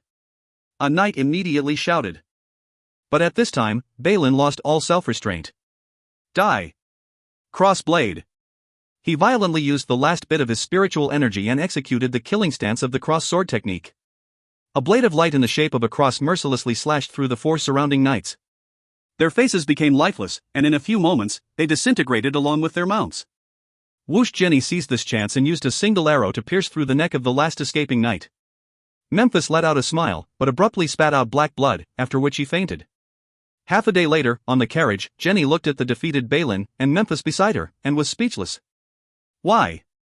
Why must we kill? Why must there be war? Balin muttered under his breath, the world having lost all color. This is an answer that I've been looking for, but unfortunately I have not reached a conclusion. Currently, Memphis was using the sap from a green plant to wrap the wounds on his chest. He laughed bitterly, the two of you have saved me. I, Memphis, swear upon the honor of the Dark Royalty that I will repay the two of you. Let's not talk about that for now. The conflict you mentioned previously, is that real? Jenny was obviously more concerned about this issue than other matters. It's real. I have suffered from persecution and attempted assassination from others just because I advocated for peace. Memphis' eyes glowed, and his voice sank. What's our plan now? Jenny looked at Balin. I have decided. I must do my best to prevent the war this time around. I don't want to see more people shedding blood. Balin's voice was coarse but held an unquestionable resolve. You're crazy. Jenny was trembling, based on your ability alone? No. There's still him. Balin pointed to Memphis. I will escort him back to the Dark Elven Empire and try my best to stop the war, but... Having made that decision, Balin suddenly felt like he was heating up. He ripped open his clothes, revealing a gold coin that had a peculiar exterior. On one side of the coin was a skeleton, whereas on the other side was a lucky bird. The rim of the coin gave off a dim glow. Balin had pierced through the gold coin, run a string through it, and hung it on his neck. Balin caressed the gold coin, his eyes showing signs of even more determination. Mr. Leyland. Master. You support me as well, don't you? Eastern Twilight Zone, Nature's Alliance headquarters. Currently, Nature's Alliance had stabilized its strength as a medium-scale guild and had countless hundreds of acolytes, far from what it was like in the past. Moreover, the increased presence of magi strengthened their defenses greatly. They were now a few ranks higher than before. In the forbidden area in the middle of Nature's Alliance, within a huge laboratory. Leyland blanked out and immediately looked towards the golden crystal in his hands. Currently, the crystal was emitting a faint heat, and the golden light generated from within enshrouded it. A portion of the spiritual force has been received? Leyland suddenly laughed. It looks like Balin has already started walking along with his destined spiritual path. The strength of fate will accumulate in his body. Leyland glanced at the AI chip's progress with the recovery of the meditation techniques. Sacred Flame, the high-grade meditation technique that Leyland longed for, the same one that could predict the future, had finally been fully recovered. There were even a few areas that were being constantly improved. On the other hand, Kamoyan's pupil had not advanced at all in the past 3 years, remaining at halfway to completion. Leyland assumed that the lack of high-grade meditation techniques meant that advancing it to the 4th grade was exceedingly difficult. After all, the only one rank 4 technique in his possession could only be cultivated by dragons, while the others had no information that could assist in the progress of Kamoyan's pupil. On the other hand, Sacred Flame had been recovered much earlier, and even went through a few modifications to remove the negative repercussions. It was a pity that the AI chip only managed to simulate it to the 3rd rank. This meant the technique only went this far, and that left Leyland feeling slightly regretful. Since the gears of fate have started to turn, then I can only continue to scatter more of these seeds so as to anticipate a harvest in the future. Leyland stroked his chin and looked towards the experiment table. The silver-white tabletop had a few peculiar objects on it. Among these items were a black ring, a 5-colored pendant, and a tattered notebook. AI chip. Begin. Leyland's eyes shot out a blue glow, and he picked the few objects up. Limited AI programming has been completed, inputting data. The AI chip intoned. After a few minutes, Leyland picked up the black ring. A ray of light shot out, and out came the figure of a scholarly-looking magus. I am the legendary Grand Magus Merlin, you lucky fellow. You will receive my advice and become the Twilight Zone's strongest genius. Leyland's mouth quivered. The Grand Magus figure seemed to have life, as it spoke with charm. These were the limited artificial intelligences that Leyland had been designing. He had the ability to control the programs remotely, which made them very useful. Having been pleased with himself after the adjustments, Leyland placed the few items into an empty bag and walked out of the laboratory. My lord! Along the way, no matter whether they were official magi or acolytes, all of them lowered their heads in respect. Some acolytes would even bow from a distance, and quickly walk away. I can't believe that even I would receive such treatment. Leyland abruptly laughed. If high-level magi had not intentionally exercised restraint, the strong radiation that emitted from their bodies would be a type of contagion that could even be lethal to low-level acolytes. As a result, previously in the Abyssal Bone Forest Academy, there were many forbidden areas, which were actually the living areas and experimentation areas of high-level magi. In the past, when Leyland had seen those magi, he would also bow from a distance before quickly avoiding them. But now, it was time for others to do so instead. If you find any errors, ads pop-up, ads redirect, broken links, non-standard content, etc., please let us know. Report chapter so we can fix it as soon as possible.